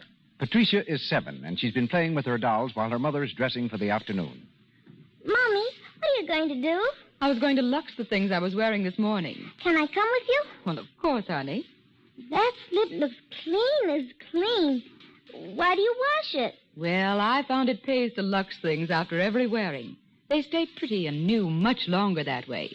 You see, dear, if I put them into the hamper, the perspiration dries in and it's apt to rot the threads. That's true of stockings, too. That's why Mother likes to lux things right after she takes them off. Oh, Mommy, I want to lux Dolly's things after you're through. It looks like such fun. Grown-ups, too, think it fun to lux things. It takes less than a minute to whisk up a nice froth of suds, swish things around a few times, and toss them into clear water. Less than a minute, mind you, and yet it keeps silks like new actually months longer. If you haven't a box of Lux handy to the bathroom wash bowl, make a note to get some tomorrow. And here again is Mr. DeMille. British Agent continues, starring Errol Flynn and Francis Farmer.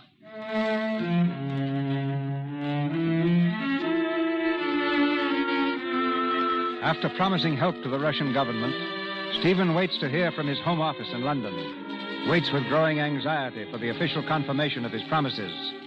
It's late evening, near the end of his 3 weeks of grace. Alone in his study, Stephen paces the floor nervously. The door's flung open, and Elenia stands on the threshold. Elenia, you shouldn't have come here. With your cars watching me, they may suspect you. Something has happened, Stefan. I wanted to tell you, rather than have you humiliated by learning it from them. What are you talking about? British troops under General Poole landed on Russian soil this afternoon. Why, then, that's the answer to my telegram. I've won. No, Stefan. You have lost. What do you mean? They have come to fight against the revolution. But they couldn't do that. I promised it. It is true. I saw the official telegram. Then England betrayed you. This perfect country of yours, in spite of all its high ideals, ruined your career, humiliated you before the world. You see, it was you who were a little foolish, Stefan. Not a bit of it. One's either useful or one isn't. My career. What's that when men are dying by hundreds in the trenches every day? England hasn't let me down. I let her down. I knew the promises I made were lies. I just wanted to delay that separate peace, that's all. I never sent that telegram. Oh. You better go now. You'll only get in trouble being here. You will not see me again, Stefan. Not see you? The government is moving to Moscow. Naturally, I go with it. We shall not see one another, Stefan, even in Moscow. You think more of your duty than you do of me, eh? Yes. And I worship you. That is why we must not go on together. It would kill the most beautiful thing I'll never know, our love. And I wanted to live.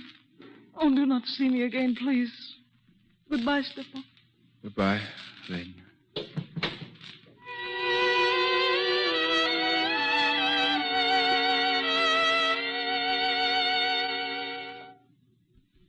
Drop that grip right here, Evans. Yes, Mr. Locke. Open the windows, will you? It's stuffy. Yes, sir. Well, Pooh-Bah, make yourself at home, because this is it. That is, until the checker asks me what the blazes I'm doing in Moscow. I might ask, sir, what are you doing here? I'm not exactly certain. All I know is that the government's here. I've a hunch that if I can establish some sort of a contact with them, they might be coerced, wheedled, or tempted back into the war somehow. That was the doorbell, sir. Was it? That rather tinkling noise, do you mean? What do you suppose it means, sir? Well, probably someone wants to be let in. That must be it, sir. Welcome to Moscow, Evan. Mr. Medill and Monsieur Lafarge. Hello, it is good to see you. Hello, Medill. Lafarge, Tito. How'd you know I was here? Oh, we have spies, eh? Sure. We've been here a week already. Sit down. Look, I'll dig up a drink for you. No time, Locke. What? No time for a drink? We are in a hurry. What's the matter? Perhaps you had better close the door. Yes, Evans. Yes, sir. Well? I suppose you know the Tsar has been assassinated? Yes, sir. It's hardly news right now. Well, an attempt is being made to reorganize the White Army. What? By whom? There are two Lettish officers here, Svobodu and an Irishman, Callahan, from the south. Their chance? They need money, as usual. The White Army? To fight the revolution? If they win, they'll put Russia back into the war. You'd like that, Locke? Like it. I could ask my government for 5 million francs. We thought perhaps you... No, I have no government funds at my command. You could give Callahan a draft on London. Yes, I could. It's a long chance, of course, but... And very unhealthy if we're caught. Well? Where are these men now, Svobodu and Callahan? They've got a hideout in a garret. We've been using it as headquarters. It's the only place in Moscow that has a keyhole without a spy Zia nestled in it. All right. Take me there. It's the only thing left to do. Fight. Okay.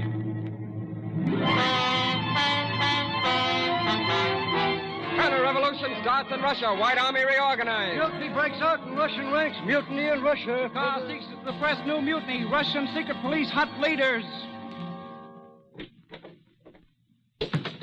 You sent for me, Pavlov? Yes, Elena.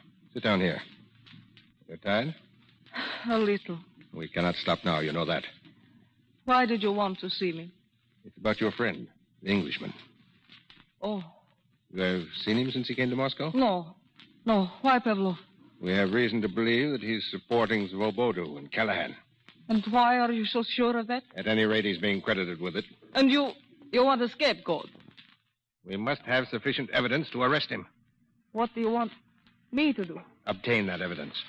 If he's arrested now, he will only be deported. Later, he will be shot. You see, you'll be saving his life. Is that an order? It is. I have no choice, then. You're familiar enough with his habits to present yourself to a certain Lettish officer named Callahan. Give him this check. Tell him it's from Locke. Demand a receipt in full for all monies paid to Callahan by Locke so far. If the receipt is over the amount of the check, it will prove that Locke has contributed other money. Your knowledge of Locke and the gift of the check should be sufficient to convince Callahan that you're an accomplice of Locke's, and you will have the evidence. I hope you're wrong, Pavlov. But if you are not, you will have it. Tonight? No. Tomorrow morning.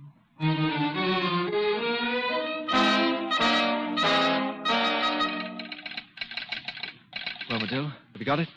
Who's it from, man? Message from Kromolov. You better decode it, Locke. Let me see it. What does it say? Quick. Wait a minute. Well? Kromolov's failed. The mutiny's been suppressed in Kiev. That's nice. That makes everything just fine, doesn't it? Our last hope is that Tito Del Val has been able to find Zabordo. He's holding the cadets in line. Now, if he doesn't, there's only one place we'll find this little rebellion, and that's up the flue. That's Lenin. He's the brains of the government. If he'd only make one mistake, relax his grip for 24 hours, the whole government would go to pieces. Yeah, and a nice earthquake with a tidal wave would help, too, if you want to talk in terms of long shots. It's Tito. Open the door. Come in. I ran all the way from the station. Well, did you find Zabordo? Yes. Dead. What? Dead. Our last chance. Now what do we do? I don't know. You'd better get some sleep, Locke. You're on the verge of talking to yourself. Yes, I'll get along. Back to my rooms. Sure. You know, there's an old American proverb. When you're behind the 8 ball, there's nothing to do but sit there and wait for the break. Go ahead, Locke.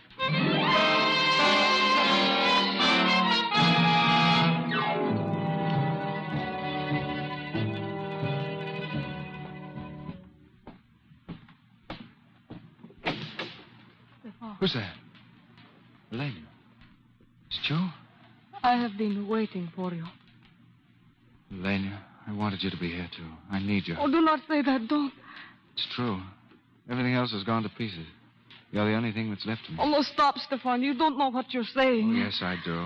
I made a mess of everything, Elena. England backed the wrong horse, all right, when she gave me this job. I need a lot of cheering up this time. I have not come to cheer you, Stefan. I cannot do that, ever. You're here, darling. That's all I ask. Oh, Stefan. If only you could understand that a woman can love a man, yet fight against him. What? You have always put your country before everything, have you not? Well, so have I. Go on. This morning I pretended to be your agent. Go on. The Chakar wanted evidence on which to arrest you. And you volunteered to get it? And they told me if you were arrested now that you'd only be deported, but that later you would be shot. I see. Well? There is a man named Callahan to whom you gave a promissory note on London. I persuaded him to let me have it. Oh. Yes? But don't you see, it was to save your life Have you as given well. us evidence of the Chakar? No, not yet. Really? Well, that's a pity. Because now you've lost the chance. You've been pretty clever, Elena. But you're going to be cheated of the praise that was coming to you. You wanted it both ways, didn't you? The gratitude of the state and my admiration. The patriotism that made you able to betray someone you pretended to love. Well, it's not going to work out like that. What are you going to do? I'm locking the door. The country may have no further use for me, but I'm not cashing in without a struggle. I'm sorry to upset your plans with the Chakar, but the inside of a prison doesn't appeal to me. So you're staying here for as long as it suits me to keep you. And if I said that I wanted to stay? What do you mean? If I wanted to stay here with you? How long? As long as it suits you to keep me. For life. Give up everything? If you would. I'm out of the game. That's easy. But with you, it's different. Elena, we could leave Russia together. Together. I would not have believed that together was the loveliest word in the world. Elena. I love you, darling. I love you, Stefan. I thought everything in my life was over and done with. Now I find that it's only just beginning. Have you ever been in England, Elena? I spent a summer in Sussex. Well, one day we'll have a house in Sussex. And in the morning, when the world's waking up, we'll go out through the wet grass and see the motherly old downs heaving themselves out of the mist. There'll be no more rumble of those guns from the western front, just the sound of a morning breeze stirring in the pines. I'll hold your hand then and say, forever, Elena. Stefan, what is that noise? Sounds like a crowd. Open the window. Why, it is a crowd. Look at them. They're filling the whole square. Something has happened. Stefan, the door. Stay where you are. I'll answer. Who is it? Montagnard, it's Tito and Medill. Tito, Medill, what's the matter? Close that door. What's the matter? What's happened? Plenty. Lenin's just been shot. He is dying. Lenin shot? When did this happen? Half an hour ago. You see what it means? With Lenin out of it, we still have a chance. A chance? Where's Lafarge? Quick. Gone to find Callahan. If we can rally the outlying districts, we might pull through. It's worth a try anyway. What are you going to do? Oh, it's all right, Elena. You're going to fight. You're going to start all over again. It's my duty. But what of us? Our life together. We were going to England. But I can't go now, darling. Not right away. I see. Then it meant nothing to you. I mean nothing to you. Please, Elena, I can't expect you to understand this, but it's a chance again. It's a chance to help England. A chance for more murder and bloodshed. That is what you mean. That's what you want. Oh, haven't there been enough of that already? Haven't enough men died because of you? Darling, Elena. You're to blame for all this. You with your petty plans and your filthy little schemes. Well, go on. Pass out your guns. You haven't murdered enough men yet. Shoot them down. Shoot them all down. But do not expect me to stand by watching. Elena, come back here. Come back.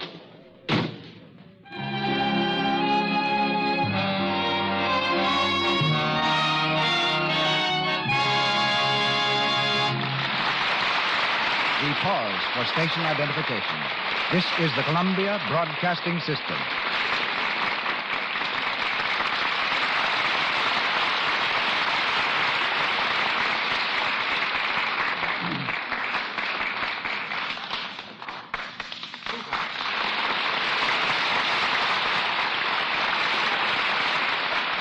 Before Errol Flynn and Francis Farmer continue our play, we hear from a woman who served for several years as a British agent at the very scene of tonight's story.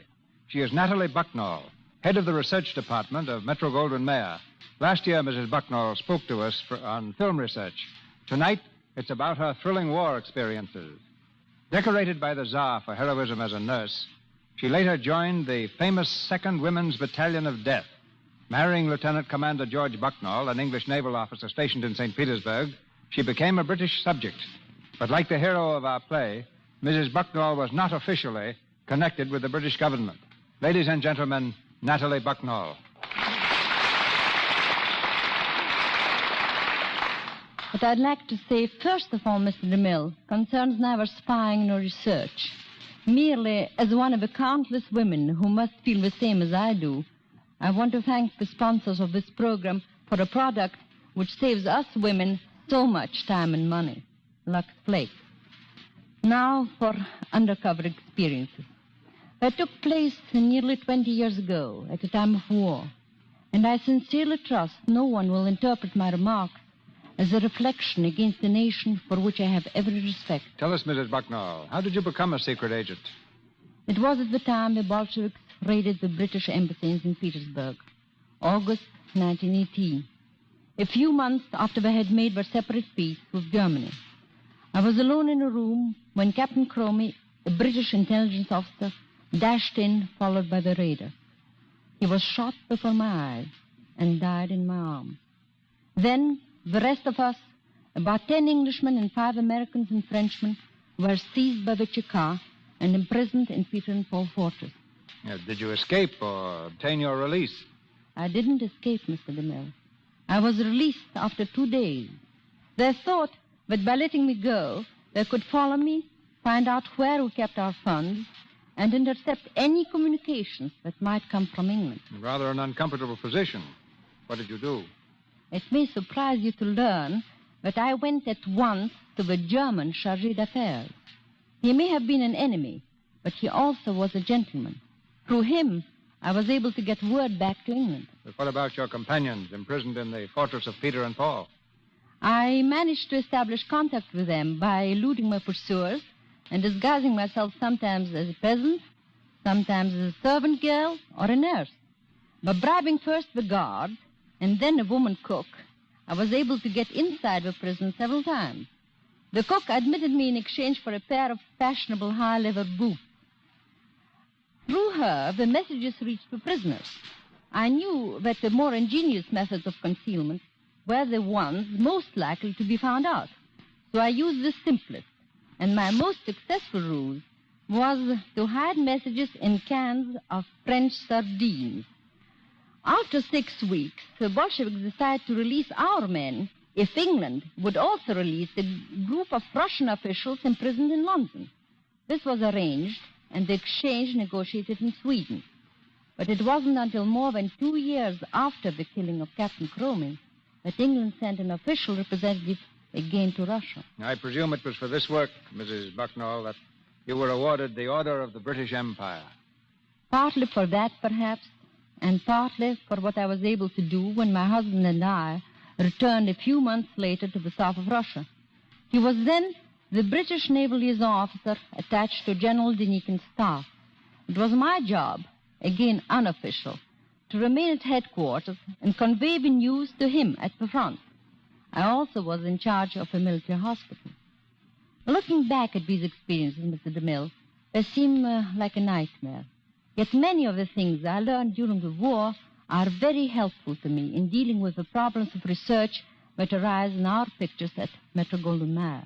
And now, let's listen again to the play. Very thrilling, Mrs. Bucknall. Errol Flynn and Francis Farmer resume the story of British Agent. With Lenin between life and death, mob hysteria rises to fever heat. Blame for the shooting has been laid to Stephen Locke and his friends, and the net of the Chakar tightens slowly about them. In the Garrett hideaway, their storehouse for guns and ammunition, Stephen and Medill work doggedly far into the night. In the flickering light of a candle, they check a list of their forces. Lundrovich, 20 men. Send him 10 more rifles, 200 rounds of ammunition. Right. Next customer? Petrovich, 40 men. Miss Lafarge. Come in, Lafarge. Any news? Yes, I have news. What's the matter? Delval is dead. What? Dead. They shot him an hour ago. God, why did it have to be him? Well, I'm going to try to get through to General Stefanovich. He has the strongest counter-revolutionary forces in action. I need 500 rubles, Stephen. Right, here you are. Oh, by the way, you fellows, I hear the Cheka has a list of all counter-revolutionaries. We are featured. Alors, au revoir. For a while. Chiro. So long, Lafarge. All right, let's get on, madam. Who's the last one? Petrovich, 40 men. 30 rifles, 400 rounds. Androvich, 10 men. 10 rifles, 100 rounds. Koskov, 15 men. 10 rifles.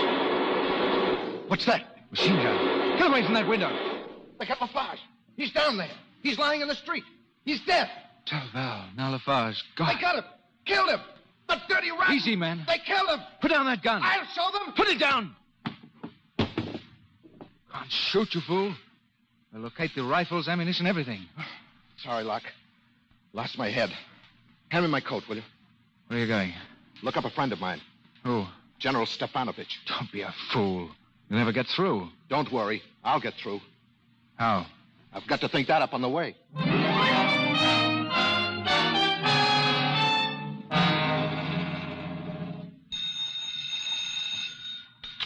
Gavrov speaking.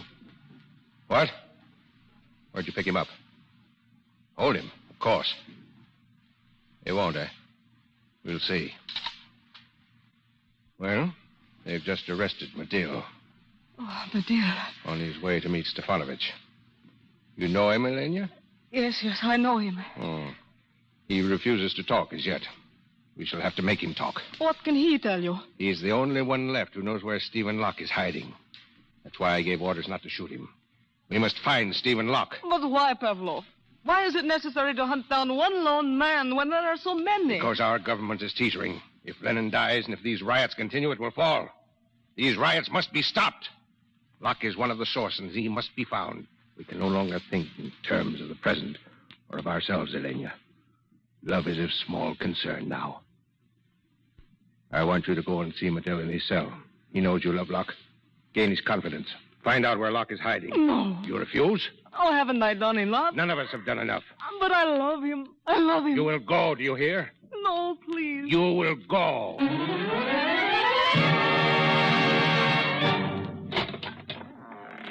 On, Tom. Oh. Hello, Elena. I am sorry you're here, Medill. Merely a stopover. I'm leaving tomorrow. You are to be shot in the morning?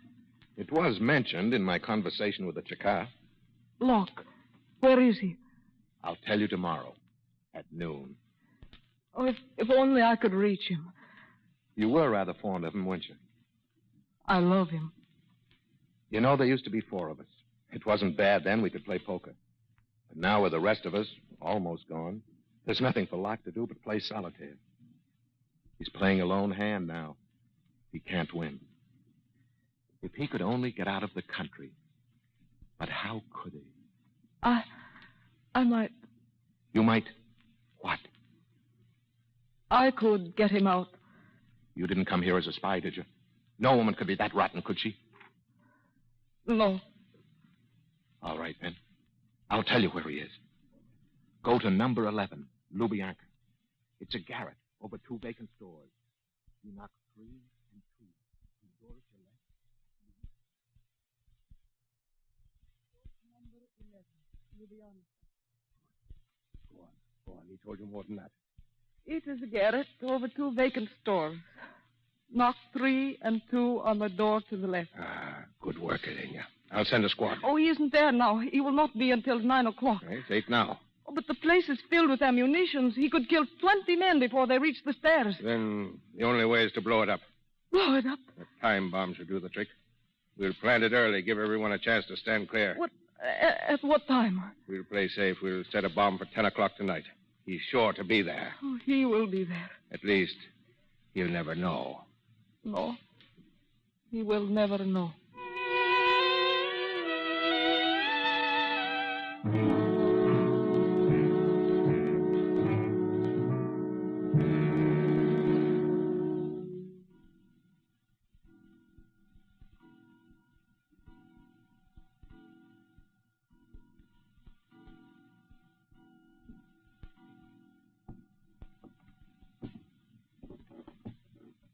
Who's out there? Who's at that door? Answer or I'll shoot. Who is it? Lane. Stefan, Why are you here? I wanted to be with you. I see. Did you come in the line of duty? No, Stefan. I have done my duty. It is finished. It is just you and I now. Listen, dear. Listen to me. It is 9 o'clock. In an hour, you and I, we are going away together. What? It is all arranged. Your work is done. So is mine. How? I'll never get past that door, darling. They shoot me on sight. You know that? Do not worry, darling. We have an hour to tell each other how happy we are going to be. A whole hour to love each other.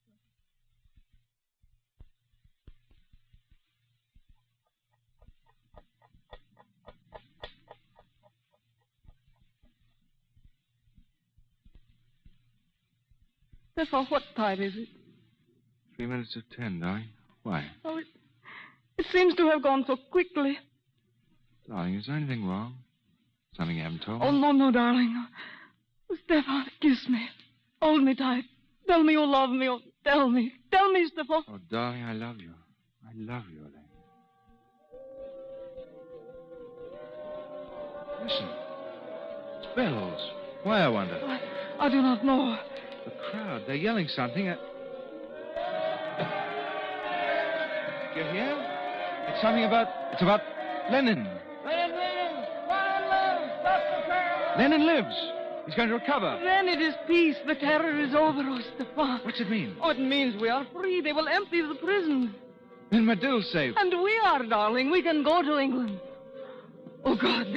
What? Now, get out of here, Stefan. We have got to get out of here. Unlock the door. But why? Don't stop now, please. Please, Stefan. Open the door. Oh, quickly.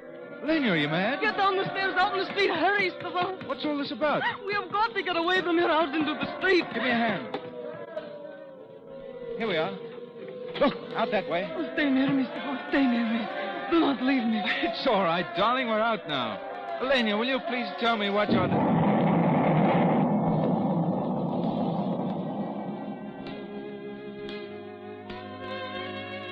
Elena. Are you all right, Stefan? Yes, darling. You knew what was going to happen. Yes, but that is over now, Stefan. We are free to go. Our life is beginning again. You knew what was going to happen, and you stayed with me. That was my duty, too.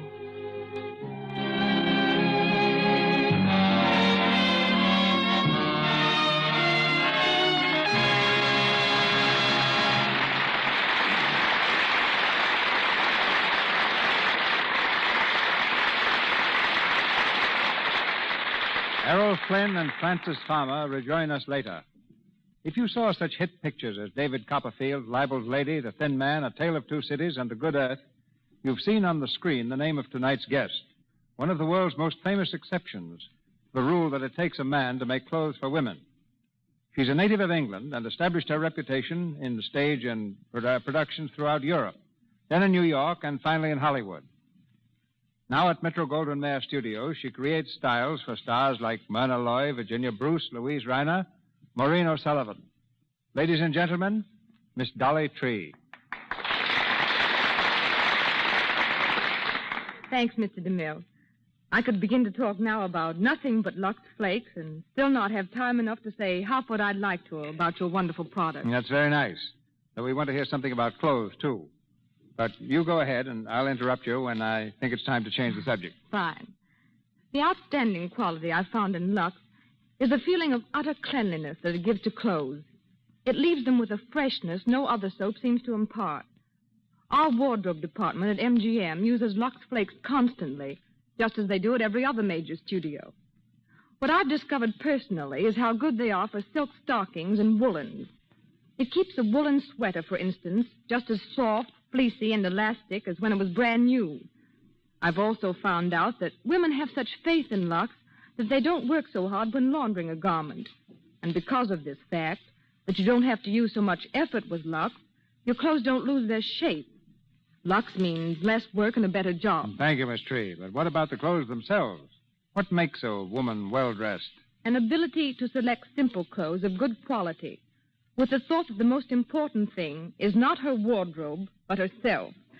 What I mean is that clothes should emphasize the woman first and then the style. Now, do clothes make the woman, or does the woman make the clothes? Well, everybody has some one good point to emphasize. If a girl has lovely feet and legs, she should spend most of her money on shoes and stockings. If her hands are particularly nice, it's smart to attract attention to them by wearing conservative jewelry and keeping her fingers well groomed. If she has lovely teeth, let her wear a collar or a necklace that will direct the eye to her smile. Don't pay any attention to styles unless you're comfortable in them. Wear the kind of clothes in which you'll feel the best. Then you'll look your best. Has the coronation been as important an event in the realm of clothes as it has been to history? The coronation hasn't affected clothes a great deal, Mr. DeMille, though the Duke of Windsor and the former Mrs. Simpson have created some style trends. The Duke's stay in Austria has started a vogue for short Tyrolean sweaters made of thick, heavy wool, while one of the popular new colors, a sort of hyacinth shade, is known as Wallace Blue. Well, apart from colors and styles, Miss Tree, have there been any really new ideas in clothes recently? Well, we're popularizing a new type of fabric, Mr. DeMille, called hand-painted mousseline. This material is like a stiff chiffon, with the design painted on by hand. For those who can afford it, hand-painted mousseline assures absolute individuality in gowns without a chance of them being copied. But what about those who can't afford to gild the lily in that fashion? Well, if your income is limited, don't buy many clothes, but get good ones. You want an example of what the right clothes can do, pay attention to Una Merkel in Saratoga. For the first time, Una has the opportunity of playing a glamorous role. Working with such a lovely girl as Una, my job was really easy. But it proves what clothes can do in creating a new personality. On behalf of the ladies, thank you, Miss Trees. A checkup of our stars since their last appearance in the Lux Radio Theater shows that Errol Flynn, after spending several weeks at the battlefronts of Spain, has returned to the comparative calm of Warner Brothers Studio, where he's just completed a new film with Kay Francis called Libeled Lady, called Another Dawn. But while Francis Palmer has made the toast of New York for RKO and has just begun to get her feet wet in Ebb Tide, another Paramount picture. Are my facts straight, Francis? Yes, Mr. Straighter than DeMille. my tongue, I hope. But they're not detailed enough. What about that trip you took to Spain, Mr. Flynn? Well, I don't think I quite realized what it was going to be like. Anyway, I know now what it is to hear shells exploding over your head and machine gun bullets whining past. Believe me, it's pretty frightening. But of all the horrible things I saw down there, I was convinced of one thing, and that is that the only cause in the world today worth fighting for, and that every man and woman should fight for, is the cause of peace. Don't I recall reading in the newspapers that you were wounded over there? Well, I wasn't actually wounded, and it's a thing I haven't liked to talk about much. I tried to laugh it off by calling it a bump on the head, but it was a bit more serious than that. What happened was that a large caliber shell burst about 50 yards away from me on the Madrid front. I was hit on the head by some falling debris and suffered concussion for several days. But suppose I do a little cross-examining. What's this I hear, Francis, about your going east this summer to do a play? Oh, yes. Well, it's just that I want to work in summer stock. I feel I need as much stage work as I can get. And incidentally, I think that one reason why picture people like being on this program so much, Mr. DeMille, is because it's the next best thing to being on the legitimate stage again. To all of you, my sincere thanks. Goodbye, Mr. DeMille. Goodbye, Errol. Goodbye, Francis.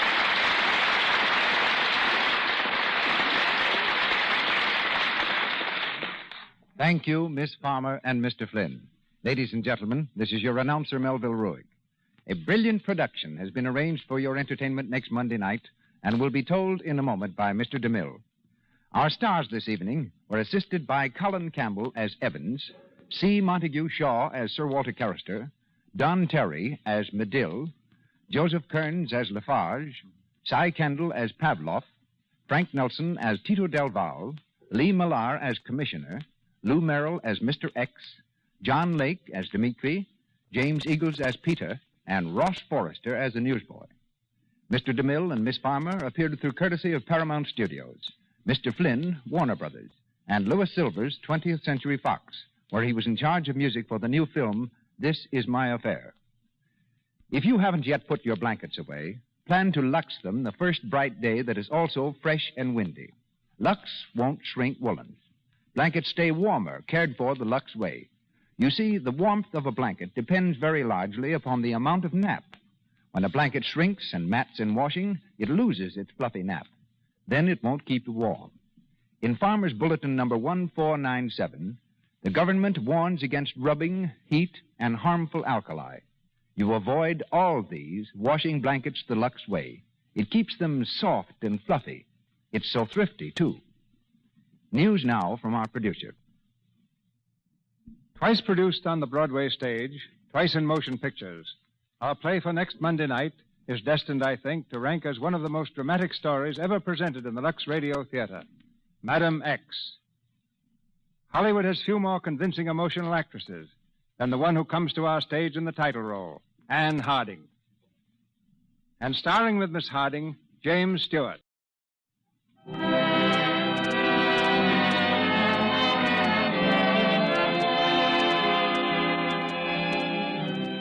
Our sponsors, the makers of Lux Flakes, join me in inviting you to be with us again next Monday night when the Lux Radio Theater presents Anne Harding in Madam X with James Stewart.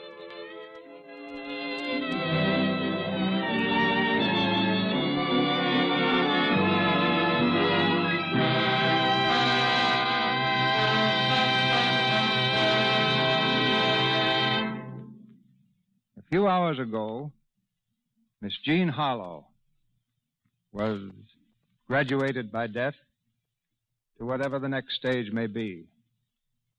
The screen has lost one of its most brilliant personalities. And we who knew her, a kind and gentle friend. Hollywood tonight holds many heavy hearts. This is the Columbia Broadcasting System.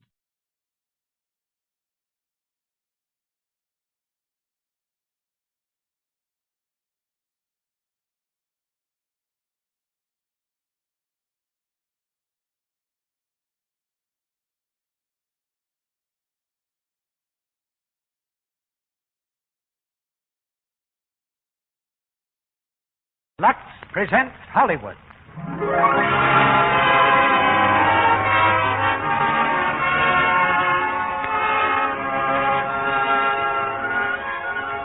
The Lux Radio Theater brings you Laurence Olivier and Edna Best in Goodbye, Mr. Chips. And as a special guest, Mr. James Hilton, author of our play. Ladies and gentlemen, your producer, Mr. Cecil B. DeMille.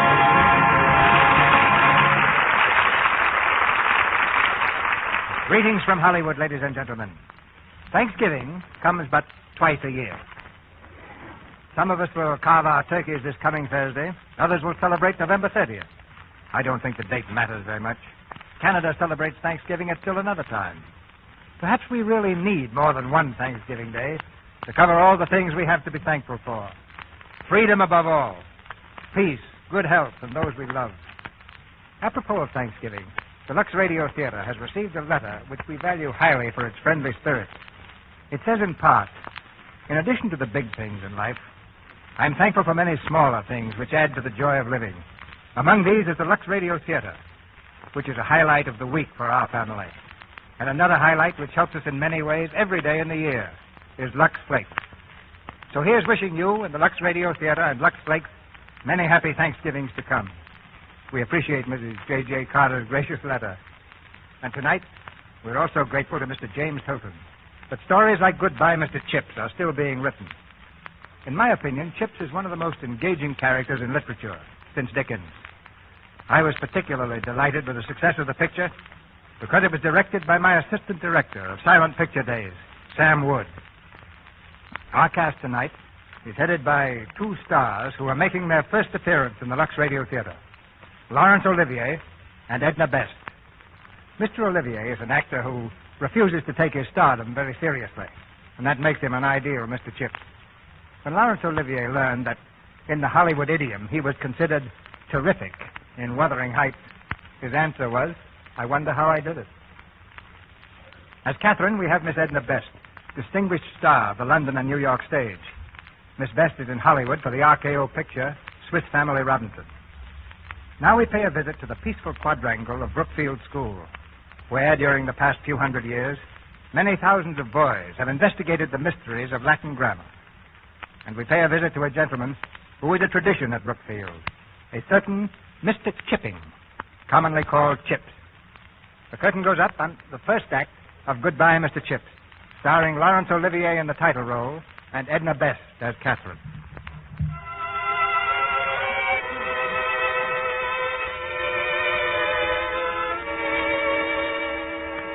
When you're getting on in years, between 80 and 90, you get very sleepy sometimes, and the hours seem to pass like lazy cattle moving across a landscape. It was like that for Mr. Chips, as the autumn term progressed and the days shortened, till it was actually time to light the gas before evening classes. For Mr. Chips, like some old sea captain, still measured time by signals of the past. And well he might, for he lived at Mrs. Wickett's, just across the road from Brookfield School. Mr. Chippin, shall I light the fire?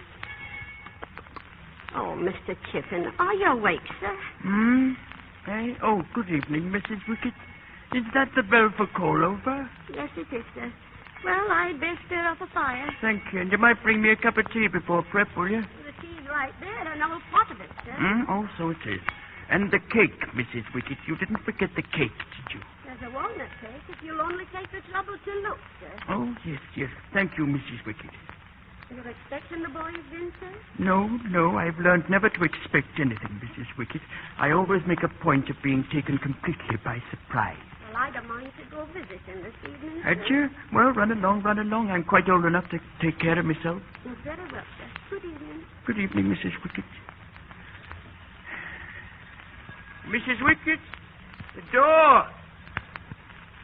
Mrs. Wickett. Oh, well, never mind. Do it myself. Well, hello. Please, sir, does Mr. Chips live here? Mr. Chips? Yes, he does. In fact, you're looking at him. Oh. Well, what can I do for you? I was told you wanted me, sir. And who told you that? The boys, sir. They said go over to Mr. Chips and ring the bell and tell him he wants to see you. I see. Well, you better come inside. Now, sit down. Thank you, sir. The boys were quite right, you know. I did want to see you. I wanted you to have some tea with me. Oh, thank you, sir. I haven't seen you before. How's that? I've only just come out of the sanatorium, sir. Huh? I've been there since the beginning of the term. Measles, sir. Ah, yes. Well, that accounts for it. Tell me, what's the name? Linford, sir. Well, tell me, Linford, what do you think of Brookfield? So far, I mean. Well, sir, I'm not quite sure yet. I know. But you'll like it when you get used to it. Just now, you're a bit afraid of it, eh? Well, yes, sir. Yes, so was I at first. But that was a long time ago. 63 years, to be precise. Yes, when I first went into Big Hall and saw all those boys, I tell you, I was quite scared. But it didn't last long. I soon made myself at home, so will you. Were there a lot of other new boys that term, sir? Eh? But bless my soul, I wasn't a boy at all. I was a man. A young man of 22. A master. Oh. But, sir... Yes? If you were 22 then... Yes? You must be very old now, sir. Well, I'm certainly no chicken. Yes, when I came to Brookfield in 1870, the place was just the same then as it is now. Even the names of the boys were the same. Ainsworth, Atwood, Avonmore, Babcock, Baggs, Barnard, Bassenthwaite. Yes, almost the same. Old Mr. Weatherby was head then. Fine man. I'm probably the only man in the world who remembers old Weatherby. And the boys. I remember them all. 63 years ago, Linford. And I can still hear their names as they call them off before the classes. Ainsworth, Atwood, Avonmore, Babcock, Baggs, Barnard, Bassenthwaite, Batterby. Mr. Chip, sir. Are you asleep, sir? Shall I go now, sir? Mr. Chip, sir. Mr. Chip. Babcock, Barnard, Bassenthwaite, Batterby. Pardon me, sir. Are you Mr. Chipping, the new master? Yes, I am. The head would like to see you in his study. Thank you.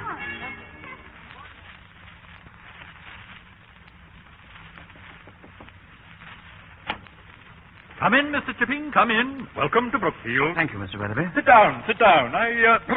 I understand you've been a master before. Yes, sir, for 1 year at Melbourne. 1 year, yes. You are a young man, Mr. Chipping, and Brookfield is an old foundation. However, youth and age often combine well. But don't let the boys play tricks with you. I gather that discipline was not always your strong point at Melbury. Well, no, perhaps not. Never mind. You have another chance here. Take up a firm attitude from the beginning. That's the secret of it. I shall, Mr. Weatherby. You will take prep this evening, Mr. Chipping. At the start of the year, you may find the boys inclined to be a bit restive. But I trust you will encounter no great difficulty. I think so, sir.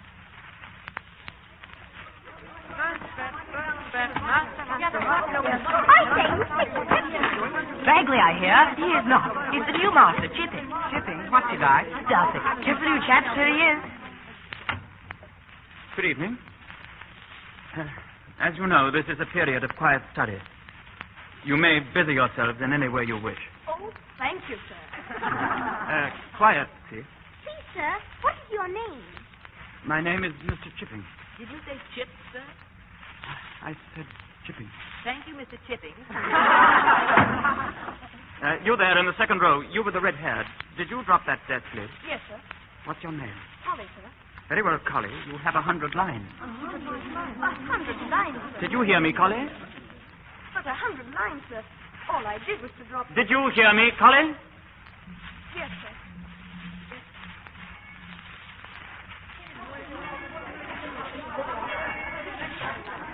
Hello, Chipping. Roden's my name. History. Oh, how do you do? I hear you were blessed with first prep. How did it go? Well, I'm afraid I've got off to rather a bad start. I had to give young Collie 100 lines. 100 lines on the very first day. That's a bit rough, isn't it? Well, I thought it necessary. Well, I suppose you know, and you'll have a long time here to correct any bad impressions. Good night, Chipping. Good night. A long time. to correct any bad impression. Billy! Mister! Oh, Tommy. You've been here a long time, Chipping. Your work has been quite satisfactory. I know it won't come as a surprise to you after all this time that we're making you a housemaster. Good luck, Chipping.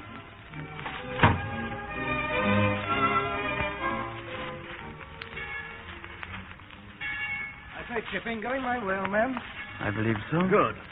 Well, another term ended, eh? Where are you going for the summer? I hadn't thought, Bowden. Perhaps up to the Lake District. Very nice. Oh, by the way, congratulations, Chipping. Hmm? You've been made a housemaster, haven't you? Oh, yes. I've been waiting for it so long, I can hardly get excited about it now. Oh, they don't come quickly. I was here 10 years before I got mine. Do you know how long I've been here? Well, now, let me see. Almost 25. 25 years. It doesn't seem possible. No, it doesn't. You know, when I first came, I had some fine dreams. I thought, what a wonderful thing it would be to be headmaster of a school like Brookfield. Well, youth is entitled to dream. Chipping, you've really done a fine job here. I can't understand why promotion has been so slow for you. I've often wondered... Have you heard the news? What news? The new housemaster. Know who it is? Old Chip. Chip? No. I say, that's my house. Bad break for you, old man. Chip, you suppose I could move? Were we looking for a reason? I'm sorry, Chipping. Heartless little beggar. No, it isn't their fault. I suppose I just don't understand them the way you chaps do. Oh, nonsense.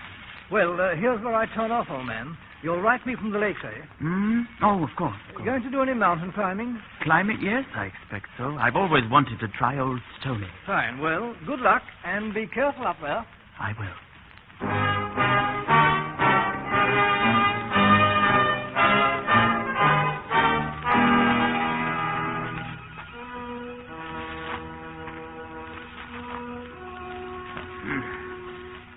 Deeper than I thought.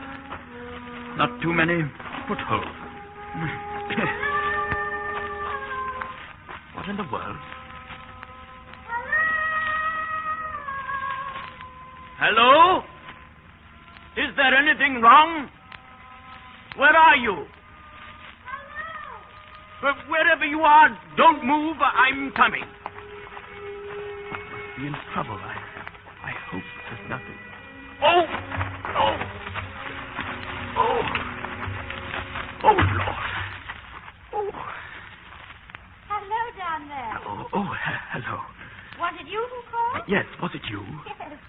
However did you get down there? The path's out there. I know. I'm afraid I slipped. Wait a minute.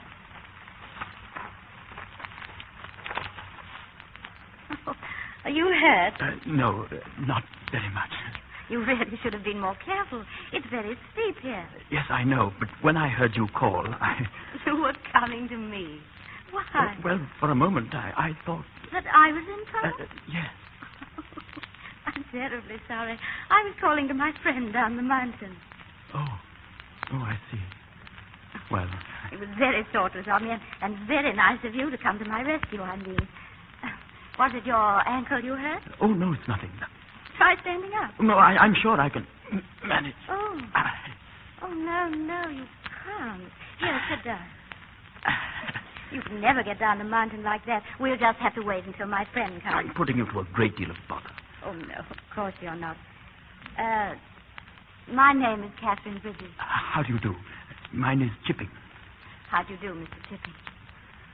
My friend and I are taking a... I beg your pardon. No, you were saying... No, please. What was it, Mr. Chipping? Well, I was about to say, it really is quite a wonderful day. Yes, we've had fine weather all the week. My friend and I are on a bicycle tour of the whole Lake District. I've enjoyed every minute of it. A bicycle tour? Yes. Why? Oh, nothing. Don't you believe in ladies riding bicycles, Mr. Chipping? Oh, it's a very helpful exercise, I imagine. Hello there. Oh, Martha, come down. That's my friend, Mr. Chipping. What's the matter, Catherine? Oh, Martha, this is Mr. Chipping. Mr. Chipping, Miss Taylor. How do you do? How do you do? Is he hurt? Yes, Martha. You see, he tried to rescue me, and he slipped. I see. And now we shall have to rescue him. Well, I imagine the two of us can carry him. Oh, of course. Oh, no, really. Come along. Take his arm there, Catherine. Already. Now, lean on me, Mr. Chippy. Oh, but I feel so very silly. No, nonsense. Lift him, Catherine. Lift.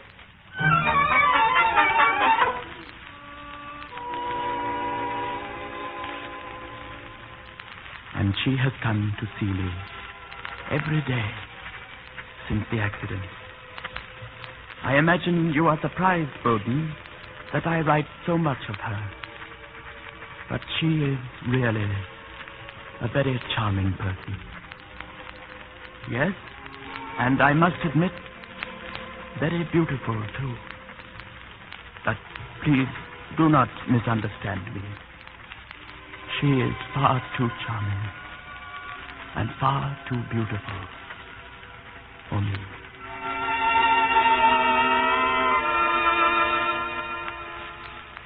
Catherine, what is the matter with you? You must realize we've overstayed our time as it is. We shall have to take the train back this morning.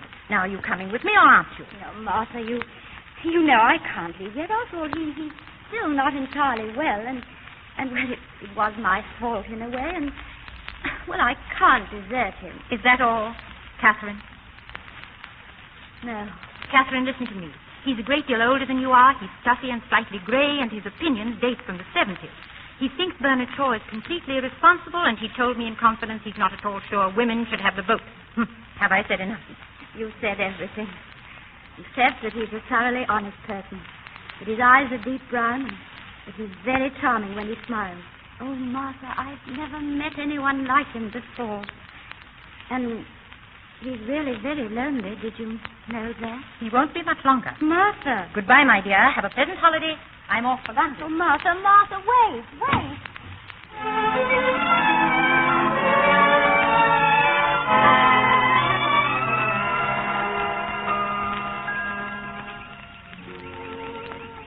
And they call you Chip. Yes. But never to my face, of course. I'm so glad you are what you are. I was afraid when I first met you that you were a lawyer or a dentist or a man with a big cotton business in Manchester.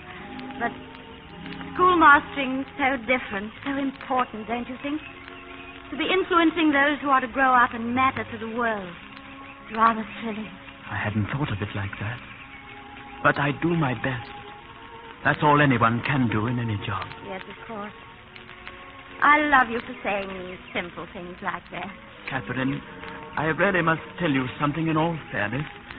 Yes? I'm not a very good schoolmaster.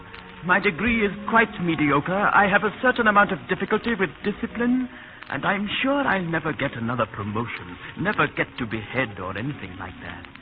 In other words, what I'm trying to say is that I'm completely ineligible to marry a young and ambitious girl.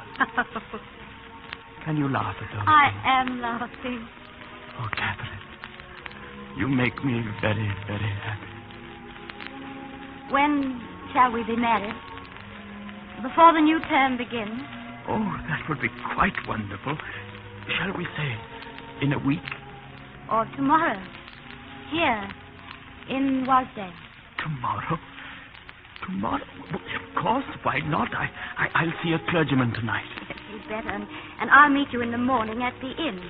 Oh, Catherine. We'll both have a great deal to do today. Oh, yes. Letters and everything. In the morning, then. In the morning. This is an occasion, you know. This last farewell of ours. I feel rather like a new boy beginning his first term with you. Not afraid, mind you, but just for once in a thoroughly respectful mood. Shall I call you sir? Or would Mr. Chips be the right thing? Yes, I think it would. Until tomorrow, then. Goodbye, Mr. Chips.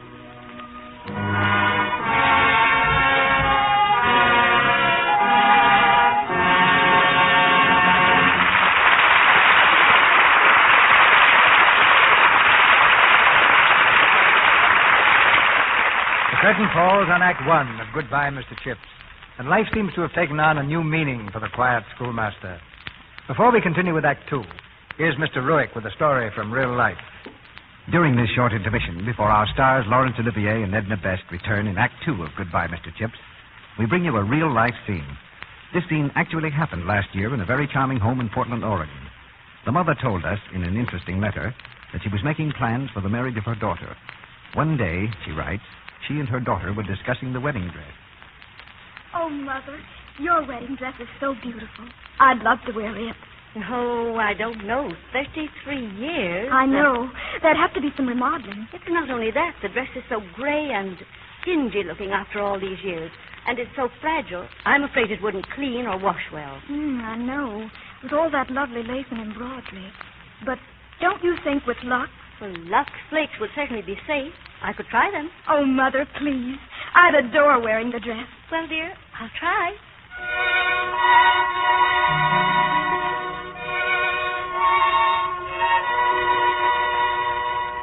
And so she washed the dress in mild Lux suds.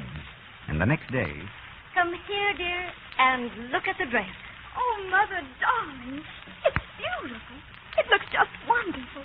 Oh, you darling. Thanks a million. Oh, don't thank me. Thank Lux Flakes. They did a wonderful job. I'll say they did. And they're going to have the place of honor in my new home. Why, they've given me my wedding dress. That's a true story. The sort of thing that happens in homes all over the country. Women know they can depend on Lux.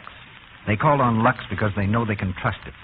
They use it every day for their dresses, sweaters, stockings, and underthings. Lux Flakes are so mild, so pure, they won't harm anything save in plain water. There's no harmful alkali to fade or streak colors or hurt sensitive fibers. Your house dresses, your everyday washables, as well as your most treasured possessions, stay fresh and lovely looking and wear longer with regular Lux care. Remember, Lux is so pure, a little goes a long way. Lux is thrifty. Our producer, Mr. DeMille. Act 2 of Goodbye, Mr. Chips, starring Laurence Olivier in the title role and Edna Best as Catherine.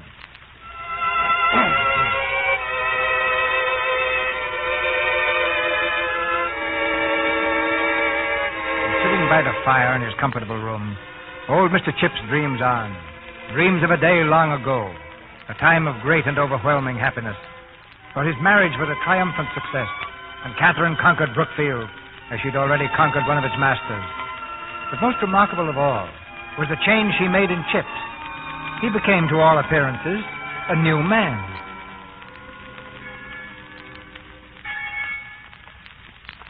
Well, you've done it, Catherine. They're quite mad about you. Chips, what are you talking about? The head, the masters, the boys, everyone, they're all in love with you just as I am. Chips, you know, everyone's been so wonderful. I was horribly afraid for a while that I might not fit in. I wanted to so much. You've been here 2 weeks, and you're more a part of Brookfield than I am. Evening, Mr. Chips.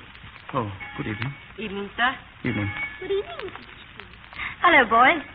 How did the match go today? Oh, we Very won. well, I thank told you. you we would. You really shouldn't watch this man. I'll have to come down and watch you tomorrow. Thank you, Good night, ma'am. It's 4 o'clock tomorrow. I'll be there. See what I mean?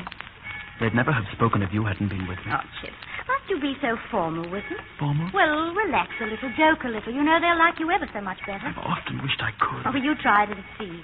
You've got a wonderful sense of humor, Chips.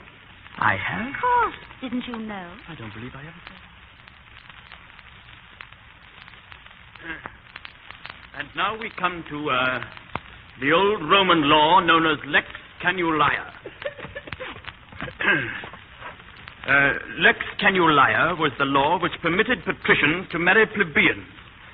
So you see, if Miss Plebs wanted Mr. Patrician to marry her, and he said he couldn't, she probably replies, oh, yes, you can, you liar.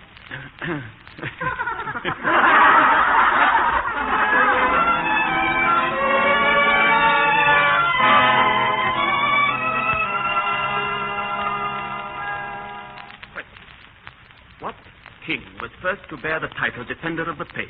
Answer by Master Lytton in his most illegible script. The first king to bear the title Defender of the Faith was Henry VIII. He married 6 wives, but only one at a time. You'll have to mark it right, Chips. Well, the future of England's in good hands. Mr. Chippin? Yes? Master Babcock is here. Babcock? Yes, Chips. I sent for him. You sent? Well, tell him to wait, please. Yes, sir. Well, Catherine? Yes. I thought it would be better if you spoke to Babcock here. I mean, instead of taking him to the head study as you planned. Catherine? Oh, please. After all, it wasn't anything very serious that he did. My dear wife, if you think that releasing a mouse in the middle of Mr. Ogilvy's choir practice is not serious. Oh, but such a small mouse. What? About so big, that's all. Oh, please, Chips, he won't do it again. I'll vouch for him. You will.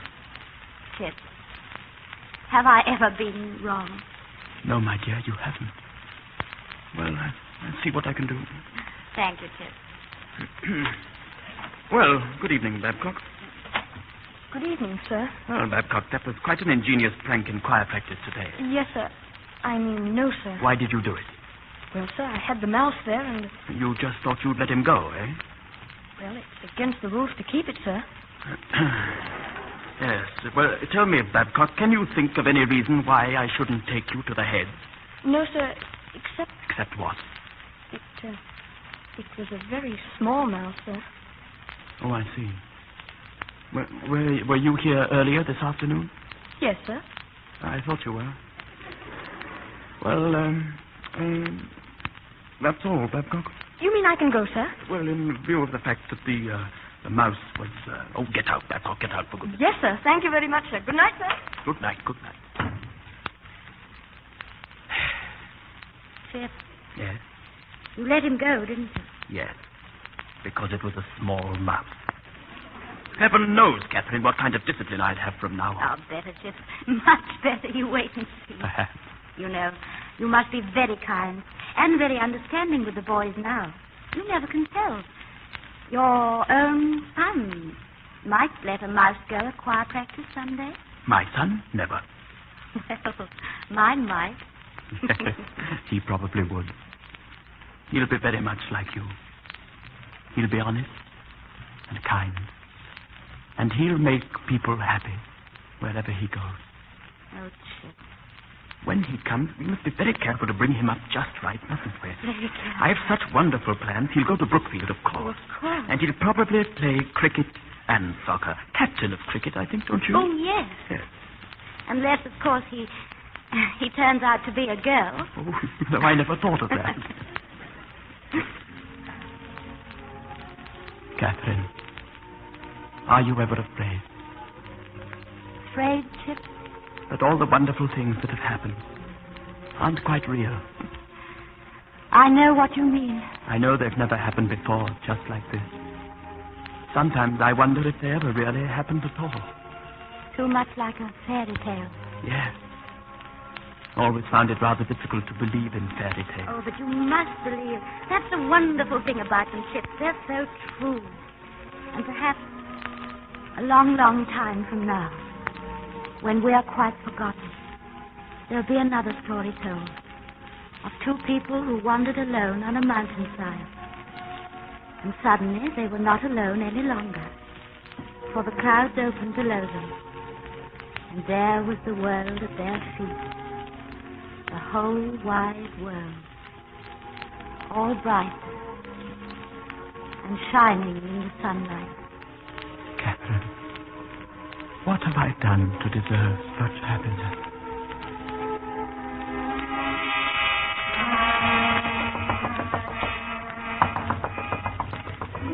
Yes? Oh, Doctor, can you come at once? What is it? It's Mrs. Chippin, Doctor. Mrs. Chippin? Yes, Doctor. Mr. Chippin's very worried. He asked me if you would please come right away. Of course. I'll get my things.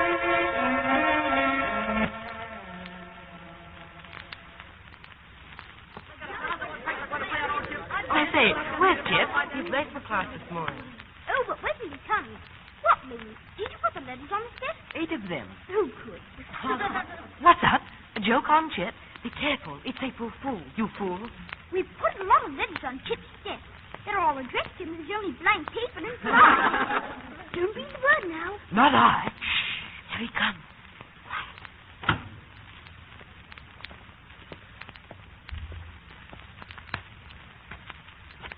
Oh, Mr. Chippin, sir, there are a lot of letters for you.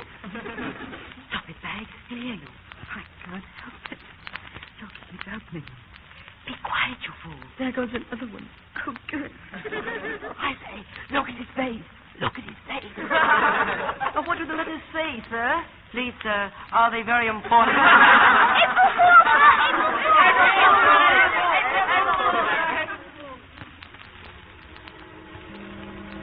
I say, doesn't he like the Joe? What's the matter with him? I don't know. Do you suppose he's angry? He doesn't look angry. Then why doesn't he say something? Why doesn't he laugh?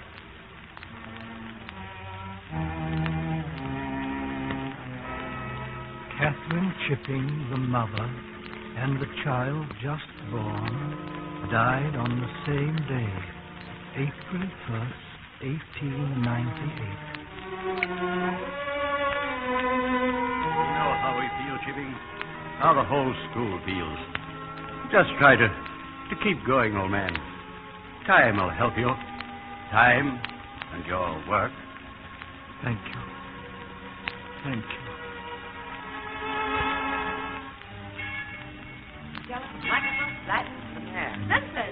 That's the quad.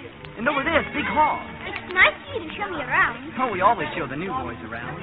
Oh, look. You see that old fellow over there in the torn gown? That's Chip. Been here since 1870, they say. 1870 to 1930? That's right. 43 years now. You'll like Chip. Everybody does.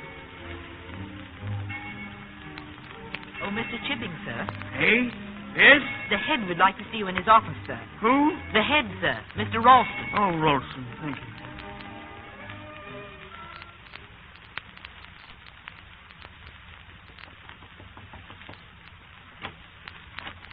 Oh, come in, Mr. Chipping. Come in. Boy said you wanted to see me. Yes, sit down, will you? Well, sir? Mr. Chipping, how long have you been here? 43 years. Yes, I thought it was about that. Have you ever thought that you might like to retire? Retire? No, I can't say I have thought about it yet. Well, Mr. Chipping, the suggestion is there for you to consider. But I don't want to retire. I don't need to consider it. Nevertheless, I suggest that you do. Well, I suggest I don't see why I should. Well, in that case, Mr. Chipping, things are going to be a little difficult. Difficult? Why difficult? Well, since you forced me to use plain words, Mr. Chipping, you shall have them. For some time past, you haven't been pulling your weight here. Your methods of teaching are slack and old-fashioned. Your personal habits are slovenly. And you ignore my instructions in a way which in a younger man I should regard as rank insubordination. But did you say slovenly? Yes. Now look at that master's gown you're wearing. I happen to know that torn and shredded gown is a subject of continual amusement throughout the school. Is it? You also said something about insubordination, I believe. Yes. I was speaking of the question of Latin pronunciation, Mr. Chipping. Oh, that. I think I told you when I first came here that I wanted the new style used exclusively. The other masters obeyed me. You prefer to stick to your old methods, and the result is complete chaos and inefficiency. Well, I don't agree with the new pronunciation. Oh, really? No, in my opinion, it's a lot of nonsense. Making the boys say Kikero at school when for the rest of their lives they'll say Cicero, if they ever say it at all. And instead of by sis him, heaven bless my soul, you'd make him say, we kiss him. Here you are, Mr. Chipping. That's exactly what I'm complaining of. You hold one opinion and I hold another. And since you decline to give way, there can't very well be any alternative. What's that, Mr. Chipping? Brookfield is an up-to-date school. I understand, however, that your Latin and Greek lessons are exactly the same as they were when I first began. Yes, they are. For that matter, they're the same as when your predecessor, Mr. Meldrum, was here. We began here, Mr. Meldrum and I, in 1870. And it was Mr. Meldrum's predecessor, Mr. Weatherby, who first approved my syllabus. You'll take the Cicero for the fourth, he said to me. Cicero, too, not Kikero. And I don't intend to resign, Mr. Ralston, and you can do what you like about it. Good day.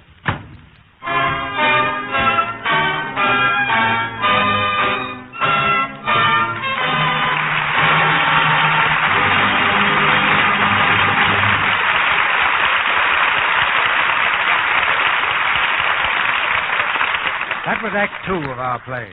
I don't think Mr. Chips is going to be an easy man to fire. In the intermission before Act 3, here's a little presentation of a picture in sound. Before Mr. DeMille brings us Act 3, he has as our guest the author of our play. But first, let's take time enough to make a demonstration of special interest to housewives. We're going to give you a sound picture of what happens when you put Lux Flakes into your dishpan. First, you pour in a few flakes.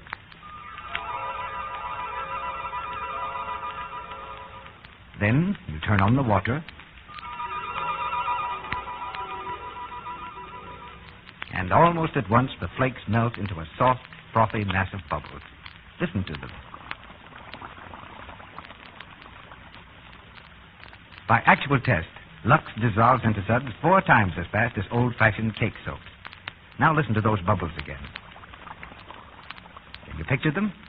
A panful of rich, active suds that make short work of grease and grime.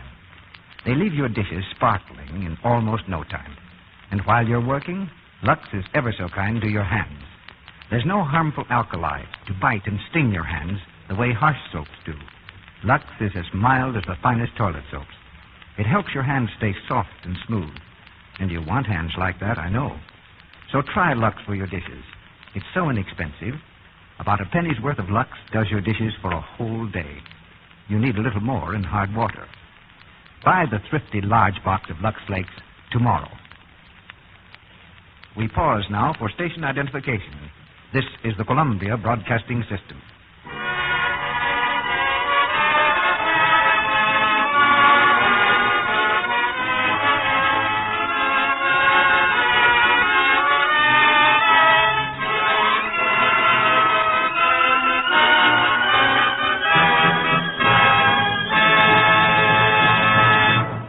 Before the play continues, we have a special guest, James Hilton, who wrote Goodbye, Mr. Chips. For the last 4 years, he's been a regular resident of Hollywood and responsible for some of the finest writing done for motion pictures. His most recent assignment at Warner Brothers was the screenplay of his novel, We Are Not Alone. And so, without further explanation, I'll introduce one of Hollywood's most interesting people, James Hilton. And you'll probably decide that he can't live up to such a very flattering introduction. I should have added, ladies and gentlemen, that he's not fond of what Hollywood calls a build-up. I suppose, Mr. Hilton, the first question anyone asks about Mr. Chips is whether there was a real Mr. Chips. As the author, I don't seem to be an authority on that point. I've had rather a large number of letters from people who assumed that their own personal Mr. Chips was mine, too. Actually, I never knew any one schoolmaster who was the complete 100% Mr. Chips. He is a combination of many schoolmasters, including my father. Is your father pleased or annoyed to find himself a fictional character? Oh, he denies it altogether, which is exactly what Chips would do in the same circumstances. I wonder what he thinks of motion pictures. Well, I can only guess. My father saw a picture about 25 years ago, and the flickering hurt his eyes, so he didn't see another until I became involved in the business. Now he's extremely interested and very, very uncritical. He never says a picture is bad. The perfect critic for a producer. But you said Chips was a composite character. Are there many like him? There are fewer every year, and when they die, Chips will have disappeared forever from real life. You see, the English public schools, which are not really public at all, but private, have had to undergo many changes to fit the times. Just as the schools in this country have had to adapt themselves to the shifting scene. Of course, there was room for change. They had their faults. I've forgotten most of what I was taught in school, but I remember a few things I learned without being taught, such as blowing glass tubing into fancy shapes, or a slight aptitude for ventriloquism, which I developed to circumvent a master who was very deaf. These things have never been of much practical use to me since, but just the same, I know the whole experience was valuable. Any boy that comes under the influence of a Mr. Chips usually turns out to be a better citizen. That's why I'm sorry to see his type disappear, even though I know it's inevitable. And it's inevitable that the third act follows the second act, so I'll make my way for Mr. Chips now. You couldn't make way for a better man, Mr. Hilton. We continue with Goodbye, Mr. Chips.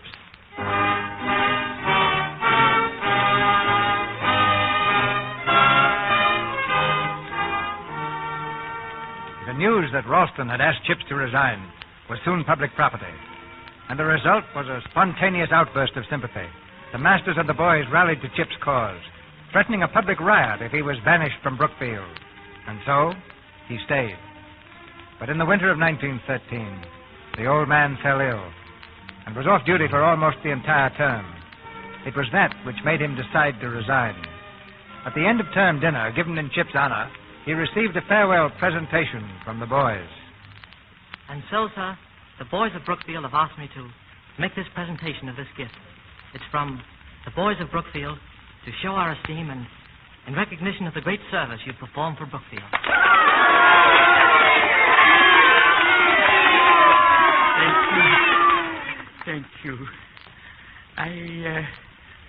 I'm afraid young Mr. Colley here has been guilty of an exaggeration in speaking of my services to Brookfield. But then, of course, he comes from an exaggerating family. I remember once having to thrash his father for it. I gave him a 1 mark for Latin, and he exaggerated it into a 7. I have been at Brookfield for almost 44 years, and I have been very happy here. It has been my life. Oh, my high praeteritos referat si Jupiter ados. I need not, of course, translate. I remember very many things about Brookfield. So many things that I've often thought I ought to write a book. Now, what shall I call it, I wonder? Memories of Rod and Line. Well, perhaps I shall write it someday. But of all the things I remember, the things I remember best are your faces. I never forget them. I have thousands of faces in my mind. The faces of boys. And if you come to see me in the years to come, as I hope you will, and if I don't seem to recognize you, you'll probably say to yourself, the old boy doesn't remember me. But I do remember you, as you are now. That's the point. In my mind, you never grow up at all. Never. Well, I mustn't go on all night. I shall be living just across the road at Mrs. Wickett's. Think of me sometime, as I shall certainly think of you. Hec olim meminisi juvabit. Again, I need not translate.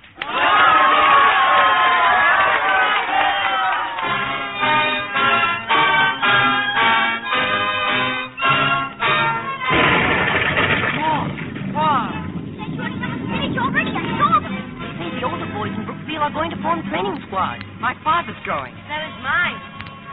Mr. Chipping, sir, do you think it will last long, Last sir? long? Of course not. Impossible, Lancaster.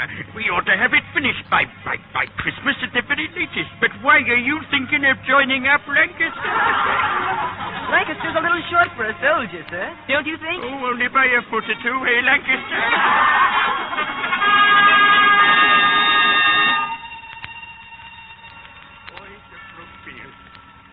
Who have given their lives for their country.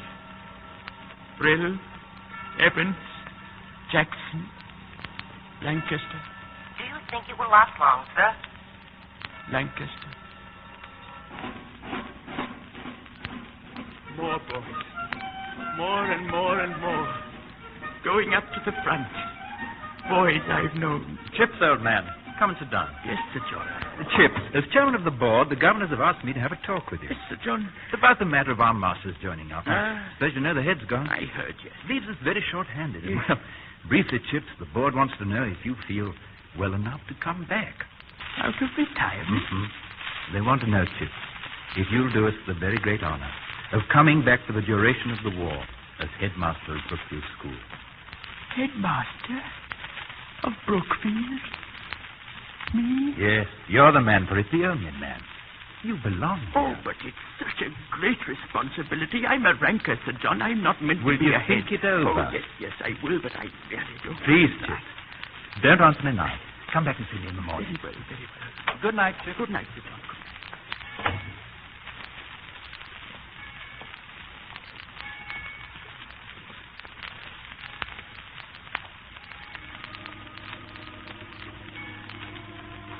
Headmaster?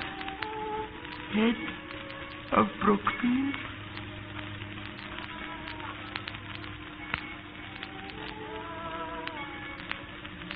Catherine. I must be getting very old. Very old. Pip, dear, you know I'm here, don't you? You can't hear me, not really. But you know that I'm here in your heart. long time since I come to you. For it's only when you need me that I can come. Such a great honor, Chip. Headmaster of Brookfield. Do you remember the day you told me you would never be head? I think I knew then that someday you would be. Because my time is over.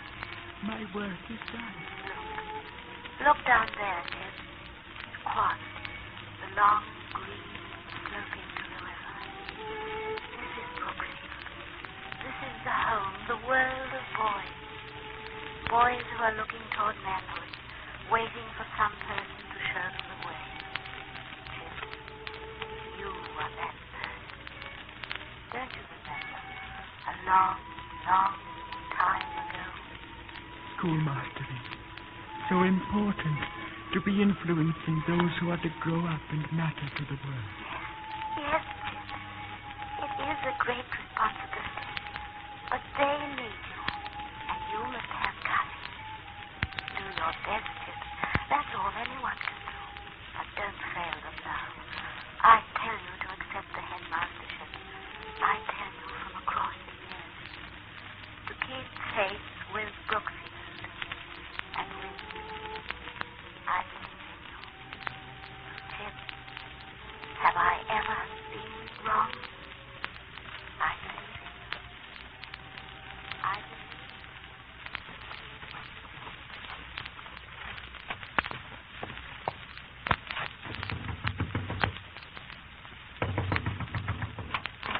Hello, Chip. Back so soon? Sir John, I've made my decision. I think I know what it is. I'll do my best, Sir John, because that's all anyone can do in any job.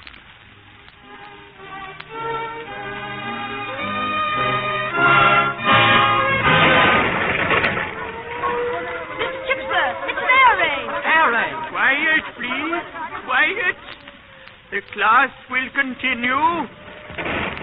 It may seem to you that at this particular moment in the world's history that the affairs of Caesar in Gaul some 2,000 years ago are of somewhat secondary importance. But believe me, that is not really the case. You cannot judge the importance of things by the noise they make. Oh, dear me, no. Let us resume our work. Is there anyone who will volunteer to construe? I will, sir. Very good. Turn to page 40 and begin at the bottom line. Yes, sir. Genus hoc erat pugnans. This was the kind of fight, quo si milites exercuerant, in which the soldiers busied themselves. You see?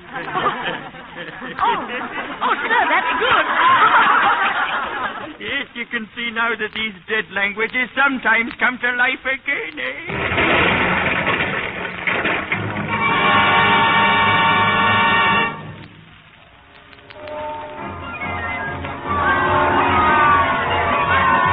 The officers, they've declared peace. It's over. The war's over. It's over. It's over.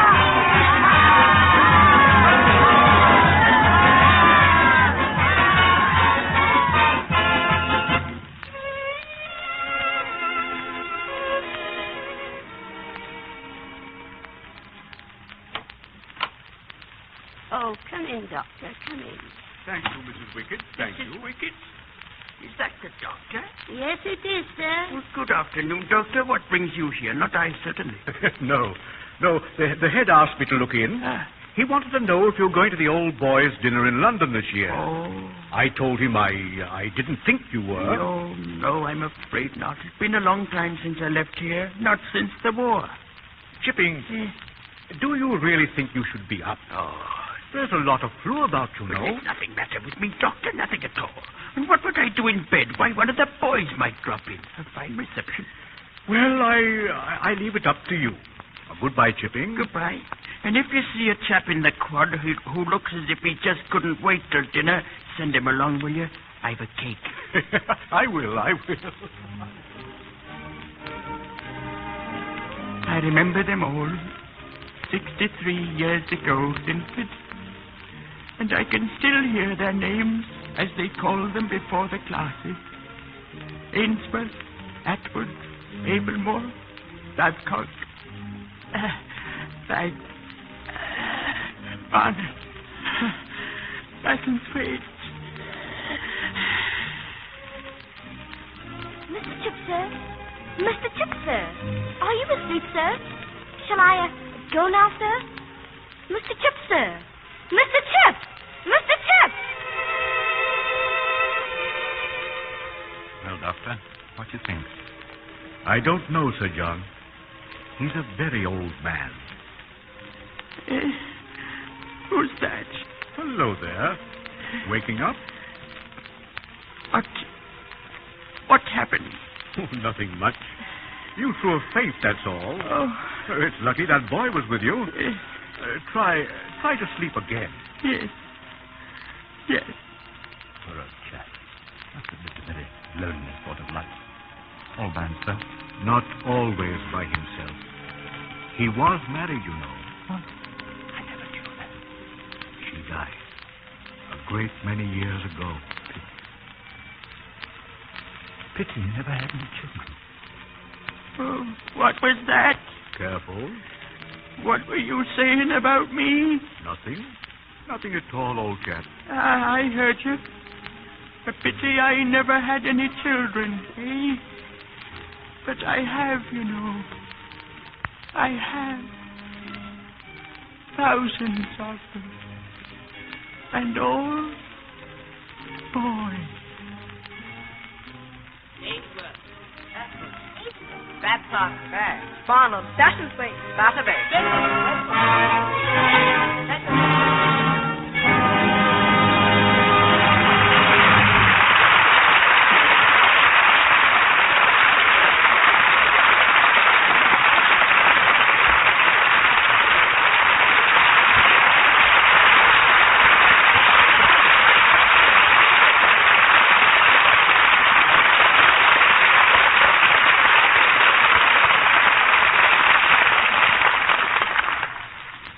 Before our stars return for their curtain call, I want to present Miss Libby Collins, who ferrets out news behind the scenes here in Hollywood.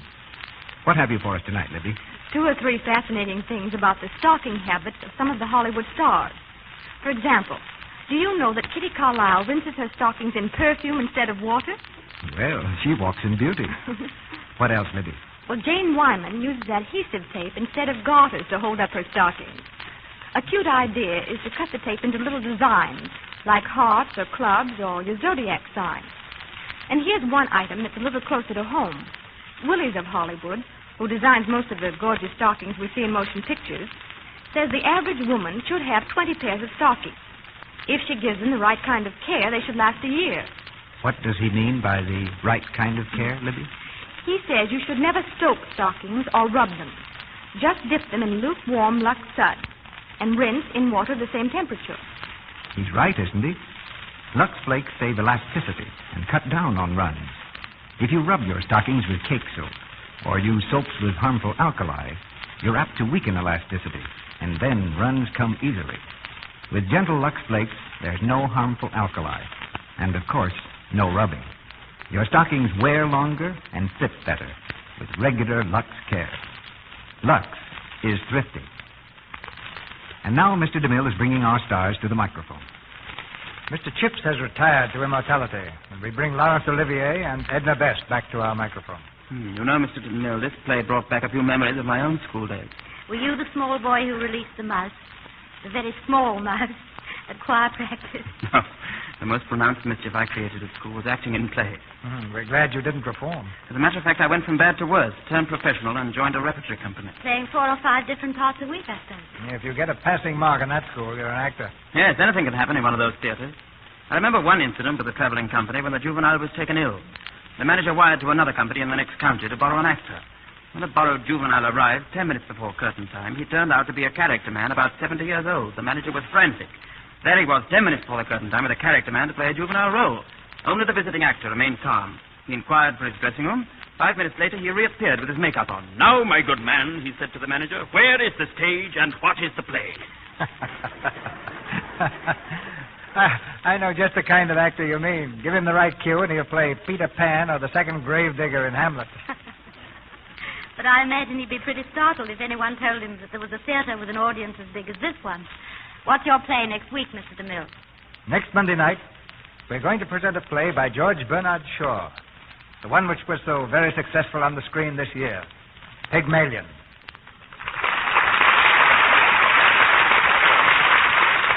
And our stars will be Jean Arthur and Brian Aherne. Pygmalion is the story of an unromantic gentleman of learning who trains a Cockney girl to impersonate a duchess, an experiment which produces startling and romantic results. That sounds like a grand show. Jean Arthur and Brian Aherne in Pygmalion. I'm anxious to hear it. Good night. Good night, Mr. DeMille. Goodbye, Mr. and Mrs. Chips.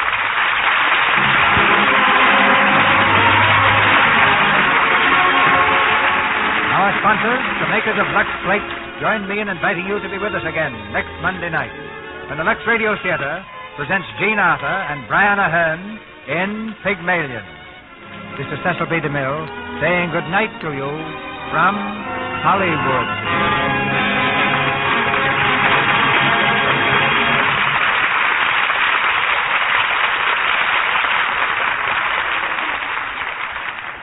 This is Melville Ruick, inviting you to enjoy the popular Lux daytime program, The Life and Love of Dr. Susan.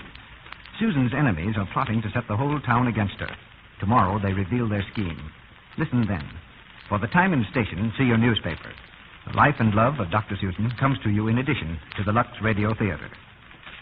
Heard in tonight's play were Alan Napier as Weatherby, Clifford Severn as Linford, Ronald Sinclair as Colley, Frederick Warlock as Ralston, Lillian Kemble Cooper as Martha, Mary Gordon as Mrs. Wickett, C. Montague Shaw as a doctor, Eric Snowden as Bowden, Ian McLaren as Meldrum, and Douglas Scott, Bobby Winkler, Harry Duff, Bobby Mock, Brian Killaway, Tommy Martin, Ernest Carlson, Cliff Oland, Bill Martin, Bob Stevens, Edwin Mills, and Richard Kukas as schoolboys.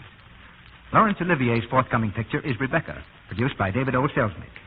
Edna Best will soon be seen in the RKO picture Swiss Family Robinson, produced by Gene Town and Graham Baker. Our music was directed by Louis Silvers.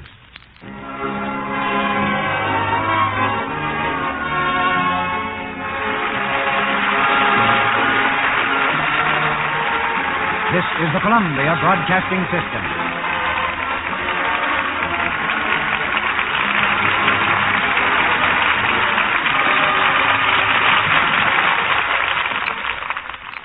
Ladies and gentlemen, the Railroad Hour. And here comes our star-studded show train.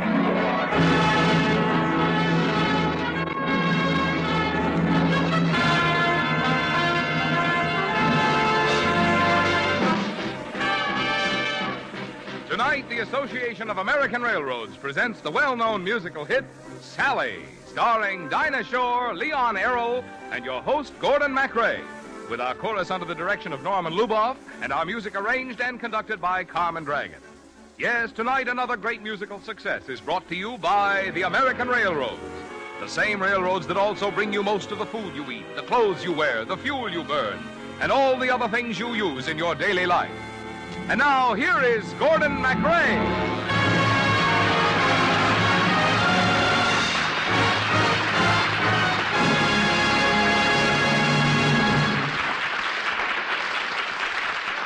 Good evening, ladies and gentlemen. We're looking for a silver lining tonight, and we all expect to find it in the great Jerome Kern musical, Sally. Let's take our Sally away from the alley.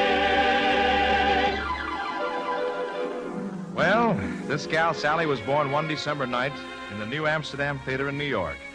The great Ziegfeld brought her to life, and Jerome Kern gave her music to sing. Sally was the musical comedy that made Marilyn Miller immortal and made the great comedian Leon Arrow a household word. But not in quite enough households. Well, Leon, we're proud to have you with us in the same role you created that opening night at the New Amsterdam Theater. The Sally of our alley is Dinah Shore, and we don't expect anybody to be surprised if I fall in love with her in the next 45 minutes. So excuse me now while I change my name to Blair Farquhar. A poor, unfortunate guy with only a couple of $1 million in the bank. And let's ring up the curtain on Act One of Sally.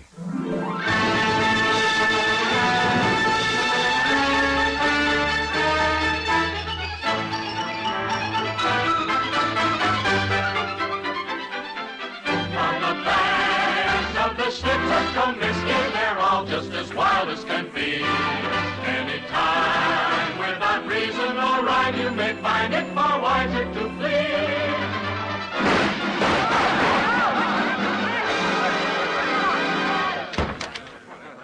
Constantine, Grand Duke of Czechoslovakia? That's me. Revolution! Hey, why can't you have your revolutions in the daytime so Americans can get some sleep? We have found out about you and Madame Nukarova. No! What did you find out? That you bought her a string of pearls with the taxpayers' money. Oh, is that all? For a minute, I thought you were going to tear loose a scandal. Would you mind taking that bayonet out of my ribs? Tickles me. You are deposed. You are now a fugitive, an emigre, an exile. A bum. In the night, they may rouse you and chase you and prod you with bayonets with glee. And they cut down in haste all your government waste where the Schnitzel flows down to the sea.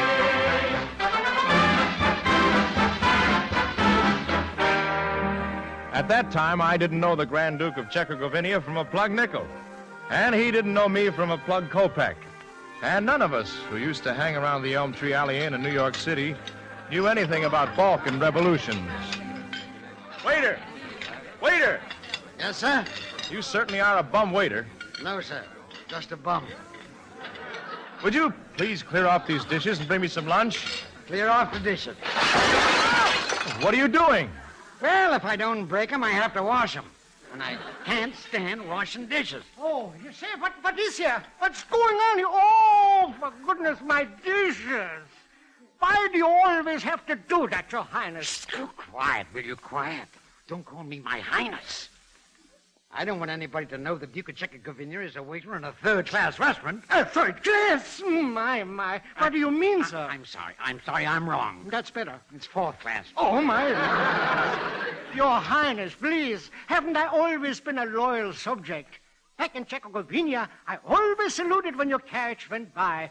And I never stuck my tongue out afterwards either. For this, we thank you. Please, Your Highness, as a next subject, I beg you, will you wash the dishes? No, I don't mind being a waiter, but I will not sink to washing dishes. I told you I'm getting a dishwasher. Hey, waiter, Pops, how about my lunch? Oh, Mr. Farquhar. Well, I didn't see you sitting there. Why, sure, right away. Waiter, lunch for Mr. Farquhar. Who is he? He should get such service. Mr. Farquhar is the son of Mr. Farquhar. Well, that's reasonable. The well-to-do millionaire? Of course, yeah. Come, Your Highness, I help you. And I carried the dishes. Good. Maybe I'll let you wash them, too.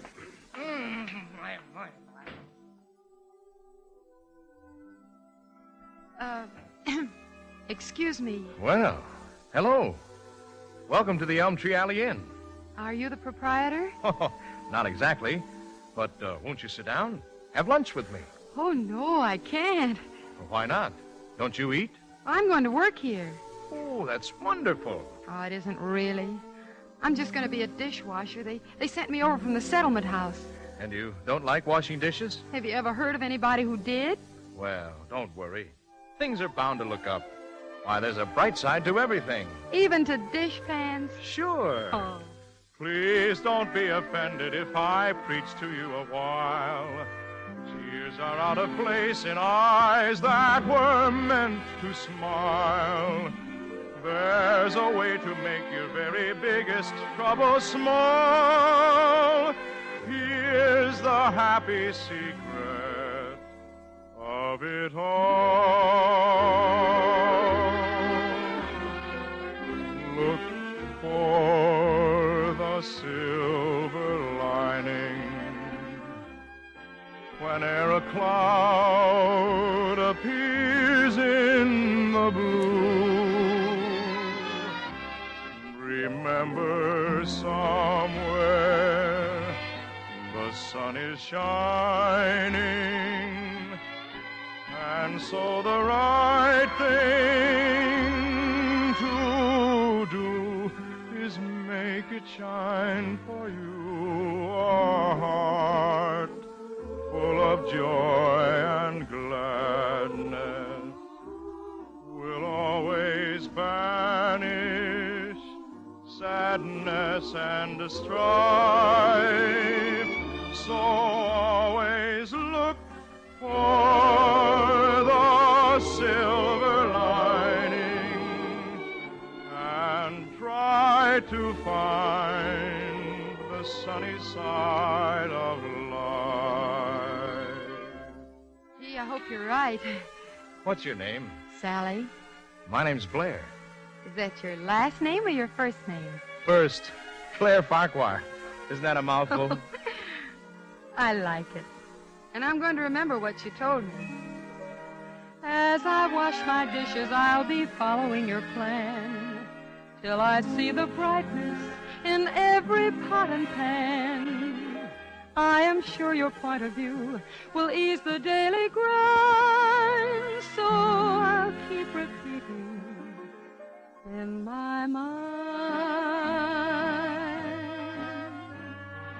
Look for the silver lining whene'er a cloud appears in the blue. Remember, somewhere the sun is shining, and so the right thing to do is make it shine for you. A heart full of joy and gladness will always banish sadness and strife. So always look for the silver lining and try to find the sunny side of life.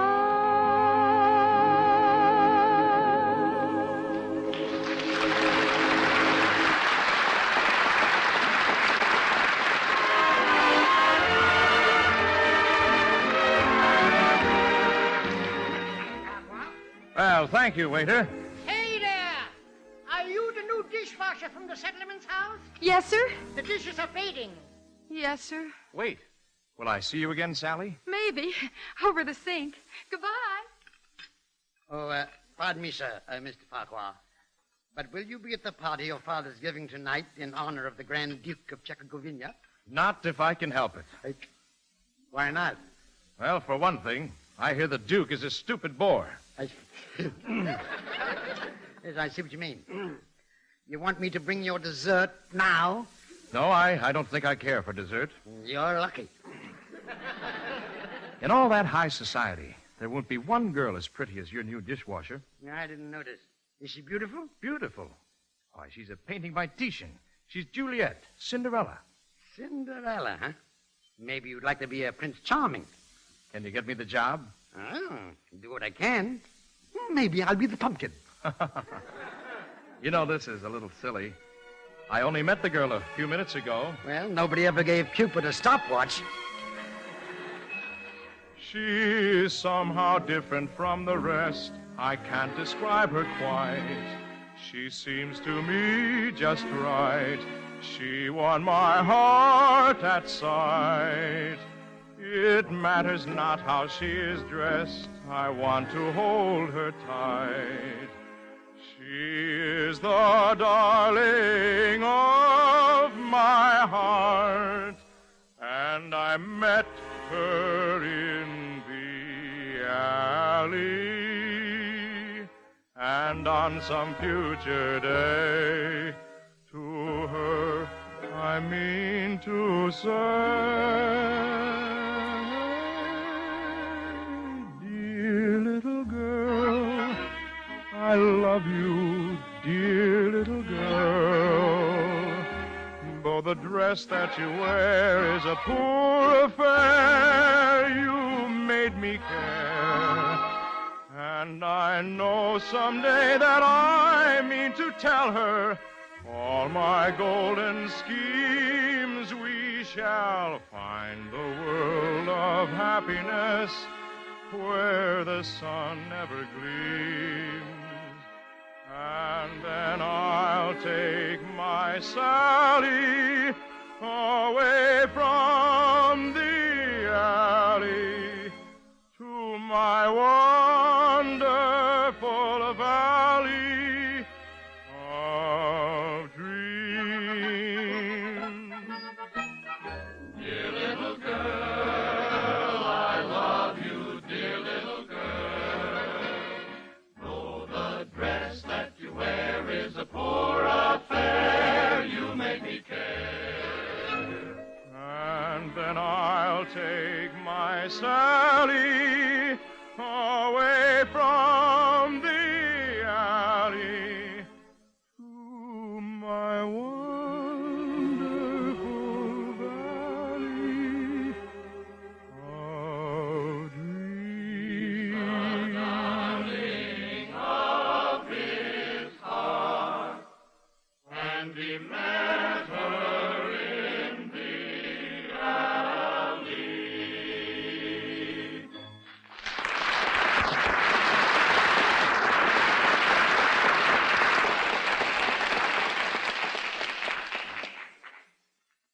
Hey, you've really got a crush on this dishwasher. Well, it kind of feels that way.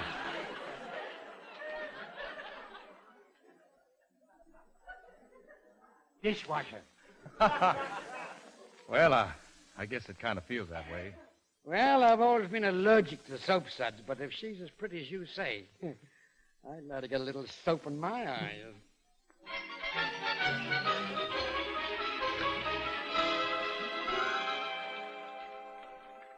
I've never seen so many dirty dishes in my whole life.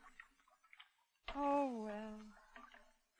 Remember somewhere the sun is shining, and so the right thing to do is make it shine for you. That's good, Sally. Oh, yeah, you're the first cheerful dishwasher I ever had in my restaurant. I am? Yeah. Well, I'm trying to be, Pop. Well, I wish you could cheer me up. I am in terrible trouble, Sally. What's wrong? Well, there's a Mr. Farquhar who comes in here. Oh, I know him. Oh, you do? Oh, yes. Well, his father's having a party tonight, and I promised to arrange the entertainment for him. But the entertainment missed the boat. Who was it? A countrywoman of mine, the Czechoslovakian Nightingale. The which? A wonderful singer, but her name is Madame Nukarova. Oh. She was supposed to arrive today from Czechoslovakia. Her trunks got here, but she didn't. Oh, that's a shame. Pops? Yeah. Let me go and sing at the party. Oh, no, please, Sally, no. They don't want to hear a dishwasher. But I wouldn't go as a dishwasher, Pops. I'd go as Madam, whatever her name is. Would her clothes fit me? Yes, I think they might. Oh, please, Pops, let me do it, please. I'll get to see Blair again, and I'll sing good. Honest, I will. But suppose something goes wrong, Sally. What if they recognize you? Oh, but they won't. I'll put my hair up on top of my head, and I'll wear my false eyelashes. Well, oh, Pops. It might work out. Excuse me, Sally. I go look for Madame Nukarova's trunk. Oh, gee. Maybe I'll get out of the soap suds yet. Well, so this is the new dishwasher, huh? Let me look at you. Well? You're not pretty. Oh? You're beautiful. Ah, thank you. You're cute, too. Oh, sexy. Really? What's your name? Konstantin Alexandrovich Fedor Grigorovich. What's yours? Sally. Sword. I like it. Sally, the thing I hate most in the whole world is doing dishes. But will you let me help you do the dishes? Won't you hate it? Yes, but I want to make myself suffer. Well, you've got yourself a job, mister. Constantine, here is the towel. We are deeply honored. Gee, with your helping, I'll be through twice as fast. Even faster if I break a few. Here, now you take this platter and make it shine. Sure, Sally. It's funny. But I guess what he said is right. Maybe you can find it, even in the dishpan.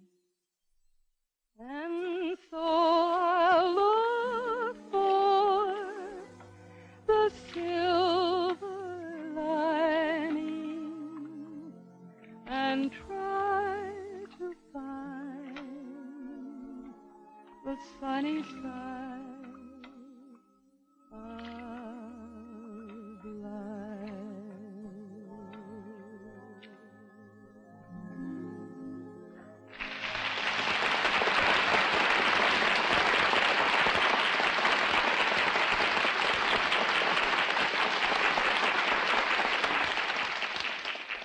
Before we bring you the second act of tonight's show, the American Railroads would like to bring you a message from a good friend of yours, your postman.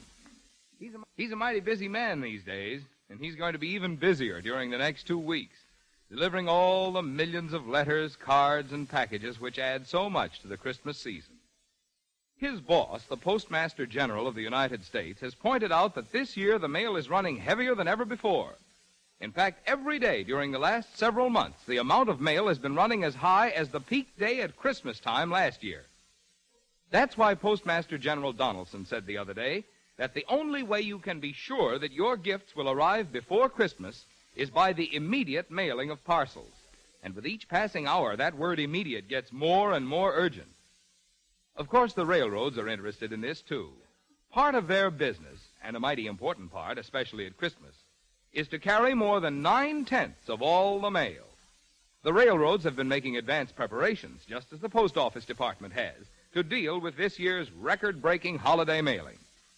And you can help, too. So tonight, the railroads add their thanks to those of the Post Office Department and the thanks of your postman for your consideration and your cooperation in getting off right away any of your Christmas mail that hasn't already been sent.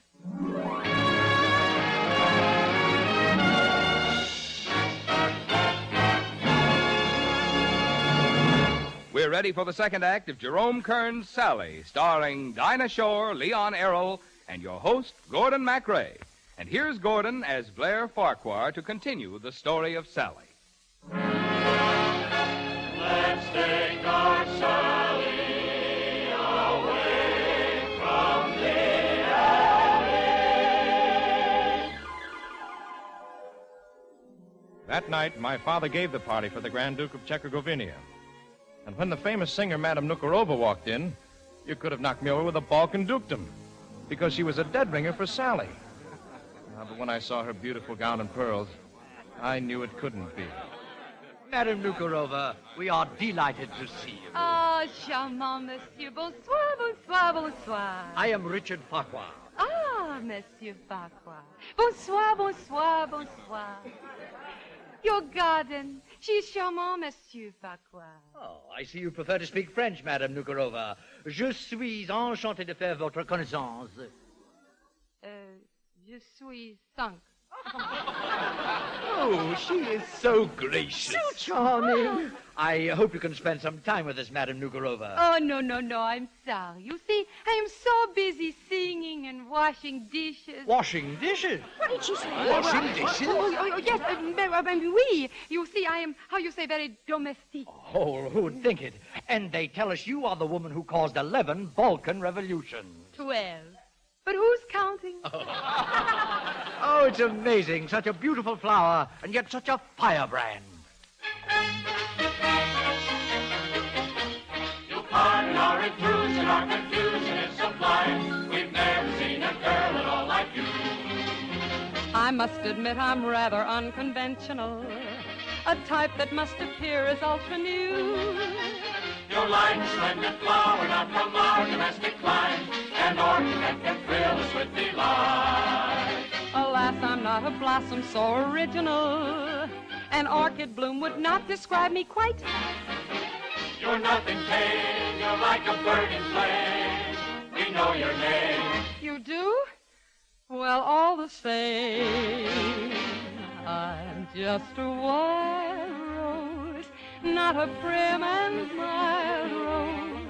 Tame me if you can. I'm a rose to suit any man. Some passion flower, this is my hour. Who'll get me, no one knows. I'm such a wild, wild rose.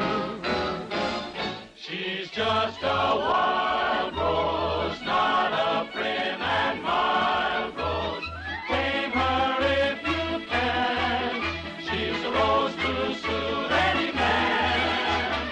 Some passion flower, this is her hour. Who'll get her, no one knows. She's such a wild, wild rose. Frantic, romantic, excited, delighted. It's thrilling, just killing. I'm willing to play my part. Shall I lose my heart? Well, who can tell? It's a magic spell. Some lovely flower. This is your hour. Who'll get me? No one knows. I'm such a wild, wild rose.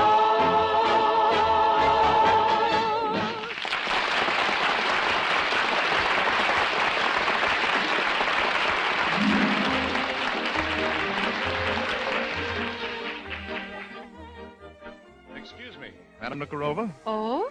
My name is Farquhar, too. Yes, I know. You do? Oh, I mean, I know who you are. You look an awful lot like a little dishwasher I know. A dishwasher? Incredible. Yes, I guess it is. Come, walk with me in the garden, and I'll tell you about it. Oh, but oui, I should adore to see your garden.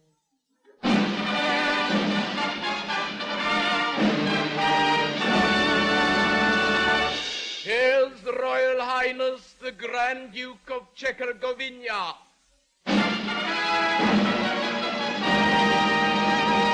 Ah, Your Highness, we've been waiting for you. Yes, I know how you feel. I've been doing some waiting myself. You may kiss our hand. Oh, tell us about Czechoslovakia, Your Highness. Yes, tell us about the days when you were a ruling Grand Duke. Oh, yes. Well, you see, on the banks of the Schnitzer Komiski. The Schnitzer Komiski? What is that, Your Highness? That is our famous national river. It's a sort of a small Danube.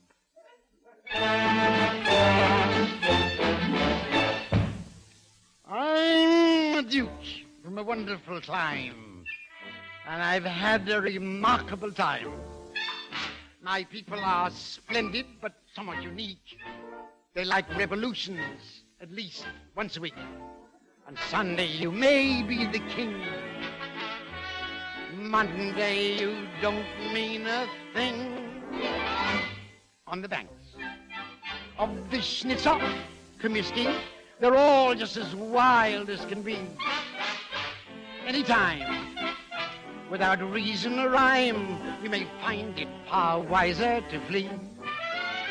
In the night, they will rouse you, chase you, and prod you with bayonets like me. If you meet with defeat, they'll cut off your retreat where the Schnitzer flows down to the sea. On the banks of the Schnitzer Komiski, the fellows are glad they're alive. Pretty girls? Well, we just commandeer them and sell them in bunches of 5. And they dress, so to speak, more or less, while they're simply as sweet as can be. And all the girl needs is a small string of beads. You have the Schnitzer Komiski. The peaceful Komiski. Just gurgles its way to the sea.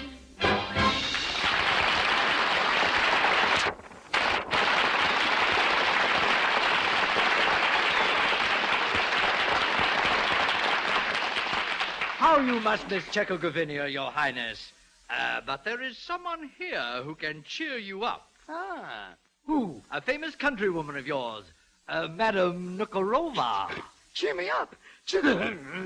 Why, Madame Nikarova cost me my dukedom. Oh, how did it happen? The government was too nice to her. What's wrong with that? I was the government.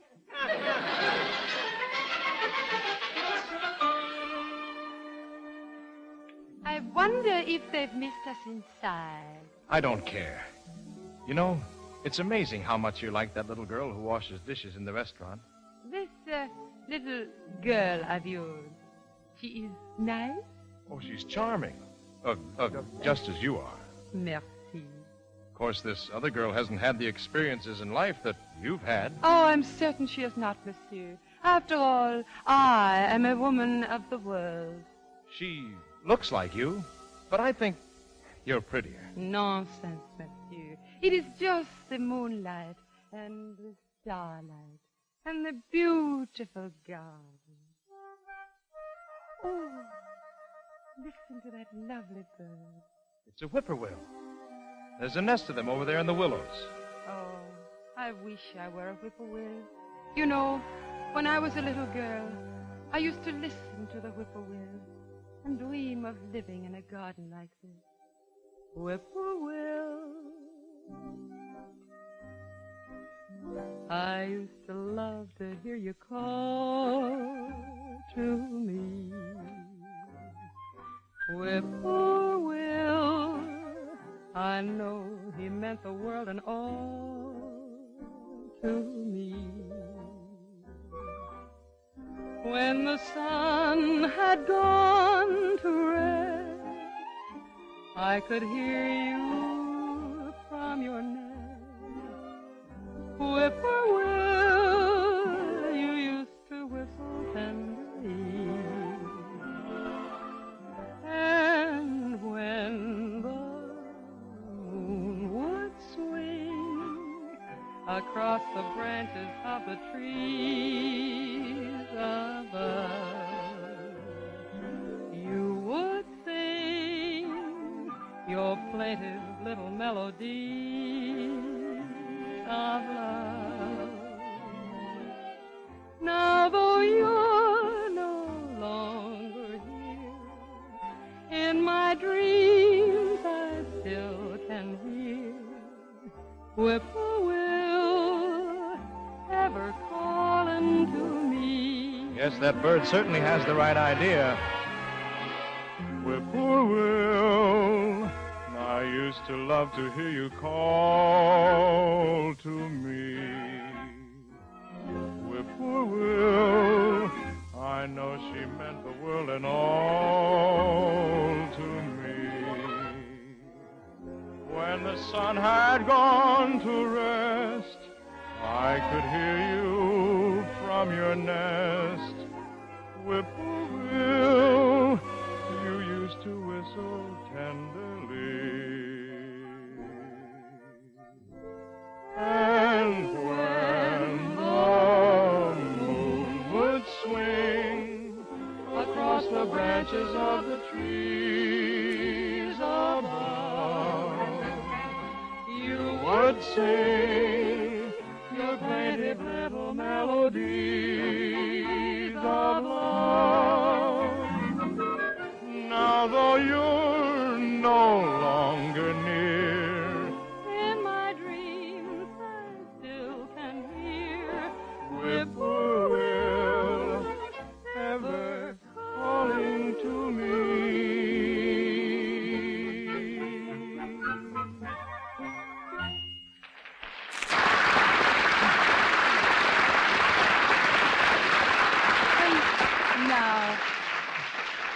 Now, we must go back to the party, Mr. Farquhar. It is rude for us to stay out here so long, really. All right, Madam Nukarova.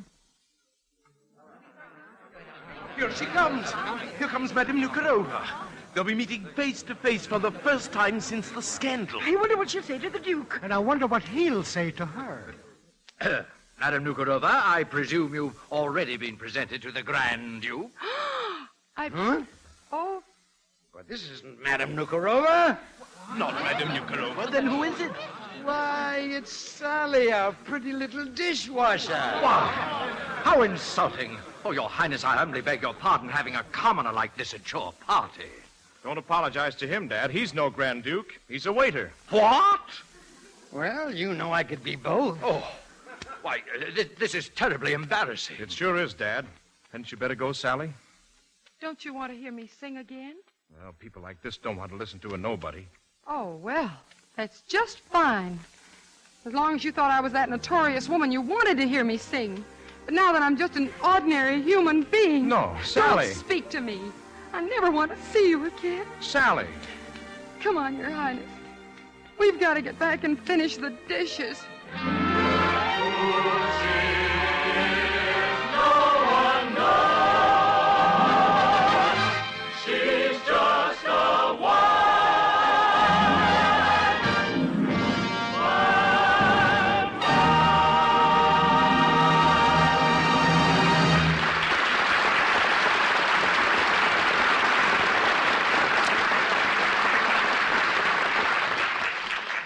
This business of moving the Christmas mail, which we were talking about a while ago, is one of the things which railroads do that gives railroad men the feeling of being an essential part of a system of transportation, which has meant so much to the greatness of our nation.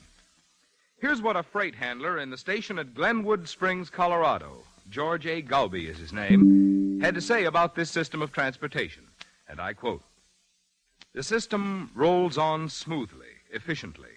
The trains wheel by, loaded with merchandise bound for the four corners of the earth, crowded with passengers for all the ends of the world.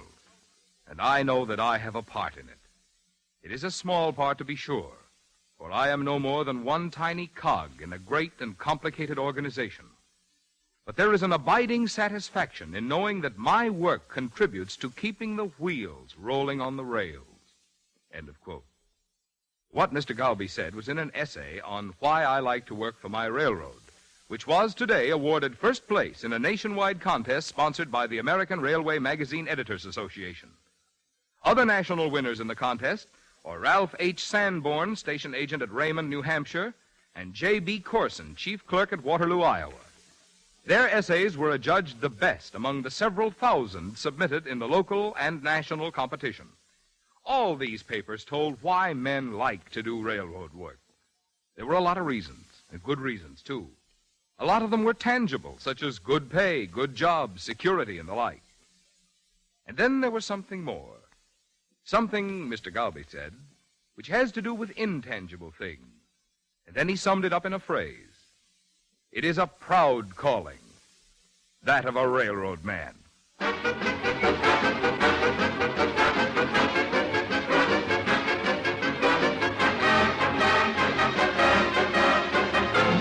The Railroad Hour show train will return in just a moment after a brief pause for station identification.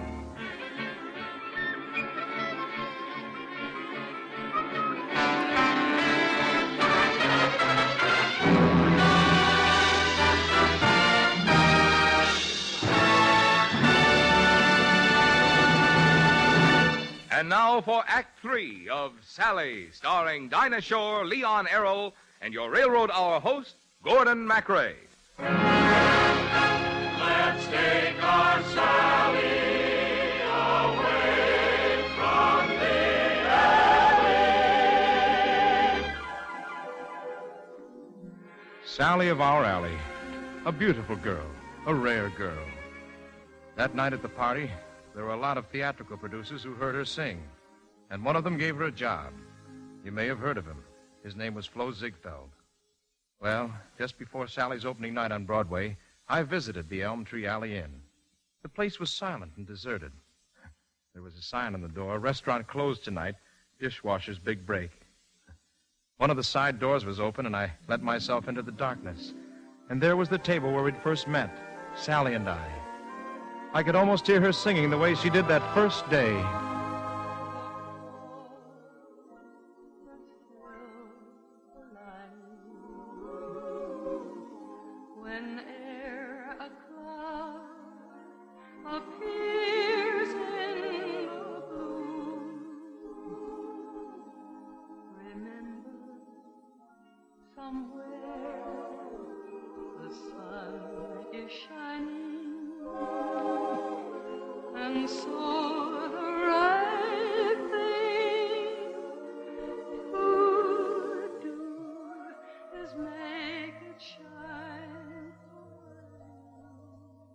I was right, wasn't I, Sally?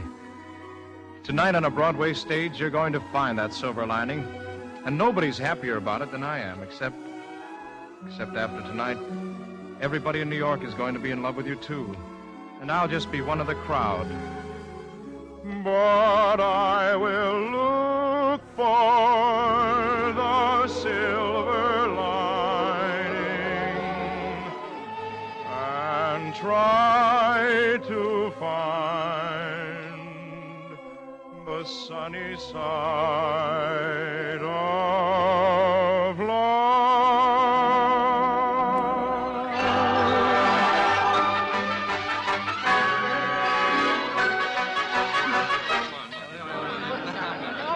Congratulations, Sally. Great show. It's a hit. Sally, New York is never going to forget tonight. You got 'em all right on the bottom of your dishpan. Was it all right? Really all right? All right. It was wonderful. Sally, you're a big star. Aren't you happy? I guess I ought to be. But I'm not completely happy, Your Highness. Well, what's the matter? Tell me, what's wrong? Well, everybody out the dressing room, quick. Come on, get out of here. I want to talk to Sally alone. Scram, if you please. Now, tell me. He didn't come.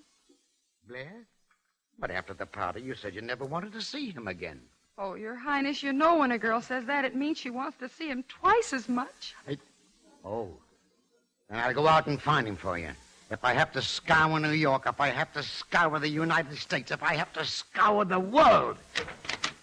Come on in, Blair. First quick scouring job. Hello, Sally. Blair. Congratulations on tonight. You know, I think every person in every seat in the theater loved you almost as much as I do. You're sure you wouldn't love me more if I were a notorious woman who starts a revolution every Wednesday? Now, Sally, it's you I love. Will you marry me? No. Why not? Oh, every girl's supposed to say no the first time she's asked. Well, what did they say the second time? Why don't you try it and see? All right. Will you marry me, Sally? Maybe. Well, what happens the third time? Go ahead, don't stop now. Try the third time. Sure. Sally, will you marry me? Yes. Oh, that's wonderful. I know just the place for the wedding. Dear little church round the corner. We'll slip there one day on the sly. We don't want to fuss, nothing gaudy for us. We have quite settled that, you and I. She's a girl, so there's no use to warn her. He's a boy, and so he doesn't care. In our hearts we shall sing, and the joy bell shall ring at the church round the corner. It's just round the corner of Madison Square. And I'll promise you one thing, Mrs. Farquhar. What's that, Mr. Farquhar? After we're married, I'll always help you do the dishes. A heart full of joy and gladness will always banish sadness and strife. So always look for the silver lining and try to find the sunny side of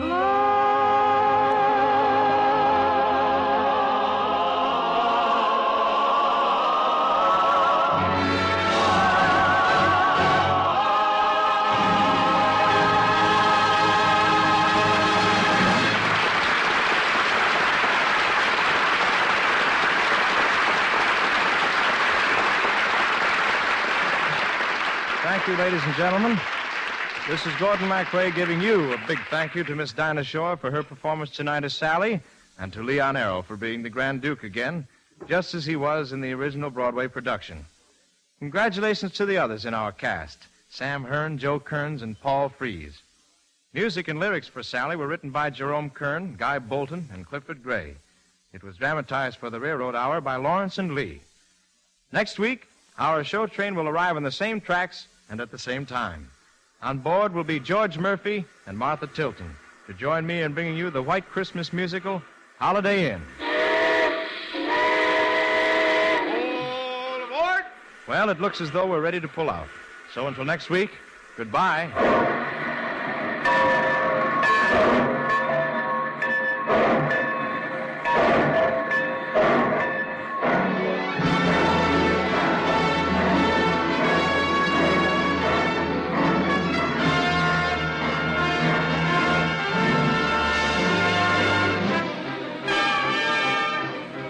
Sally has been presented by special arrangement with the Tams Whitmark Music Library.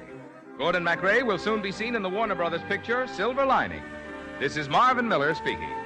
The Railroad Hour is brought to you each week at this time by 132 railroads of the United States.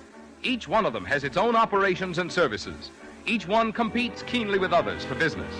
But all of them work together through the Association of American Railroads for the improvement of all railroading and for better service to you.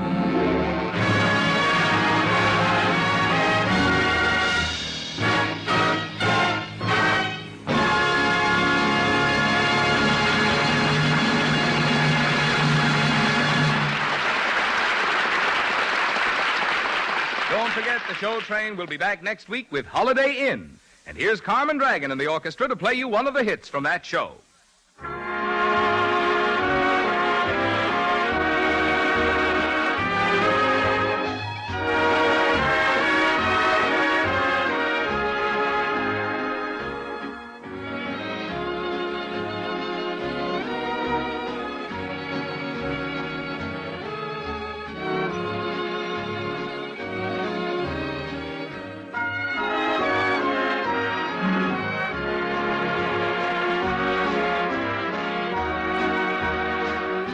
This is ABC, the American Broadcasting Company.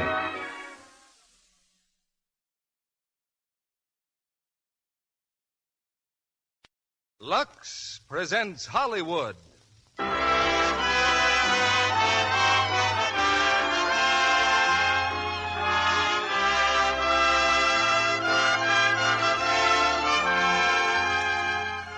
Lux Radio Theater brings you Loretta Young, William Holden, and David Bruce in Christmas Holiday. Ladies and gentlemen, your guest producer, Mr. William Keeley.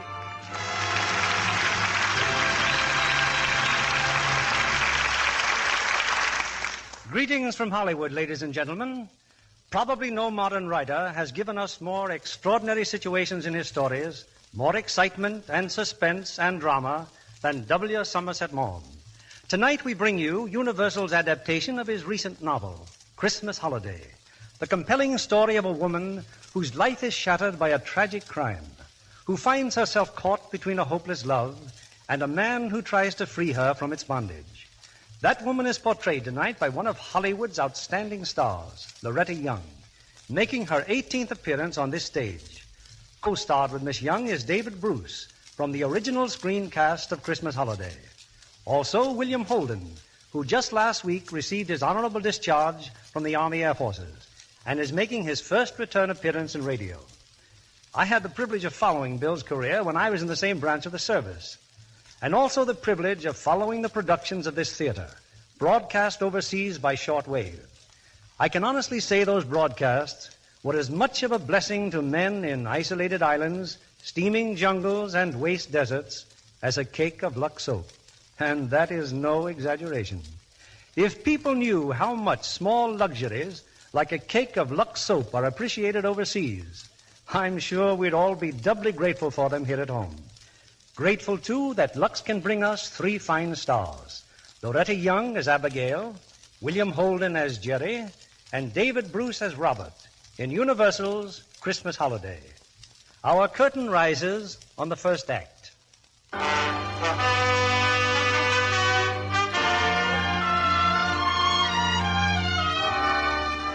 December 24th, 1944.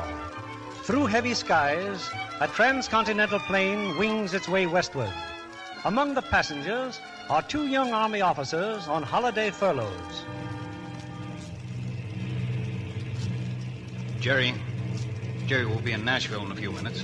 Why don't you change your mind and get off with me? I thought we weren't going to talk about it. Sorry, but you're my best friend, and we've got to talk about it.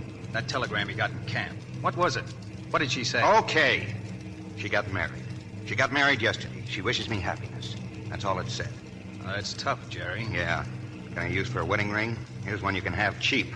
And you're going on to Frisco just the same? That's right. Why?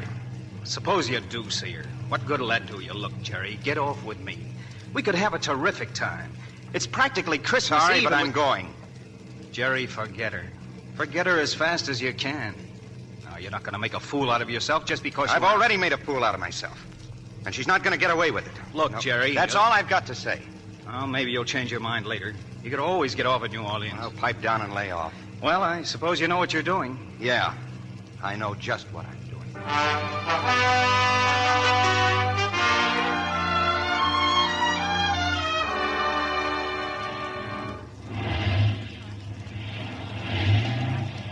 Say, I thought you said we were coming into New Orleans, stewardess. We're just outside of New Orleans, sir. This is our alternate airport. Oh. Gosh, some rain.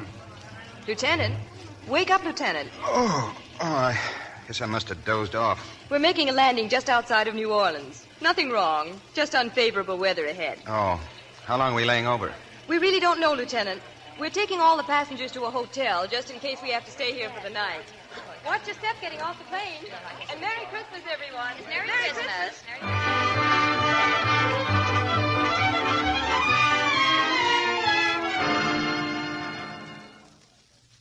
Now, if you've all registered here at the desk, ladies and gentlemen, you can go to your rooms. We're keeping in constant touch with the airport, and we'll advise you as soon as we learn anything. Oh, beg pardon, Lieutenant. Yes? I'm Simon Fenimore, the Evening Inquirer. You one of the party that made that emergency landing? That's right. Oh, anything happen? Anybody hurt? No, nothing happened. Not a thing. Oh, I was afraid of that. Thanks. Take your bags, Lieutenant? Oh, yeah. Room 1012. This way, sir. Look, you suppose I could get anything to eat down here? Dining room's closed, sir, but you can probably get a sandwich at the bar. Okay, here. You can go on up with the bag. Thanks, Lieutenant. Oh, hello, Lieutenant. You know, I've been watching you. Ha, what's the matter? Christmas kind of getting you down? Have a drink, Lieutenant. No, thanks. No? Oh, Steve. Yes, Mr. Fenimore? Double scotch, straight. Yes, sir. Oh, you sure you won't change your mind, Lieutenant? You're just a plain old chatterbox, aren't you? Now, look, I don't want to seem like a... Forget it. I'll leave just as soon as I finish my drink. Something's wrong, huh? I bet you I can guess. You figured on being in San Francisco bright and early Christmas morning, and here you are, trapped like a rat in New Orleans. Am I right? Well, I had sort of planned... I thought so. Planes all grounded, trains sold out. Wait a minute, I got an idea. If anybody can fix anything, I know the one who can. And you and I are going there. What are you talking about? About a place called the Maison Lafette. And a dame called Valerie DeMoro. Oh, she's the greatest little fixer south of Chicago. Come on. Now, wait a minute. I don't get it. What and where? Well, it's a nightclub. Maybe not too high class. But who cares? I'm the public relations counsel. Press agent. Well, thanks, but I've got to stay here. There's no telling when they may resume my flight. Oh, just leave word at the desk where you've gone. You think that's safe? Of course it's safe. Besides, what have you got to lose? Believe me, they don't roll second lieutenants at the Maison Lafette. They don't generally have more than a couple of bucks on them and a picture of a sweater girl.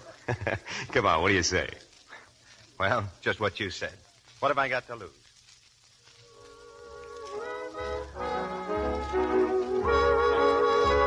Well, here she is, Lieutenant. This is the lady I was telling you about. Valerie DeMoro, Jerry Mason. Valerie runs this charming little place. How do you do? Please sit down, Lieutenant. And won't you sit down, too, Simon? Thank you very much. I will. Simon told me you're trying to get to San Francisco. That's just what I told her. Also, that you're a very nice guy, and maybe she can fix it to get you on a See? Yes, ma'am. See if you can find Jackie. She's probably in her dressing room. Yes, ma'am. Jackie's a singer, kid. She's the so-called star of our so-called entertainment here. Look, now, there's really no need for anything like that. Relax, will you? You give me the willies. It's Christmas Eve.